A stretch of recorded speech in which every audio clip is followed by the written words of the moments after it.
Chapter 1. When Gui awoke, his mind was clouded, akin to the disorientation following a night of heavy drinking. Just moments ago, his recollections lingered at the computer screen before him.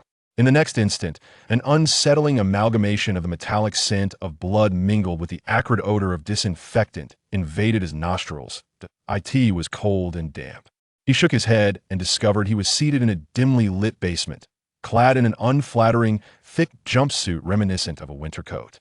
The walls of the basement bore several low-wattage emergency lights, casting a feeble yellow glow that barely illuminated the outline of his surroundings.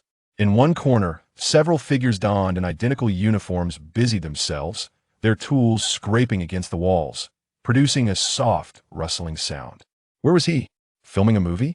As Gui pondered this, a solid kick landed squarely on his backside. "Intern, what are you dawdling for?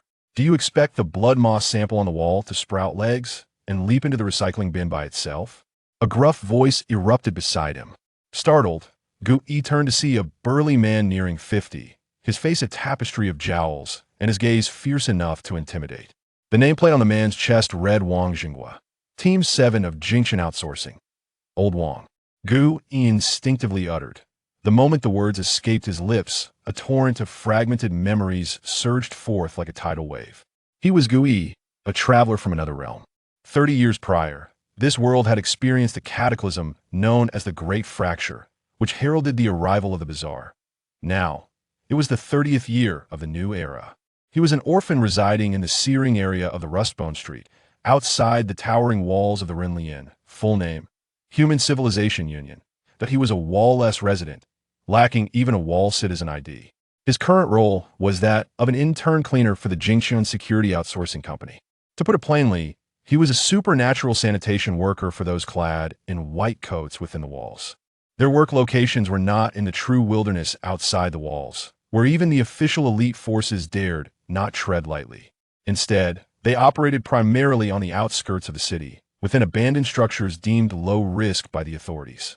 Their tasks were far from dignified, merely involving scraping walls, dredging ditches, and extracting creatures, carefully packaging the newly grown samples that emitted strange odors and returning them to the company. Occasionally, they received lucrative jobs at sites supposedly cleared by big shots for a secondary safety review. In layman's terms, it meant, "We're unsure if it's truly safe. You cheap laborers, go in and test it out first." Thus, it was undoubtedly a high-risk industry. The pay. In the outer wall, it was considered a well-paying job, with immediate settlement upon completion of each task. It allowed one to afford rent in the beehive-like housing of the impoverished area, with enough left over for a couple of drinks and some idle boasting at the corner tavern. Why are you standing there? If the quantity of recyclables doesn't meet the standard this time, you can forget about this month's performance bonus. Old Wang barked again, tossing a small data pad strapped to his wrist. F-Class Pollutant Recovery Operation Guidelines. Gui swiped the screen, and the first page displayed their targets for the day. Recovery target, F-Class Pollutant Blood Moss Sample. Characteristics, possesses slight biological activity, will proliferate slowly, prolonged contact will result in mossification of human tissue. Operational regulations. 1. No direct hand contact allowed. 2. Must wear spiritual isolation gloves during scraping. 3. During operations, direct eye contact with the sample's active point must not exceed 3 seconds. Gui's eyelids twitched upon reading the regulation forbidding eye contact for more than 3 seconds. Was this truly the code of conduct for cleaners? At that moment, a cold, emotionless mechanical voice resonated within his mind. Host soul stability detected. Strange compendium officially activated. Scanning surrounding environment. Discovered containment object. F-class anomaly, polluted blood. Residual form. Containment conditions. Must be scraped off by the host and ingested. GUE. He suspected he had yet to awaken fully. Ingest? He glanced at the wall where the substance clung. It resembled a dark red mass akin to moldy pig's blood, sluggishly writhing against the wall. Merely gazing at it sent his stomach churning. Why are you in a daze? Hurry up and get to work. A bright, cheerful female voice chimed in.gu. He looked up to see a short-haired girl, agile as a sparrow, perched on a ventilation pipe, waving at him with a bright smile. Her name was Lin Xiaoqi, the team scout and a source of joy for everyone. That's right. If you don't get moving, Aunt Lufong will start lecturing you about slacking off again. A tall, lean young man nearby chimed in. Known as Li Fei, nicknamed Monkey, the team's assaulter did I in the distance. A bespectacled, frail youth meticulously calibrated a detector. That was the technician, Chun Hao. Meanwhile, a plump woman in her 40s scraped the wall while grumbling about the lack of any oil or fish in today's rations. She was the logistics officer, Lu Fong. Old Wong, Sparrow, Monkey, Glasses, Auntie, and himself. This comprised all members of Team 7.gu. He observed his teammates busily at work, then glanced back at the blood moss on the wall, his mind racing like a battlefield. To eat or not to eat? If he refrained, what if this sudden compendium was his ticket to another realm? But if he consumed it, what if this was merely an illusion, and he ended up in real trouble? He gritted his teeth. He would take the gamble. In this cursed place, he could not afford to overlook any opportunity that might alter his fate. Team Leader Wong. I'm feeling a bit unwell. I'll go rest in that corner over there. He clutched his stomach, feigning discomfort. Old Wong waved him off impatiently. Quit being so dramatic. Come back quickly. He felt a wave of relief wash over him and hurried to a cluttered corner of the basement, concealed from sight. Taking a deep breath, he drew out his specialized scraping knife from his waist and cautiously approached the wall, scraping a piece the size of a fingernail from another patch of blood moss. The moment it detached from the wall, it quivered slightly on the blade. Gu's scalp prickled, but he steeled himself, closed his eyes, and thrust the knife into his mouth, scraping and swallowing. An indescribable flavor, cold, bloody, and foul, erupted in his mouth. He fought against the urge to vomit as he swallowed the substance that in the next instant. A chilling energy surged through him, akin to countless tiny insects infiltrating his limbs and core. Containment successful. Detected that the contained individual is a living entity, generating form card. Acquired F-class anomaly, polluted blood. Ability, liquefaction, can temporarily transform the body into liquid form, immune to physical impacts, and capable of slipping through minute crevices. Note, tastes like a piece of mud tainted with rust. Compendium function unlocked. Form synchronization. Tip, when the host undergoes a form card transformation, the non-living items worn by the host will be regarded as extensions of the body, undergoing synchronized anomalous transformation. During the transformation, items will merge into the new form. Once the transformation is undone, items will revert to their original state. He had succeeded. Furthermore, the embarrassment of transformation causing his clothes to tear had been resolved. He felt a surge of elation within him. But soon after, a wave of dizziness overtook him. The side effects of ingesting the anomaly kicked in, leaving his face pale and cold sweat breaking out as he leaned against the wall to avoid collapsing. Impudent lad, what are you dawdling about? The voice of Lao Wang thundered through the air. Upon raising his gaze, he beheld Lao Wang's countenance, etched with displeasure. You rascal. Lao Wang fixated on Gu Yi's pallid face, his brows furrowing instantly as he seized Gu Yi's wrist, forcefully prying open his mouth to inspect his tongue. Damn it. Have you been contaminated? A pang of alarm surged within Gu Yi, who was about to offer an explanation. Yet, Lao Wang had already procured a military canteen from his waist, unscrewing the lid with no regard, and began to pour its contents into Gu Yi's mouth. Glug, glug. A liquid as harsh and acrid as toilet cleaner surged down Gu Yi's throat, choking him. Cough, cough. He spluttered, tears welling in his eyes. This is the purification liquid issued by the company, exorbitantly priced. Lao Wang snarled, hastily securing the cap on the canteen. Remember, in our line of work, life is worth more than money. Don't be so stingy with the company supplies just to save a few pennies. Having finished his tirade, he rummaged through his pockets and produced a piece of fruit candy, roughly shoving it into Gu Yi's mouth. Get back to work. With that, Lao Wang turned on his heel and departed. The autumn breeze seeping through the basement vent sliced through the air like a knife, sending a shiver down Gu Yi's sweat-drenched back. Savoring the slightly sweet candy, Gu Yi gazed at Lao Wang's bear-like silhouette, his hand instinctively brushing over his grumbling belly, a medley of emotions swirling within him. Perhaps this world is not as dreadful as it seems. Chapter 2, Infidelity, and the first lesson, the fruit candy in his mouth quickly dissolved. Yet the sweetness failed to mask the peculiar taste of the purification liquid lingering in his throat.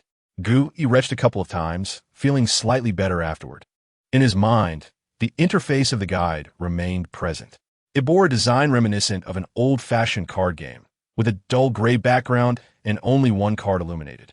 On the card was depicted a pool of dark red liquid, ceaselessly wriggling, accompanied by a few lines of small text. Eerie, polluted blood, level F, ability, liquefaction state, transformable, description, a pool of sentient sludge. Do not let it touch you, or it will penetrate your pores, transforming you into a wretched being like itself, inside and out. He poked the transform button with his mind. Transforming will consume mental energy, confirm. Mental energy? As this thought crossed his mind, he felt a sharp prick in his brain, leaving him slightly dizzy. Current mental energy, 710. Transforming into polluted blood requires 1 point of mental energy to initiate, followed by consumption of 1 point per minute. There is a blue bar limit as well. He pondered, realizing that he could not afford to experiment recklessly with this. If he transformed and could not revert back, or if he turned into a puddle of liquid in front of everyone, it would be quite the spectacle. Are you all right? Wang De's purification liquid is potent. Lin Shaoqi approached quietly like a little kitten, her big eyes filled with concern. I'm fine, just a little nauseous. Gui quickly waved his hand, forcing a smile that was more painful than a frown. Here. Lin Shaoqi pressed a piece of something into his hand without waiting for a reply. This anti-pollution chocolate from Brother Monkey. Eat it quickly. It will help. It's not that he doesn't want to eat his own portion. He has saving it for you. Lin Shaoqi made a face. Hurry. Don't let Wangrid see, or he'll scold us for slacking off. He held the piece of chocolate wrapped in oily paper, feeling a warmth in his heart. From the memories of the original owner, he knew how precious this was. In the black market of Shogu Street, just this small piece could be exchanged for 3 packs of nutrient paste, enough sustenance for an adult for 2 days. This was the family he had now, a group of ordinary people scraping by on the edge of survival, who still shared the little warmth they had with one another. He took a deep breath and stuffed the chocolate into his mouth. A strange taste, mingling cocoa with some kind of herb, spread in his mouth. Though unpleasant, it indeed quelled the tumultuous sensation in his stomach. Let us go. Time to work. He slapped his face, picked up the scraper again, and rejoined the team, cleaning the blood sludge. Perhaps to redirect his attention, he worked with extraordinary vigor this time. The scraper scraped against the wall, transferring the wriggling dark red substance into sealed pollution recovery bags. Twice. Detected same source eerie energy. Would you like to absorb it? The guide's voice chimed in again. Gui's heart stirred. Absorb? Absorbing can be used to strengthen already contained eerie's or replenish the host's mental energy. Such a benefit? He remained composed, scraping while silently chanting in his mind. Absorb, replenish mental energy. Absorbing, mental energy 0, 0. Mental energy 001. A faint yet persistent, cool sensation seeped from his hand, gripping the scraper into his brain. Although the amount gained each time was pitifully small, the dizzy feeling in his head gradually diminished. So that's how it is. This guy can not only consume, but also drink soup. He felt reassured. As long as he remained in this line of work, he could quietly grow stronger by processing these scraps. This was truly a tailored path for his furtive development. With this thought, he worked even harder. Over an hour later, all the blood sludge in the basement was thoroughly cleaned. Aunt Lu Fong sprayed a special solution throughout the basement, finally dispersing the lingering smell of blood in the air.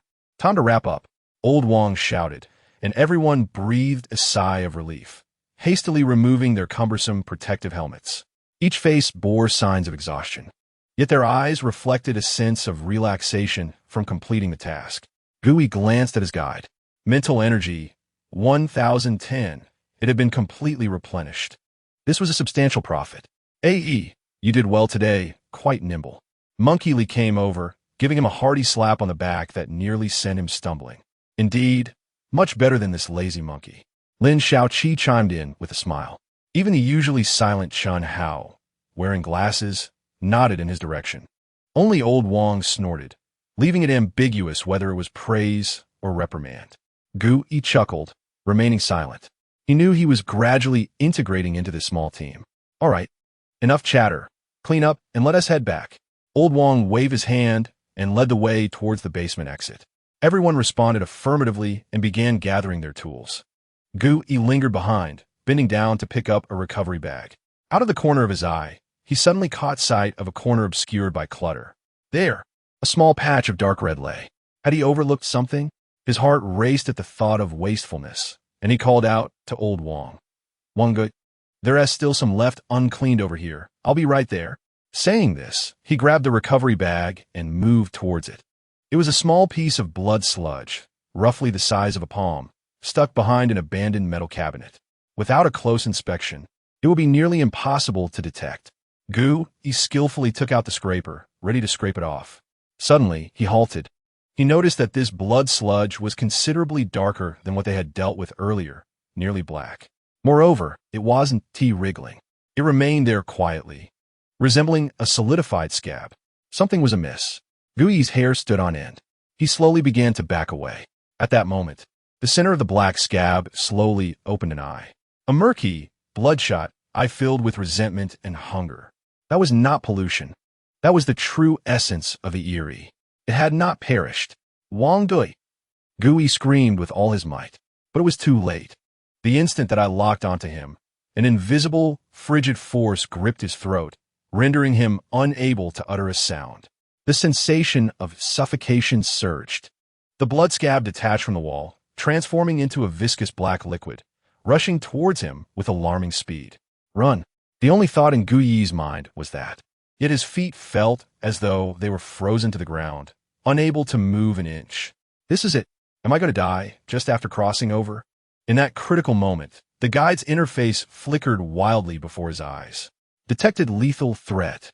Would you like to consume 1 point of mental energy to transform into polluted blood? Transform. Gu Yi roared in his mind. The next moment, he felt his bones, muscles, and skin melting instantaneously. The sensation was indescribable, akin to becoming a puddle of water spilled on the ground. His vision plummeted to the floor. He saw his body morph into a dark red liquid, identical to the blood sludge he had previously swallowed. And the force constricting his throat vanished as it lost its tangible target. "Hey!" Old Wong and the teammates shouted in shock from a distance. But Gu Yi could not afford to pay attention. The black liquid had already flowed to him. He could feel the consuming desire emanating from it. It must not touch him. Gu Yi mentally commanded his liquid form to flow desperately towards a dusty ventilation gap nearby. The black liquid pursued relentlessly behind him. Faster, just a little faster. At last, he slipped into the narrow ventilation shaft just before being caught. With a thunderous crash, a black liquid violently collided with the metal grill, creating a dent. Gu Yi, hiding within the conduit, finally sighed in relief, having escaped a perilous fate. For the first time, he vividly sensed the terror that this world could evoke. Mental power. 910, his mental strength was depleting rapidly, and he needed to revert to his original form as soon as possible. However, the monstrous black entity outside continued to batter the ventilation opening. What should he do? Chapter 3. Spoils. The ventilation duct was dark and constricted, filled with years of dust that made one want to sneeze. Of course, Gu Yi currently lacked a nose. Being merely a pool of liquid, he pressed against the cold metal, acutely aware of each impact from the creature outside. Bang! Bang! The sounds grew increasingly louder as the metal grill of the vent became severely deformed, on the verge of collapse. Mental power. 910, the alert from the illustrated guide, sounded like a death knell in his mind. If he did not devise a plan soon, he would be forced to revert to his human form due to the depletion of his mental strength. The thought of a fully grown human suddenly appearing in this narrow conduit was too vivid for Gu Yi to contemplate, especially with a ravenous counterpart waiting outside to feast upon him. What could he do? Engaging in a direct confrontation was certainly unwise. Despite being a pool of liquid himself, his coloration was several shades lighter than the creature's, indicating malnourishment. If he were to emerge and engage in close combat, he would likely end up being devoured like jelly. Gu Yi forced himself to remain calm. Just then, the black liquid that had been relentlessly pounding against the walls abruptly ceased its assault. It seemed to realize that such a method was foolish. Immediately, the The black liquid began to alter its form. It was becoming thinner and more fluid. It had remembered. It too could liquefy. Damn it. Gu-E cursed silently in his mind, unhesitatingly controlling his liquid form to glide silently deeper into the ventilation duct. This place resembled a labyrinth with multiple pathways. He circumvented the main route, taking a side tunnel thick with cobwebs, heading toward the direction of his teammates. There, open fire. Just then, a thunderous roar, steady as rock, erupted from behind him. It was Wang Lao Dai. Subsequently, the sounds of gunfire and blinding flashes of light filled the basement in an instant. The black liquid, which was poised to flow into the ventilation duct, was abruptly interrupted by this sudden onslaught. It emitted an enraged screech, abandoning Gu-E in the duct and lunging toward the direction of Wang Lao Dai and the intensified firepower. Gu-E understood that his teammates had arrived. Without a moment's hesitation, he quickened his pace. Soon, he discovered another outlet. This vent was located at the far end of the basement, within a storage room filled with discarded medical equipment, a highly concealed spot. He flowed out through the cracks of the grill, swiftly reverting to his original form in the dark corner. Mental power, 710, a slight, prickling pain coursed through his head. But Gu-E paid it no mind. He quickly slipped out of the storage room, returning to the rear of the group, quietly rejoining Lu Fang and Chun Hao without anyone noticing. What did you run off to? You scared me to death. Lu Fang exclaimed, pulling him behind cover. I sensed something was off earlier, so I hid. Gu-E whispered, feigning a tone of fear. Good thinking. Chun Hao surprisingly chimed in. External Personnel Safety Protocol Article 7. In the event of encountering unpurged active anomalies, the priority is self-concealment rather than causing disruption to the team. Gu-E nodded, while his mind raced, analyzing the battlefield. The battle in the hall had commenced, but it was entirely different from the chaos he had envisioned. Monkey, use a flashbang to disrupt its visual perception at point C. Old Wang's steady voice echoed throughout the basement. Understood. Li Fei, Monkey, leaned out from behind cover and tossed a specially designed flashbang. A blinding white light erupted, causing the pool of black, polluted blood to hesitate. Its surface roiling chaotically, clearly agitated by the intense illumination. Shao Qi, it has stopped. Attack from above. Aim for its gel core. Understood. Lin Shaoqi's voice came from overhead. She had climbed up high, wielding a compact crossbow, its arrowhead coated with a liquid that emitted a faint silver glow. Whoosh! The crossbow bolt flew through the air, striking the elusive red dot within the black liquid. Screech! The creature emitted an enraged howl, but did not sustain a fatal injury. Excellent. Old Wang praised, continuing to issue commands. Its main core is not there. Glasses, report energy location. 30 centimeters off the ground to the left. The pollution reading is highest. Chun Hao, supporting the glasses, stared intently at the now normal detector in his hands. This was the combat strategy of Team 7. Monkey was responsible for harassment and distraction. Sparrow provided aerial suppression and probing. Glasses handled intelligence analysis and pinpointing weaknesses. And finally, the captain executed the decisive blow. Meanwhile, Gu-E had also found his place. Wang team, he suddenly called out, his voice not loud, yet remarkably clear. It seems to want to liquefy. It intends to burrow underground. This assessment was not a guess, but rather a realization from his earlier transformation into polluted blood. Sensing the instinctual response of its kind when injured, flee if overpowered. Almost instantaneously as his words fell, Old Wang noticed the creature's movement. The black liquid, after being struck at its fake core, ceased its rampage and quickly began to seep into the ground, appearing ready to vanish through the floor's crevices. If it managed to burrow in, locating it again would be nearly impossible. Damn it! Trying to escape, Old Wang cursed, unhesitatingly drawing out that precious purification bullet from his pocket. Monkey, Shao Qi, crossfire suppression to force it out. Do not let it burrow underground. If this thing escapes, our recovery bonuses will all go down the drain. Li Fei and Lin Shaoqi immediately complied, deploying a specially designed repelling round, a bullet emitting sound waves and light that repulsed anomalies, to block all escape routes for the anomalous blood. The creature was compelled to roll frantically in place, displaying extreme agitation. Everything was in place, awaiting Old Wang to unleash that lethal purification bullet. However, at that moment, an unforeseen twist occurred. Captain, No. Chunhao's voice suddenly turned frantic. Its energy fluctuations are intensifying. It is self-consuming. It intends to detonate its core. Old Wang's expression shifted dramatically. He understood the implications. Some anomalies, when facing death, would opt to detonate the most central source of pollution within them, resulting in a localized contamination explosion. While not immensely powerful, it was sufficient to taint all the equipment here and render their recovered blood samples completely useless. Most critically, once self-detonated, the most valuable primordial substance of this, polluted blood, would dissipate entirely. That was a prize worth at least 300 credit points in commission. No one wished for such a loss. They must interrupt its self-dissolution process before it detonated. Yet, during self-dissolution, its core would be enveloped in chaotic energy, making it impossible for the purification bullet to strike accurately. Damn it, it's all or nothing. Old Wang raised his gun, preparing for a gamble with no certainty. Everyone's hearts were in their throats. Yet, at that critical moment, Gu Yi, who had been hiding at the back, suddenly spoke up. His voice was not loud, but remarkably calm and clear, reaching each person's ears. Wang team, attack approximately 15 centimeters above and to the right of its body. That is its weak point. Striking there can interrupt its self-consumption for at least 2 seconds. Everyone was taken aback, including Old Wang. A weak point? Does such a thing exist? The guidebook never mentioned it. The young lad, Lao Wang, instinctively felt the urge to curse.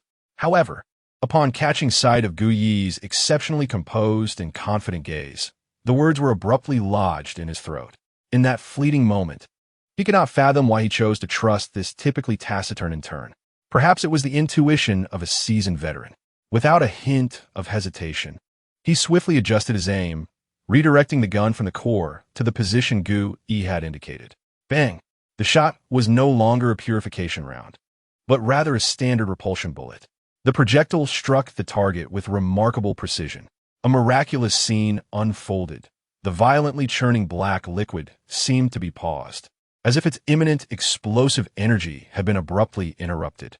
During this process, the core, ensconced within chaotic energy, was clearly and unabashedly exposed. Now was the moment. Lao Wang did not require a reminder from anyone. Bang! The second gunshot echoed like a decree from death itself.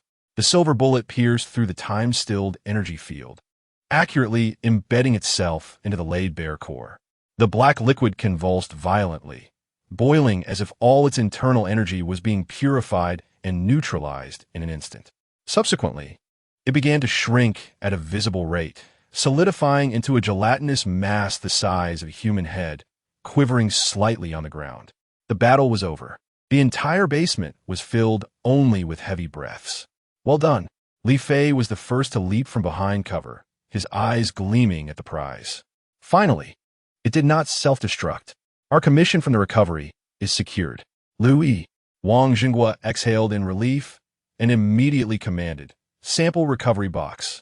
Be cautious, although it is dead. There is still a slight contamination. All right. Aunt Lu Fong cheerfully responded, retrieving a silver metal briefcase emblazoned with the isolation symbol from the logistics pack. She donned thick isolation gloves and carefully used a long-handled sample clamp to place the still-quivering black jelly into the briefcase, locking it with a click. As they gazed at the fully loaded box of spoils, genuine smiles spread across everyone's faces. This trip was not in vain. Ai, how did you know? Li Fei suddenly remembered and approached with a curious inquiry. I don't know either, Gu Yi replied, wearing a look of apprehension and confusion as he scratched his head. Just now, I felt something was off over there. Of course, he would not disclose that the so-called weak point was something he sensed from the perspective of his kind during his transformation into polluted blood, uncovering the most vulnerable relay station in the energy cycle of the other. This was an uncanny insight unique to him. Lao Wang regarded him intently, his expression contemplative. After confirming that the primordial substance had been securely recovered, he returned to Gu Yi, his demeanor serious. Young man, not only have you safeguarded everyone's bonus for this month, but you have also secured us an additional commission of at least 300 credit points. He paused, his tone becoming solemn. According to the rules, a newcomer who accomplishes a significant feat can be promoted early. From today onward, You are no longer an intern. He pulled 3 gleaming silver purification bullets from his pocket and placed them into Gu Yi's hand. These 3 rounds are your reward for promotion and also your life insurance. Work diligently from now on. Oh ho! Yi is officially promoted. The monkey and sparrow erupted in cheers. This joy was not only for Gu Yi, but also for their own burgeoning wallets. Chapter 4. The era of high walls. The engine of the commuter vehicle wheezed like an elderly man, rumbling incessantly. Inside the compartment, a strange odor of disinfectant, rust, and oil mingled, invading the nostrils. The scent was unpleasant, yet for some inexplicable reason, it offered a sense of reassurance, as if it could shield them from the perilous world outside. Silence enveloped the vehicle. Everyone was too exhausted to engage in conversation. Wang Jinghua, the elder, sat in the passenger seat, quietly lighting a menthol cigarette. The swirling smoke obscured his weary visage. Outside the window, the shadows of dilapidated buildings flickered, casting varying depths of shadows across his face. Lin Xiaoqi had long succumbed to sleep, curled up in a corner with tears still clinging to her eyelashes.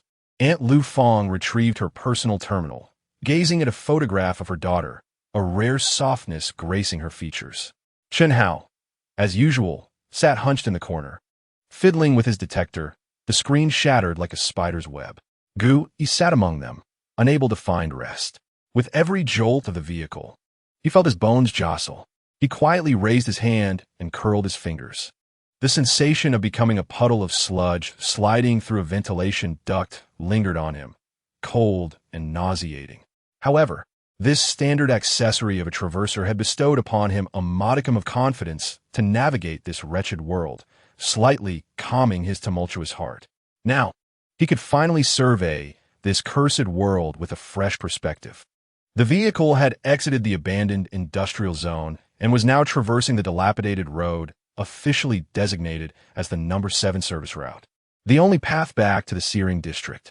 On either side of the road lay the desolate suburban area, skeletal frames of steel and concrete protruding like the ribs of a colossal beast, piercing the gray sky. This area was marked yellow on the map, indicating a low-intensity contamination zone. Damn it, we're stuck again. Li Fei cursed suddenly, bringing the vehicle to a slow halt. Gu Yi peered ahead and noticed a few similarly dilapidated commuter vehicles, emblazoned with the insignia of an outsourcing company, lined up on the road. Further ahead, several soldiers clad in urban garrison uniforms were erecting a barricade, seemingly addressing some unexpected incident. It was likely another unfortunate company vehicle had broken down on a return journey, attracting roadside scavengers. Wang Lao, exhaling a smoke ring, remained unfazed. Roadside scavengers? Gu Yi instinctively inquired. Just some F-grade trinkets wandering along the roadside. Li Fei explained impatiently while pressing the horn. These areas are too close to the wall and can't produce any substantial creatures due to the influence of the stabilization anchor field. However, these scattered little nuisances pop up every now and then. They are a hassle for the garrison, but sometimes they present an opportunity for extra earnings. As his words faded, the sound of a gunshot followed by a brief shriek echoed nearby. The stabilization anchor, as Li Fei referred to it, is officially known as the reality stabilization anchor, a cornerstone technology developed and promoted by the Real Security Council. Full name: Reality Stabilization Containment Protocol Organization, abbreviated as RSCP, following the Great Rupture, maintaining the existence of human civilization. According to the official explanation in the Citizen Safety Code distributed by the Human Alliance during basic education, the disaster that ended the old world was fundamentally a form of pollution, the nature of which remains unknown, capable of distorting the laws of physics. The Real Security Council designated the source of this pollution as the Source. This codename has also been adopted by the Human Alliance and inscribed in textbooks. It represents the ultimate source of all anomalies, i.e., aberrations, known to humanity. The function of the reality stabilization anchor is to continuously release a special force field that repels the source pollution by bombarding a rare, inert isotope. Within the range of this force field, the structural integrity of reality is significantly enhanced, greatly suppressing the natural generation of aberrations and weakening the existing anomalous characteristics. However, the strength of this force field is not constant. It adheres to strict energy decay laws. The farther from a stabilization anchor, the weaker its intensity, and thus, the less effective it is at reinforcing reality. This is the fundamental reason for the division of all high-wall cities into 3 rings. The A-ring and B-ring districts lie within the strong coverage range of the force field, where reality is solid and aberrations are nearly impossible to generate. Conversely, the C-ring district is situated at the very edge of the force field's coverage. The structural reality here is relatively fragile, although it has stabilized countless times compared to the polluted zones beyond the walls. Nonetheless, it remains incapable of entirely eradicating certain minor, low-grade breaches of reality, those inconsequential F-grade trifles referred to by Li Fei. Soon, the security line was lifted, and the convoy began to advance slowly once more. As they passed the site of the incident, Gu Yi spotted several soldiers from the garrison dragging a creature resembling a hyena, its skin covered in rusted armor, onto a truck. "Did you see that?" Old Wong flicked the ash from his cigarette. It must have been some scavenger whose pollution levels exceeded the limit, and, without funds for Blackwater, ended up like this. His tone was as nonchalant as commenting on the pleasant weather. The term pollution levels instantly surfaced in Gu Yi's mind. It is the sharpest guillotine hanging over the heads of all those living beyond the walls. Once it exceeds the limit, humanity is lost. In this oppressive silence, the commuter vehicle traveled for about 10 more minutes. Finally, at the horizon's end, a black silhouette loomed. A wall that divides the world into the inner and outer realms. The imposing Gaoqiang. Gu Yi had seen it in the memories of the original owner. Yet witnessing it in person evoked a feeling of insignificance akin to that of an ant. The black alloy wall stretched upward, disappearing into the leaden gray clouds. Massive searchlights and menacing automated turrets adorned the wall, resembling the emotionless eyes of a god surveying the mortal realm. Their vehicle gradually approached this wall. As it entered the shadow of the Gaoqiang, the surroundings began to buzz with life. They had entered the C-ring zone. Although situated outside the wall, it was already at the fringes of the Runlian sanctuary. Instantly, the sounds of the world seemed to return all at once. The hissing of steam, the raucous calls of vendors, the crackling of faulty neon lights, and the clamor of human voices filled the air. A pungent aroma, a blend of meat, cheap liquor, and industrial waste assaulted their senses. This was their world, a realm rife with danger and chaos, yet pulsating with a raw vitality. Their vehicle did not pause at any street within the C-ring zone, but instead merged into the traffic flow, heading towards a steel, fortress-like building at the foot of the wall. A slightly faded sign hung on the building's wall, reading, Changgung No. 2 Purification Station. The inhabitants of the C-ring zone referred to this place as the bathhouse. It was the only checkpoint that all workers from beyond the wall had to pass through to enter the B-ring zone for their assignments. Their dilapidated vehicle joined a long queue of trucks and vans, slowly inching forward. "Hey, Old Wong, how was the haul today?" A one-eyed driver from a truck emblazoned with the Iron Fist security logo leaned out and called to Wang Xinghua. "Not bad. Found a whole batch of polluted blood. We can trade it for a couple of good bottles of liquor." Li Fei interjected, his face brimming with pride. "Damn, you folks have all the luck. We ran into a tough nut today. Almost had my vehicle torn apart." The one-eyed driver cursed, his gaze tinged with envy. The wait in line was long and tedious. Yet the banter and boasting among the different companies alleviated the fatigue of returning from their tasks. Finally, it was their turn. The commuter vehicle was lifted by a massive mechanical arm and sent into a passage filled with spray nozzles dispensing purification liquid. The interior of the vehicle was immediately infused with a strong scent of disinfectant. Following that, everyone disembarked and entered a separate cubicle for exposure to ultraviolet light and the cleansing spray. The final and most crucial step was the pollution level detection. The group formed a line and passed through an archway-style detector emanating a soft glow. Li Fei was the first to walk through, and the indicator light atop the arch glowed yellow. Pollution level 35, a staff officer clad in the garrison's logistics uniform glanced at the data and lazily announced, "Past the alert range." Next, Lin Xiaoqi. Pollution level, 32 passed. When it was Gu Yi's turn, he took a deep breath and stepped forward. He could feel the lingering cold energy within him that did not belong to humanity. Pollution level, 28 passed. The officer didn't even lift his eyelids. Gu Yi was taken aback. He hadn't anticipated that his reading would be the lowest among them all. Was it because his soul hailed from another world? Or perhaps due to the protection of the Gi Tujian? Before he could ponder further, it was the team leader Wang Xingguo's turn. As old Wang approached, the yellow light above the arch shone distinctly brighter than for the others, even tinged with a hint of dangerous orange. Pollution level, 48. Warning. Pollution level nearing the danger threshold. The officer finally raised his head, frowning. "Old Wang, you're smoking worse than ever. At this rate, we'll have to send you to the medical room for a tea break. Get lost." Old Wang chuckled, tossing a pack of menthol cigarettes from his pocket. "Try a different brand next time." The officer skillfully caught the cigarettes and waved him off. "All right, you can go. Next team." Thus, the entire 7th squad passed the inspection without incident. They climbed back into the dilapidated but immaculately cleaned commuter vehicle. Before them, a massive gate leading into the wall began to rise with a low hum. Beyond the tunnel lay the paradise long yearned for by those from beyond the wall. Chapter 5. Two worlds. The commuter vehicle entered the deep tunnel.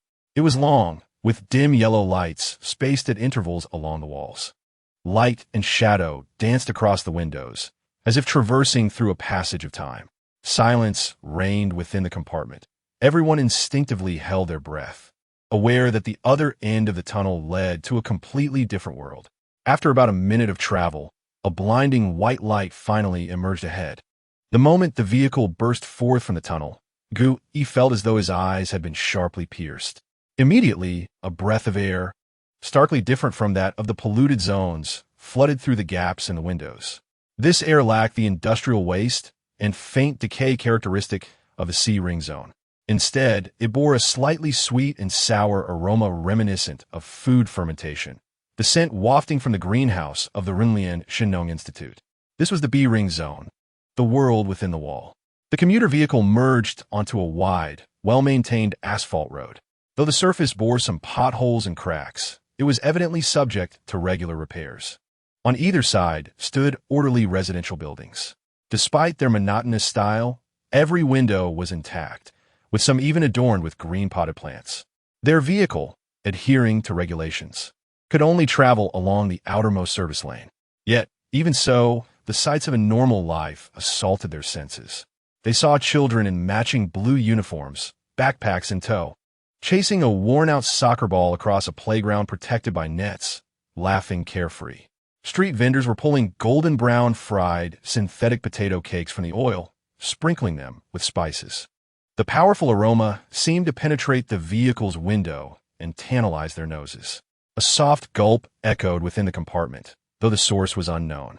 Several older workers in gray coveralls gathered around a stone table, leisurely playing chess, seemingly oblivious to any external dangers.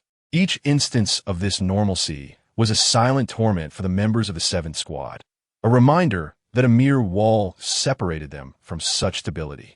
The atmosphere inside the vehicle grew, even more suffocating than in the polluted zone.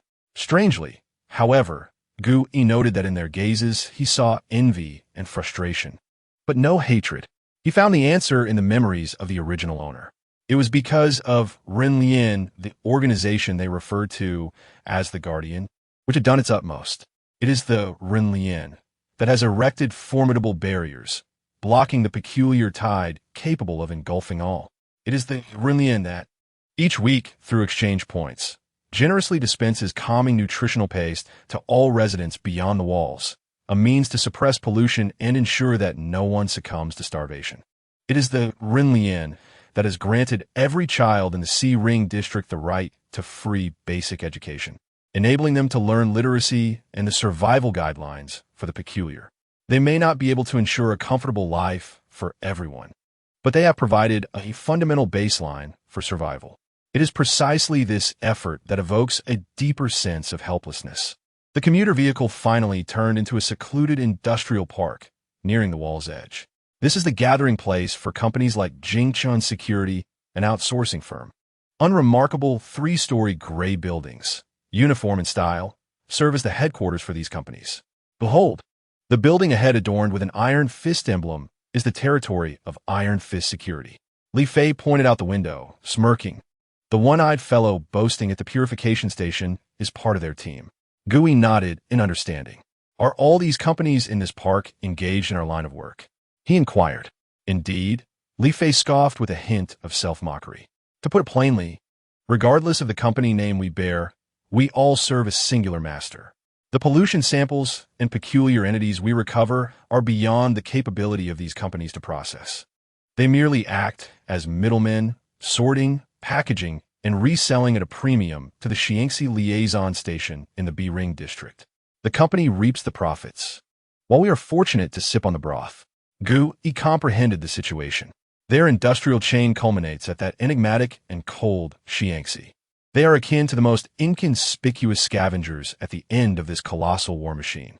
Thus, despite the multitude of companies, they are fundamentally the same. Our Jingxin Security is among the smallest and most miserly. Li Fei sighed, gently bringing the vehicle to a stop before a slightly peeling gray building. This is their company. The handover process is cold yet efficient. The first step involves parking and unloading. Aunt Lu Fong and Li Fei together transported a sample recovery box containing the polluted blood, primordial matter, and several blood slime samples in sealed bags to the basement materials department. They handed them over to an expressionless warehouse manager, Old Sunday. Without even glancing at them, Old Sun hastily scribbled a few notes on a data pad and waved them away. The second step is the task report. Team leader Wang Zhenghua ascended alone to the manager's office on the second floor. Gu and the others could only wait quietly in the downstairs lounge, devoid of seating. This wait was not prolonged. Approximately 10 minutes later, old Wang descended, his expression inscrutable, but he held a settlement slip in hand. Old Wang proceeded to the finance office on the first floor. Soon, each individual's personal terminal received a transfer notification. Gu gazed at the interface on his terminal. Task settlement, 530 credit points. Details, basic attendance, fee, 100, F-rank site assessment, bonus 250, recovery material commission, F-rank complete, 150, newcomer regularization, bonus 30. What the hell? Li Fei exclaimed upon seeing the statement, his face alight with joy. Fatima was surprisingly generous this time. He actually granted us the commission for that wretched jelly according to company standards. Kudos to him for being perceptive. A rare smile tugged at the corners of old Wang's mouth.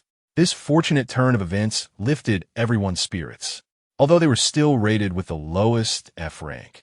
The substantial recovery material commission had far exceeded their expectations for this task. At the logistics department, they collected the quantified supplies of purification liquid and isolation stickers required for their next assignment, then departed from the gray building. On the return journey, the atmosphere within the vehicle lightened considerably, dispelling the previous gloom. The commuter vehicle once again traversed the tunnel gate that seemed to connect two worlds, returning to the area beyond the walls. As the familiar blend of industrial fumes and low-grade fuel permeated the cabin from the C-Ring district, everyone felt their bodies relax entirely. Unbeknownst to them, a light, cold rain had begun to fall from the sky. The gray droplets enveloped the entire gray disk in an even more oppressive and damp atmosphere. The neon lights smeared into indistinct patches of color on the waterlogged ground. Li Fei rolled down the window, and the icy raindrops splattered against his face as he let out a hearty shout. Though this place is fraught with danger and chaos, it is indeed their world. On either side of the road stood the relatively tidy official buildings of the Eastern District's periphery and some camps belonging to the garrison troops. Occasionally, squads of armed soldiers passed by their vehicle. As the car continued, the road conditions deteriorated, and the air became increasingly mixed with various odors. They crossed the fringes of the Southern District, the heart of the C-Ring District, bustling yet chaotic. The commuter vehicle had to slow down amid the congested traffic and crowds. Ultimately, it halted in front of a cylindrical building named Rustbone Street. Hive apartment. Hey, everyone, wake up. We're home. Wang Zhenghua yelled. Don't just stand there. He turned from the driver's seat to face the group, wearing an uncharacteristic smile. Today's earnings are good, and he has been regularized. A double delight. I'll treat everyone. No more going to old Dad's barbecue. That old fellow always shortchanges us. We'll head to Fadia's easy. Let us drink the strongest black water and order the most expensive, crispy, deep-sea protein. We want tea stop until we're drunk. Oh, to Fadia's easy. Long live the boss. Li Fei and Lin Xiaoqi sprang from their seats, all fatigue evaporating. Going to that place is not cheap. It seems old Wang is genuinely pleased this time. Chen Hao and Aunt Lu Fong also wore expectant smiles once more. The vehicle door creaked open. Gu Yi followed everyone out, gazing up at the hive-like structure cloaked in the night. He took a deep breath from the original owner's memories. He knew he had arrived home, a bizarre yet undeniably real new home. Chapter 6. The Libations at Fadia's Easy. Beneath the hive apartment lies Rustbone Street, the territory of the One-Eyed Guild. The leader of the One-Eyed Guild is not a singular individual. He is backed by a consortium of respectable merchants, information brokers, and elite hunters from a southern district. Together, they formulate and uphold the iron rules of Rustbone Street. The first iron rule: no unauthorized acts of violence within the district. You may drink, trade, and boast within, but should you dare draw a weapon on the street, the one-eyed boss and his ruthless subordinates will undoubtedly dismember you and deliver your remains to the butcher gang for disposal. Here, unless your fist can surpass the established order, it is best to obey. This is perhaps the last vestige of order in the chaotic southern district. Wang Jingguo was genuinely in high spirits today, striding confidently toward Fadia's Easy. Gu Yi trailed in the middle of the group, finally having the opportunity to observe this street he nominally called home. There are no legitimate shops lining the roads. All the stores had sprung forth from the underbelly of Steel Nest, thriving in a savage manner. They passed an alley exuding a potent scent of machine oil. At the alley's depths, a man was bare-chested, using a crackling mechanical arm to replace parts on a rifle. Naturally, the name of this alley, Mechanic's Alley, surfaced in Gu Yi's mind. In the entire C-ring area, half of the illicit firearms and components have flowed out from this very location. Chen Hao's gaze noticeably lingered in that direction. As they turned another corner, an odd melange of herbal and chemical scents invaded their nostrils. A neon sign hung at the entrance, depicting a syringe dripping blood, a clinic of the syringe doctor. Gu Yi unearthed this establishment's information from the memories of the original owner. It was run by a skilled yet ethically corrupt individual, capable of pulling you back from the brink of death, but willing to sell your kidneys to the butcher gang for a price. Lin Xiaoqi wrinkled her nose, clearly disliking the odor emanating from the place. At that moment, they passed a darker, broader alleyway, from which a potent stench of blood and decay wafted, nearly overwhelming. On the pavement at the alley's entrance, dried and darkened bloodstains were visible. Aunt Lu Fong instinctively pulled Lin Xiaoqi closer to the opposite side of the street. Damn those butcher gang scoundrels. Pouring blood onto the streets, she muttered under her breath. Gu Yi also instinctively held his breath. This was the entrance to the no man's land, the back street of the abattoir, the realm of the butcher gang. No one knew what was truly slaughtered within, nor did anyone care. It was common knowledge that if you desired anything beyond the meager nutritional paste issued by Ren Lian, the meat on your plate would undoubtedly originate from that alley. From the cheapest, grayish-white protein blocks, even scavengers would disdain, to the choice cuts favored by frugal housewives like Aunt Lu Fong, used for stews, and finally to the blood-red premium protein steaks that only successful hunters at the One-Eyed Tavern could afford, said to taste most like real meat. Everything was under the butcher gang's control, monopolizing nearly all culinary desires in the C-ring area. As for the source of that meat, no one dared to ask or care. As long as it was edible and did not kill, that was sufficient. They continued forward. Gu Yi could even see, in the distance, the more flamboyant neon lights of the casino district casting a lavish pink hue across half the night sky. He could also hear the faint sounds of desire and madness emanating from that direction. With each step, Gu Yi felt as though he was traversing the belly of a chaotic beast.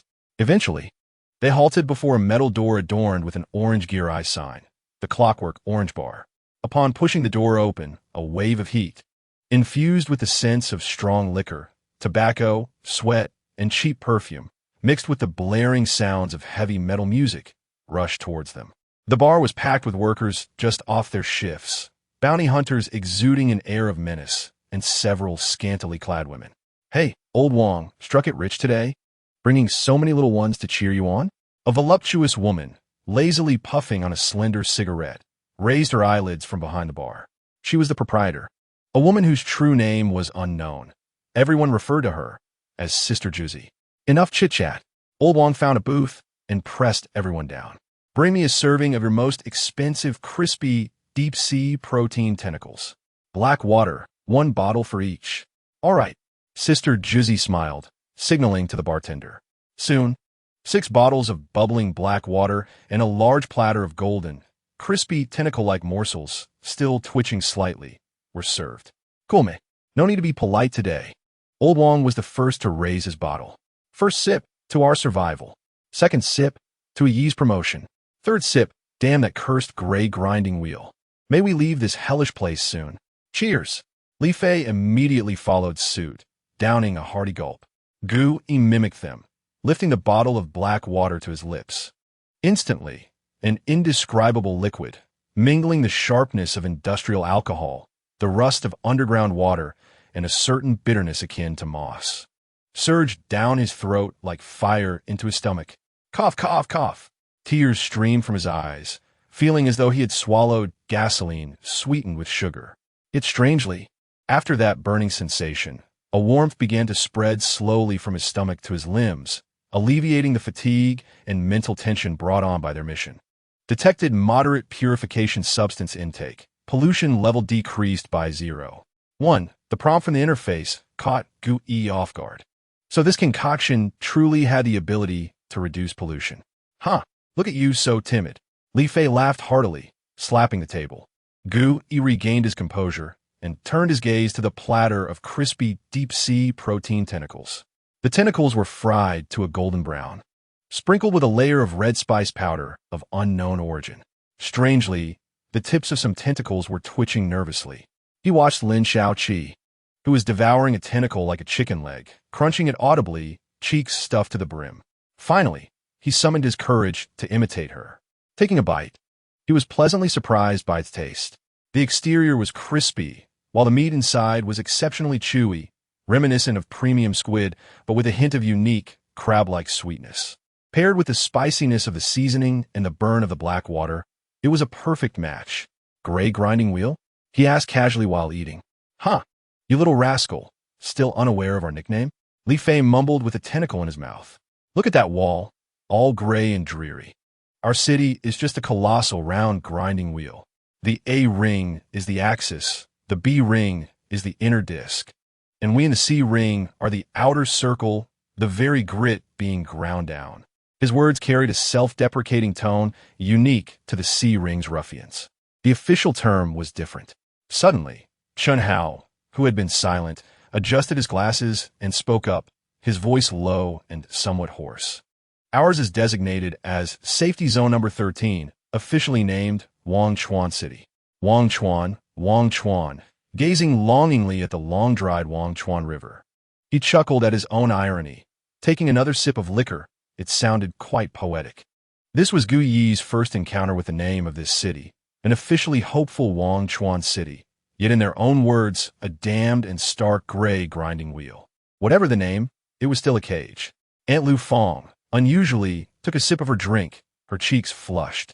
"My daughter wrote last time, saying her dormitory at the Technical Academy in the B Ring is larger than our hive-like single rooms.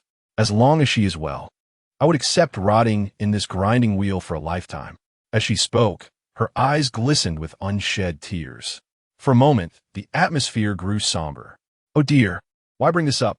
Lin Xiaoqi sensed the shift and immediately stood up, pulling out a few credit points from her pocket and darting to the corner of the bar where a holographic jukebox stood.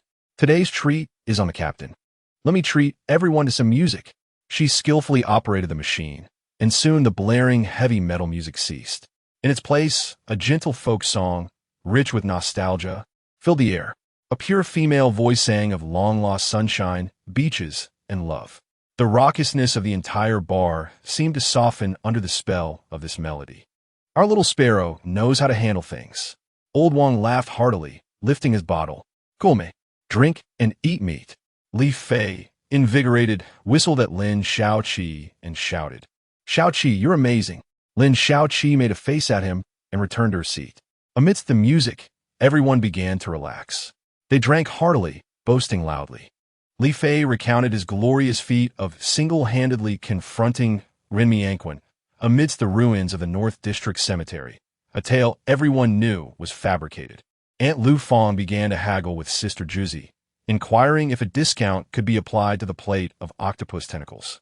Gu Yi, savoring the increasingly delectable octopus, washed it down with the throat-burning black water, all while listening to the gentle ballads of a bygone era and his teammates' trivial banter.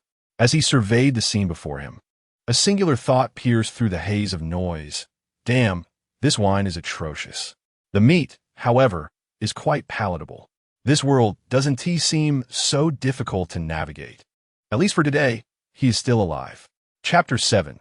A room and two lives after bidding farewell to his teammates in the corridor. Gu Yi made his way alone towards the narrow iron staircase leading to the rooftop, as there was no elevator in the building. The antiquated motion sensor lights required him to stomp his feet to awaken them, one by one. The dim yellow glow illuminated only a small patch beneath his feet, while the surrounding darkness clung to the walls and ceiling like viscous oil. The boisterous shouts of Wang Laodao, the laughter of Li Fei, and Lin Shaoqi's clear ego, see you tomorrow gradually faded into the background, swallowed by the walls of this ancient hive. Upon reaching the top floor and opening the door to his dormitory, the world fell into complete silence. This was the makeshift space on the rooftop, constructed from thin metal sheets and composite panels, where summers felt like a steam chamber and winters resembled an ice cellar. The room was so small that Gu Yi felt it resembled a standing coffin. A single iron bed, a creaking wooden table, and a chair missing a corner comprised all his possessions. The lone electrical appliance was a solitary energy-saving bulb hanging from the ceiling. Despite such sparse amenities, he still had to pay a monthly rent of 500 credits. Gu Yi closed the door behind him without turning on the light. Leaning against the cold iron door, he listened to his somewhat hurried breaths, gradually calming himself in the darkness until his heart, racing from the battle and the journey, returned to a normal rhythm. He then extended his hand, clicked the lock twice, an act resembling a ritual, one that completely severed the external clamor, danger, and prying eyes from within. Now, he was utterly alone. At last, he had time to confront himself. Gu Yi groped his way to the bedside and sank down heavily. The bed creaked under the burden. Everything he had experienced during the day, the bloody images, the bizarre sensations of transforming into a grotesque, and the fatigue of surviving, came crashing down upon him like a tidal wave. He reclined, resting his arms over his eyes, attempting to clear his mind. Yet, the more he sought to empty his thoughts, the more vivid the memories that did not belong to him emerged. It was as if a film of someone else's life was playing in his mind, starring the original owner of this body, also named Gu Yi, an orphan of merely 19. The first fragment of memory was damp. It was a scene from the Renlian Shuang Yuan, located at the southern edge of the Sea-Ring district. Although dilapidated, it was relatively clean. Staff in plain uniforms patiently distributed free, calming nutritional paste to a group of emaciated children. In this place, Gu Yi was merely a nameless orphan. He had named himself Gu Yi, believing that if he transformed into a grotesque, he could escape the fear of hunger. Like the other children, his daily priority was to learn the Guaiyi, Shangsun Shaos, and pray that he wouldn't be taken away by the suddenly appearing garrison due to exceeding pollution levels. He had never witnessed the world before the Great Rift. To him, it was akin to the distant, unreal mythologies recounted by his teachers. The second fragment was filled with despair and longing. It was when he turned 15. After graduating from a basic education school in the Sea District, he was thrown into the immense meat grinder of the Sea-Ring district. He apprenticed in nameless black factories, inhaling choking metallic dust for 16 hours a day. The meager salary barely covered the rent of his coffin-like room at the top of the hive. He survived on the free nutritional paste distributed weekly by Renlian. Yet, That was all. Every credit earned went toward securing a roof over his head. There was not a single extra credit to purchase a bottle of nerve-numbing black water or a potato cake that tasted of oil. Several times, he nearly faced eviction from the hive's administrator, who would discard him like garbage. It was during this time that a mad seed was planted in his heart. He must enter the walls. At all costs, he would become a respectable person in the B-Ring district. The third memory fragment marked a turning point in his life. A month ago, the security company from within the walls came to the C-Ring district to recruit workers. This job was the only legitimate springboard he could see for crossing the border. He fought desperately to pass the grueling physical and psychological tests among hundreds of other young hopefuls. He was selected by Zhang Qing security, with Wang Jinghua conducting the final interview. He recalled that Wang Laodao asked no further questions, merely pinching his arm and glancing into his eyes, which gleamed with hunger and desire, before tossing him an internship contract. Without hesitation, he signed his name. Thus, he became an intern in Team 7. These memories originally belonged to another's dossier. However, now that Gu Yi had personally experienced life and death today, having tasted the dreadful black water and the scalding protein tentacles, these fragments of the past began to undergo a marvelous chemical reaction with his current experiences. They were no longer someone else's story. They began to sprout roots, embedding themselves deep within Gu Yi's soul. He understood this cramped dormitory, this chaotic Rustbone Street, this so-called security zone B7. Yet, just when Gu Yi believed he had witnessed the brief life of the original owner, he suddenly became aware of a fatal contradiction. Why? Why was his consciousness so vague at the beginning of today's mission? It felt as if he had just recovered from a grave illness or awoken from a nightmare. The original owner's memories contained a void regarding how he arrived at the task warehouse. With this question in mind, Gu Yi began to actively delve deeper into those intentionally overlooked fragments of memory. The scene began with a conversation. The time was a few nights ago, the setting, a corner beneath the Hive apartment building, piled high with discarded bottles. The original Gu Yi finally mustered the courage to approach Wang Jinghua, who was drinking alone, and asked the question he had harbored for the longest time. Captain Wang, as long as I work hard and succeed in my transition, is it true that one day I can obtain a B-Ring District Citizen ID? In the memory, Wang Laodao remained silent for a long time, merely gulping down the black water. Finally, he replied in a tone laced with reluctance, revealing the harsh truth. Kid, don't dream. Our outside contract company S agreement will never intersect with a citizen ID. From the very beginning, we never qualified to sit at that table. Wang Laodao's words struck like a cold hammer, shattering the original owner's soul dream. Thus, in despair, he completely broke down. The memory shifted to last night. Within this cramped dormitory, the scene trembles violently, accompanied by the original occupant's breath, heavy and labored, akin to a bellows. Upon the table rests a candle, half-burned, exuding an odd, sweet fragrance. Within the halo of the candlelight, the original occupant, trembling, uses a rusted knife to carve an enigmatic, incomprehensible symbol into his chest. This symbol does not correspond to any known script or pattern. It resembles a pupil, a defiance of spatial logic, as if intended to transform his chest into a voyeuristic aperture, akin to a keyhole, a profane eye. No blood flows forth. The wound greedily consumes every drop that threatens to escape, as if it were a ravenous mouth.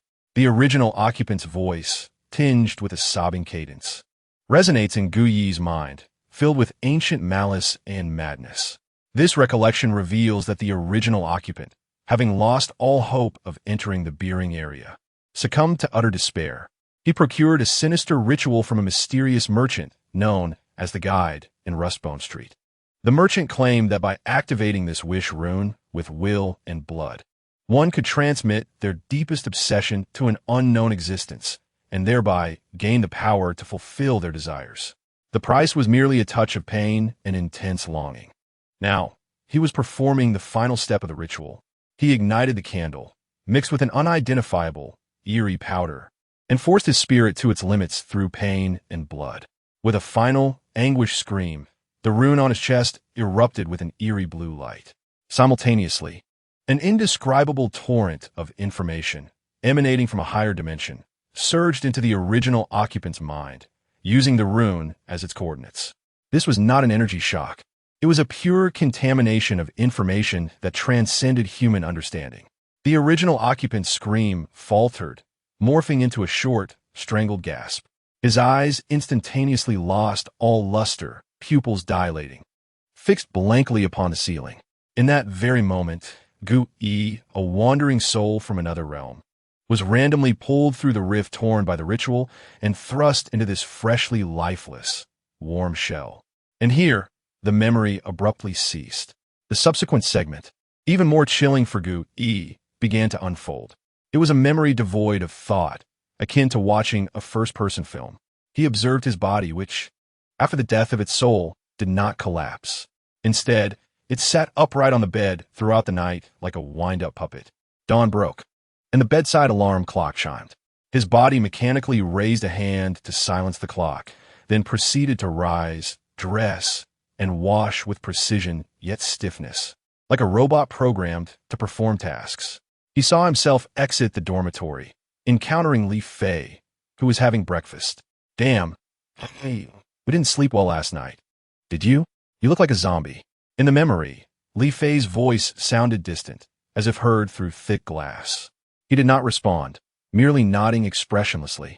He then followed Wang Laojia onto the dilapidated commuter bus. Throughout the journey, irrespective of Li Fei and Lin Xiaoqi's playful banter, he remained silent, gazing out the window.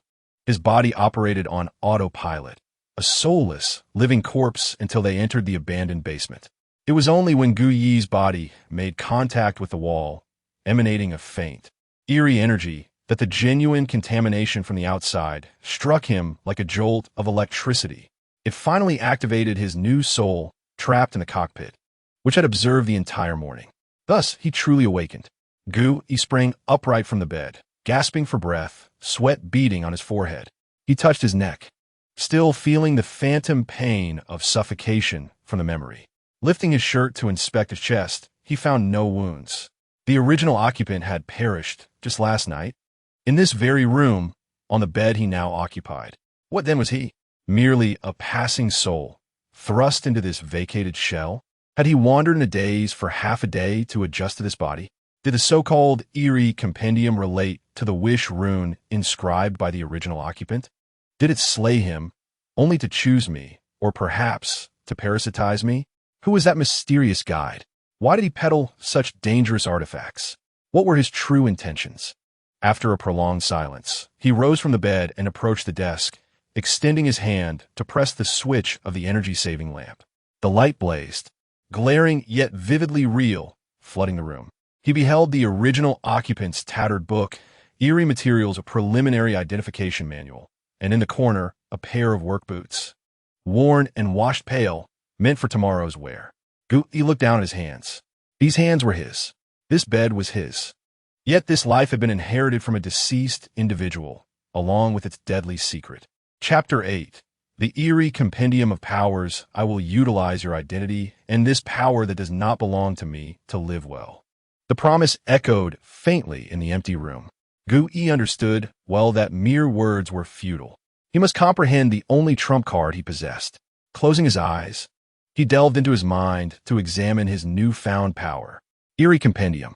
A book composed of faint, smoky black energy materialized directly in his consciousness, like software embedded in his brain. He opened the compendium. The cover page revealed 4 enormous bookmarks, each radiating distinct luminescence. The first, titled Record of 100 Demons, emanated an ominous crimson glow. The second, labeled Curio's Box, shone with a mysterious dark violet light. The third, called Scroll of True Words, exuded a pitch-black, abyssal glow. The fourth, named Curse of the Plague Heart, emitted a sickly green luminescence reminiscent of decay. Currently, only the bookmark for Record of 100 Demons was illuminated, while the other 3 remained gray, seemingly requiring specific conditions for unlocking. Gu-Yi's focus settled upon the glowing Record of 100 Demons. The pages turned automatically, revealing the first page before him. It depicted an exquisitely detailed card, almost lifelike. The backdrop was a dark, damp ventilation shaft, In the center lay a pool of dark red, seemingly sentient blood, sluggishly writhing, with bubbles of varying sizes forming upon its surface. At the bottom of the card, a series of clear, system-like text was inscribed. Form card, No 001 name, polluted blood grade, F-type, entity type living organism description a pool of sentient sludge. Do not let it touch you, or it will burrow through your pores, transforming you into the same wretched thing from the inside out. Abilities 1. Form transformation. Can convert its body into a formless, muddy sludge, immune to physical impacts, and capable of slipping through narrow crevices. 2. Corrosive slime. Secretes a mildly corrosive slime from its body, usable for attacking or hindering foes. Weaknesses. 1. High temperature. Temperatures exceeding 500 degrees Celsius can cause rapid evaporation. 2. Purification concept. Reacts violently to the purification liquid and purification projectiles of Xiangxi. 3. Dry environment. An extremely arid environment significantly reduces its activity. Form card. Gui's consciousness focused on this unfamiliar suffix. The information flow from the compendium immediately provided annotations. Form card. A peculiar entity generated after containing a living entity. The host can transform into this peculiar form by consuming mental energy. Current highest containable grade, E grade. Transformaten Gui Sudende Understud. This, by Gilu, is his transformation list. He continued to flip through the pages. Behind the by Gilu, indeed, lay a blank expanse. He returned his consciousness to the title page, attempting to touch the 2 gray bookmarks. Artifact box, unlocked automatically unlocks after containing the first arm card. Mantra scroll, unlocked automatically unlocks after containing the first rule card. Epidemic spell, unlocked automatically unlocks after containing the first meme card. Arm card, rule card, meme card, Gui Fronit. Although he did not yet comprehend their specifics, he vaguely sensed that the mechanics of this golden finger were far more intricate and powerful than he had imagined. After regaining his composure, Gui's consciousness returned to the main interface of the compendium. This time, he began to investigate the upgrade methods of the compendium itself and its additional functions. Soon, he discovered a progress bar locked by a chain icon on the last page of the compendium, along with several similarly dim function areas. Compendium level, LV1 upgrade conditions, contain and analyze 10 different peculiarities. Current progress, 110. Below the progress bar, there was only one illuminated function area. Fusion and evolution, LV1. Gui's thoughts lingered on this function with the most impressive name. A segment of explanatory text appeared. Fusion and evolution, LV1 allows the fusion of 2 cards of the same type, with a certain probability of creating a brand new, higher grade card. Current fusion type, limited to form cards only. Basic consumption, each activation of the fusion process requires a consumption of 20 maximum mental energy. Int, fusion requires compatibility reference. The higher the compatibility between the 2 species, the greater the success rate, and the lower the additional mental energy consumption. Warning, if fusion fails, the 2 cards used as materials will enter a 24-hour degradation state and cannot be used during this period. Gui read through all the explanations word by word. This is quite the predicament. After finishing this lengthy explanation, Gui could not help but mentally complain. The fusion function was far more costly than he had anticipated. First of all, activating it required 20 mental energy, which was a significant percentage deduction. Nearly 1/3 of his combat endurance. High risk, high reward indeed. Gui stroked his chin, his gaze gradually brightening. Despite the numerous restrictions, the allure of creating an entirely new, higher-grade card was simply overwhelming. This function seemed tailor-made for someone like him, starting from nothing to turn the tide. If he could fuse 2 F-grade cards, with a stroke of luck, he might emerge with an E-grade or even a D-grade treasure. This was indeed a genuine shortcut to break through class barriers. The gambler's joy spread across Gui's face uncontrollably. He fought the impulse to rush out and capture another peculiar entity for fusion experimentation. He knew that currently, he possessed only the polluted blood card, leaving him with no options to play. After studying this, Gui discovered another issue. Aside from transformation, it seemed he had no other abilities to utilize in his human form. This meant that in the event of an emergency, he lacked even the most basic self-defense and counterattack capabilities. Was there truly no other way? He carefully flipped through the compendium's explanations once more. Finally, in the corner of the Bagula page, he found a line of tiny, almost overlooked gray text. Skill extraction. Unlocked unlocks after the compendium reaches LV2.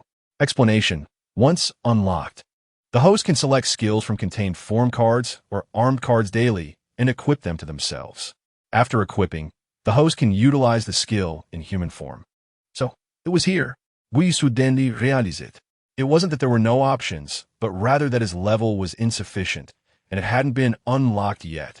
As long as the compendium reached level 2, he would have a trump card for combat in human form. The conditions for upgrading were to contain more diverse peculiarities. The path to becoming stronger lay clearly before him. That was to frantically contain, to capture every visible and different type of peculiarity, to unlock the artifact box and mantra scroll, to elevate the compendium's level, and to acquire more materials for fusion and evolution. Gu exhaled a long, deep breath. He opened his eyes once more, gazing out at the bizarrely illuminated night sky painted by neon lights. The confusion and fear in his eyes had diminished. He set 2 initial goals for himself. First and foremost, to survive and grow stronger, to fervently contain, to capture every visible and different type of peculiarity, to unlock the artifact box and mantra scroll, to elevate the compendium's level, and to acquire more materials for fusion and evolution. Only by possessing sufficient power for self-defense could he establish a foothold in this wretched world. Second, to uncover the truth behind the original owner's death, to clarify the reasons for his transmigration, to understand what this peculiar compendium imprinted deep within his soul truly was, and to unravel this enigma. The mysterious guide who sold the original owner the wish ritual remained his only lead. Chapter 9. Credit Points and the Vanished Guide. The next day, Gu was awakened by the incessant clamor of the hive apartments. The sounds of arguments from downstairs, the cries of children, and the retching of drunken men in the hallway all mingled together like a boiling pot of gruel, reeking of the sourness of life. He opened his eyes to gaze at the familiar, unsightly crack in the ceiling, experiencing a fleeting moment of disorientation. Everything from yesterday felt like a bizarre dream. However, upon opening his personal terminal and seeing the clear balance of 1050 in his account, he knew everything was real. Gui did not linger in bed. In this world, survival took precedence. He first took his ID card and headed to the Human Alliance Resource Exchange at the edge of the Southern District. It was an official institution, reminiscent of the old world banks, filled with the scent of disinfectant. The air was thick with numbness and silence. Everyone stood in long lines, waiting to receive their weekly ration of sustenance to ensure they would not starve. ID. At the window, a staff member clad in a garrison division logistics uniform did not look up. Gu presented his card. The individual swiped it on the machine and then tossed out 7 tubes of dark green nutritional paste, the size of toothpaste tubes, as if discarding trash. Next, Gu stuffed the nutritional paste into his backpack and turned away from that oppressive place, plunging into the bustling marketplace of Rustbone Street, alive with the essence of humanity. Here was where life truly began. With an additional 530 credit points, Gu felt his posture straighten considerably. No longer did he walk with his head down. As was customary in the original owner's memories, he began to lift his head, observing and experiencing. He first spent 100 credit points at a stall adorned with a gas mask sign, purchasing a brand new respirator equipped with dual-layer activated carbon filters. The old one had long needed replacing. Upon donning the new mask, the faint odor of decay in the air was indeed significantly mitigated. Almost immediately, he was drawn towards a pungent aroma rich with the scent of grease. One astute mask, Gu thought to himself approvingly. The stall was selling fried synthetic potato cakes. The vendor was a one-armed man, skillfully tossing each grayish potato cake into a boiling pot of oil, the origin of which remained unknown. The sizzling sound signaled the cakes swelling and turning golden brown and crispy. "Boss, I'll have one," Gu said. 10 credit points. After paying, he received the steaming potato cake wrapped in greaseproof paper. Mimicking those around him, he sprinkled a layer of red, spicy seasoning atop it. Taking a bite, the exterior was crispy while the interior was hot and soft. Although it lacked a distinct potato flavor, it provided a cheap satisfaction reminiscent of a starchy and oily blend. Yet, the warmth and greasy flavor were 1,000 times preferable to that cold nutritional paste. Gu-Yi quickly devoured this 10-credit point luxury, feeling rejuvenated. Having satisfied his hunger, it was time to attend to serious matters. Drawing upon the memories of the original host, he began navigating the entangled alleys of Rustbone Street. Resembling capillary vessels, he sought the mysterious guide who had sold him the Wish Rune. The route from his recollections twisted and turned. The deeper he ventured, the dimmer the light grew and the fewer people he encountered. The walls of the narrow lanes began to display bizarre symbols smeared in various colors, incomprehensible in their intent. The air was thick with a damp, musty odor that seemed impossible to dissipate. This was the dark area of Rustbone Street, where illicit transactions took place. Finally, Gu-Yi halted at the end of the narrowest, deepest alley. In his memories, the guide stall was located here. The stall was perpetually shrouded in shadow, with a tattered cloth serving as a curtain. It always displayed peculiar relics, allegedly excavated from the Northern District graveyard, such as dolls that wept on their own or dice forged from human bones. The original host had spent a full 1,500 credit points, saved over an entire year, to acquire that deadly ritual. However, before Gu-Yi now lay an empty space. The stall from his memories had vanished. Not merely absent, but there were no signs that anyone had ever set up shop here. The walls were smeared with the same grime and moss as everywhere else. The ground was littered with the same repulsive debris and stagnant water. It was as if no stall had ever existed in this location. Gu-Yi's heart sank. Something was amiss. This was far too peculiar. Logically, a place that had house goods for an extended period would bear cleaner marks on the walls and floor due to the items shielding them from filth. Yet, there was none. He approached the adjoining stall selling second-hand electronic components. The vendor was a gaunt old man, resembling a monkey. Old man, Gu-Yi tried to sound casual. Is the antique seller next door not operating today? The old man slowly raised his head, his eyes clouded as if coated in dust, scrutinizing Gu-Yi with a look of bewilderment, as though he were a madman spouting nonsense. Young man, he said, placing down the circuit board. Are you sure you have a right place? My stall has been here for nearly a year. When did I ever have a neighbor? This, he pointed to the empty corner, has always been a public restroom. With that, he disregarded Gu-Yi and resumed his work, as if he had merely encountered an inexplicable passerby. Gu-Yi's heart plummeted. Not only had the physical trace been erased, but even the memories of those around him had been altered.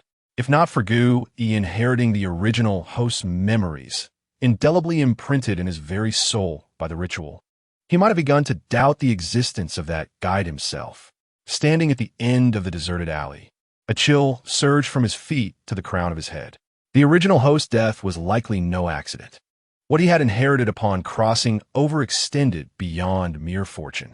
He exited the unsettling alley and returned to the bustling thoroughfare of Rustbone Street, alive with the essence of humanity. The surrounding clamor was vibrant and full of life, but this time, Gu-Yi felt an unsettling presence beneath the din, as though unseen eyes lurked in the shadows. Chapter 10. The value of the black market emerging from the alley where the guide had vanished. Gu-Yi felt a heavy weight upon his heart.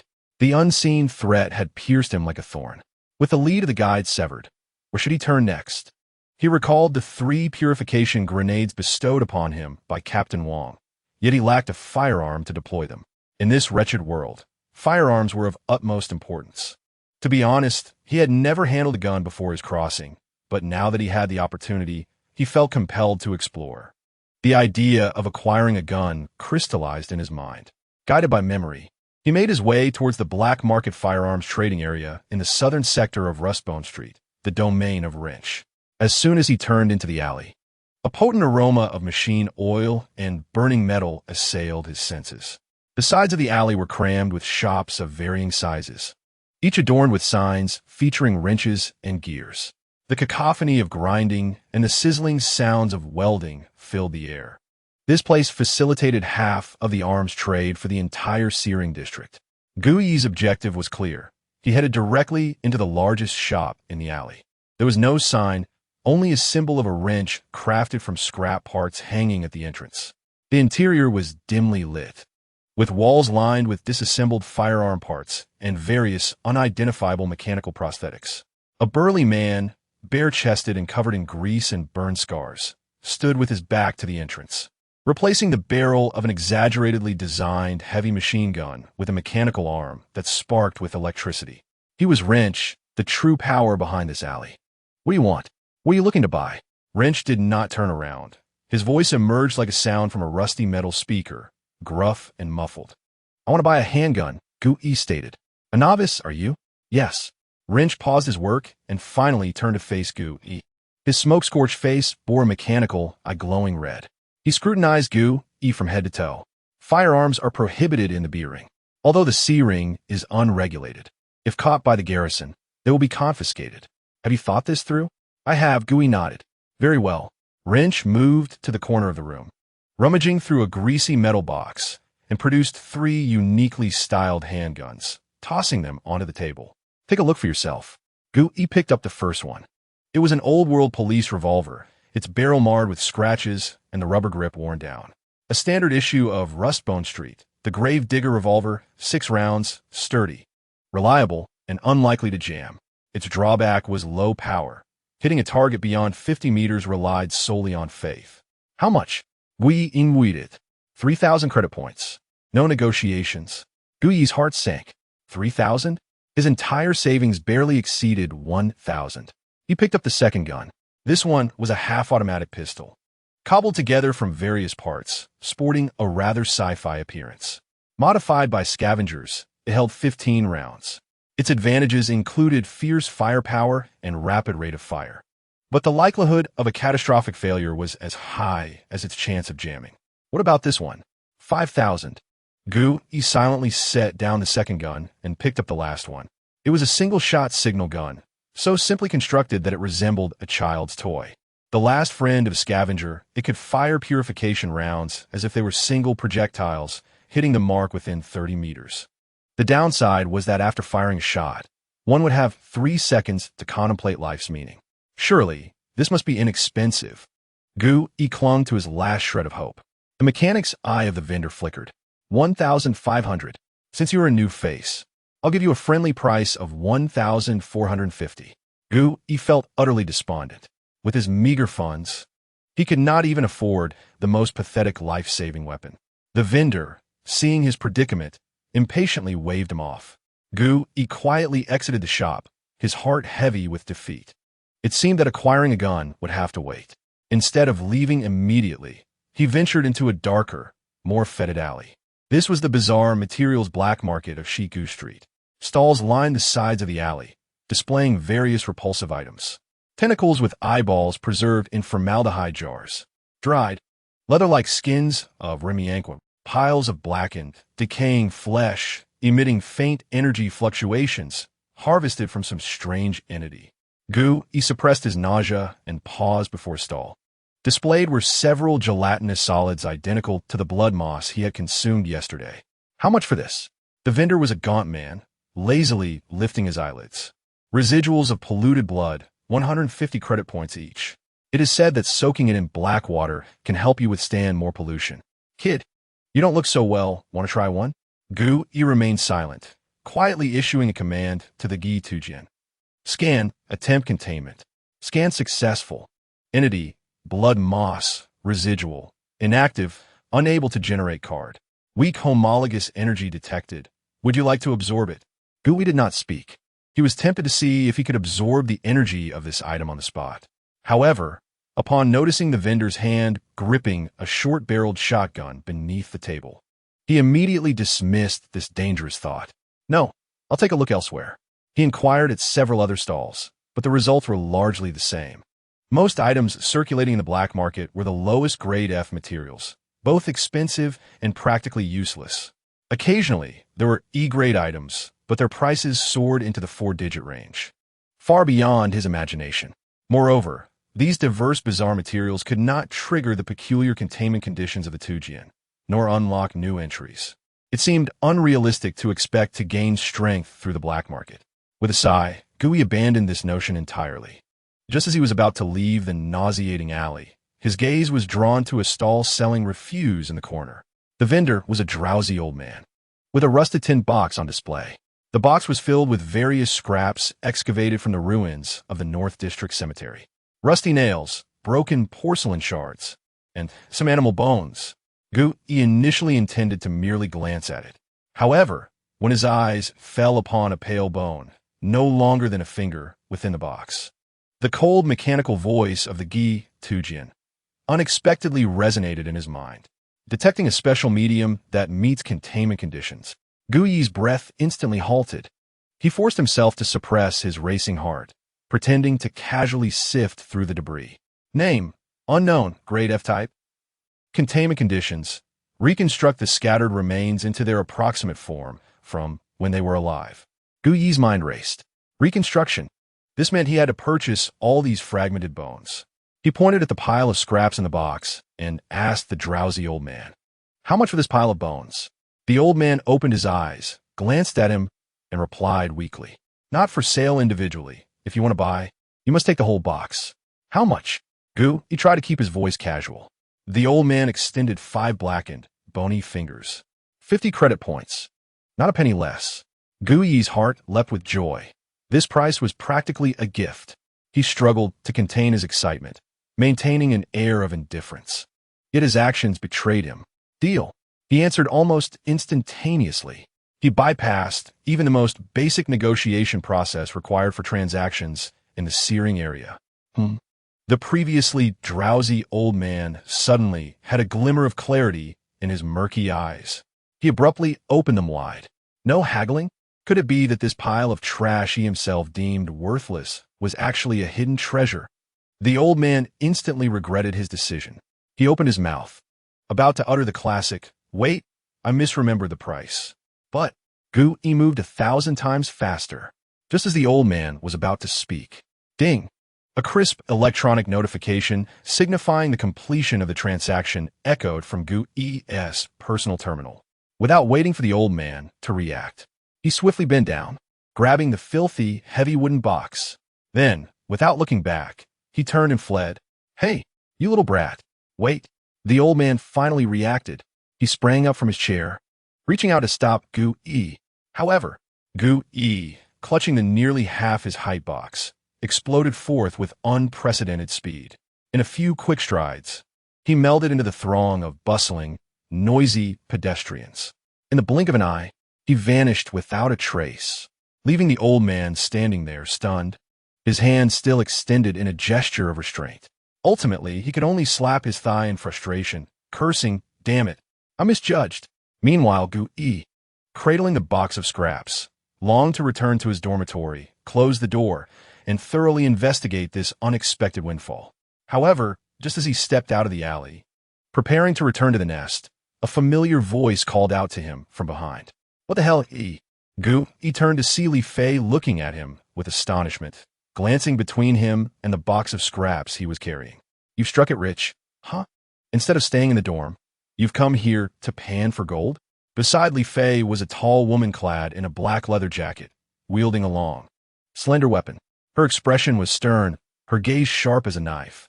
A mere glance at Gui sent a chill down his spine. "Oh, this is my sister, Ti Dao," Li Fei casually introduced, then pointed at Gui. "My colleague, Gui." "Hello." Gui nodded accordingly. The woman named Ti Dao merely offered a slight nod in acknowledgement and ceased her attention on him. "I'll be going now." She coldly addressed Li Fei. All right. Go ahead. Li Fei waved his hand impatiently. Ti Dao said no more, turning to meld into the crowded flow of Shigu Street, quickly disappearing from sight. It was only when the suffocating pressure had completely dissipated that Gui let out a sigh of relief. "Don't mind her. She always has that sour face." Li Fei seemed to relax as well, reverting to his boisterous demeanor, throwing an arm around Gui's shoulder. "Enough with that pile of scraps. Since we're out, let me take you to a good place to broaden your horizons." Chapter 11. The pile of old papers from a bygone era being half-dragged by Li Fei.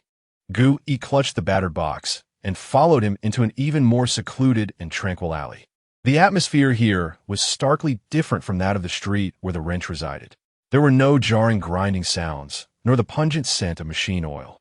Instead, the air was infused with the aroma of dust and aged paper, reminiscent of stepping into an old house that had been uninhabited for decades. The shops lining the alley were even more dilapidated, devoid of signs or calls from vendors. The proprietors, mostly elderly men and women, appeared drowsy, languidly reclining in their armchairs, indifferent to the passers-by. "Hey, what do you think?" Li Fei whispered, his face adorned with a mysterious smile that suggested he was about to reveal a hidden world. "This is the true gem of our southern district." The people from Xiaogu Street refer to this place as the pile of old papers. "Here, we sell relics from the ruins of the Northern District Cemetery, artifact from a bygone era." Curiosity piqued, Gu Yi followed Li Fei into the dimmest shop, nearly overwhelmed by clutter. The shopkeeper, a frail old man sporting reading glasses, was laboriously perusing a tattered book under the glow of a yellow, energy-saving lamp, barely lifting his gaze at their arrival. Gu Yi's attention was immediately captured by the peculiar items scattered throughout the store. These objects held no practical value, but were remnants from what was once referred to as the Golden Age, before the Great Fracture. In one corner, he spotted a scuffed home gaming console, its handle worn and frayed. Nearby lay several small plastic boxes known as cartridges. In Gu Yi's memory, these had only appeared as blurry images in history textbooks. On another shelf, carefully wrapped in plastic, were stacks of yellowing comic books, their covers depicting men and women in tight suits, striking exaggerated poses. There were even stranger items, a ceramic doll missing an arm, with two eerie streaks of tears on its face, and a rusty square tin cookie box adorned with the image of a chubby foreign man in a red dress. Gu Yi felt as though he had stumbled into a miniature museum of discarded history. These items seemed utterly out of place in this realm of survival, devoid of sustenance or weaponry. Their sole purpose was to remind people that this world was once different from its current state. "Boss, do you still have that item?" Li Fei confidently approached the counter and rapped on the surface. The old man finally raised his head, adjusted his glasses, and leisurely replied, "What's the rush, kid? Every time you come, it's like I'm on a deadline." Complaining, he begrudgingly retrieved a heavy box carefully wrapped in velvet from beneath the counter. Upon opening it, a small yellow plastic square lay quietly within, adorned with two holes for earphones and a row of worn buttons whose inscriptions were barely legible. A Sony Walkman, an ancient music player long obsolete in the tides of time. Li Fei's eyes sparkled with delight as he carefully lifted the device, cradling it as if it were a priceless treasure. "Looks good, old man. Is it still functional?" Of course, the old man scoffed. "I personally refurbished it, even replaced the batteries. Here, I'll throw in a tape of old-world rock music for you. Quite a treat." He tossed over an equally ancient tape. "All right, I'll take it," Li Fei said, cherishing the Walkman in his hands. "Let us talk price." The old man extended 5 bony fingers. 800 credit points. "What the hell?" Li Fei nearly dropped the item in shock. "Are you out of your mind? 800 points for this broken plastic box? Last time I came, you sold it for 300. Last time was last time. This time is this time," the old man replied, returning to his book with a languid demeanor. "This is the only Walkman left in the entire pile of old papers. Take it or leave it." Li Fei's eyes widened in disbelief. 800 credit points represented nearly all the earnings from 3 arduous missions. Gu Yi, watching from the side, was equally astonished. He hadn't anticipated that what he considered worthless electronic waste could fetch such a steep price, comparable to a half-decent firearm. 350. No more. Li Fei gritted his teeth, attempting to haggle. 680. 1 cent less, and I'll put it back. 380. Don't be so greedy, old man. This thing could break any day. 650. This is art, kid. Art is priceless. To hell with your art. Li Fei faina danger. Slamming the Walkman onto the counter and dragging Gu Yi to leave. "Let him keep it. We're done here." Just as they stepped away, the old man's unhurried voice called after them. 500. That's the lowest I can go. If you want less, I'll dismantle it for parts to sell to the wrench. Li Fei halted, turning back to lock eyes with the old man for 3 seconds. Finally, he deflated like a punctured balloon, grumbling as he fished out his personal terminal. "Damn it, you drive a hard bargain. Payment successful. 500 credit points. Watching a significant sum evaporate from his account, Li Fei's face twisted into a grimace. He carefully tucked the expensive Walkman and tape into the innermost pocket of his clothing and exited the pile of old papers, still wearing a pained expression as if he might weep. Unable to contain his curiosity any longer, Gu, clutching his box of genuine junk purchased for a mere 50 points, inquired, "Brother Monkey, you spent so much for this thing? This thing?" Li Fei bristled, halting to glare at him. "You don't understand anything. This is about sentiment. This is romance." He stumbled over his words, failing to articulate his feelings. Finally, scratching his head, his previously nonchalant expression shifted to slight embarrassment. He glanced around to ensure no one was eavesdropping before lowering his voice to Gu Yi. "Next week. It's coming up soon. Isn't it? What is coming up?" Gu Yi asked, taken aback. Li Fei's face tinged with an unusual blush. "Shao Qi's birthday, you fool. Have you forgotten?" He nestled the Walkman deeper into his embrace, his tone betraying a youthful shyness and pride. "Doesn't she love those old songs from the Orange Box?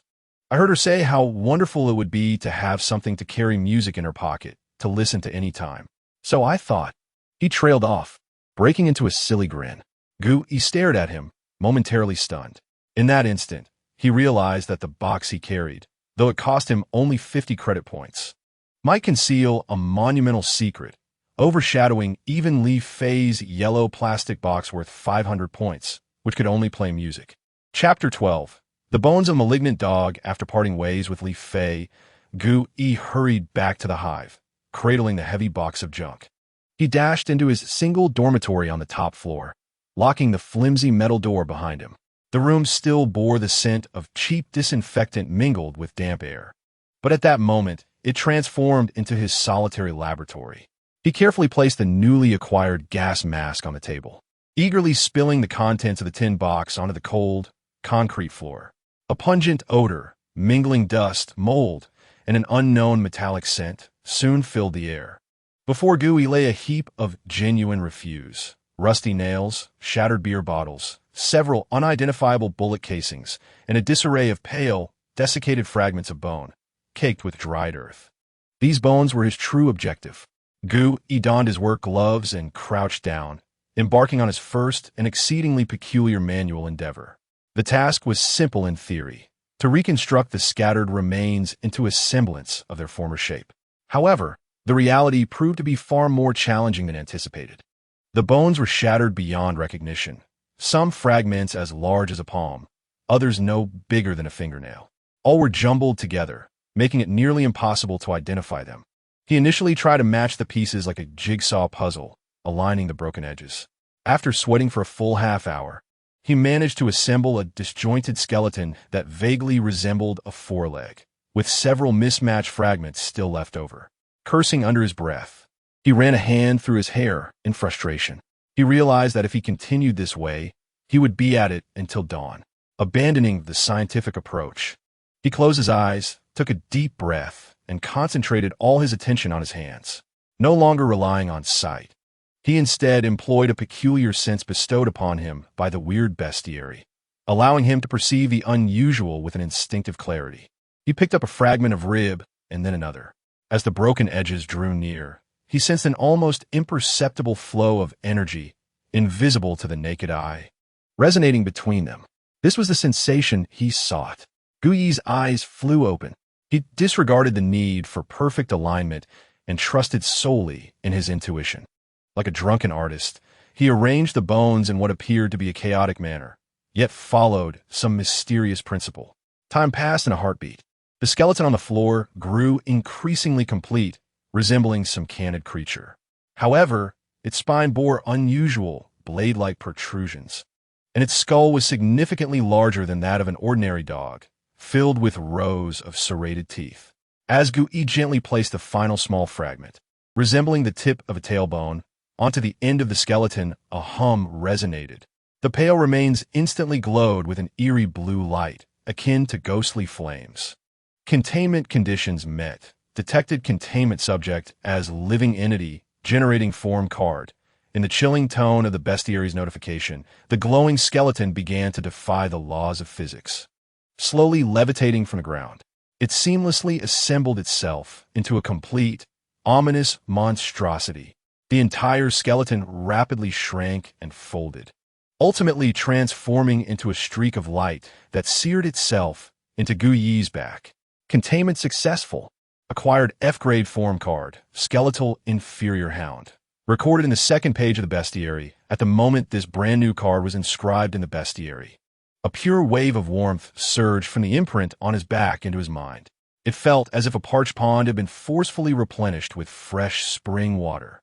The mental fatigue he had endured while assembling the bones was not only restored in an instant, but the very capacity of his mind seemed to expand. New card recorded. Soul capacity expanded, mental power limit increased. 10 to 15 joy radiated from Gu Yi's face. He had not only acquired a new transformation, but had also achieved a permanent enhancement of his fundamental mental capacity. He immediately plunged his consciousness into the bestiary. Form card. No 002 name. Skeletal Inferior Hound grade. F-type. Entity description. A substandard creation formed from the resentments and remains of countless beings, pieced together in a contaminated burial ground. It is tireless, unafraid of death, a born hunting hound and cannon fodder. Do not expect loyalty. It revels in the thrill of the chase. Abilities: 1 silent stealth upon transformation. Movements on all fours are rendered nearly silent due to the unique structure of the bones absorbing sound. 2 serrated bite. Post-transformation, biting force is slightly enhanced, allowing teeth to easily tear through leather and inflict physical damage on F-grade entities. Weaknesses: 1 structural imbalance. Its joints are exceedingly fragile, prone to dismemberment, yet the severed remains remain active.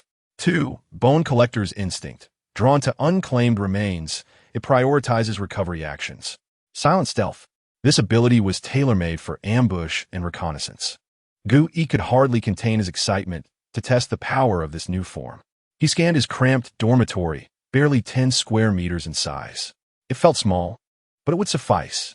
Transforming into this skeletal inferior hound, he experienced a sensation entirely different from that of transforming into polluted blood. It was not a melting, but a shattering and reassembling. A series of crackling sounds echoed as his bones emitted a painful crunch. His body uncontrollably began to curl downward, limbs elongating, spine protruding outward, as skin and flesh seemed to retract inward, channeling all strength into the transforming bones. A profound pressure bore down upon him from all sides. It felt as though an unseen gray giant gripped him tightly with its frigid hands. Heavy, oppressive, and suffocating. Gu Yi let out a muffled groan of agony as the transformation process became ensnared. He sensed his form had morphed into a grotesque amalgamation of human and hound. Yet, the external pressure acted as an invisible wall, staunchly preventing him from completing the final stage of the transformation. A flash of realization struck him, reminiscent of a commuter bus passing by a high wall. Reality stabilization anchor. It was the force field of the high wall. Though outside, he was still within the radiation range of stability field 2040. This field was furiously correcting his body, attempting to revert this anomaly back to a normal human form. Warning: high-intensity reality stabilization field suppression detected. Form card function suppressed by 50. Mental power consumption rate increased by 100. The bestiary's warning blared frantically. Gu Yi decided against pushing through. No one knew if more advanced surveillance alarms were present atop the high wall. He promptly terminated the transformation. With a thud, he reverted to human form, collapsing to the ground, his bones feeling as if they had shattered into pieces, excruciatingly painful. He understood now. Beneath the shadow of the high wall, his greatest trump card had been shackled. The high wall's absolute reality power constantly reminded him. Here, one must conform to normality. Anything abnormal would be corrected. Slowly, he rose from the ground and returned to his creaky bed. He began to calmly contemplate his current predicament. The containment of the 2 enigmatic cards relied once on luck and once on audacity. However, such fortunate occurrences could not be expected daily. Firstly, it was impossible for him to perform those peculiar containment actions under the watchful eyes of his teammates. This time involved devouring and stitching. What if next time the conditions stipulated by the illustrated guide required him to dance with the target? Eventually, he would surely reveal himself. Secondly, and most crucially, waiting for the company's assignments was excruciatingly slow. As Li Fei had mentioned, the sanitation workers did not report for duty every day. Most of the time, they lingered in the hive, awaiting the uncertain moment when the company's terminal would finally announce a task. Sometimes, the wait could stretch to 3 or 5 days. Furthermore, the vast majority of tasks were ungraded and deemed safe, such as cleaning up contamination from a derelict warehouse or collecting soil samples from a designated area. Safe, but that also meant there was no opportunity to engage with the living anomalies, let alone earn any commission from recovered materials. Only those sporadic assignments, marked with a danger rating, served as a feast for someone like him, a covert opportunist. Yet such tasks were as elusive as they were desirable. He could no longer afford to remain passively adrift. Relying on the company's charity and the whims of fate for his growth was tantamount to courting disaster. He needed to discover a proactive and liberated avenue to engage with the anomalies. Additionally, he must find a path that would enable him to extricate himself from the company and earn credit points independently. Gu Yi's gaze pierced through the narrow window, directed towards the pulsating neon lights deep within the rusted bone street, a place eternally alive with clamor. There lay a weapons shop with wrenches, a clandestine clinic with syringes, and a tavern, known only through the memories of the original owner, a haven for outlaws, the Bounty Hunter Guild's One-Eyed Tavern. Perhaps it was time for him to venture there. Chapter 13. The One-Eyed Tavern and the execution of this notion began to proliferate wildly in Gu Yi's mind like an unruly weed. He could no longer afford to wait. Without even having dinner, he stepped out of his top-floor dormitory. He descended the exposed, zigzag staircase of the hive. The wind at the top floor rattled the tin walls. He passed the 5th and 4th floors, where Li Fei, Chun Hao, and other seasoned teammates resided. The hallway alive with the sounds of revelry and the enticing aroma of food, far more potent than that on the top floor. Finally, he halted at the end of a relatively clean and quiet corridor on the 3rd floor. The door before him was markedly different from the flimsy tin doors above. It was a solid wooden door, seemingly salvaged from some ancient structure, reinforced with steel plates. A functioning brass peephole adorned the side. In this chaotic hive, such a door symbolized status and security. Taking a deep breath, Gu Yi raised his hand and knocked on the door.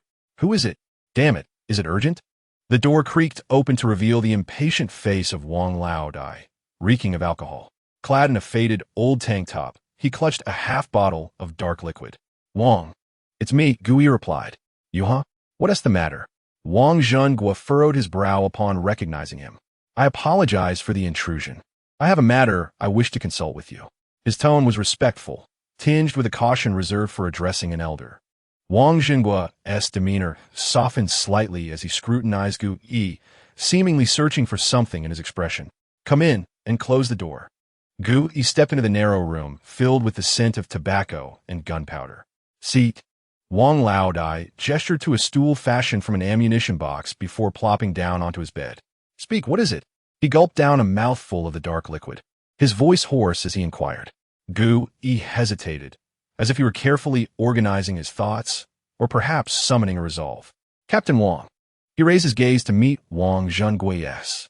"The company's tasks are far too scarce. I wish to explore alternative avenues to earn some extra credit. I've heard that one can register as a scavenger at the One-Eyed Tavern." The moment the words One-Eyed Tavern escaped Gu Yi's lips, Wang Zhenggua's expression transformed instantaneously. His normally murky and fatigued eyes sharpened with intensity. He did not respond immediately, but instead scrutinized Gu Yi from head to toe, as if seeing the silent young man he had personally recruited for the first time. Then, Wang Zhenghua smiled. "Extra credit? Kid, do you realize that every year newcomers who take on jobs from the One-Eyed never return, enough to fill the muddy waters of the river?" "I know," Gu Yi nodded. "But I also understand that if I continue to wait for the company's tasks, I may never afford even the worst gun in the wrench shop." Wang Zhenghua fell silent again, observing the exceptionally calm young man before him, as if he were witnessing a reflection of his own discontent from years past. After a long pause, he downed the remaining half of the dark liquid in one swift motion and slammed the empty bottle on the table. Fine, he stated. I will take you there. But remember, we'll only observe, not partake. The rules there are 100 times more treacherous than the company's wretched contracts. I understand. Put on your thickest coat and cover your face well. Let us go. The night on Rusted Bone Street was even more tumultuous than during the day. The two walked through the throngs of people, one behind the other. Listen closely, kid. Wang Zhenguo lowered his voice, as if imparting the most ancient survival wisdom. Bounty hunters may sound impressive, but they are merely a pack of wild dogs with no one to oversee them. Here, we have 3 tiers. The lowest is called Scavenger. Spend 100 credit points to register a name at the One-Eyed and sign a death warrant, and you're in. You'll be doing menial tasks like picking up trash or running errands for the big shots. Next up are Hunters. You must operate independently or complete at least 10 F-grade tasks to apply. Only at this level do you qualify for those truly perilous and lucrative jobs. As for the highest tier, they don't call themselves Hunters. They refer to themselves as Executioners. A note of reverence tinged Wang Laodai's tone. In the entire Searing district, no more than 50 individuals are worthy of that title. Each one of them is a formidable character who has managed to survive the hands of D-grade anomalies. They had arrived at the entrance of the One-Eyed Tavern. Unlike the relatively mild atmosphere of the Clockwork Orange, the air here exuded a palpable scent of blood that warned strangers to keep their distance. Upon pushing open the heavy wooden door, Gui felt as though he had stepped into a smoldering battlefield. The first floor was an open tavern. The air was thick with a stench tenfold stronger than that of Clockwork Orange, a noxious blend of inferior alcohol, sweat, blood, and gunpowder. Each booth was occupied by vigilant scavengers, weapons resting close at hand. No one raised their voice. Only muffled whispers filled the air. Behind the bar stood a gaunt proprietor with a single eye, leisurely cleaning a glass stained with dark red blood. His other eye was replaced by a crude mechanical prosthetic made of brass and gears, emitting a faint red glow. He was the One-Eyed. Old Wang? What brings you here for a drink today? The One-Eyed noticed Wang Zhenguo, his mechanical eye flickering, lips twisting into an unpleasant smile. I brought a newcomer to broaden his horizons. Wang Laodai scanned a few credit points through his personal terminal. 2 cups of dark liquid to ward off misfortune. He led Gui not directly to the bar, but first to a corner where old terminal machines were lined up. The screens of those terminals were marred with scratches and speckled with static, their greasy exteriors appearing more antiquated than the components in a mechanic's shop. Look over there. Wang Laodai gestured towards the machines, where most of the work was conducted. Anyone classified as F-level could take on tasks there. With a mere swipe of an ID card, one could access the list of assignments. We refer to it as the dog food bowl, specifically designed to satiate those of us, the wild dogs.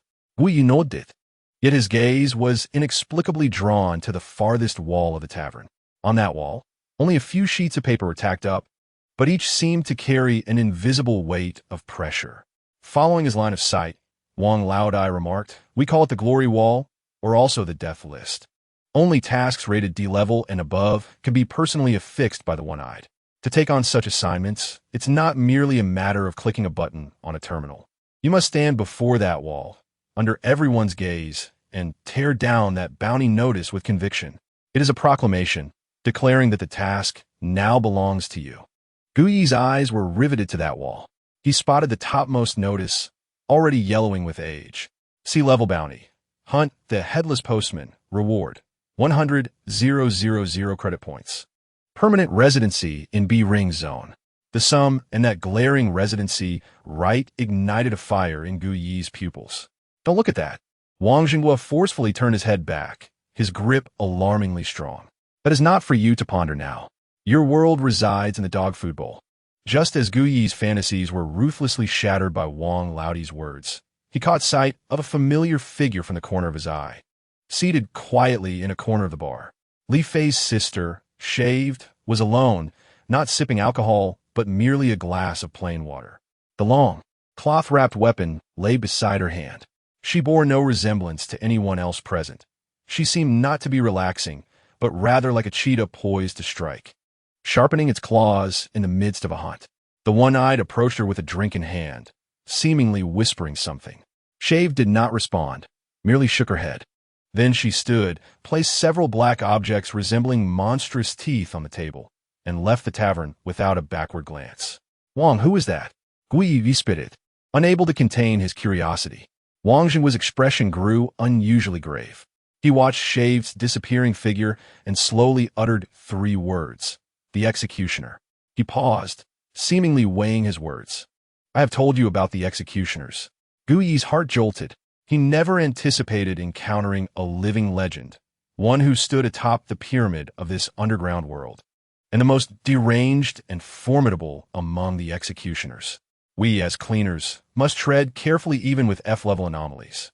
Yet she, Wang Laodai paused, gulping down the fiery black liquid. She hunts E-level anomalies as prey. Chapter 14. 2 paths and a contract of sale emerging from the heavy wooden door of the One-Eyed Tavern. The bustling, vibrant night air of Xiao Gu Street enveloped Gu Yi. However, his mind remained ensnared by the impact of the bounty notice and Shave's icy silhouette. He followed Wang Jingwa silently, the lingering aftertaste of the potent black liquor beginning to cloud his thoughts, instilling both lethargy and audacity. Finally, at a relatively quiet alleyway, he could no longer contain himself. Wang, he called out. Yes? Wang Jingwa did not turn. I find it hard to comprehend, with Li Fei's sister being so formidable. Why does Monkey still choose to toil alongside us? Today, he even haggled with the proprietor of the antiquities shop for a mere 500 credit points. Wang Jing's pace slowed. He did not respond immediately, but stepped into the shadow of the alley, pulling out a menthol cigarette to light. The crimson glow flickered across his weathered face. Kid, how you perceive our work as cleaners? He suddenly countered. Risky and exhausting, Gu Yi replied candidly. Indeed. Wang Laodai exhaled slowly. Correct, but the pay is quite decent. Wouldn't you agree? Gu Yi paused, reflecting on his own earnings of 530 credit points, and nodded in acknowledgement of the fixed salaries of Lu Fong and the others. Compared to the jobs and the memories of the original owner, being a cleaner in C-Ring Zone indeed constituted a well-paying position. That's right, Wang Laodai continued, taking another drag. You find this work dangerous because you have yet to witness greater peril. This job, despite its risks, remains just that, a job. We have company contracts, operational permits issued by Human Union. Each attendance is compensated with credit points, and the company provides a fixed monthly salary. This is called security. Wang Jingwa turned to face him, his murky eyes sparkling with clarity in the darkness. But those like Shaved, the executioners, are different. Their work is a gamble with their lives. They possess no contracts, no base salary, nor any compensation for loss. Today, they might walk away with 10,000 or even 100,000 credit points from the One-Eyed, while tomorrow they could become an unclaimed corpse, rotting in some corner of a Northern District cemetery. They are specters dwelling in shadows. More importantly, Wang Laodai's tone shifted to one of grave seriousness. Kid, remember this. In C-Ring Zone, being a hunter is akin to branding yourself with an indelible mark. The Garrison Corps recruits annually in C-Ring Zone, yet their recruitment guidelines clearly state, anyone with a history as a bounty hunter is never employed. Gu Yi's heart sank. That fool monkey. Wang Jingwa took another deep drag, as if trying to inhale all his frustrations. He curses that gray grinder daily, but he is more naive than anyone. He still believes he can save enough money, pass the assessments, and proudly become a member of the esteemed City Garrison Corps. He dreams of one day donning that uniform and walking into B-Ring Zone as a legitimate citizen, only to return to rescue his sister from what he perceives as a quagmire. Thus, Wang Laodai extinguished his cigarette, continuing slowly. He will never tread the same path as his sister. As for Shaved, she understands better than anyone that her world is not a quagmire. It is hell itself. She does not wish for Li Fei to be tainted by even the slightest hint of this bloodshed. She, far more astutely than Monkey, has seen through the wretchedness of this world. Hence, she chose a different path. Her refusal to assist her brother is not due to a fractured relationship. Rather, she seeks to protect him. Her realm is far too filthy and perilous. A simpleton like Monkey would be reduced to nothing within a day.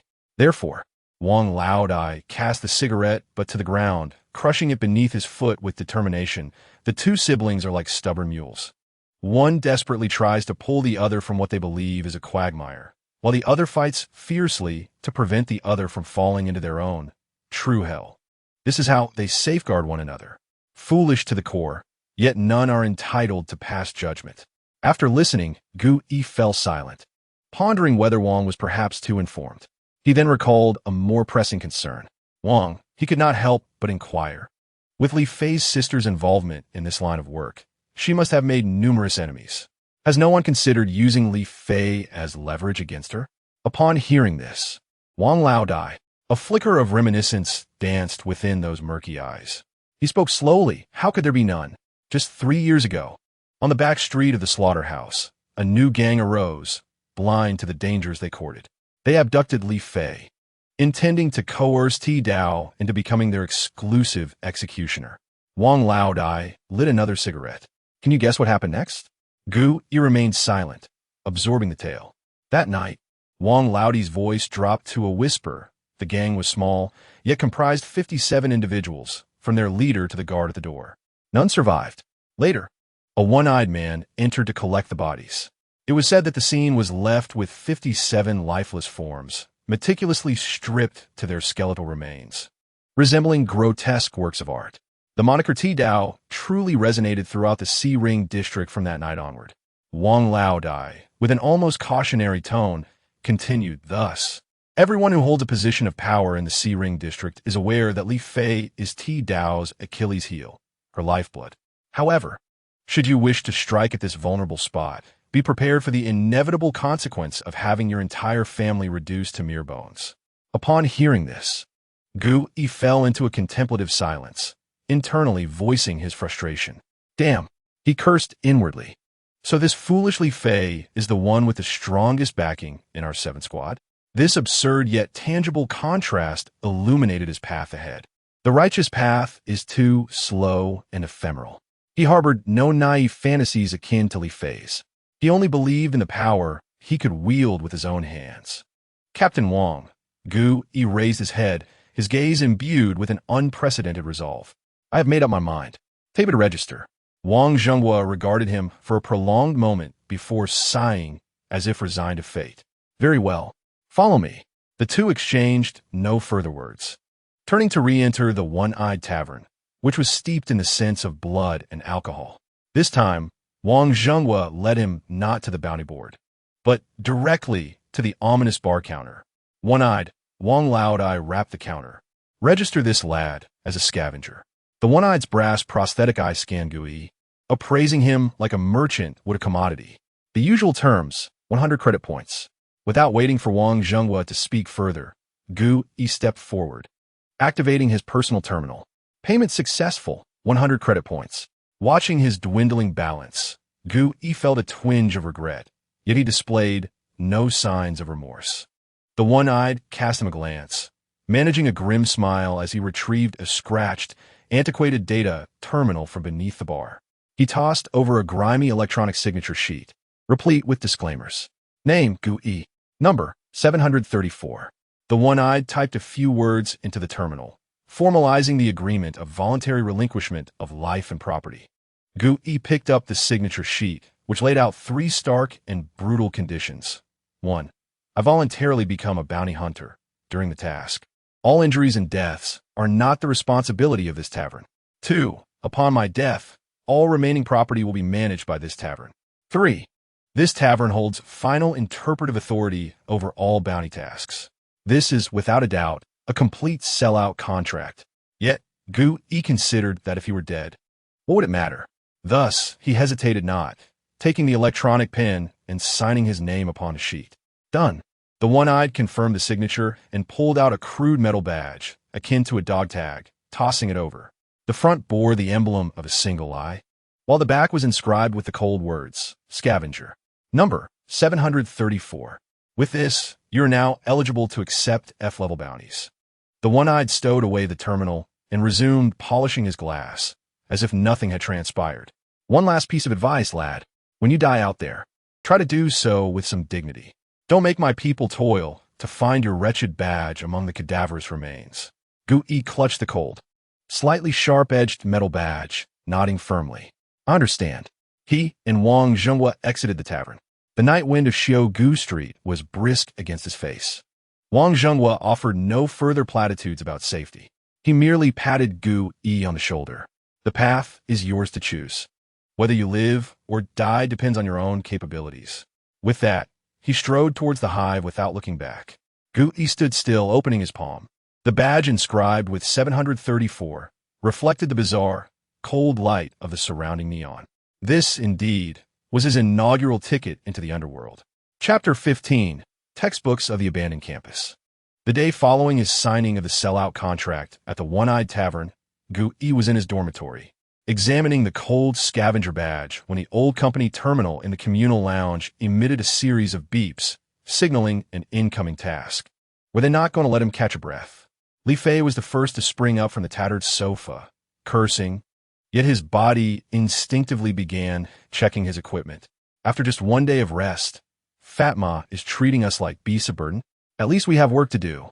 Let us save the complaints. Aunt Lou stuffed spare purification spray and batteries into her logistics pack.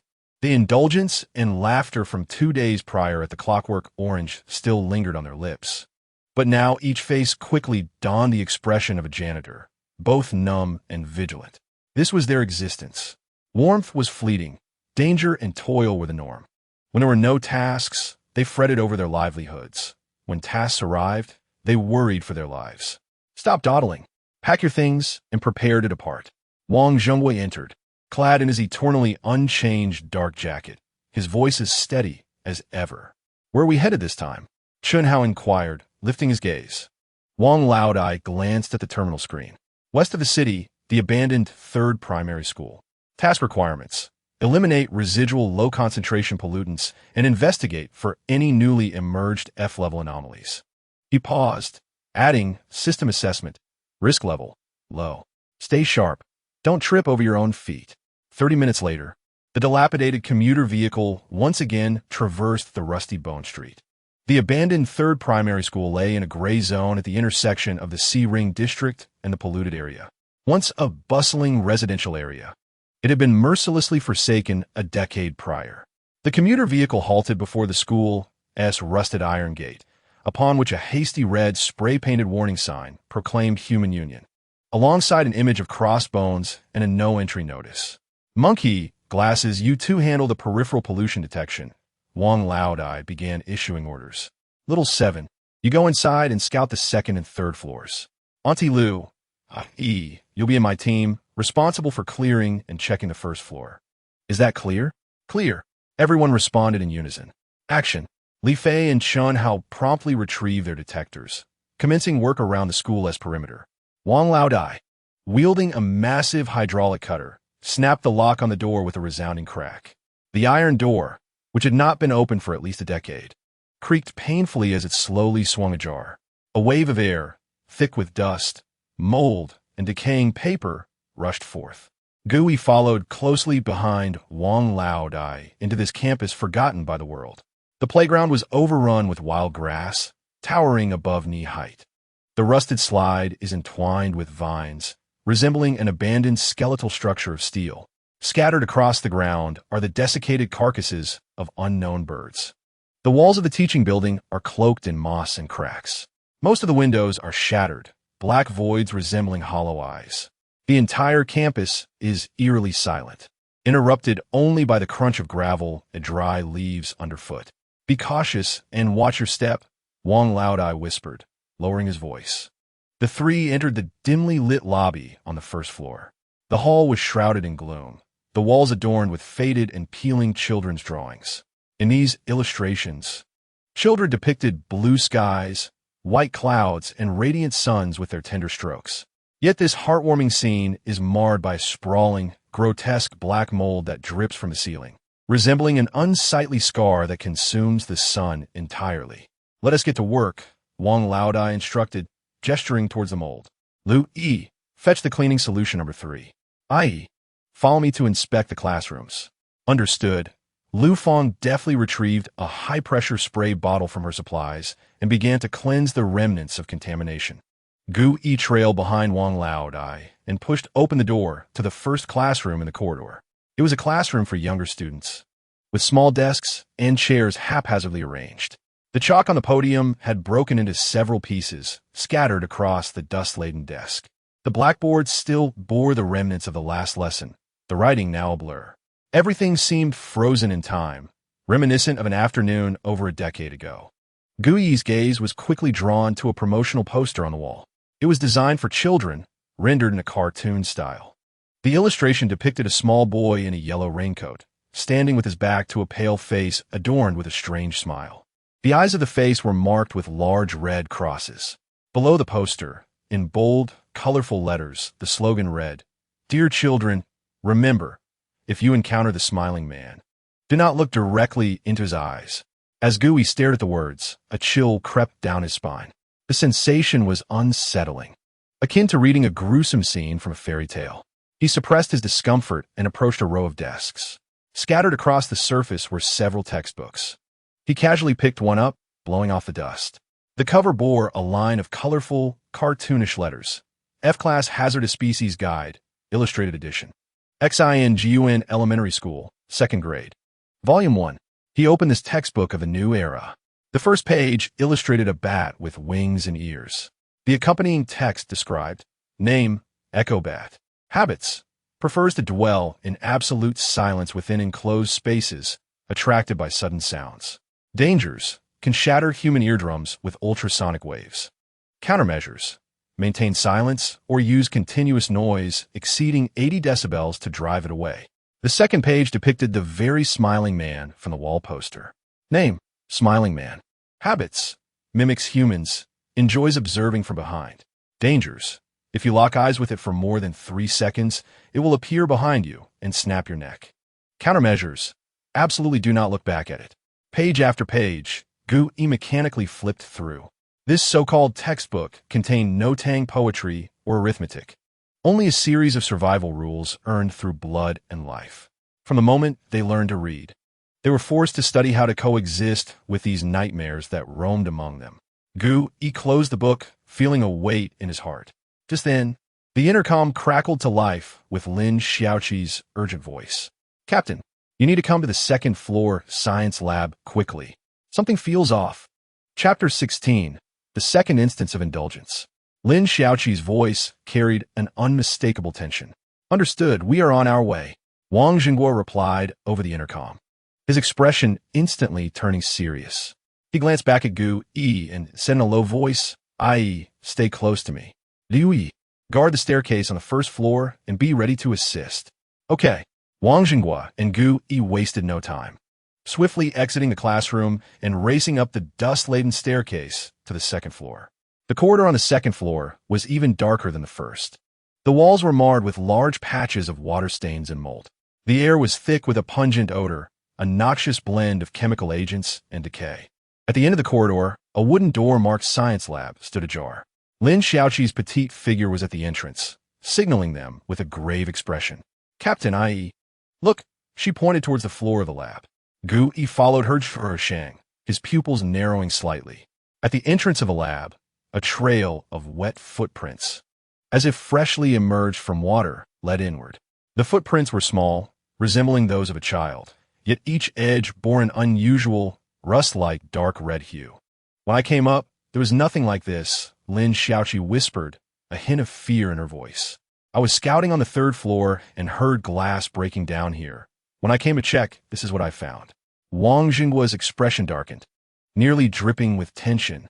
He slowly drew out his vintage revolver, signaling Gu Yi and Lin Xiaoqi to be on guard. "Ming Xiao, you stay at the door and keep an ear out for any movement in the corridor. Ai, come with me to investigate." "Yes." Wang Jingguo took the lead, with Gu Yi closely following, both stepping cautiously into the ominous lab. The laboratory was in disarray. Desks and chairs lay overturned, and shards of various glass apparatus littered the floor. The acrid chemical scent was even stronger here. Gu Yi's gaze quickly scanned the room. The floor was covered in those dark red, wet little footprints, chaotic and scattered, as if an invisible child had just caused a ruckus. In the farthest corner of the lab, a large glass specimen cabinet had been violently shattered from the inside. Formaldehyde pooled on the floor, emitting a sharp odor. The jars, originally meant for preserving various biological specimens, were toppled and mostly empty.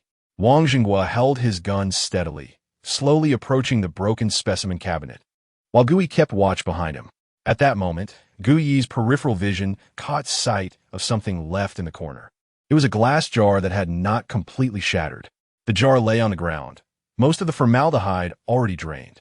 At the bottom of the jar, a human hand specimen remained, submerged in a murky liquid. The hand was pale, slightly swollen from being immersed in the liquid. Its 5 fingers curled unnaturally. Dark red stains, reminiscent of rust, seeped from the crevices of its fingernails and the folds of its skin. Almost instantly upon seeing the hand specimen, Gui's mind echoed with the cold, mechanical voice of the eerie compendium, scanning for containable entities. Name, rusted hand. Grade, F. Type, physical entity, inanimate. Description, a specimen that has undergone distortion due to resentment and chemical agents. It yearns to regain sensation and will touch all living beings with its rusted, toxic hand. Inanimate? For the first time, Gui questioned this classification within himself. Previously, the classification given by the polluted blood in the manual was that of a living entity. What are the distinctions between these two? Before he could ponder further, that crucial piece of information surfaced in his mind. Containment conditions. Kiss it for 5 seconds. Upon reading this, a tumultuous wave of nausea surged within Gui's stomach. Kiss it for 5 seconds.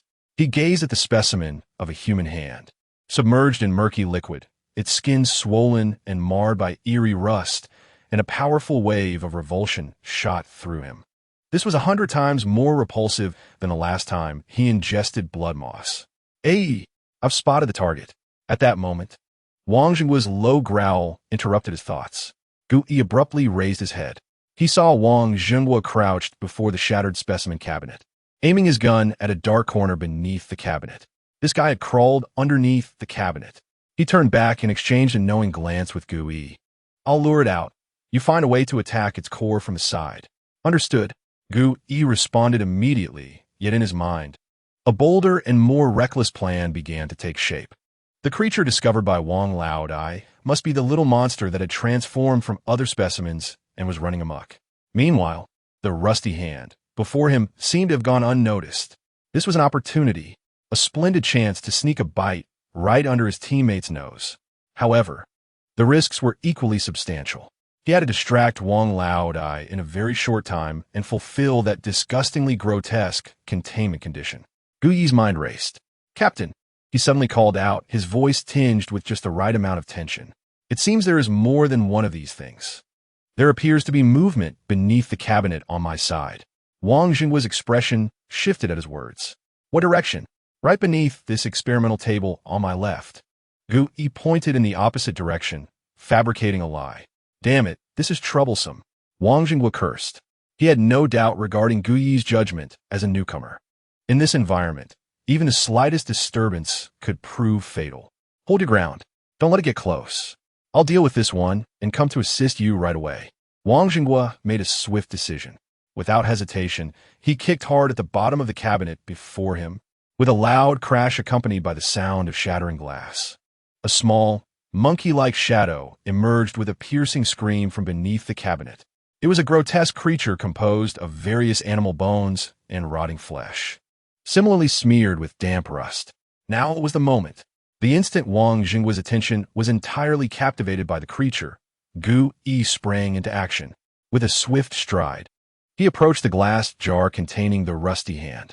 Without a moment's hesitation, he gritted his teeth against the rising nausea and plunged his hand into the jar, extracting the slippery, cold specimen. Then, he shut his eyes, held his breath, and pressed his lips against the swollen, icy hand, which reeked of formaldehyde. A wave of indescribable repulsion, mingled with the stench of corpses and chemicals, flooded his mouth and nostrils. The cold, slimy sensation, akin to decaying flesh, spread from his lips to every nerve ending in his body. Gui trembled violently, feeling as though he might vomit. Yet, he clenched his teeth and mentally counted down. 1 second, 2 seconds, containment condition satisfied. 3 seconds, establishing containment agreement. 4 seconds, energy link established.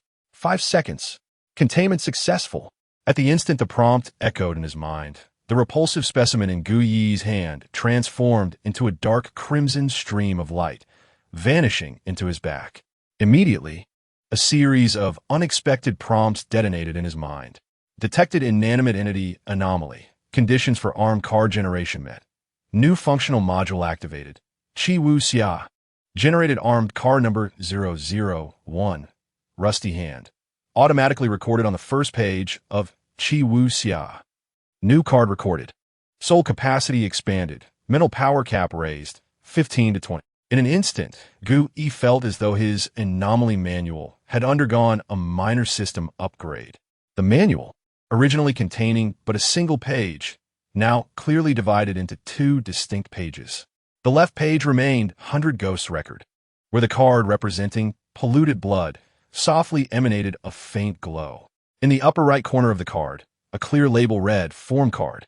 Conversely, the right side revealed an entirely new page, radiating a bronze hue. At the top of this page, in an ancient script, were inscribed the 3 characters, Qi Wu Xia. At this moment, within the first slot of Qi Wu Xia, a brand new, ominous dark red card gradually solidified. The upper right corner of the card also bore its type label, Armed Card. It worked, and it had also unlocked a new functionality. The immense joy instantaneously dulled the nauseating taste in his mouth. Gu Yi abruptly opened his eyes, intending to laugh, but the taste nearly induced him to retch again. "Ai, how are things on your end?" Not far away, Wang Jingguo's urgent shout pierced through, accompanied by a thunderous gunshot. The grotesque creature had evidently been dealt with. Gu Yi inhaled deeply, suppressing the nausea, and shouted back toward Wang Laodai. "Captain, the thing over here appears to have gone still. Perhaps your gunfire scared it away." Chapter 17, New Card Rusty Hand. Upon hearing Gu Yi's response, Wang Jingguo harbored no doubts. In the contaminated area, the anomalous behavioral patterns were indeed bizarre and unpredictable. It was entirely plausible that it had fled in fear or temporarily concealed itself. "Let it run," Wang Laodai spat, stepping forward to kick at the rapidly dissolving remains of the creature, which was turning into black water. The contaminant bone composite, a mindless and worthless trinket. He holstered his revolver and addressed Lin Shaoqi, who had rushed over. "Sparrow, inform the monkeys that the outer perimeter can be secured. Then, bring the strong purification solution to thoroughly cleanse this area. The residual toxins from this entity are highly potent." "Yes," Lin Shaoqi promptly affirmed. Wang Laodai turned back, scrutinizing Gu Yi from head to toe. "You all right? Why is your face so pale?" "I'm fine." Gu Yi hastily shook his head, striving to appear normal. "I was just a bit nervous. It's my first encounter with such a situation." "Humph, you got potential," Wang Laodai grunted, though his tone lacked reproach. "You'll get used to it after a few more experiences." As he spoke, he patted Gu Yi on the shoulder with such force that it nearly knocked him off balance. Gu Yi forced a smile that was more akin to a grimace and nodded repeatedly. He was certainly not frightened. He was simply repulsed. Even now, the terrifying odor of formaldehyde mingled with decaying flesh lingered in his mouth, leaving him feeling unwell. Before long, Li Fei and Chun Hao rushed in from outside. Upon seeing the chaotic state of the laboratory, Li Fei exclaimed in disbelief, "Whoa, what a commotion. Old Wang, you guys took out all the good stuff and left us with nothing. You're so chatty." Aunt Lu Fong strode in with cleaning tools, casting him a disapproving glance. "Get to work. The sooner we finish, the sooner we can wrap up." The subsequent cleaning efforts unfolded without further incident. With a clearly defined objective, the members of Team 7 exhibited an extraordinary level of professionalism. They meticulously sprayed purifying agents, scraped away contaminants, and utilized ultraviolet lamps for secondary disinfection. Each step was executed in an orderly manner, with seamless coordination among them. Gu Yi, despite enduring discomfort, joined the cleaning efforts. While engaged in the task, He secretly immersed his consciousness into the peculiar compendium within his mind.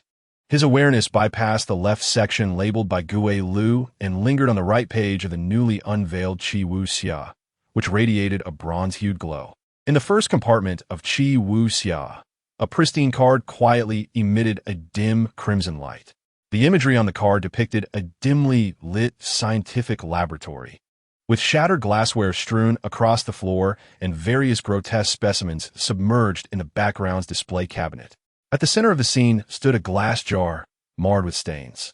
Within the murky, yellowed formalin solution, a pale, swollen human hand pressed firmly against the inner wall of the jar.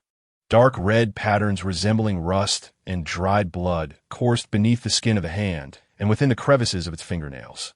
Gui concentrated deeply as the detailed information of the card appeared vividly on his retina, akin to a projection. Armed card, No 001, rusted hand grade, F-type, entity type, inanimate description, a specimen distorted by the dual influence of resentment and chemical agents.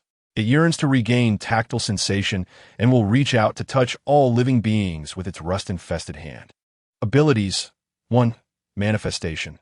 Consumes mental energy to manifest in human or transformed states, serving as equipment or a tool. 2. Rusty touch. After manifestation, it can be commanded remotely.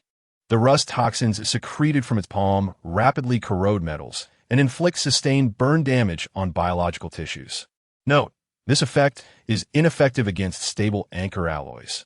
Weaknesses: 1. Strong acid. Acids with a concentration exceeding 75 can swiftly dissolve the rust layer on its surface, inhibiting its activity. 2. Dry environments. Extremely arid conditions slow its movements. 3. High temperatures. Prolonged exposure to high heat can ignite its internal corpse wax, causing irreversible damage. As Gui gazed at this newfound dossier, his heart raced uncontrollably. Manifestation. Remote control. This was an entirely different application from the transformation associated with Shape Card. He no longer needed to transform into the peculiar. Instead, he could utilize the peculiar as an item or pet. This revelation thrilled Gui to the core. It meant that his combat approach would no longer be confined to mere hand-to-hand combat. He forcefully suppressed his exhilaration and glanced around. Wang Laodai and Lu Feng were cleaning at the opposite end of the corridor. Li Fei and Lin Xiaoqi were downstairs, while Chun Hao adjusted equipment at the entrance. He was the only one in the laboratory at that moment. An opportunity. He intended to test this so-called manifestation and discover its nature. He was unaware that such an armed card, after leaving the contaminated area, could still be successfully manifested back in the searing zone, where high walls exerted stable anchor force. Taking a deep breath, Gui approached an abandoned iron laboratory table, feigning an effort to clean the stains on its surface.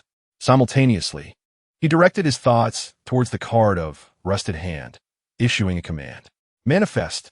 A gentle surge of mental energy flowed from his mind like a stream, infusing into the compendium. In the next moment, an astonishing sight unfolded. Before him, the air shimmered slightly. Then a pale, swollen, severed hand, identical to the one on the card, materialized out of thin air. It hovered silently, its 5 fingers slightly curled, with dark red rust lingering in the crevices of its fingernails. Lacking a solid form, it resembled a translucent ghost, emanating an ominous aura. Gui could even detect a faint scent of formalin mingled with rust emanating from that ghostly hand. Remarkably, he established a tenuous mental link with this hand, akin to possessing an additional limb under his control. With a thought, he attempted a simple command. Forward. The floating ghostly hand obediently glided forward a short distance. Fist. The ghostly hand immediately curled its fingers into a fist. Truly remarkable. Gui internally roared with exhilaration. This was akin to telekinetic remote control from a science fiction film. He restrained his excitement, his gaze falling upon the rust-stained iron laboratory table. The final test. Touch it. He commanded the rusted hand to attack. The translucent, ghostly hand, as if obeying a command, silently floated above the laboratory table and then slowly pressed down. Sizzle. At the point of contact, the thick rust, along with the underlying steel surface, visibly darkened, softened, and corroded into a distinct handprint. A wisp of blue smoke gently wafted from the imprint. Such a formidable ability. He felt a surge of joy. After a brief period of experimentation, he severed the mental link. The rusted hand dissolved into specks of red light and vanished. Yet, the deep, smoking handprint remained etched onto the laboratory table. He contemplated the handprint, understanding its significance. The shape card served as a spear, charging into battle. Meanwhile, this armed card was his dagger, a concealed weapon that could deliver a lethal blow from unexpected angles. Stealth, lock-picking, destruction, assassination, this small F-grade, armed card had unlocked countless new tactical possibilities for him. He eagerly anticipated the day when his Chi Wu Xia would be filled to the brim with bizarre and peculiar equipment. The cleaning efforts continued until dusk. As the weary team members climbed back onto the old commuter bus, exhaustion was etched on each face.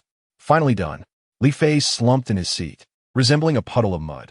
Damn it, I never want to take on schoolwork again. It's more exhausting than cleaning the sewers. Well, at least we made some profit. Aunt Lu Fong counted the materials list from this task, mumbling to herself. We used 3 bottles of potent purifying agents. I can apply for more funding upon returning. The bus compartment reverted to its usual noise and relaxation characteristic of task completion. He leaned against the window, watching the rapidly retreating ruins outside. Yet he found no solace. He had discovered a critical aftereffect. He felt thirsty. He retrieved his water bottle from his backpack, unscrewed the cap, and took a large gulp. However, as the clean, pure water flowed over his tongue and down his throat, his brow furrowed instantly. The taste of the water was off. The once sweet water now bore an overwhelming, nauseating scent of rust. It was as if he were drinking not water, but a concoction of rusty soup steeped with nails. He could not contain himself and sprayed the water everywhere. What the hell? Hey, what are you doing? Li Fei, seated across from him, was drenched and jumped up in surprise. Sorry, I choked. He hastily apologized, wiping frantically with a napkin. What's wrong with you? I've noticed your strange demeanor since earlier. Li Fei wiped his face and leaned in, eyeing him suspiciously. Have you been cursed by something in there? No, absolutely not. He repeatedly waved his hands in denial. He could hardly confess that he had just surreptitiously kissed a severed hand preserved in formalin, lest he be labeled a pervert. But why did his mouth taste so distinctly of rust? Li Fei's nose was as keen as a dog's. He leaned in to sniff near Gu Yi's lips, recoiling in disdain. Damn it. Be honest, are you starving? Did you sneak a bite of the iron railings at school? His jest elicited a wave of laughter throughout the carriage. Even Lin Shaoqi couldn't help but chuckle softly. Gu Yi's face instantly flushed crimson. He could only laugh awkwardly, waving his hands as he muttered that perhaps he was a bit anemic. Thus, the matter was brushed aside as a joke. Yet, He found no amusement in it. He knew all too well that it was not anemia. It was the lingering after-effect of the containment of the rusty hand. That nauseating kiss had not only completed the containment, but seemed to have temporarily tainted his sense of taste with the rusted attributes of that severed hand. He was left wondering how long this contamination would last. He discreetly pressed his lips together once more.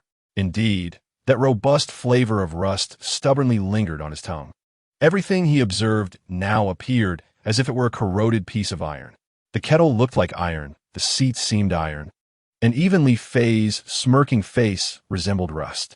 Damn it, He cursed that wretched, rusty hand 100 times in his mind. It seemed that the containment of weird compendium was not without its costs. With every illicit indulgence, while he gained strength, he also inexorably acquired some grotesque memento from those vile entities. A chill ran down his spine as he began to fear. This time it was taste. What would be next? If he were to contain a being that required direct sight to fulfill its conditions, would his eyes be condemned to witness only a blood-red world for an entire day? If he were to contain a being that demanded listening, would his ears be filled with the nonsensical ramblings of madness that did not exist? Gui shivered it. At that moment, he gained a deeper and more personal understanding of the contaminating nature of the weird. He needed to be more cautious and prudent. Otherwise, it would only be a matter of time before he was completely assimilated by these vile powers, becoming a true monster. Chapter 18. The Odd Job in the Tavern. Following the mission at the abandoned elementary school, Team 7 was granted a day of respite. Guti did not squander this time. He sequestered himself in his dormitory, repeatedly familiarizing himself with the usage of his new toy, the rusty hand, until his mental energy was utterly depleted, leading him into a deep slumber. He was more aware than ever that to grow stronger, he must actively engage with more weird entities and extract greater nourishment. Relying solely on the company's sporadic safety missions was akin to awaiting death. He needed to earn money, gather intelligence, and seek side opportunities. At the break of dawn the next day, before the sun had risen, Gu-Yi departed from the hive. He did not head directly to the One-Eyed Tavern. The risks associated with bounty tasks were too high. He sought to first assess whether there were more stable, quicker-paying temporary jobs available. Guided by memory, he made his way to the area where the South District met the West District's sludge pool. This place was the largest odd job market in C-Ring District, known to the denizens of Rustbone Street as the meat market. The implication was clear. What was peddled here was human lives and labor. The sky remained dim, yet the area was already bustling with noise. Countless ragged men, like livestock awaiting selection, crowded the muddy ground. The air was thick with the stench of sweat, the acrid scent of cheap menthol cigarettes, the noxious fumes from inadequately combusted fuels, and an intangible odor of despair and anxiety.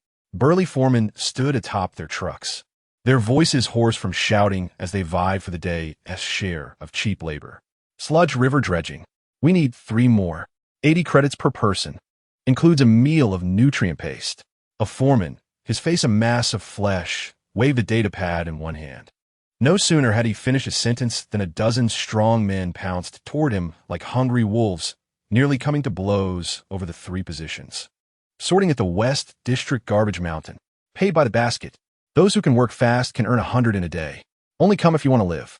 Another foreman, thin as a monkey, shrieked. The crowd around him was noticeably smaller.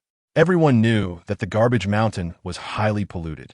Working a day, there would require at least 2 bottles of black water to mitigate the pollution levels. In the end, hardly any profit could be made. Suddenly, an overpowering, nauseating stench accompanied by the roar of a truck engine wafted in from the West District. The crowd parted instinctively, creating a path. A massive heavy-duty truck, draped in a thick canvas cover, slowly rolled into the meat market. The truck's front bore the gruesome emblem of a butcher's cleaver, Butcher Gang, the largest gang in the South District. The vehicle came to a halt, and a muscular man with a tattoo of a fierce pig's head on his bare chest leapt from the driver's seat. He kicked the truck bed and bellowed at the crowd. Butcher Gang is hiring laborers. Carry the bodies of the mud pig. Strong men only. 120 credits each. Pay upon completion. As his words fell, the crowd erupted into a suppressed frenzy, rife with fear and greed. The mud pig was the most grotesque specialty of the West District's sludge river, a deformed creature born from consuming industrial waste and garbage. It was said that the corpse of such a creature was slippery, foul-smelling, and possessed a slight corrosive quality. One careless move, while handling, it could easily result in skin peeling off one's hands. Yet, the allure of 120 credits a day was a deadly temptation for those who sold their labor. Gu-Yi found himself jostled in the crowd, tossed about like a rag doll. He watched men bleeding and battered over jobs that offered a mere few credits, and a chill of despair settled in his heart. His slender frame was no match for the hulking men surrounding him. Not only could he not contend for the Butcher Gang-esque work, but even the safest dredging job was beyond his reach. It quickly dawned on him that this route was also impassable. He was not suited for manual labor. His only advantage lay in his intellect and the secret hidden within his body. It seemed he would ultimately have to go to that place. With a sigh, Gu-Yi extricated himself from the suffocating throng of the meat market and turned towards the One-Eyed Tavern. Upon pushing open the heavy wooden door once more, the tavern remained as oppressively quiet as ever. Due to the daylight, there were far fewer patrons than his last visit. Gu-Yi paid no heed to the scrutinizing gazes directed at him. He was now a registered scavenger, entitled to stand here.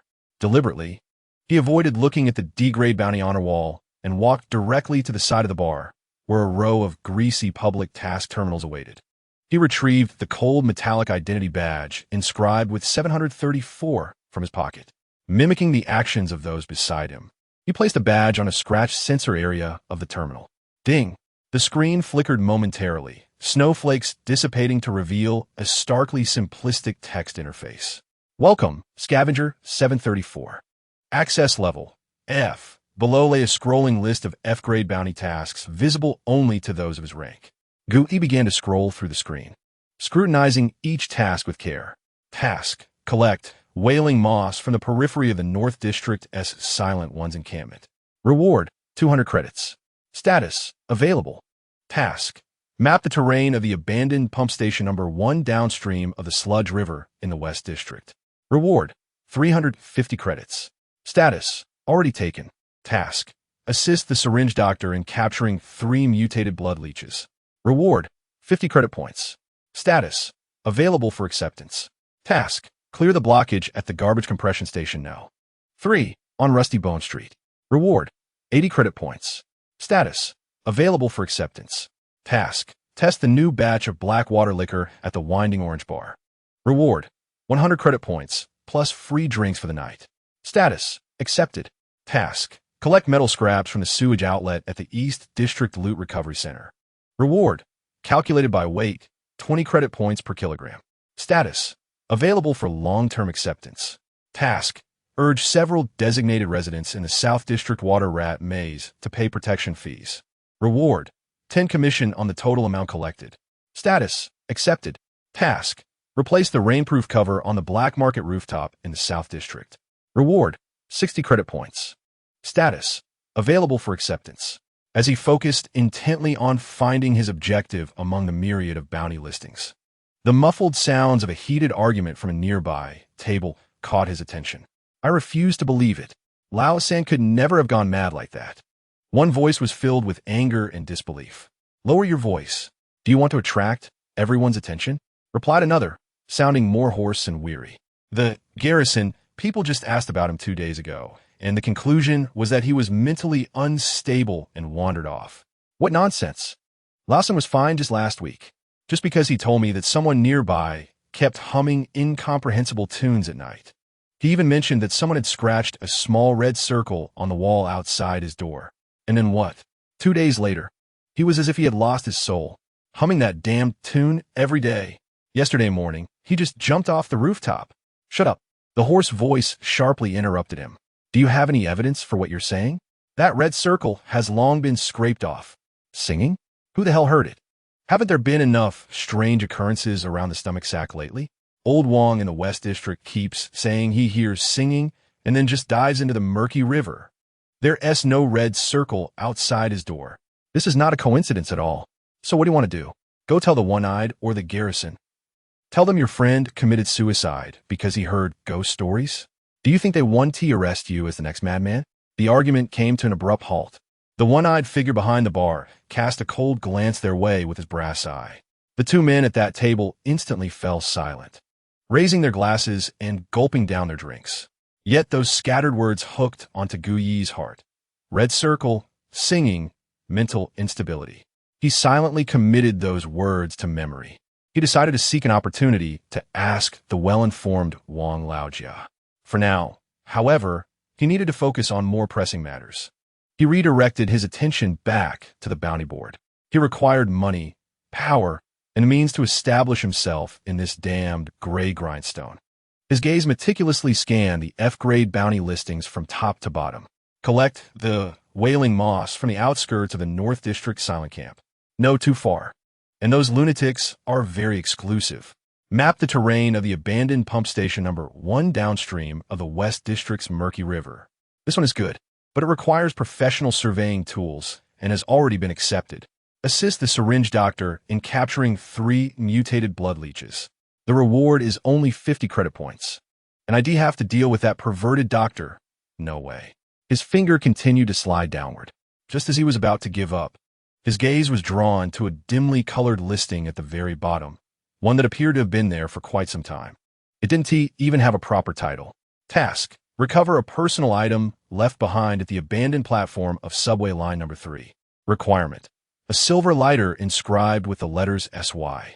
Reward, 600 credit points. Note, there may be a small number of echo bats residing within the subway tunnel. Please assess risks accordingly. Publisher, anonymous. Status, available for acceptance, individual. The subway tunnel. Gu Yi's eyes instantly lit up. The environment there is enclosed and the terrain complex, making it ideal for someone like him who needs to conceal their abilities. Moreover, the target is clear and the reward substantial. Most crucially, there are echo bats. They are one of the most typical F-grade anomalies he had learned about in elementary school. This means that not only could he earn money from this task, but he might also unlock a brand new compendium. This was practically a tailor-made beginner's task for him. Without a moment's hesitation, he reached out and decisively pressed the massive pixel-style accept button on the screen, drawing curious glances from the other hunters. The old terminal emitted a jarring sound. Subsequently, a slightly blurred printed voucher slowly emerged from a slot at the bottom. Chapter 19. Preparations before the hunt upon exiting the One-Eye Tavern. Gu did not return home immediately. The reward of 600 credit points was a significant sum for him at that moment. However, he was well aware that high rewards inevitably came with high risks. The One-Eyed establishment was not a charitable organization. The fact that this task had remained unclaimed for so long indicated that it was certainly not as simple as it appeared on the surface. There may be a small number of echo bats residing. This phrase essentially meant that there were definitely echo bats inside, and the quantity and size depended entirely on one's luck. Gui was no fool. He took a deep breath of the mixed odors of Rusty Bone Street, forcing himself to calm down, and then turned to head toward the place he was most familiar with and trusted, Wang Jinggua's dormitory. Knock, knock. Who is it? The door opened, revealing Wang Laojia's face, reeking of alcohol. When he saw Gu, he standing outside with a printed task voucher from the One-Eyed Tavern. The drunken expression on his face faded significantly. You brat, you really accepted it? His tone suddenly grew serious. Gumin, Gu Yi followed him into the room, which was filled with the scent of tobacco and gunpowder. Wang Laojia did not scold him or try to dissuade him. He simply took the task voucher, examining it closely under the dim light for a full 3 minutes. Subway line number 3, this damn place. He set down the voucher, took a large gulp of black water, then fixed Gu Yi with an extremely serious gaze. Kid, tell me, what do you know about echo bats? Gu Yi paused for a moment before replying. The school compendium says they prefer quiet environments, are attracted to sound, use ultrasonic attacks, and their weakness is sustained noise. Nonsense. Wang Laojia interrupted him gruffly. If that textbook knowledge could keep you alive, the mortality rate for scavengers would have dropped by half. He pointed at Gu Yi, enunciating each word carefully. Remember this. First, although echo bats are blind, their vision in darkness is 100 times better than yours. Don't think you'll be safe just because you're silent. Second, they're not attracted to sound. They hunt using sound. Any little noise you make will give away your coordinates to them. Third, and most importantly, those beasts are social creatures. If you see one, it means there are at least 20 more hiding in places you can't see. Moreover, within a group, there will inevitably be a larger Bat King with stronger ultrasonic capabilities. Every utterance from Wang Laoi struck Gu Yi's heart like a heavy hammer, causing cold sweat to break out on his back. These were life lessons that no textbook could ever convey, experiences bought at the cost of human lives. Observing the pallor of Gu Yi's face, Wang Laoi's gaze softened slightly. He recognized that the lad had truly absorbed his words. Do you think that simply donning some ear protection suffices? Let me tell you, the call of just one of those creatures is enough to leave you reeling. It can render you half-deaf on the spot, your mind spinning as if struck by a heavy blow, leaving you unsteady on your feet. But that is merely the appetizer. Wang Laoi's expression turned exceedingly grave. When you encounter a swarm, with dozens of them shrieking in unison, that is when it becomes a matter of life and death. Their sound waves will overlap. At that point, it won't just be your eardrum shattering. It will penetrate your bones, turning your meager brain matter into a mushy pulp. He gestured towards the door outside. If you wish to survive, head to the street where the wrench is located, walk to the innermost part, and seek out a small shop with a sign featuring a cicada's molted shell. The proprietor, an old man named Lao Jin, will sell you a pair of specially crafted earplugs filled with Jingma Chintoe powder. Jimachin This was the first time Gu Yi had heard of such a name. It referred to the bizarre, F-grade insect shells that could only be found deep within the Northern District Cemetery. Wang Leoi explained that the substance itself was useless, but when ground into powder, it possessed the ability to absorb high-frequency sound waves. That stuff is exorbitantly priced. A pair will cost you at least 150 credit points. Moreover, it does not grant immunity. It merely helps to reduce the assault of a swarm of bats down to the effect of a single bat wailing next to your ear. You'll feel dizzy, nauseous, and on the verge of vomiting. But at least your brain matter will remain intact. How you choose to proceed is entirely up to you. Gu Yi nodded vigorously, etching the name Jingma Qintue firmly in his mind. 150 credit points. This was akin to carving flesh from his own body. Yet he understood that this was a matter of life and death. Every credit point counted, although he could transform into a bizarre entity. His current mental transformation duration was still too brief. To be safe, this expenditure was necessary. Are there any other issues? Wang Leoi inquired. None. Gu Yi shook his head. He had thought that the consultation would end here, but unexpectedly, Wang Leoi dragged out an old wooden box from beneath the bed. He pulled out a military dagger, scarred and half a foot long, along with a crumpled, yellowed map folded with frayed edges, tossing them onto the table before Gu Yi. Consider this knife and the safety route map of the Nanhuan wasteland as borrowed from me. Wang Leoi's tone was devoid of any emotion. The knife requires a deposit of 100 credit points. The map, a deposit of 200. They will be deducted from your next task salary. If you die inside and cannot return the items, I will take that money as payment for your coffin. Gu Yi was momentarily stunned as he picked up the paper. It was not some official printed material, but rather a hand-drawn map, marked with countless symbols and warnings in various colors. Do not expect this to be some high-tech gadget. Wang Leoi scoffed. This is a survival map painstakingly created by a long-deceased scavenger, step by step, in the wasteland outside our southern district. The version I have is a rubbing. It marks all known deadly pits and hiding spots. He pointed emphatically at the mark leading to the subway line 3 on the map. This map can only guarantee that you will live to reach the entrance of subway line 3. What lies beyond that, whether it collapses or a wall suddenly appears, depends entirely on your luck. He paused, raising his gaze, his murky eyes fixed intently on Gu Yi. Remember, do not place complete trust in the map. Pay close attention to the walls, as those scavengers who have survived will mark the latest safe routes with white stone powder. Do you understand?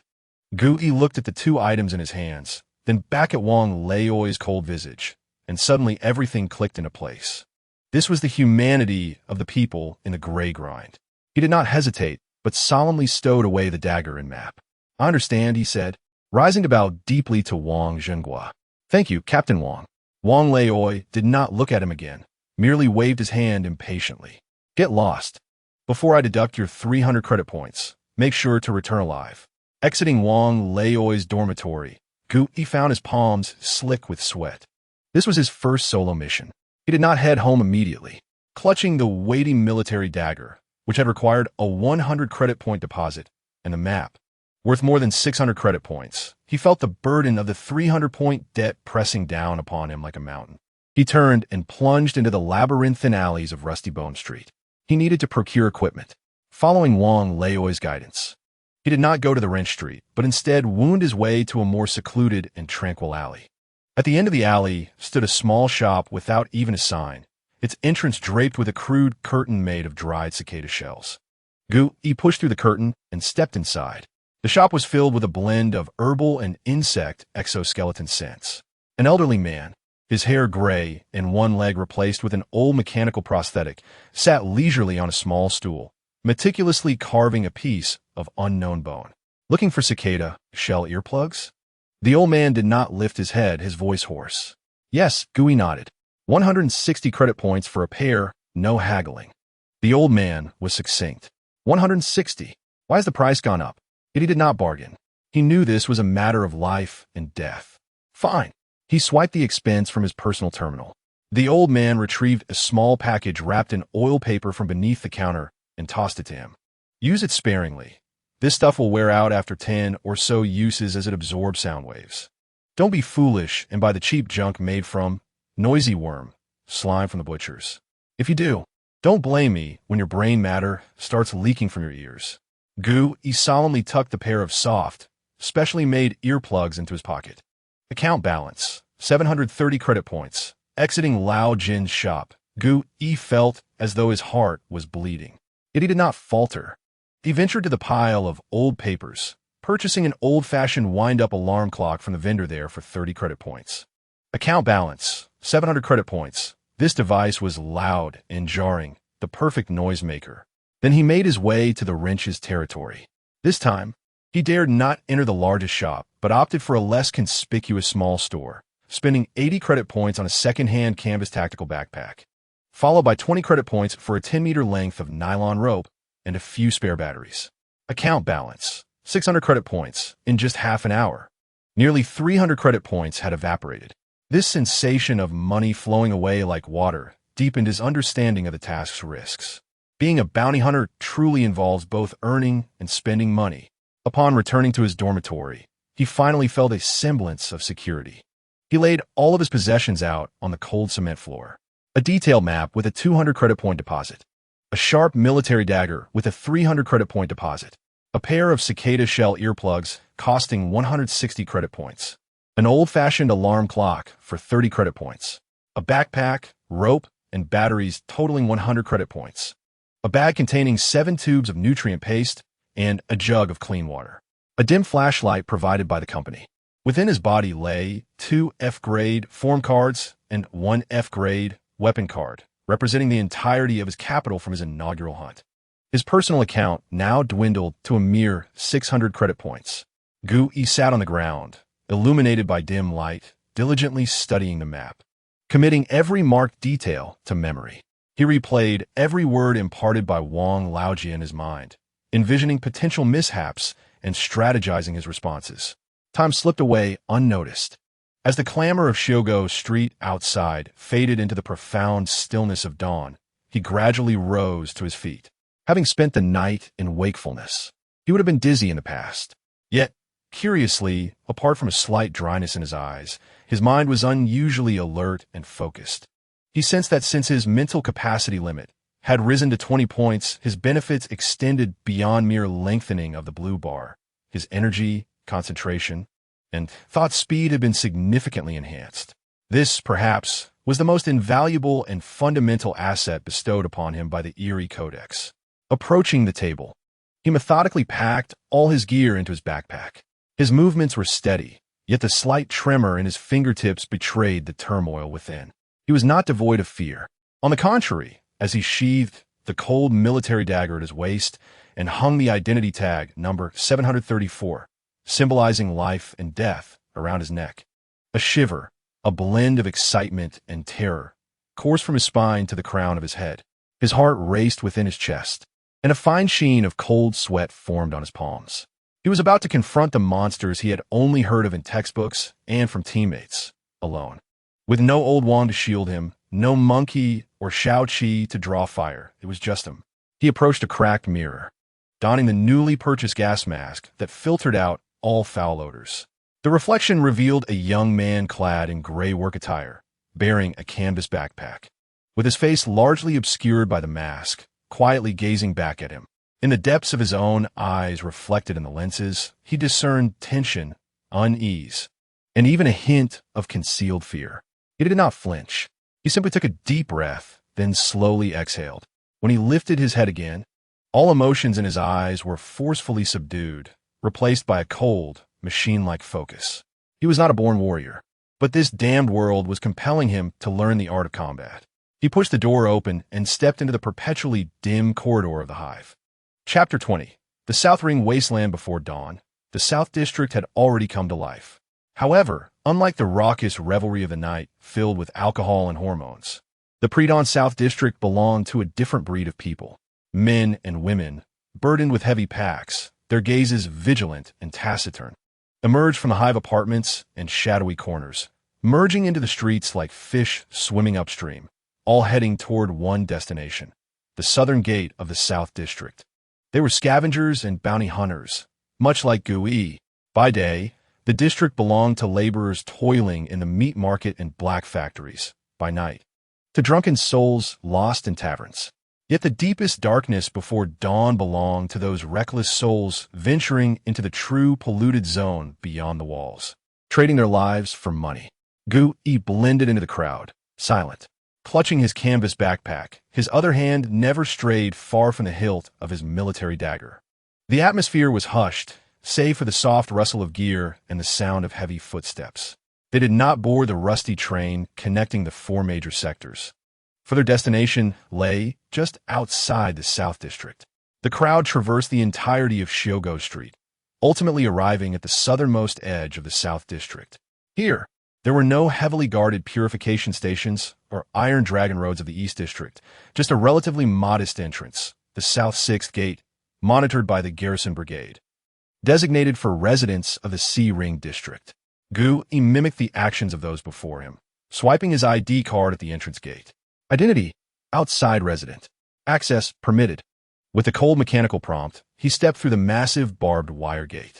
The moment he crossed the threshold, the world felt distinctly altered. Behind him lay the C-Ring District, a chaotic abode filled with struggles and clamor, albeit protected by the stabilizing force of the reality anchor above 20, making the eerie difficult to manifest. Ahead, however, was a realm of silence. This was the South Ring Wasteland, as denoted on Wang Laojia's map. Once the suburbs of the South District before the Great Rift, it had now transformed into a trial ground for countless novice scavengers. Gu-Yi spotted a few scavengers hunched over in the ruins of collapsed buildings not far off, rummaging like hyenas. Further away, a better-equipped scavenger team circled the remnants of a car from 30 years ago, seemingly disassembling parts. Although safe, it was evident that this place had long been scoured by many, yielding little reward. Gu-Yi retrieved the hand-drawn map from Wang Laojia, glanced at the distant high wall, and oriented himself. The map indicated that the number 3 subway station was not far away, less than 2 kilometers in the correct direction. He adjusted his gas mask, tucked the scavenger identity tag into his clothing, and plunged into the silent wasteland. He avoided the main roads, strictly adhering to the safe alleys and shadows of buildings marked on the map. The walls bore various strange symbols drawn in white stone powder. An arrow pointing downward indicated a cellar for hiding, while a crossbone signified danger and impassability. These were the blood-soaked maps drawn by countless scavengers with their lives in this desolate expanse. In a heightened state of tension, he traversed for about half an hour. Gu-Yi finally halted before a vast sunken plaza obscured by a partially collapsed commercial building, marked on the map. At the center of the plaza was a gaping black square entrance. Above the entrance, he could still see several rusted, broken metal letters. Iron Line No. 3. He had found it. This was the destination of his journey. Gu-Yi did not descend immediately. Instead, he sought a sufficiently concealed, dilapidated room on the second floor, peering through a shattered window to quietly observe the entrance below. After a full 10 minutes, confirming the absence of any individuals or eerie activities in the vicinity, he slowly retrieved his gear from his backpack. The cold military dagger was positioned at the most accessible spot at the back of his waist. The old-fashioned alarm clock was wound tightly and placed in the outermost pocket. After checking the flashlight's battery to ensure it was fully charged, he mentally reviewed his plan once more. Wang Laojia's words echoed in his mind. Echo bats are social creatures with a bat king and exceptional hearing. His overt purpose for this venture was the silver lighter valued at 600 credit points. Although this sum was insufficient to purchase even the most inferior gun from the rent shop, it would suffice to alleviate his worries about rent and food for the next fortnight. This represents a significant initial capital for his endeavor to accumulate wealth. However, there exists an even more paramount purpose: containment. He seeks to personally ascertain whether he can independently achieve the containment of an entirely new and peculiar entity within this perilous and contaminated zone. This fundamental reason drives him to break free from the company and embark on this unconventional path. Earning money serves the purpose of enhancing one's existence, while unlocking the compendium and acquiring power is the sole assurance for survival in this wretched world. A direct confrontation is not an option, he tells himself. His advantages lie in information and stealth. His strategy is straightforward. The first step involves reconnaissance. He will preliminarily explore the map station and, should danger arise, immediately transform into Skeleton Hound. By leveraging its non-living characteristics, he gambles on whether the echo bats will disregard a mass of ambulatory bones. The second step is contingent upon the first. If the Skeleton Hound remains unnoticed, it will silently seek out a lighter and then assess the conditions for containment, aiming for a seamless capture. This would yield the most favorable outcome. Conversely, if detected, he will retreat instantly, thereby declaring the exploration mission a failure. After all, he has not undergone formal tactical training. This plan is the most executable, yet also the most cautious he could conceive. Ultimately, he could relinquish the attempt. There is no need to gamble his life for 600 credit points. Taking a deep breath, he forcefully suppresses the slight tremor induced by anxiety. Chapter 21. The eyes beneath Gu Yi did not immediately enter the subway station. Instead, he lingered for 20 minutes on the second floor of the ruins opposite the entrance, resembling a patient cheetah, observing intently. Only after confirming that no fellow travelers or wandering anomalies were present did he glide into the darkness like a specter. His first task was to equip himself. He carefully retrieved a pair of specialized earplugs containing the powder of the silent cicada, which had cost him 160 credit points, and inserted them into his ears. Instantly, the haunting howls of the wind outside receded into a distant, muffled echo. The entire world felt enveloped in a thick layer of cotton. A comforting silence enveloped him. Next came a gas mask. Once donned, the nauseating blend of rust, mold, and age-old filth unique to the subway station was significantly mitigated. He actively dulled his hearing and sense of smell, the two senses most prone to inciting fear in darkness. Now he could rely solely on his vision and the beam emitted by his flashlight. He activated the flashlight, and the cold beam immediately sliced through the darkness before him, revealing the ticket hall of the old world. The ground was blanketed in thick dust and decayed paper. Rows of cold metallic turnstiles stood like rusted sentinels guarding this long-forgotten entrance. On the walls, faded advertisements could still be discerned, depicting a sweetly smiling woman promoting the most fashionable lipstick from 30 years past. However, her visage had been ravaged by some dark mold, rendering her smile grotesque and chilling. Gu Yi tightened his grip on the military dagger at his waist and cautiously advanced deeper into the platform. As anticipated, this place had been plundered countless times by scavengers. Everything of value had been stripped bare. The ticket booth's window had been brutally smashed open with a crowbar, leaving nothing but cobwebs inside. The vending machine in the corner had been violently dismantled down to the last coin. Gu even spotted a skeleton in a corner, its tattered clothing and scattered tools suggesting it belonged to an unfortunate scavenger who had met an untimely demise here for unknown reasons. Gu Yi chose not to disturb the remains. From the memories of the original owner, the possessions of those who perish outside the walls become nature's bounty. Those who discover a corpse will, like vultures, strip it of all valuable items. When a corpse has been reduced to bones, it is a testament to the fact that it has been thoroughly picked clean by numerous vultures. Searching through it would not only be a waste of time, but could also trigger malicious traps left by the previous scavengers. Gu Yi silently bypassed the bones. He descended the platform along the cracked stairs, a chillier and damper air emanating from the depths of the tunnel.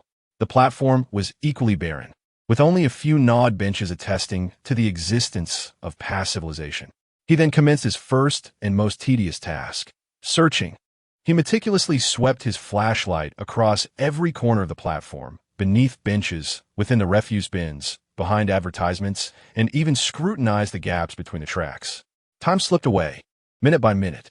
An hour later, Gu Yi straightened up, somewhat frustrated as he rubbed his aching back. Nothing. There was absolutely nothing. Not even a single old-world coin, let alone a lighter. This task, which had languished unfulfilled for so long, was likely a ruse. The lighter either did not exist or had been casually taken by a scavenger who deemed it worthless. The prospect of earning 600 credit points now seemed bleak. A twinge of disappointment surged within Gu Yi. Just as he prepared to abandon hope and turn to leave, his flashlight inadvertently illuminated a pile of black, sticky matter behind a concrete pillar adjacent to the tracks. His heart raced. Approaching cautiously, he shone the flashlight on it. It was feces, a substantial quantity, mixed with black insect exoskeletons and the bones of unknown small creatures belonging to some airborne species. Moreover, judging by the thickness and dryness of the excrement, it was evident that this was not a recent accumulation. Echo bats. They're indeed here. This discovery reignited the fervor in Gu Yi's heart, which had cooled due to his fruitless search for the lighter. Money can be earned again, but an F-class, entirely new entity that can be independently contained is a far more valuable experience than 1,000 credit points. He immediately revised his plan, ceasing the search for the cursed lighter and redirecting all his focus toward tracking the echo bats. He dimmed the flashlight's power setting, leaving only a faint halo of light. Then, like a true hunter, he began to analyze his target's habits. Echo bats prefer to reside in absolutely quiet, enclosed spaces. This open platform is far too vast. Their lair must be elsewhere. So where could it be? Gu Yi's gaze turned to the two dark, light-absorbing subway tunnels at either end of the platform. Only there would the conditions of enclosure and absolute silence be satisfied. Gu Yi gritted his teeth, aware that entering those tunnels would exponentially increase the danger. Yet, to grow stronger, he must embrace this risk. He chose the left tunnel, drawing his military dagger from his waist and gripping it firmly. Then he subdued his breathing to the barest minimum, step by step, advancing into that pure, heart-pounding darkness. The tunnel was even more humid than the platform. The walls were slick with moss, and the ground was cold, mixed with standing water on the iron tracks. With each step, Gu Yi paused for several seconds to observe his surroundings, fearful of making even the slightest sound, to avoid alarming any potential entities. He extinguished the flashlight's beam. The entire being was abruptly engulfed by darkness. In this oppressive environment, after traversing approximately 100 meters, Gu Yi's footsteps came to a halt. Even through the gas mask, he detected an odor, a potent amalgamation of ammonia, mingled with the stench of bat droppings and the foul scent of some unknown creature. The smell emanated from ahead. He resembled a statue, pressed against the frigid tunnel wall, his breath held in suspense. Gradually, he began to inch deeper into the darkness with an almost imperceptible movement. He was waiting for that cold, mechanical prompt. 1 minute, 2 minutes. Just as he felt he could no longer hold his breath, the anticipated voice echoed in his mind. Detecting faint, anomalous energy fluctuations, scanning in progress, Gu Yi's heart began to race uncontrollably. Scanning complete. Identified entities. F-class anomalous echo bats, adult. X-37, identified entity. E-class anomalous echo bat king, elite. X1 Gu Yi's pupils constricted sharply. E-class. To think there was indeed an E-class elite lurking here. This was far beyond an F-class mission. The scoundrel who issued this task was intent on dooming every scavenger who dared to accept it. Yet immediately, a surge of excitement, even more potent than fear, welled up within him. E-class. If he could contain it, he would undoubtedly possess a formidable trump card. He forcibly restrained his exhilaration and continued to listen to the compendium's prompts. Entity classification. Living creature. Here it came. Gu Yi held his breath. The crucial information that would determine the success or failure of his endeavor finally surfaced in his mind. Containment condition. Tear off and consume its vocal cords used for emitting ultrasonic waves. Chapter 22. The first hunt, this gruesome and straightforward condition made it clear to him that a close-quarters brawl was inevitable today. He understood all too well that challenging an entire clan of E-class elites, given his current capabilities, would not be bravery. It would be suicide. One must eat gradually, and so too must the anomalies be collected one by one. His goal for today was the solitary F-class minions. But before that, he needed intelligence about his foes and about himself. He slowly withdrew from the depths of pure darkness, returning to a relatively safe platform. Taking a deep breath, he plunged his consciousness into the anomalous compendium, transforming into skeletal hound. Crack, crack, a faint, inhuman growl emanated from Gu Yi's throat. The transformation was successful. In that moment of completion, Gu Yi was taken aback. he felt an unprecedented sense of ease. The overwhelming pressure that had once threatened to crush him from all sides during his transformations in the dormitory vanished. He could distinctly feel an unimpeded flow of power coursing through every bone in his body. He looked down at his hands. What had once been hands were now sharp claws formed of pallid bone. He sensed that his perspective had lowered significantly. The entire subway station loomed colossal in his view. Tentatively, he took a step forward. Not a sound emerged. The bony claws made contact with the concrete floor, silent as a cat's padded paw. For the first time, he had completely liberated the power of this form card without any restraints. He suppressed his inner excitement, savoring the distinctly different sensations this new form bestowed upon him. There was no sense of smell, no pain, only a pair of eyes burning with ghostly blue fire, barely capable of seeing in the dark, coupled with a ghostly, soundless stealth. He moved on all fours, making not a single sound, like a white shadow slipping back into the dark tunnel leading to the Bat Colony. This time, he was no longer an invader, but rather a ghost returning to his domain. He swiftly approached the vast chamber, reminiscent of an underground cavern, yet refrained from entering. Instead, he crouched around a corner, cautiously extending his skeletal head. The sight before him sent shivers down his non-existent spine. The chamber ceiling was densely packed with at least 30 to 40 echo bats. They hung like grotesque, black growths, occasionally fluttering their wings. At the center of this grotesque cluster hung a massive bat, distinctly larger than its peers, adorned with peculiar red spots on its wings. Undoubtedly, that was the E-Class Echo Bat King. He remained still in his eerie skeletal form at the entrance of their lair, observing. 1 minute, 2 minutes, 5 minutes. Not a single echo bat within the lair reacted to his unexpected presence. They truly ignored the skeletal hound. A wave of elation surged within He had been right. For these echo bats, which relied on sound waves and thermal energy to perceive their surroundings, the skeletal hound, composed of lifeless matter and resentment, devoid of a heartbeat and body heat, moving with absolute silence, was indistinguishable from a stone by the roadside. This was his most crucial trump card for completing this hunt. Yet, having a trump card alone was insufficient. He needed to personally assess the strength of their attacks. He controlled the skeletal hound, silently retreating from the tunnel back to the platform. Then, he dispelled the transformation. He reverted to his human form, gasping for breath, acutely aware of the fatigue that accompanied the drain on his mental energy. But he did not rest. He merely confirmed the silence of the cicada, shedding earplugs in his ears, then tightened his grip on the military knife, making a decision. He would become the bait. Slowly, he re-entered the tunnel. This time, he made no effort to conceal his footsteps. Thud, thud, thud. The soles of his boots struck the damp ground, the sound resonating starkly in the stillness of the tunnel. 1 step, 2 steps, 10 steps, when he was approximately 30 meters from the cave entrance. A piercing shriek erupted from the depths of the cave, sharp enough to rupture an eardrum. Immediately thereafter, an invisible pressure akin to a shockwave slammed into Gu-Yi. Buzz. Gu-Yi's mind went blank in an instant. The world spun around him. He felt as though an invisible hammer had struck him squarely on the head. Nausea, dizziness, and an overwhelming urge to vomit surged forth.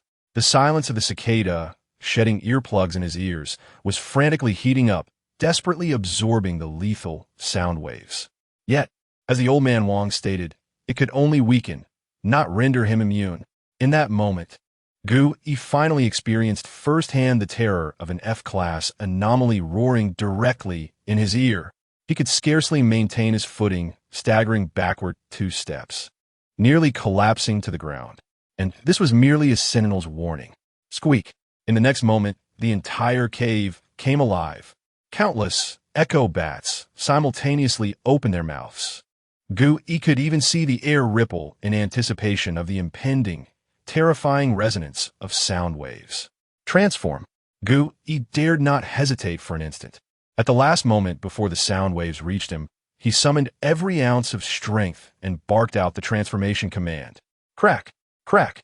In that cataclysmic moment, when the devastating sound waves threatened to engulf him entirely, his body shattered into a mere skeletal frame devoid of hearing and intellect. The terrifying vibrations, potent enough to reduce human brains to pulp, violently washed over the Gaigu Liuchuan.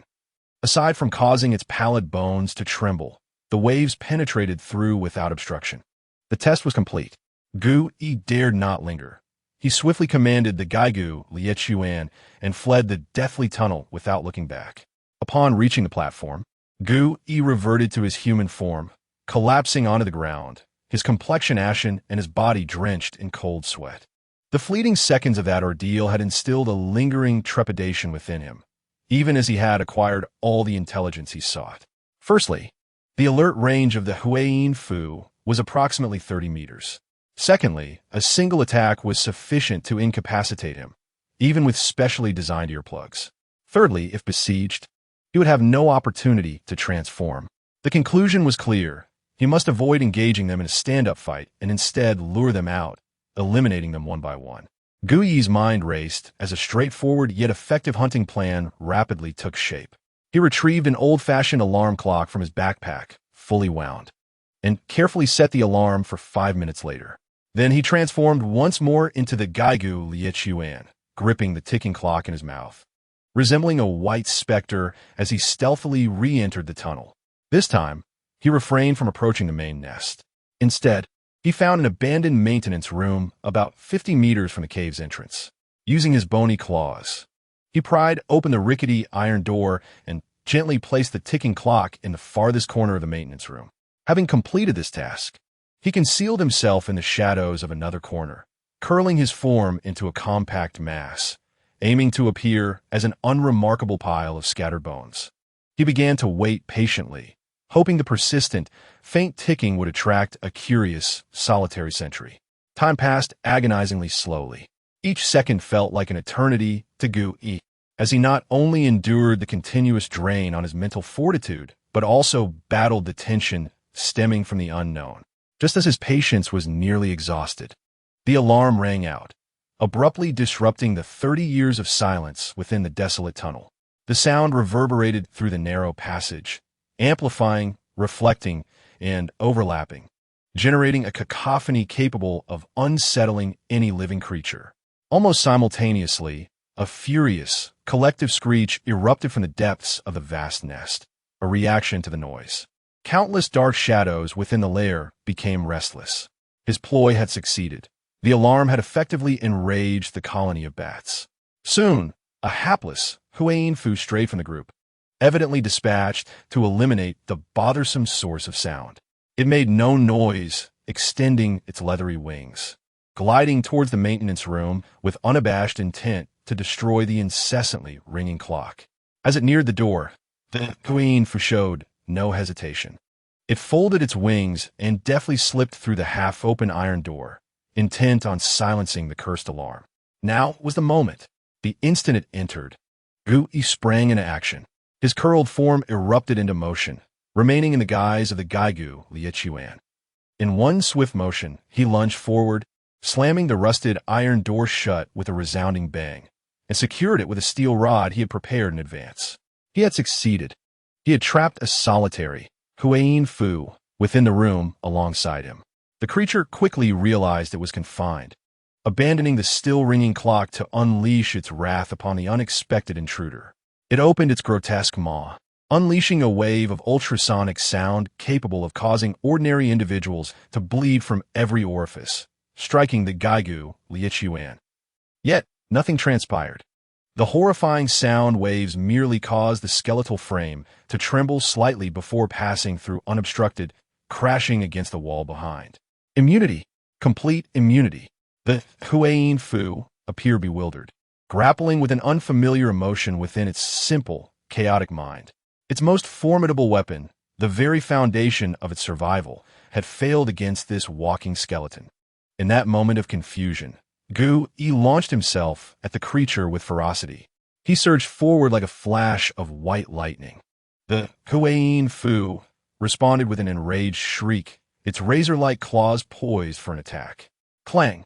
Its claws raked against the Gaigu Liuchuan's ribs, leaving merely a white scratch. Meanwhile, the Gaigu Liuchuan, clamped its jaw, composed of countless sharp teeth, onto the creature's wing. The sound of crunching bones echoed clearly. The Huayin Fu emitted a pained wail, thrashing about wildly, clawing and biting at the Gaigu Liechuan, leaving marks upon its form. However, it was futile. Its adversary was devoid of flesh and sensation. The Gaigu Liechuan became an unfeeling killing machine, allowing its opponent to unleash its fury without consequence. It had but one objective: to pin the enemy to the ground. At last, after sacrificing a few of its ribs, the Gaigu Liechuan succeeded in pinning the now utterly frantic Huayin Fu to the cold cement floor with its weight and sharp claws. The battle was over. The clock's alarms ceased precisely at that moment, and the world returned to silence. Only the trapped Huayin Fu remained, emitting faint, unwilling squeaks. Gui, or rather the Gaigu Liechuan, lowered its fearsome head, ablaze with spectral fire, gazing down upon its struggling prey. Then it opened its maw, not with teeth, but raising one of its front claws, the 5 bony digits sharp as daggers. Without hesitation, it plunged its talon into the soft, quivering throat of the Huayin Fu. With precision, it hooked and drew forth a thumb-sized, pulsating, grotesque meat tumor crystal, a bizarre amalgamation of flesh and crystal from the creature's throat. The vocal cords. Then, under the despairing gaze of the now-dimmed eyes of the Huayin Fu, this silent skeletal hound opened its massive maw, composed of countless sharp teeth, and swallowed the still-trembling trophy whole. The containment was successful. The detection has confirmed the containment of a living entity, generating a form card. Acquired an F-grade form card, Echo Bat, which has been recorded on the 3rd page of the Baigui Lu. At that moment, as the bizarre vocal cord crystal was consumed by the skeleton hound, a surge of frigid energy, far purer than that absorbed from the polluted blood, erupted. This energy was akin to a long-awaited rain, instantly replenishing Gu Yi's nearly depleted mental strength. Mental strength limit increased, 20 to 25. Mental strength fully restored. However, the joy of this upgrade lasted less than 3 seconds. A shrill, more piercing and frenzied collective shriek, filled with the wrath of the entire clan, erupted without warning from the depths of the tunnel. This was bad. The Echo Bat he had slain emitted its final mournful cry before dying. It was a distress signal. Without needing to turn around, he could hear the black tide of countless bats rushing towards a small maintenance room with a devastating sonic wave. Bang! With a tremendous crash, the rusted iron door, which Gu Yi had secured with steel bars, buckled inward. The leading Echo Bats launched a suicidal charge with their iron-like heads. Bang! Bang! Bang! One after another, more Echo Bats joined the assault on the door. The poor iron door groaned a painful, metallic wail under the relentless impacts of dozens of monsters. The rivets of the door frame flew out from the wall, one by one. Run! The thought flickered in his mind for a mere fraction of a second before he dismissed it. There was no time. With the speed of the skeleton hound, he could never outrun the overwhelming swarm of bats. If caught in the tunnel, even if immune to sonic waves, he would be torn apart by claws and teeth into irreparable fragments. What to do? In this critical moment, a bold thought crossed his mind. If he could not defeat them, then he would join them, transform into an Echo Bat. Without a moment's hesitation, Gu Yi summoned all his strength and commanded the transformation in his mind. The pale skeleton of the skeleton hound disintegrated instantly. A new, even more bizarre sensation of metamorphosis coursed through his body. His skin became as tough and cold as leather. His bones turned hollow and light.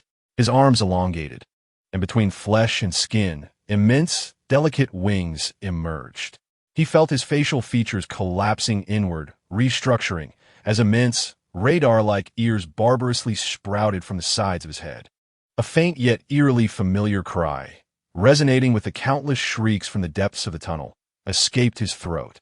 Just as the black tide of bats was about to flood into the maintenance room, Gu Yi completed his transformation. He had become an ugly yet deadly Echo Bat, identical to the monsters outside. In the next moment, the black tide surged in.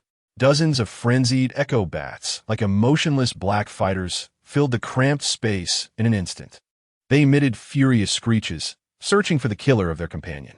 Gu Yi blended in among them, folding his wings tightly against the cold wall, daring not to move.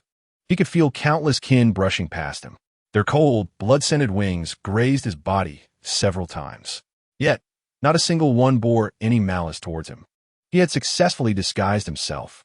The bat swarm quickly located the alarm clock, trampled to pieces by their own kind, which had been used as bait. They encircled the heap of scrap metal, emitting even angrier shrieks, puzzled as to why this perpetrator had shattered itself. After circling a few times and finding no other signs of life, they reluctantly began to exit the cramped maintenance room, returning to their lair deep within the tunnel. As the last echo bat vanished into the darkness, Gu Yi felt his nearly halted heart resume its rhythm. He dared not linger, remembering the forms of his kin. He spread his unfamiliar wings and gave a vigorous flap. A powerful lift propelled him off the ground. Like a bolt of black lightning, he flew silently along the tunnel's ceiling, racing toward the subway station's exit. Plop! Beneath the still gray sky of the South Ring wasteland, Gu Yi reverted to his original form, collapsing onto the roof of an abandoned building. He gasped for air, feeling as if his lungs were about to explode. The brief experience of those few minutes was 100-fold more thrilling than all the tasks he had ever undertaken at the company combined. Yet he had survived, bringing with him an unprecedented bounty. Leaning against the cold wall to steady his breath, he plunged his consciousness into the strange pictorial. He needed to closely examine his new acquisition. Form card. No 003 name. Echo bat grade. F potential limit. E-type. Entity type living creature promotion conditions. This species possesses evolutionary potential. By continuously consuming the core organ sound sac of its kin, absorbing their primordial power, it can break through the current grade limitation and evolve into an E-grade. Description: a communal hunter dwelling in darkness. Lacking sight, it relies on ultrasound to perceive and hunt. Their vocal cords serve as both a perilous weapon and a fragile weakness. Do not provoke them unless you wish to experience the taste of boiled brain matter. Abilities: 1. Ultrasound. After transformation, it can actively emit a fan-shaped ultrasound, stunning weaker creatures and damaging fragile items like glass. 2. Silent gliding. Due to the unique structure of its wings after transformation, it can glide without producing any sound. Weakness rules: 1. Noise overload. Continuous, high decibel, irregular noise severely disrupts their sonic positioning, causing chaos and frenzy. 2. Vocal cord fragility. Although their vocal organs are powerful, they are extremely fragile. If damaged by physical means, they will lose all offensive capability. 3. Negative phototropism. They detest bright light. Intense flashes can temporarily blind them. Potential limit: E. Gu Yi's gaze was firmly locked onto those 4 characters. His mind raced. The ordinary F-grade Echo Bat. The E-grade Echo Bat King. This F-grade card possesses the potential to evolve into E-grade. He understood instantly. As long as he continued to use this card to consume the sound sacs of other Echo Bats, that is, the energy of other Echo Bats, it could potentially surpass the grade limitation and evolve into a brand new, more powerful E-grade card. Echo Bat King. This revelation quickened Gu Yi's breath. A wild yet alluring thought uncontrollably blossomed in his mind. Now he had the Skeleton Hound, capable of perfect stealth and combat. He has acquired the Echo Bat, enabling him to perfectly disguise and evade. And the alarm clock, proven to be an extraordinarily effective bait, is abundant in Shiogo Street. A flawless, infinitely repeatable, low-risk, high-reward monster farming scheme has instantly taken shape in his mind. I require more alarm clocks. Chapter 24. The hunt intensifies and the task concludes. Gu Yi did not linger atop the ruins for long. When the fatigue of his body and the revitalizing sensation of his mental energy reached a delicate balance, he promptly set off. He adhered strictly to the safe route marked on Wang Laojia's map, swiftly returning to the South 6 Gate of the C-Ring district. An hour later, he arrived at Shiogo Street, in the Alley of Antiquities. The old man, as thin as a dry twig, who sold relics from a bygone era, was dozing in a lounge chair. Suddenly, a figure blocked the dim light before him. "Boss."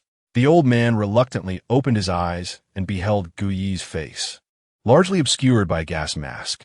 You again, friend of the monkey? What, back for more art? No. Gu Yi shook his head, gesturing toward the corner of the shop where a box brimming with junk lay.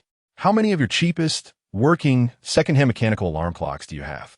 The old man paused, evidently surprised that the youth who had come with a monkey to purchase a Walkman the previous day was now alone, seeking this worthless clamor of a contraption. That thing? He muttered, reluctantly rising to rummage through the box. Just some scraps discarded from the B-Ring district, repaired. One for 15 credit points. How many do you want? Gu Yi glanced at his personal terminal, noting the remaining balance of 600 credit points. 20. That's 300 points. Without a moment's hesitation, Gu Yi paid using his personal terminal. Then, amidst the old man's bewildered gaze, he stuffed all the alarm clocks in his backpack, turned, and departed without a backward glance. An hour later, in the wasteland of the South Ring, at the entrance of Metro Line 3, Gu Yi returned. This time, his demeanor lacked the previous tension and uncertainty. He wound all 20 alarm clocks tightly. Then, he entered the familiar darkness. The hunt commenced. The first step was to transform into the Bonehound, clutching a preset alarm clock, silently infiltrating the tunnel. However, this time he did not place the alarm clock too close to the main nest. He held the clock in his mouth, stealthily navigating to a more secluded and narrower maintenance passageway, a full 200 meters from the main nest. This place was sufficiently remote and quiet. Even if a battle erupted within, the commotion would not reach the main nest. He set the alarm clock at the deepest point of the maintenance passage. Then, he shed the Bonehound form, transforming on the spot into the Echo Bat. After completing these tasks, he flapped his wings and flew back near the main nest, quietly hanging in the darkest shadow at the top of the tunnel like a true fallen leaf. He waited. He waited for the alarm clock to ring. He waited for that unfortunate prey to take the bait. Ding, ding, ding, ding, ding. The shrill, frenzied ringing of the alarm once again shattered the underground silence. But this time, due to the distance, the sound, upon reaching the main nest, was significantly weakened and faint. In the nest, only the outermost, Echo Bat, was stirred by this strange noise. It flapped its wings in confusion, then separated from the group, flying solo toward the source of the sound like a dutiful sentinel. The trap was set. He did not act immediately. Like the most patient of hunters, he quietly awaited. It was only when that hapless patrol bat disappeared completely around the corner of the maintenance passage that he unfurled his wings and followed closely behind. Upon reaching the entrance of the maintenance passage, the poor Echo Bat was frantically clawing at the still-ringing alarm clock.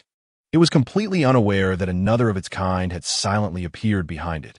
Gu Yi did not afford it even a moment's chance to react. He pounced from behind, soundlessly. He did not employ ultrasound, knowing that such an attack would be ineffective against its kin. Instead, he resorted to the world's oldest and most effective method of killing, claws and teeth. With a swift motion, his razor-sharp claws pierced the soft nape of the creature.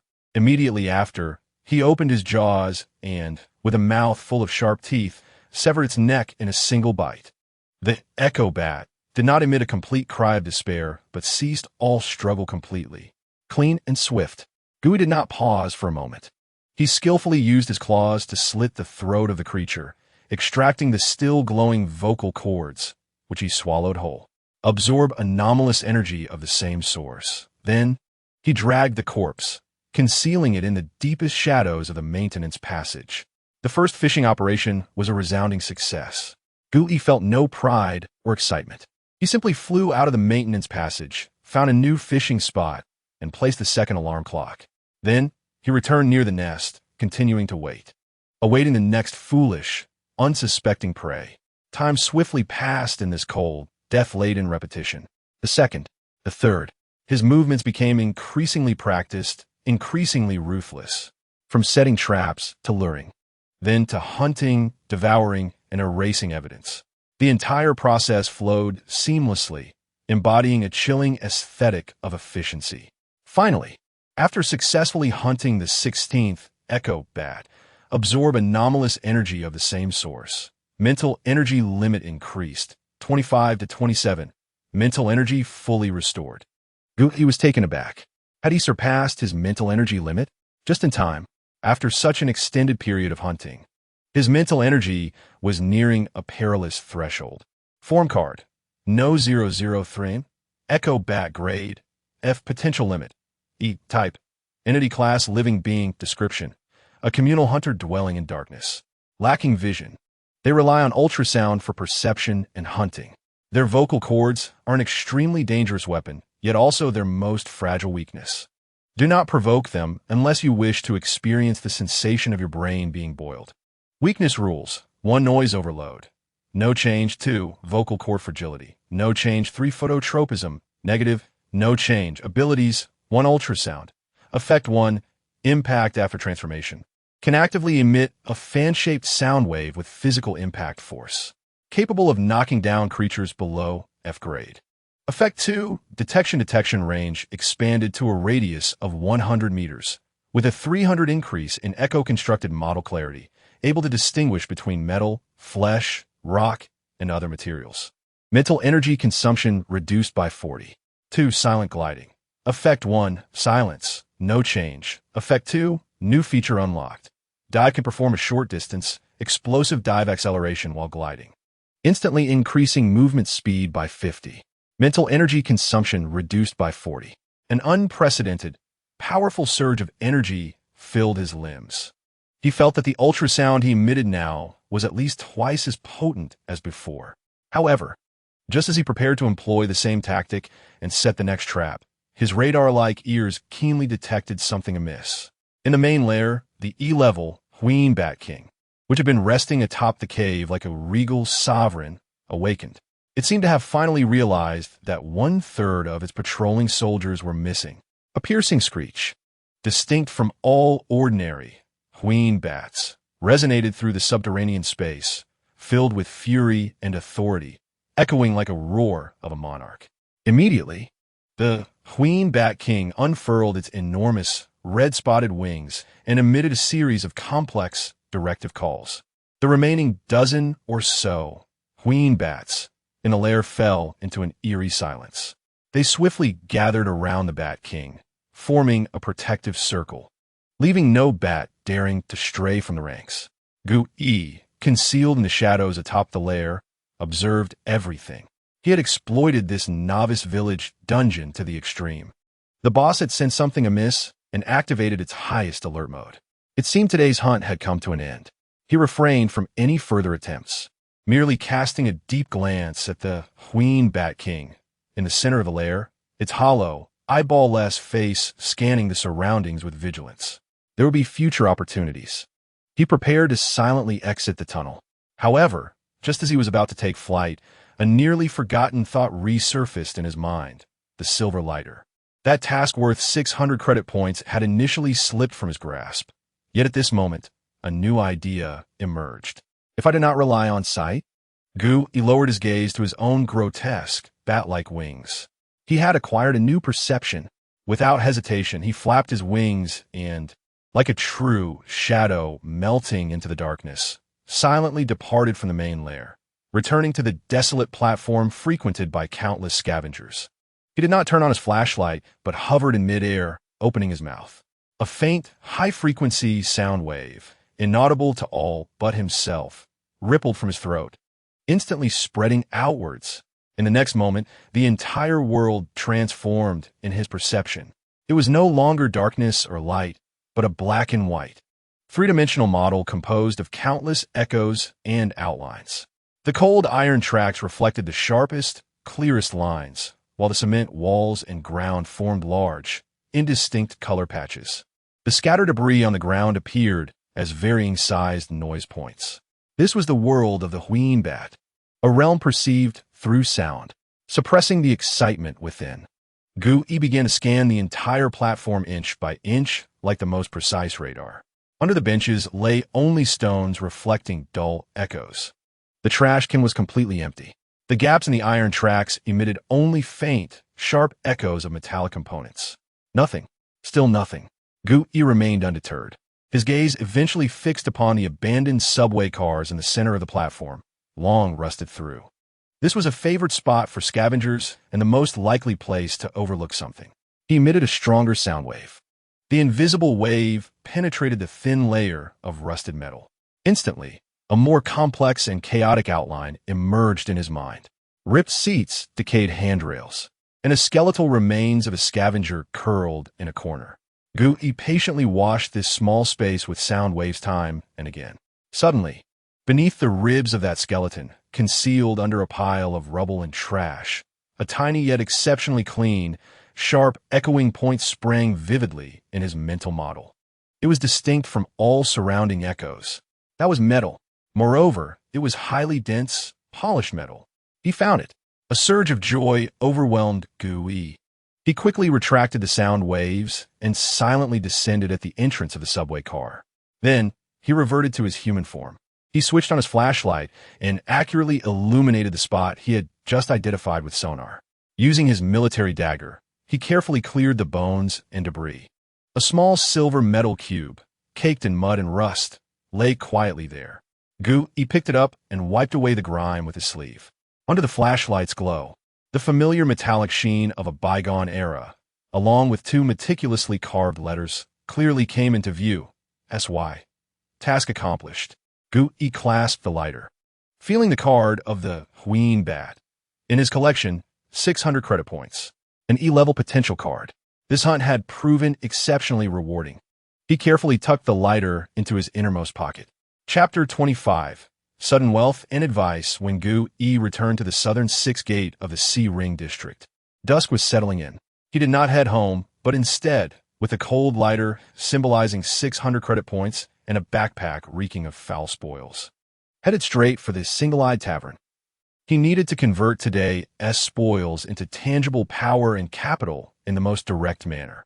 In the evening at the Single-Eyed Tavern, as Gu pushed open the heavy wooden door, at least a dozen gazes, mingled with scrutiny, greed, and indifference, fell upon him, resembling spotlights on this unfamiliar face.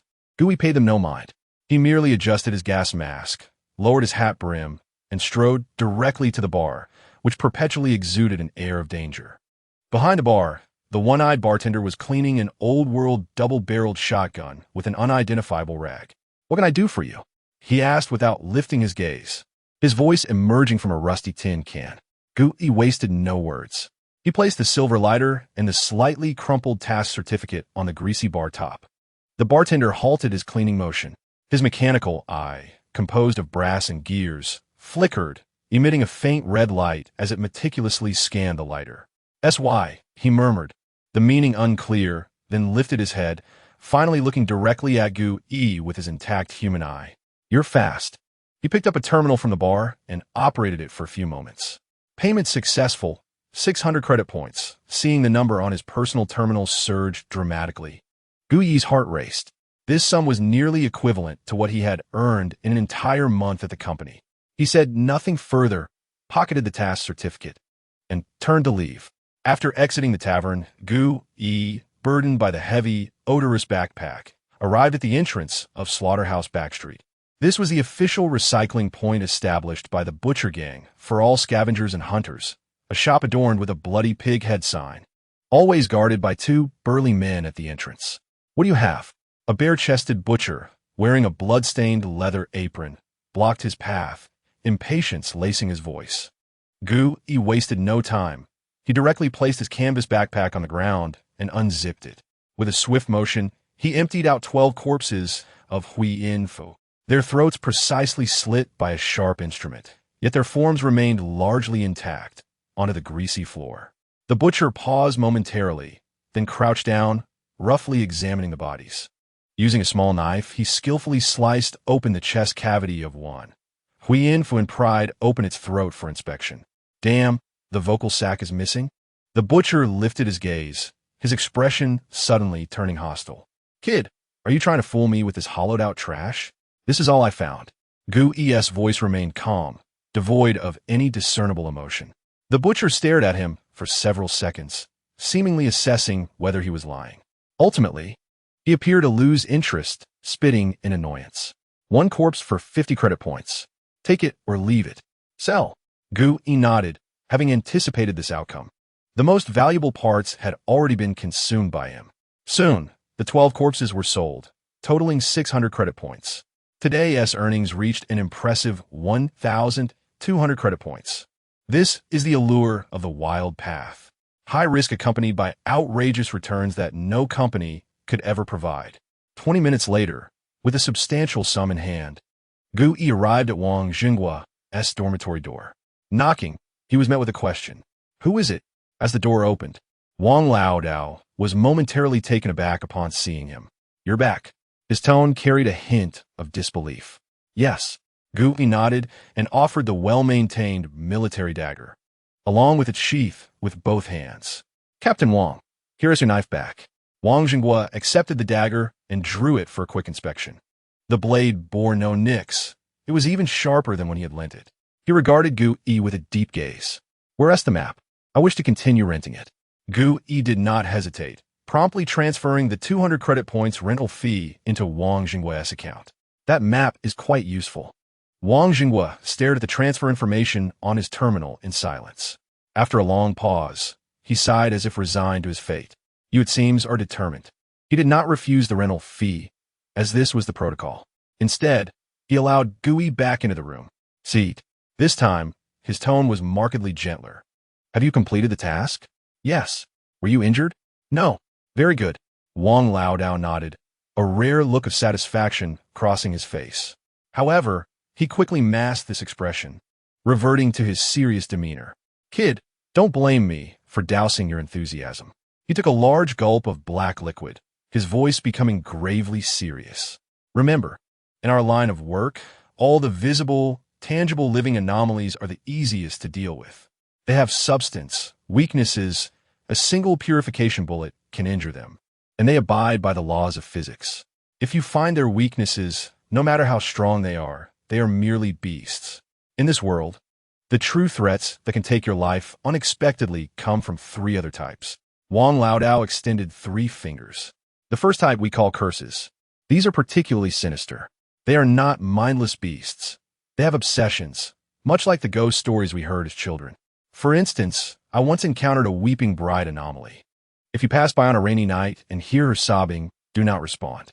The moment you ask what's wrong, she will mistake you for her deceased husband and drag you into the wall, ensuring you remain with her forever." Wang Laodao's tone held no trace of jest. The second type is known as rules. For example, in the famous silent alley of the North District Cemetery, there is nothing there, but if you utter a single word, your tongue will fall from your mouth on its own. You cannot see it or touch it. It is the law of that place. The third type. He raised his final finger, his gaze becoming unusually grave, is contamination or memes. Just like a virus can spread, it can kill through information. Sometimes, merely knowing something can lead to your demise. Do you think that only those with teeth and claws outside the wall seek your life? Wang Laodao's eyes turned icy. "I tell you, more terrifying than the anomalies is the contamination value. How long were you out this time? Half a day or a full day? How do you feel?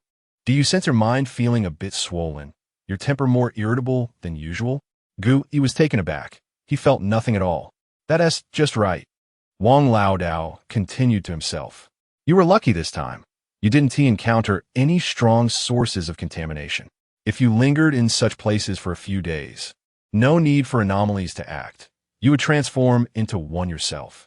Wang Laodao set down the bottle, his bloodshot eyes fixed intently on Gu Yi. "Kid, don't jeopardize your life for a few credit points. Scavengers have short lives, not because they lack strength, but because they are too greedy. They always believe they can endure a little longer, make a little more. What's the result? Remember, after every return from outside the wall, it's best to stay put for a full 2 days. Let that excess contamination value dissipate. Avoid arrogance and impatience. Otherwise, you won't live long." Exiting Wang Laodao's dormitory, Gu Yi felt a weight upon his heart. His words were like a bucket of cold water, thoroughly awakening his mind, which had been heated by sudden wealth. He returned to his room and locked the door. Sitting on the edge of his bed, he gazed at the 3 illuminated cards in his compendium, radiating a soft glow. F-level contaminated blood, F-level undead hound, F-level e-potential, Huiyanfu 3 form cards. These were all the trump cards he possessed at present. An uncontrollable thought surged from deep within him. Fusion, the most extraordinary, and indeed the most pivotal ability of the anomaly compendium. He had refrained from attempting it earlier due to the scarcity of materials, unwilling to part with them. But now, with a stronger Huiyin-Fu, along with contaminated blood and undead hound, the two foundational F-level cards, it seemed feasible to experiment. His heart began to race uncontrollably. At Compendium LV1, the success rate was merely 5. If successful, it would allow him to merge two worthless items into something slightly less worthless, achieving a leap in early combat power. He recalled the compendium's description. A 5 success rate. This was a gamble. Yet, today seemed to favor him. Let us do it. He gritted his teeth, resolved. He fully immersed his consciousness into the compendium. He envisioned forcibly merging the muddy substance from the first page of 100 Ghosts record with the skeletal frame from the second page. Fusion command detected. Fusion target. F-level form card contaminated blood. Liquid contaminated. Fusion target. F-level form card undead hound. Solid. Skeletal. Conducting compatibility analysis. Warning. Target compatibility extremely low. Attributes severely conflict. Forced fusion carries a high probability of failure. Proceed. A high probability of failure. Gu's mind snapped half awake. Yet the intoxication of alcohol and victory, filled with a gambler-s mentality, urged him on. What if I'm a chosen one? Continue. He internally issued the command that he would later regret. No excruciating pain, no sensation of his soul being torn apart. Just a fleeting moment. Buzz. Fusion failed. Energy conflict. Card module loading error. F-grade form card pollution blood is now in a dormant state and cannot be used for 24 hours. F-grade form cardbone mutant dog is now in a dormant state and cannot be used for 24 hours. Accompanied by the cold, emotionless judgment of the illustrated compendium, Guyi's blank mind began to regain its functions. He delved into the compendium, and there, on the first 2 pages of 100 Ghosts record, the 2 cards he was most familiar with had turned gray. Above them hung a bright red countdown of 235,958, resembling a shackle. Gazing at the 2 gray cards, Gu Yi recalled the words of Wang Laodai, who had warned him not to be arrogant or impatient, lest he not live long. He chuckled, vowing never to overestimate his luck. Chapter 26. A new avenue for extra income the following day. Gu Yi awoke to a sharp pang of hunger. The aftermath of the failed fusion was far more severe than he had anticipated. It was not merely mental exhaustion. His body felt utterly drained, as if hollowed out. Struggling to sit up, he immediately immersed his consciousness into the eerie compendium. The first 2 pages of 100 Ghosts record remained lifelessly gray. Now, he possessed only a single Echo Bat card, a significant reduction in power. Damn it, he muttered under his breath as he climbed out of bed. His first action was to tear open a tube of the calming nutritional paste he had received the previous day, expressionless as he squeezed the cold, mud-tinged, mint-flavored paste into his mouth. The taste was unpleasant, yet as the energy coursed through him, the searing hunger in his belly subsided somewhat. His body regained a modicum of strength. He recalled Wang Laodai's frenzied warnings about pollution value from the night before. Did you feel a bit of pressure in your head? Perhaps a touch more irritable than usual? He focused his awareness inward. It seemed he did not. Aside from weakness and hunger, his mind was remarkably clear, devoid of even the slightest hint of a hangover. Could it be because my soul does not belong to this world? The thought flitted through his mind, but he dare not gamble on it. The image of Wang Laodai's grim visage and his ominous words haunted him. In due time, you will become the uncanny. He resolved to verify the matter personally. Dressing in his coat, he exited the hive. This time, his destination was the apothecary's corner, the narrow alley. Perpetually suffused with a mingled sense of herbs and chemicals, was even darker than during the day. He navigated past several addicts trading unknown potions, arriving at a shadowy clinic marked by a blood-dripping syringe sign. A gaunt man, clad in a filthy lab coat and wearing welding goggles, stood with his back to the entrance, dissecting an unknown 6-legged mutant creature on an operating table. He was the syringe doctor, the most unscrupulous yet reputedly skilled physician in Rustbone Street. What do you want? The syringe doctor asked without turning, his voice grating like two pieces of sandpaper rubbing together. Impatient and curt. "I wish to check my pollution value," Gu Yi replied. The scalpel in the syringe doctor's hand paused. Slowly, he turned to face Gu Yi, the enormous goggles reflecting an eerie green light in the dim glow. "Check. Is it that the free nutritional paste from Human Link has spoiled you? I'm merely seeking confirmation." "Fine. 10 credit points." The syringe doctor gestured towards a rusted machine in the corner, appearing as though it had been salvaged from a junkyard. Attached to it was an object reminiscent of an old-fashioned telephone receiver. "Press that against your forehead for a minute." Gu Yi paid the fee, grasping the cold receiver that bore the scent of disinfectant, placing it against his forehead as instructed. The machine emitted a grating, death-like roar. After a minute, a small display screen above the machine flickered to life, revealing a glaring red number, 12. The syringe doctor's eyes widened behind his massive goggles. 12. He snatched the receiver from Gu Yi's hand and pressed it to his own forehead. The display changed to 43. "Damn it, the machine isn't broken." He removed his goggles, for the first time revealing bloodshot eyes that resembled those of a hawk, fixating intently on Gu Yi. "Kid, did you sneak out from Zone B? In the entire Zone C, aside from newborns, I've never seen a pollution value below 20. Gu Yi's heart sank, yet his expression remained inscrutable. "Perhaps my constitution is somewhat unique." "Unique?" The syringe doctor sneered, his gaze akin to that of someone observing a rare specimen awaiting dissection. Yet, for reasons unknown, he lost interest. "Get lost, clean kid. Don't die on my doorstep and dirty my ground." Gu Yi said nothing further, turning swiftly to leave the alley that made him feel profoundly uneasy. However, a tempest brewed within his heart. During his previous 2 tasks, his pollution value had been around 30. Now it was 12, an undeniably safe figure, even lower than many residents of Zone B.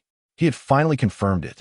His soul, or rather, the eerie compendium, served as his most potent firewall against pollution.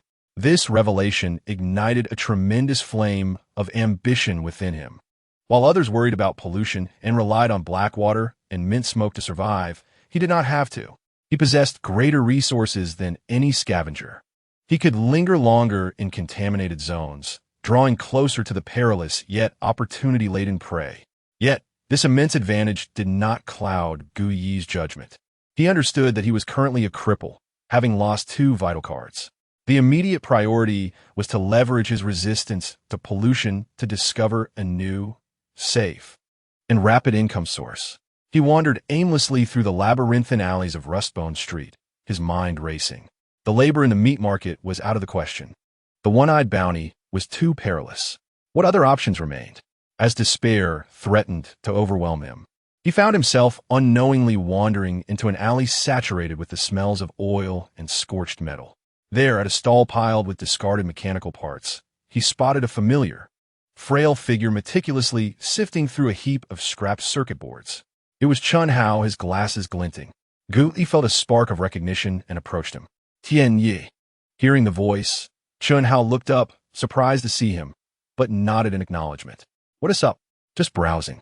Gu Yi squatted beside him, observing the slender wires in his hands, thinner than a strand of hair. "What are you looking for?" "Silver core." Chun Hao held up a small, glimmering chip for Gu Yi to see, a relic from the old era, now out of production. "They fetch a decent price per gram at the wrench." Gu Yi examined his calloused yet steady hands, suddenly asking, "Chun Gu, with your skills, do you have any quick ways to earn money?" Chun Hao paused his work, lifting his head and peering at Gu Yi through his thick black-rimmed glasses. "Are you short on cash?" "Yes," Gu Yi nodded emphatically. "Very short." Chun Hao fell silent, seemingly deep in thought, assessing the situation. After a while, he pointed deeper into the alley, toward a massive heap of scrap resembling a mountain of refuse. "Do you see those items?" What lay before them was a collection of obsolete industrial equipment modules, discarded from the Bihuan district. The wrench had been procured at a low price from the Majiabu, salvaging scrap iron. He required us to meticulously dismantle the energy modules within that still held utility. It sounded simple, Gu Yi remarked. Difficult, Chun Hao shook his head. These modules were integrally welded, encased in high-strength alloy. Utilizing a cutting machine could easily damage the fragile energy core inside. The only viable method was to employ strong acid to corrode the weld points. However, that substance was exceedingly difficult to control. A mere slip could result in the entire module being rendered useless. As he spoke, he glanced at Gui. A complete module yielded 50 credit points, while a damaged one would incur a loss of 20. Gui instantly grasped the implications. This was a delicate task, a high-risk endeavor that promised substantial rewards. Almost instinctively, he recalled the Wuzhuang Ka he had obtained from an abandoned elementary school, which had yet to be utilized in practice. Rushed. This was truly a divine tool, custom-made for dismantling these infernal alloy modules. Using strong acid was an uncontrolled frontal assault, whereas the Shuishiji Shou could be wielded with precision, dictated by his own will. Gui's heart ignited with fervor. He had been troubled by his two primary cards being locked. Yet now he realized he possessed a golden opportunity he had long overlooked. Perhaps I could give it a try. A flicker of surprise crossed Chun Hao's face, yet he refrained from probing further. This was the custom of the Sihuan district. Everyone harbored their own secrets. If you succeed, we can split the spoils, he said calmly. Agreed. Gu extended his hand. Chun Hao paused momentarily before reciprocating the gesture with a gentle shake. Chapter 27. The marvelous utility of rust. Chun Hao said little more, leading Gu into the more expansive and chaotic workshop behind the wrench shop. This was the waste processing center of the wrench, a towering mound of scrap iron, composed of various discarded, rust-covered industrial modules and mechanical parts, loomed large in their field of vision. Several taciturn technicians, much like Chun Hao, toiled like ants upon the mountain, using cutting machines and crowbars to dismantle those sturdy iron masses. The rules of the wrench dictated that those who wished to work must scavenge materials from the mountain.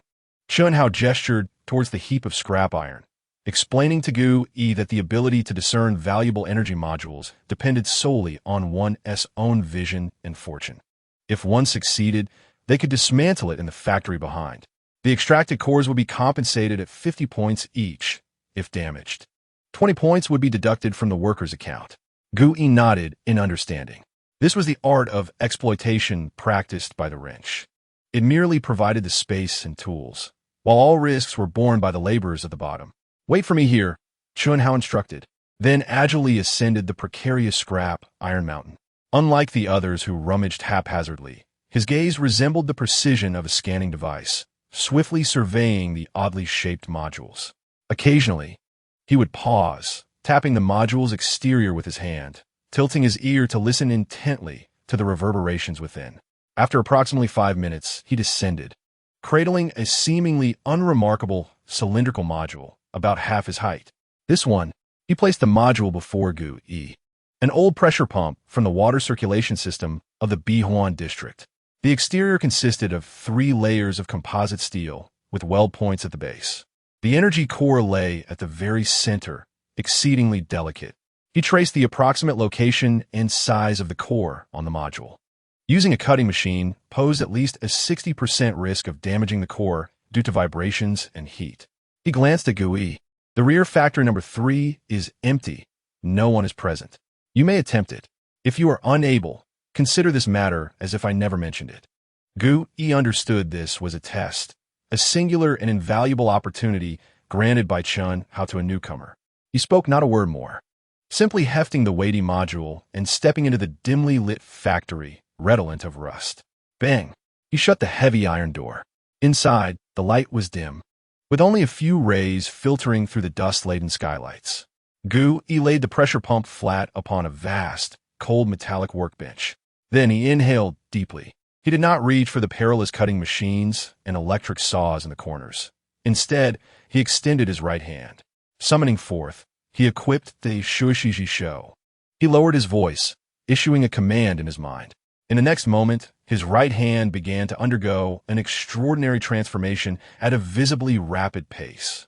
The skin lost its original hue, turning as pale as wax, shriveled, with intricate patterns resembling cracked earth emerging upon it. His fingers elongated unnaturally and sharp. Yellowed bone spurs pierced through the skin at the joints, exposed to the air. The entirety of his arm appeared dehydrated, muscles coiling tightly against the bones. Finally, it morphed into a grotesque appendage, a monstrous arm composed entirely of desiccated flesh and exposed bones. This was another form of the Wuzhuang Ka, not a summoning, but an armoring and covering. He felt the cold power coursing through this new, foreboding arm. He attempted to move the 5 claw-like fingers of the Shuishiji Shou, which complied with his thoughts, flexibly opening and closing. No longer hesitating, he approached the workbench, pressing the fearsome, monstrous hand slowly against the immensely sturdy weld points at the base of the pressure pump. Corrode. Buzz. The 5 fingertips of the Shuishiji Shou ignited with a faint, dark red glow reminiscent of molten iron, an intangible force, imbued with concepts of decay and oxidation, began to flow from his fingertips, gradually penetrating into the robust composite steel weld points. There were no jarring sounds, nor violent reactions. He observed as the resilient, silver-white welds began to age at a visibly accelerating pace under the touch of the Shuishiji Shou. The metallic sheen swiftly faded, revealing a thin, reddish-brown layer of rust. Then came the second layer, and the third. The sensation resembled not corrosion, but rather time accelerating 1,000-fold at this singular point. In less than a minute, the once indomitable welds had become as frail as an anchor from a ship submerged in seawater for decades, riddled with rust and utterly vulnerable.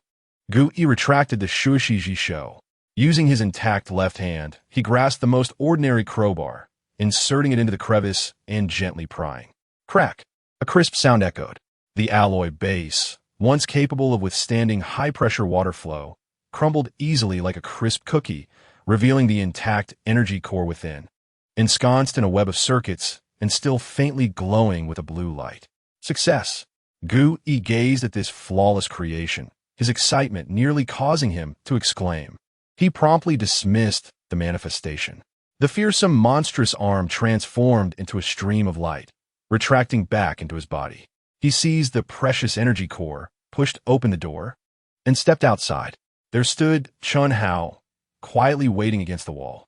Upon seeing the object in Gu Yi's hand, a flicker of disbelief flashed in his perpetually calm eyes, hidden behind thick black frames. He did not inquire how Gu Yi had accomplished it. He silently straightened his posture, then solemnly extended his hand towards Gu Yi. A pleasant collaboration. That morning became the most tedious yet rewarding one since Gu Yi's arrival in this world. The collaboration officially commenced. The division of labor was exceptionally clear. Chun Hao was tasked with using his eye, as precise as a finely tuned instrument, to meticulously sift through the colossal mountain of scrap metal, extracting all the discarded modules still containing energy cores. Meanwhile, Gu Yi was responsible for employing his indomitable rusty hand to unlock these robust safes, one by one, without causing any damage. The entire process transformed into a silent yet remarkably efficient assembly line operation. Initially, Gu Yi struggled with the manipulation of the rusty hand, taking nearly 10 minutes to disassemble a single module. However, he quickly grasped the technique. He discovered that he could even control the rate and depth of corrosion through subtle mental commands. His disassembly speed increased exponentially. 10 minutes, 8 minutes, 5 minutes. By the end, an uncanny synergy had formed between him and Chun Hao. As soon as Chun Hao brought a module into the workshop, Gu Yi had already completed disassembling the previous one. When the harsh lunch bell rang near noon, the metal box designated for holding the cores was neatly stacked with 30 intact energy cores, each emitting a soft blue glow. As Gu Yi gazed at this immense fortune, his heart began to race uncontrollably. Each core was worth 50 credit points, totaling 1,500 points. This was far more than what he could earn in a day battling monsters in the subway tunnels. "Let us go, Brother Chun. Let's trade for some cash." Gu exclaimed excitedly, rubbing his hands together and lifting the box to leave. "Wait," Chun Hao interjected, extending his hand to stop him. "What's wrong?" Gu asked, taken aback. Chun Hao's expression was unusually grave. He pointed at the box. "We disassembled 30 cores this morning. Those people outside, working all day, can manage only 5 or 6 at most. Our pace is too swift. In an instant, Gu Yi understood, a cold sweat breaking out on his back. He had been so focused on making money that he had forgotten they were in the C-ring zone. Here, efficiency could sometimes equate to danger. What should we do then? In batches, Chun Hao replied succinctly yet effectively. Today, we'll only report 10 cores, claiming we were fortunate to encounter an easy batch. The rest, we hide. Every 2 days, we'll come back to report again. Remember, never let someone like the wrench think you are exceptional. Gu Yi immediately grasped Chun Hao's intent, but instantly considered a more pragmatic issue. But how we hide them? He lowered his voice, gesturing towards the workshop's exit. The wrench isn't fool. No one monitors his backyard when you come in. But those guards at the entrance are not to be trifled with if you want to take anything out. Chun Hao listened, but offered no reply. He simply gave Gu Yi a look that conveyed, you don't need to worry about this. Then, he silently counted out 10 cores from the 30 and placed them in an empty box. Next, he silently carried the remaining 20 into the depths of the maze-like heap of scrap in the backyard workshop. Gu Yi did not follow. He understood this was Chun Hao's secret, just as Chun Hao would not inquire how Gu Yi efficiently extracted the cores. Approximately 3 minutes later, Chun Hao emerged from the pile of scrap, empty-handed. Let's go. Time to exchange for cash. Chun Hao picked up the box containing only 10 cores and led Gu Yi back into the wrench's shop, which reeked of oil and gunpowder. The transaction was simpler than anticipated. The wrench merely scanned the box's contents with his red mechanical eye, confirming the quantity and quality before directly transferring 500 credit points to Chun Hao's personal terminal. He did not utter a single word throughout the entire process. Once outside, returning to the relatively secluded corner of the backyard workshop, Chun Hao finally opened his personal terminal. Today, 500 points, he said, looking at Gu Yi. Half each. 250. No, Chun Hao shook his head. 60-40. You take 6, I take 4. Gu Yi was taken aback. Why? Chun Hao adjusted his glasses, gazing at Gu Yi with an exceptionally calm demeanor. My job is to observe. Your job is to unlock. My observation is experience. Without me, you might spend an entire day finding only 10 valuable modules. But your unlocking is a skill. Without you, even if I found 30 modules, I could disassemble fewer than 10. The rest would become scrap, and I would even incur losses. He looked at Gu Yi, and for the first time, a flicker of unique respect between technicians appeared in his perpetually calm eyes. I need your skill to maximize the value of my experience. Therefore, it is reasonable for you to receive 60%. With that, he gave Gu Yi no opportunity for refusal, directly transferring 300 credit points to Guam ES account. Gu Yi stared at the heavy figure of 300 on his terminal, then looked at the taciturn man before him. Suddenly, he understood. This was the essence of true collaboration in the C-ring zone. It was not based on emotion or pity, but on the absolute recognition of each other's value. Chapter 28. The Orphanage and a Pot of Stew, a combined chapter. After agreeing to continue working the next day with Chun Hao, Gu Yi left the backyard workshop. The total earnings for that morning reached an impressive 900 credit points, with only a few hours of labor and some mental effort required. This was the easiest and safest money he had made since his arrival. The rusty hand, a seemingly unremarkable F-grade armed card, had now transformed into a genuine money-printing machine. With his spirits lifted, his appetite followed suit. Carrying the freshly acquired fortune, he indulged for the first time. He bypassed the pig food-like nutrient paste and headed straight to the cleanest and priciest noodle shop on Rustbone Street. He spent a full 30 credit points on a bowl of noodles reputed to be made with authentic pork bone broth from within the walls, topped with 2 slices of precious synthetic meat in a deluxe meat soup. When a steaming bowl of fragrant noodles was placed before him, Gu Yi felt every cell in his body rejoicing. He couldn't even wait for it to cool, slurping it down like the other hunters who came to improve their lives. The satisfaction warmed him from his stomach to his heart. After feasting, he didn't rush home. He wanted to take advantage of the rare afternoon time to become better acquainted with the Southern District. He aimlessly wandered through the intricate alleys of Rustbone Street. Just as he strolled past a second-hand clothing stall, 2 familiar figures appeared in his line of sight. It was Li Fei and Lin Xiaoqi. They were not dressed in the drab uniforms of cleaners. Li Fei had changed into a faded denim jacket, animatedly chatting with Lin Xiaoqi. Meanwhile, Lin Xiaoqi wore a simple white t-shirt and carried a somewhat heavy canvas bag. her face adorned with a radiant smile reminiscent of sunshine. "Hey, Ai!" Li Fei spotted him and waved enthusiastically. "What are you doing wandering around all by yourself?" "Just taking a stroll," Gu Yi replied as he approached. "Where are you two headed?" "Accompanying Shao Qi to a place." Li Fei's tone sounded quite cheerful. Gu, if you have nothing to do, come along with us." Lin Shaoqi smiled and extended the invitation. Gu Yi glanced at them and nodded. "All right." Following them, Gu Yi headed south, gradually distancing himself from the most bustling and chaotic core area of Shogo Street. The surrounding buildings became more dilapidated, yet also quieter. Eventually, they halted in front of a 3-story, old-fashioned structure with peeling walls and windows reinforced with iron bars.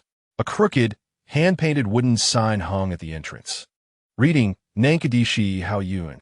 This was the place Lin Shaoqi and Li Fei had mentioned. Before they could push the door open, a small boy, no more than 5 or 6 years old, who was playing in the yard, spotted Lin Shaoqi first. He paused for a moment and then, with all his might, let out a deafening, joyful scream. "Shaoqi Jia!" His cry was like a signal. Instantly, the quiet little building buzzed to life, akin to a disturbed beehive. "Shaoqi Jia is here. Diao, Oiya, and Brother Hosey." A dozen children, dressed in ill-fitting, faded old clothes, rushed out of the building like a flock of sparrows returning home, surrounding Lin Shaoqi in a flurry. Slow down. Don't fall." Lin Shaoqi's face blossomed with a radiant smile. She skillfully crouched down, allowing the children to cling to her arms and neck like little monkeys. "Jiao, Oiya, I missed you so much." "Shaoqi Jia, did you go out to fight the bad guys again?" "Shaoqi Jia, look at the drawing I made." The children clamored around her, each eager to share their secrets. Laughing, she pulled a handful of brightly colored, inexpensive fruit candies from her canvas bag, as if performing magic. "Here, everyone gets one. Form a line, one at a time." The children's cheers nearly threatened to lift the roof off the dilapidated building. Li Fei stood asida, watching Lin Shaoqi being enveloped by the children, a genuine, silly grin spreading across his face. He turned to Gu Yi, who was equally astonished, and whispered, "Do you see? She is their goddess. Every time she completes a mission, at least 1/3 of her credit points go towards these sickeningly sweet candies." Gu Yi observed Lin Shaoqi, surrounded by children, patiently wiping the face of a snot-nosed little girl. It was hard for him to reconcile this angel, radiating maternal warmth, with the sparrow who skillfully shot monsters with a crossbow from high above on the battlefield. "You all came from here too?" Gui inwided. "Not exactly." Li Fei shook his head, pulling out a few candies from his pocket and handing them to a small child looking up at him with eager eyes. "But it's close enough.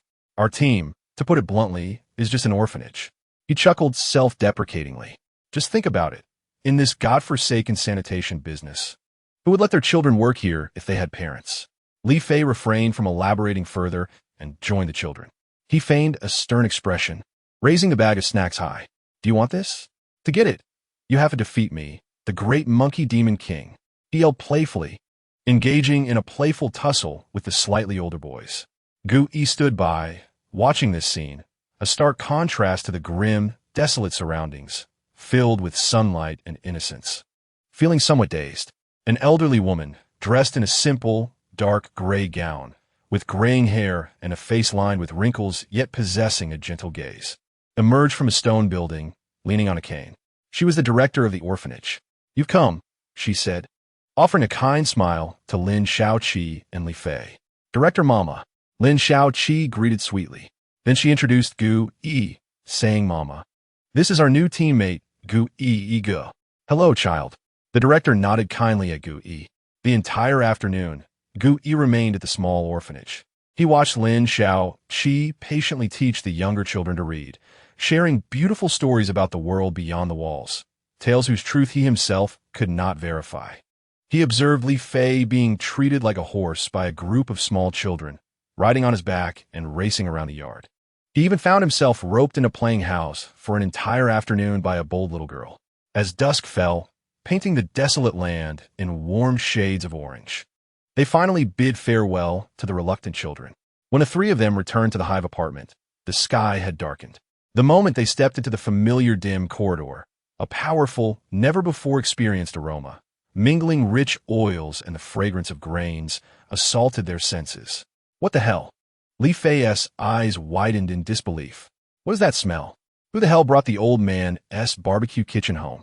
As they hurried to the communal kitchen at the end of the corridor, the sight before them left them utterly stunned. At the kitchen entrance, neighbors from their floor surrounded the area. Everyone craned their necks, greedily inhaling the heavenly aroma wafting from the kitchen, their eyes shining with excitement. Lu Fong, did you strike it rich today? My goodness, is that real protein? And rice. It's really rice. In the center of the crowd stood Aunt Lu Fong.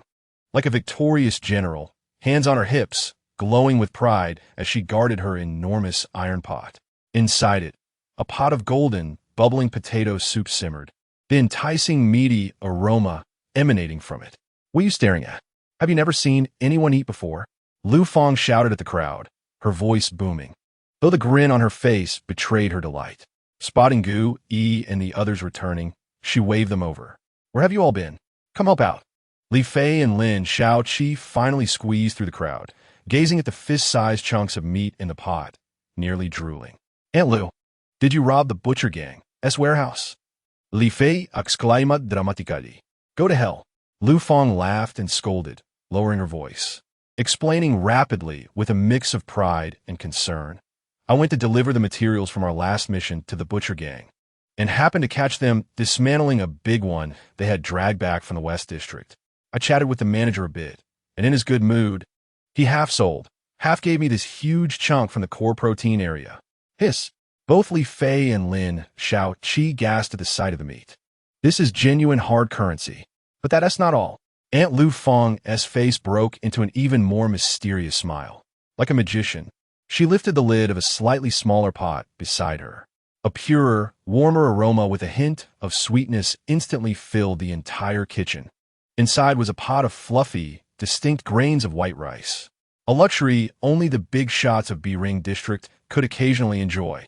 Aunt Lu, did you spend our team's entire reserve fund for this month? Lin Shaoqi exclaimed, her eyes sparkling at the sight of the rice, though her tone was tinged with concern.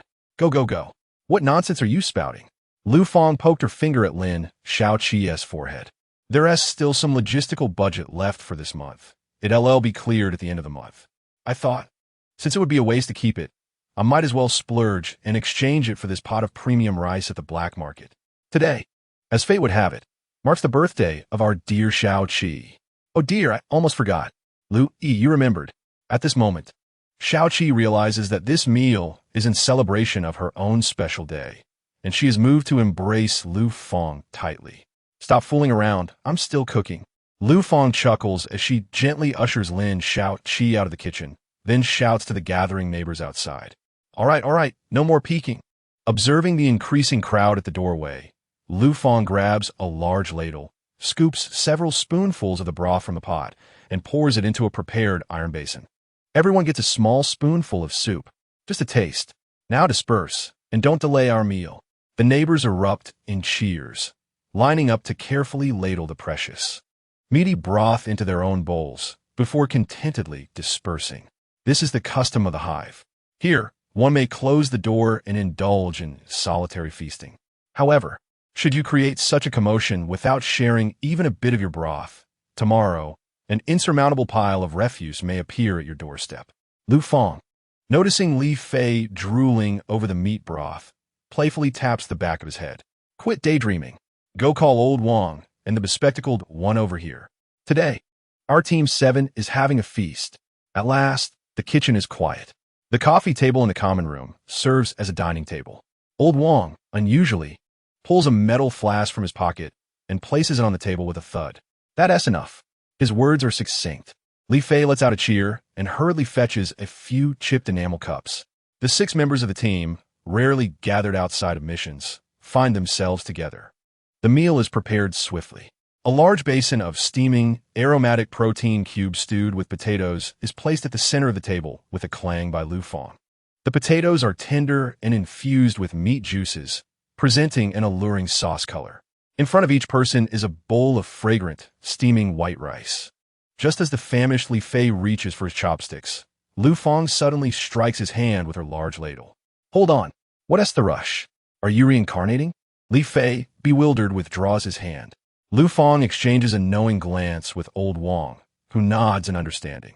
Then from her perpetually stuffed logistics bag, Lu Fang mysteriously produces an item wrapped in layers of oil paper. As she unveils it, a palm-sized, somewhat shriveled yet oddly fragrant, golden brown synthetic potato cake appears before everyone. Most notably, a slender match, seemingly sourced from nowhere, stands in the center as a candle. Liu Yi? What is this? Li Fei is taken aback, having presumed he was the sole one preparing a surprise.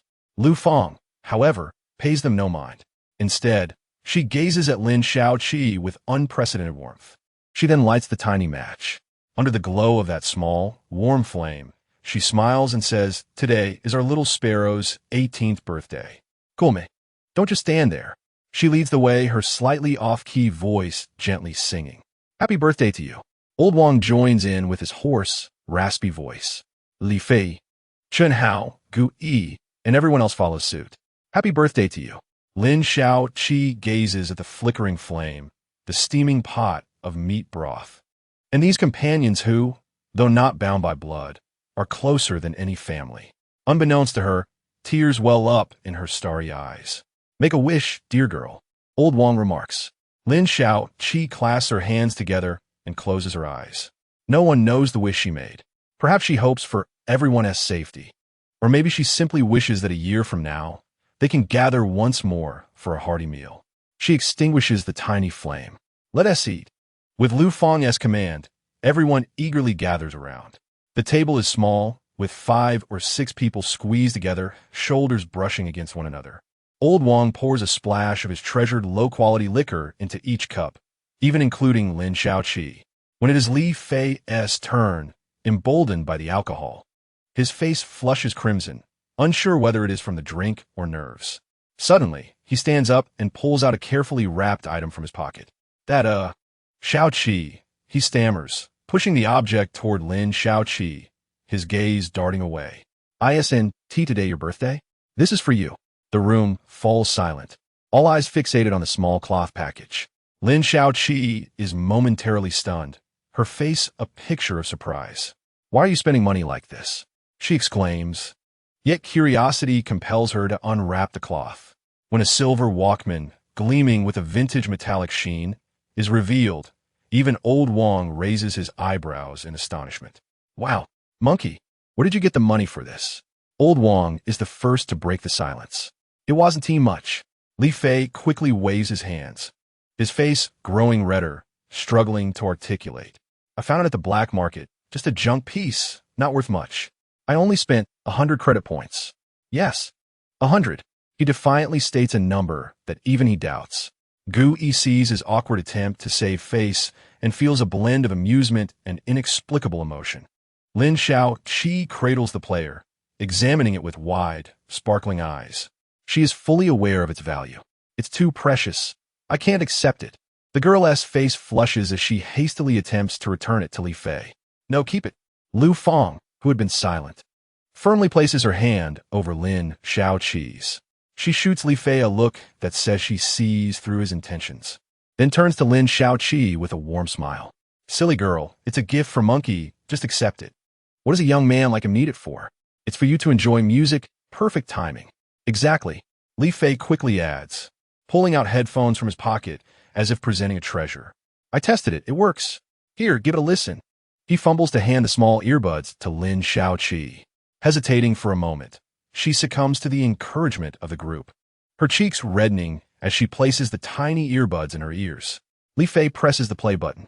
Instantly, Lin Shaoqi's eyes widen in astonishment. Her body trembles slightly, as if she has heard something magical.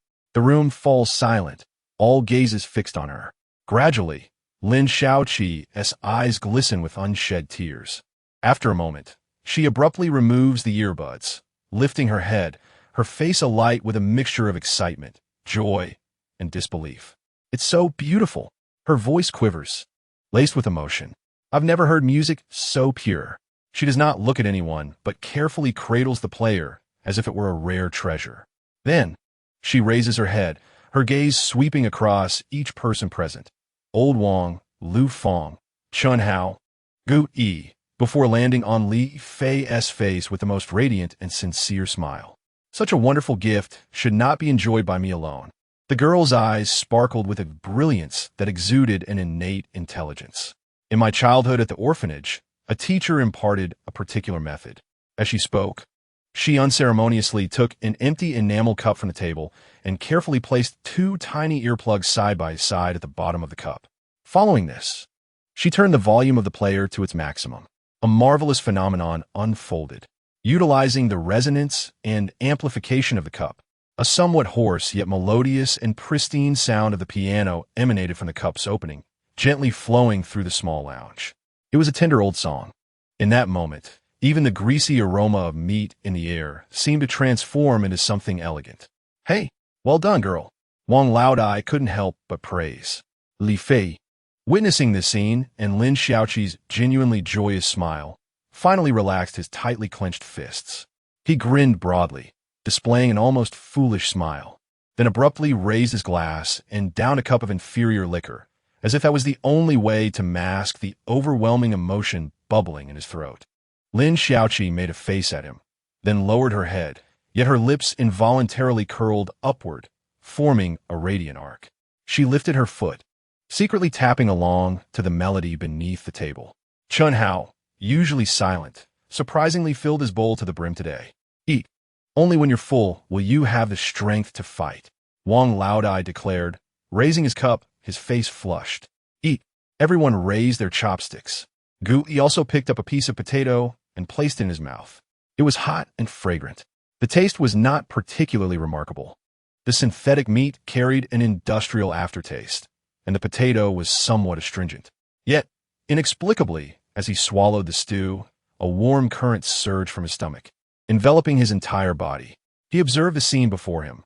Wang Laodai's liquor, Lu Feng's dishes, Li Fei's music, Lin Xiaoqi's laughter, and Chun Hao's quiet enjoyment of his meal. He listened to the gentle melody from the old world. He savored this dish, which might not be exquisite, but was infused with everyone's heartfelt intentions. This original owner, Gu Yi mused inwardly, is indeed exceedingly fortunate. He knew that in this cold, cruel, and bizarre era where lives were valued less than dogs, encountering such a group of people gathered beneath the same roof was a probability as low as his own arrival in this world. Chapter 29. The prelude to the elegy scarred face, a minor leader of the butcher gang, leaned impatiently against a foul-smelling garbage truck, smoking a cigarette. Before him stood a group of 10 subordinates who had just completed a task. "Have you finished it all?" he inquired. "Yes, boss," replied the most astute-looking underling, nodding eagerly. "As you instructed, we applied that special cleaning agent at the edge of the West District's polluted pool, right on those major sewage outlets. Not a drop was wasted. No one saw you, right? Rest assured, boss. That place is devoid of anything but garbage and rats. When we went, we even changed into the cleaner's uniforms." "Good." Scarred Face nodded, retrieving his personal terminal. With a beep, he transferred a sum of credit points to the accounts of the 10 subordinates. "This is your reward. 50 points each. Keep the rest for drinks." "Thank you, boss."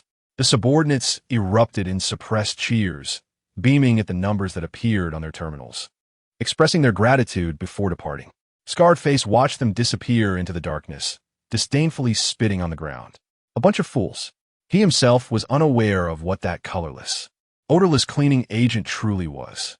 All he knew was that the employer, donning a crow mask and frighteningly generous, had instructed him to apply the substance at a designated location within a specified time frame. In return, he would receive a handsome reward sufficient to purchase a small house in the Biring district.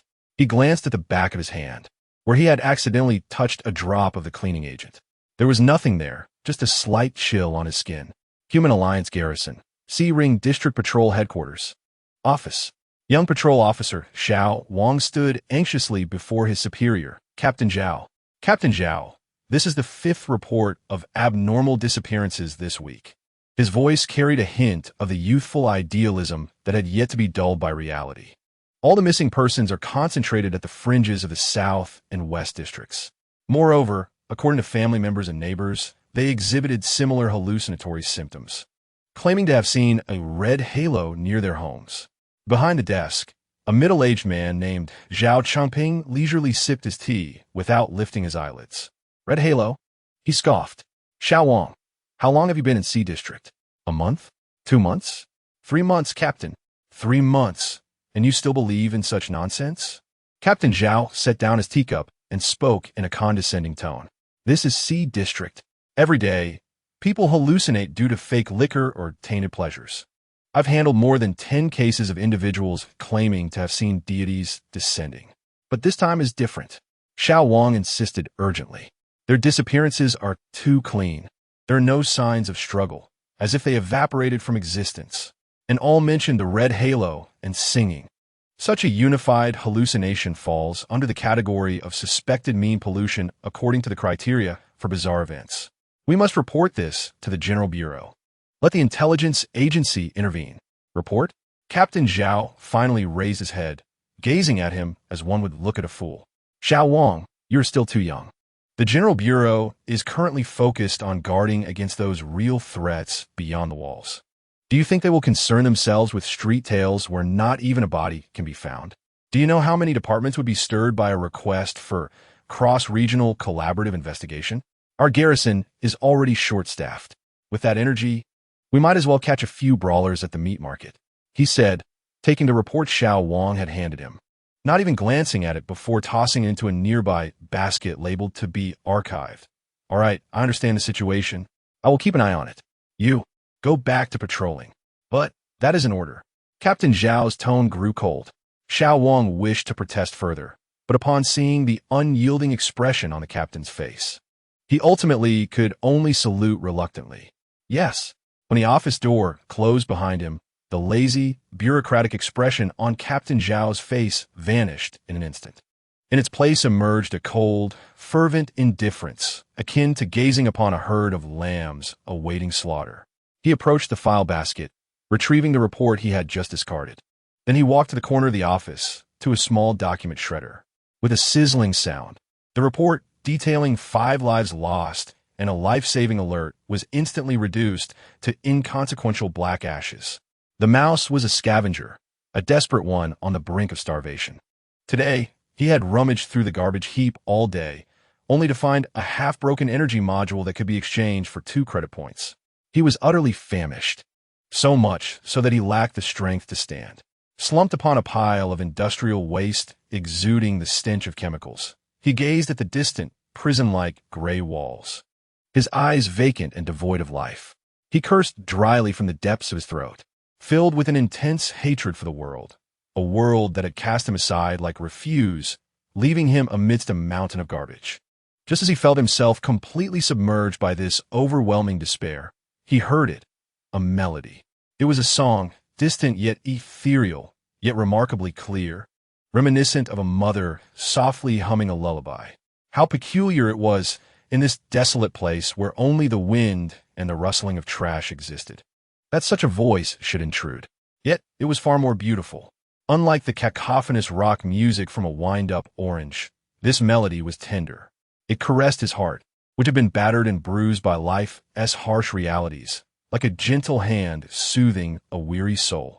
The song seemed to whisper to him, I know you are weary, I know you are in pain. It is all right, let it all out. Unbeknownst to him, tears began to well up in his eyes. He remembered his wife, long deceased from hunger, and his daughter, lost during the Great Rift. He recalled the decades he had lived like a dog, devoid of dignity. In that moment, all his grievances, all his rage, and all his unwillingness were drawn forth by that damned, gentle song. He no longer suppressed his emotions. Like a wounded beast, he let out a howl more sorrowful and anguished than any he had ever uttered in his life. He began to furiously pound the trash beneath him with his fists, ramming his head against the rusted metal sheets. He needed a vent. He needed to release the pain of the past decades. He cried, shouted, laughed, and created a ruckus until he could produce no more sound, until not a single tear remained to flow. He collapsed onto the ground, like a lifeless dog, left only with the faintest breath. Yet, that cursed lullaby continued to play. It still gently beckoned him. Cry, let all your tears flow. The mouse began to weep once more, but this time from his parched eyes. It was not clear tears that fell. Instead, drops of thick, warm blood, tinged with the scent of rust, began to flow. His throat convulsed uncontrollably. His vocal cords twisted and reshaped by an unseen force.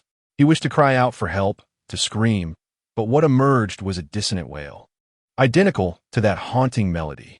His vision rapidly deteriorated. The world before him turned into a blurred, chaotic gray. Yet, astonishingly, his hearing heightened at a terrifying pace. He could hear it, the faint rustling of a cockroach crawling over rusted metal from 100 meters away. He could hear the heavy footsteps of another scavenger, filled with the vitality of the living, from a kilometer away. The sounds were overwhelming. Slowly, he rose from the ground. He was no longer a mouse. His face, distorted by pain, bore two horrifying black streaks of blood. Tilting his head, he gazed with his hollow eyes, devoid of pupils, towards the direction of the approaching footsteps. Then, he took his first step. Chapter 30. Preparations before winter. The following day, Gu Yi was awakened by a chill wind seeping through the window. It was now deep autumn in the year 30 of the new era. The air had begun to carry the distinctly damp coldness that heralds the impending arrival of winter. For those residing in the C-ring zone, winter is a far more fearsome harbinger of doom than any F-grade anomaly. Gu Yi looked out at the perpetually gray sky, which seemed it would never clear, and instinctively wrapped himself tighter in the thin, musty blanket. He surveyed his stark, bleak dormitory, a creaking iron bed and a storage cabinet repurposed from an ammunition box. Nothing more. He understood that he had to procure a more powerful electric heater, buy a thicker winter coat, and stockpile some costly, high-calorie nutritional paste that would provide sufficient warmth before winter truly set in. He opened his personal terminal and checked his balance. 1,800 credit points. This was the largest sum he had ever possessed since his arrival. However, this money was needed for rent, weapons, and preparations for winter. There was never enough. In the morning, Gu Yi arrived at the backyard factory of the wrench, as usual. Chun Hao was already waiting there, with two seemingly decent discarded modules at his feet. They exchanged no unnecessary words, merely nodding at each other before commencing their silent yet efficient assembly line work. However, today's yield was far inferior to that of yesterday. The massive heap of scrap metal resembled a fishing ground that had been overfished.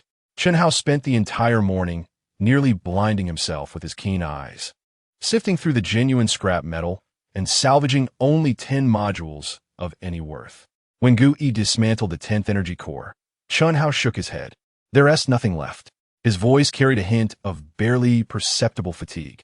This mountain has been drained by us and other laborers. We want TC another shipment of scrap for at least a week. Gu Yi's heart sank slightly. He realized that this steady source of income had temporarily run dry. 10 cores, 500 credit points. He and Chun Hao would still split at 60-40. An additional 300 points were now added to Gu Yi's account. After parting ways with Chun Hao, Gu Yi walked alone on his way back to the hive. He immersed his consciousness in the anomaly compendium. The countdown on those two gray cards shackled like chains finally reached 0. F-grade form card. Polluted blood has been restored. F-grade form card. Skeletal inferior hound has been restored. His cards had returned. This good news alleviated the gloom of his income loss. He now possessed 3 cards ready for immediate use and over 2,000 credit points. He felt emboldened to venture to the One-Eyed Tavern to accept bounty tasks. But not just yet. He glanced at his thin jacket. The immediate priority was to address the winter issue. This was a far more pressing threat than any anomaly. He did not return home, but instead turned and plunged into the chaotic, mixed second-hand goods trading area of Rustbone Street. This was the shopping haven for the residents of the C-ring zone. Everything here was either discarded from the B-ring zone or recovered from scavengers. Yet, it was sufficiently affordable. Gu Yi first spent 200 credit points to purchase a buzzing, half-human-sized, military-grade second-hand heater from a merchant who looked rather unscrupulous. Although it appeared ugly and paint-chipped, it was said to possess enough power to dry wet clothes. Then he spent another 150 points on a thick, cold-resistant combat suit, which bore several bullet holes and repair marks, likely stripped off a retired soldier from an unknown garrison. Finally, he gritted his teeth and spent 100 points on 10 so-called energy bars, dark and said to provide enough calories to last a day without hunger. After a round of shopping, he had spent 450 credit points. Gu Yi grimaced at the sudden reduction in his account balance. However, as he carried the heavy heater and donned the thick combat suit that completely shielded him from the cold wind on his way home, an unprecedented sense of simple security filled his heart. Upon returning to his cold dormitory, Gu Yi felt for the first time as though he was setting up a new home. He placed the humming electric heater at the foot of the bed and plugged it in. A warm gust of air, tinged with the scent of machine oil and dust, emerged. The temperature of the room seemed to rise several degrees in an instant. Gu Yi shed his coat, savoring the long-lost artificial warmth, and let out a deep sigh of relief. He neatly folded his thick winter coat and set it on the bedside, then carefully arranged the 10 dark energy bars on the ammunition box turntable like precious treasures.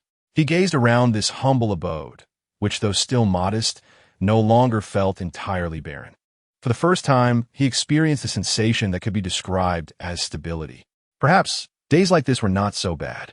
During the day, he would toil alongside Chun Hao at the wrench, earning a modest yet secure income.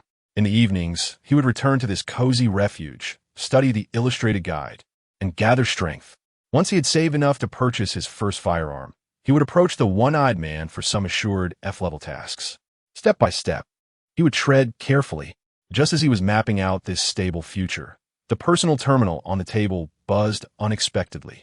On the screen, a familiar emblem of the Jingxin Onbao Team 7, featuring crossed bruins and bones, blinked furiously. It was an urgent call from the captain. He immediately connected the communication. Wang Jingguo's face, stern and sharply illuminated by the dim light, appeared on the screen. The background revealed an old commuter vehicle, its engines seemingly already running. Aye. His voice was devoid of any pleasantries, brief yet imbued with an unyielding sense of urgency. Immediate task. Nighttime. Assemble downstairs in 15 minutes. Bring all your gear, right away.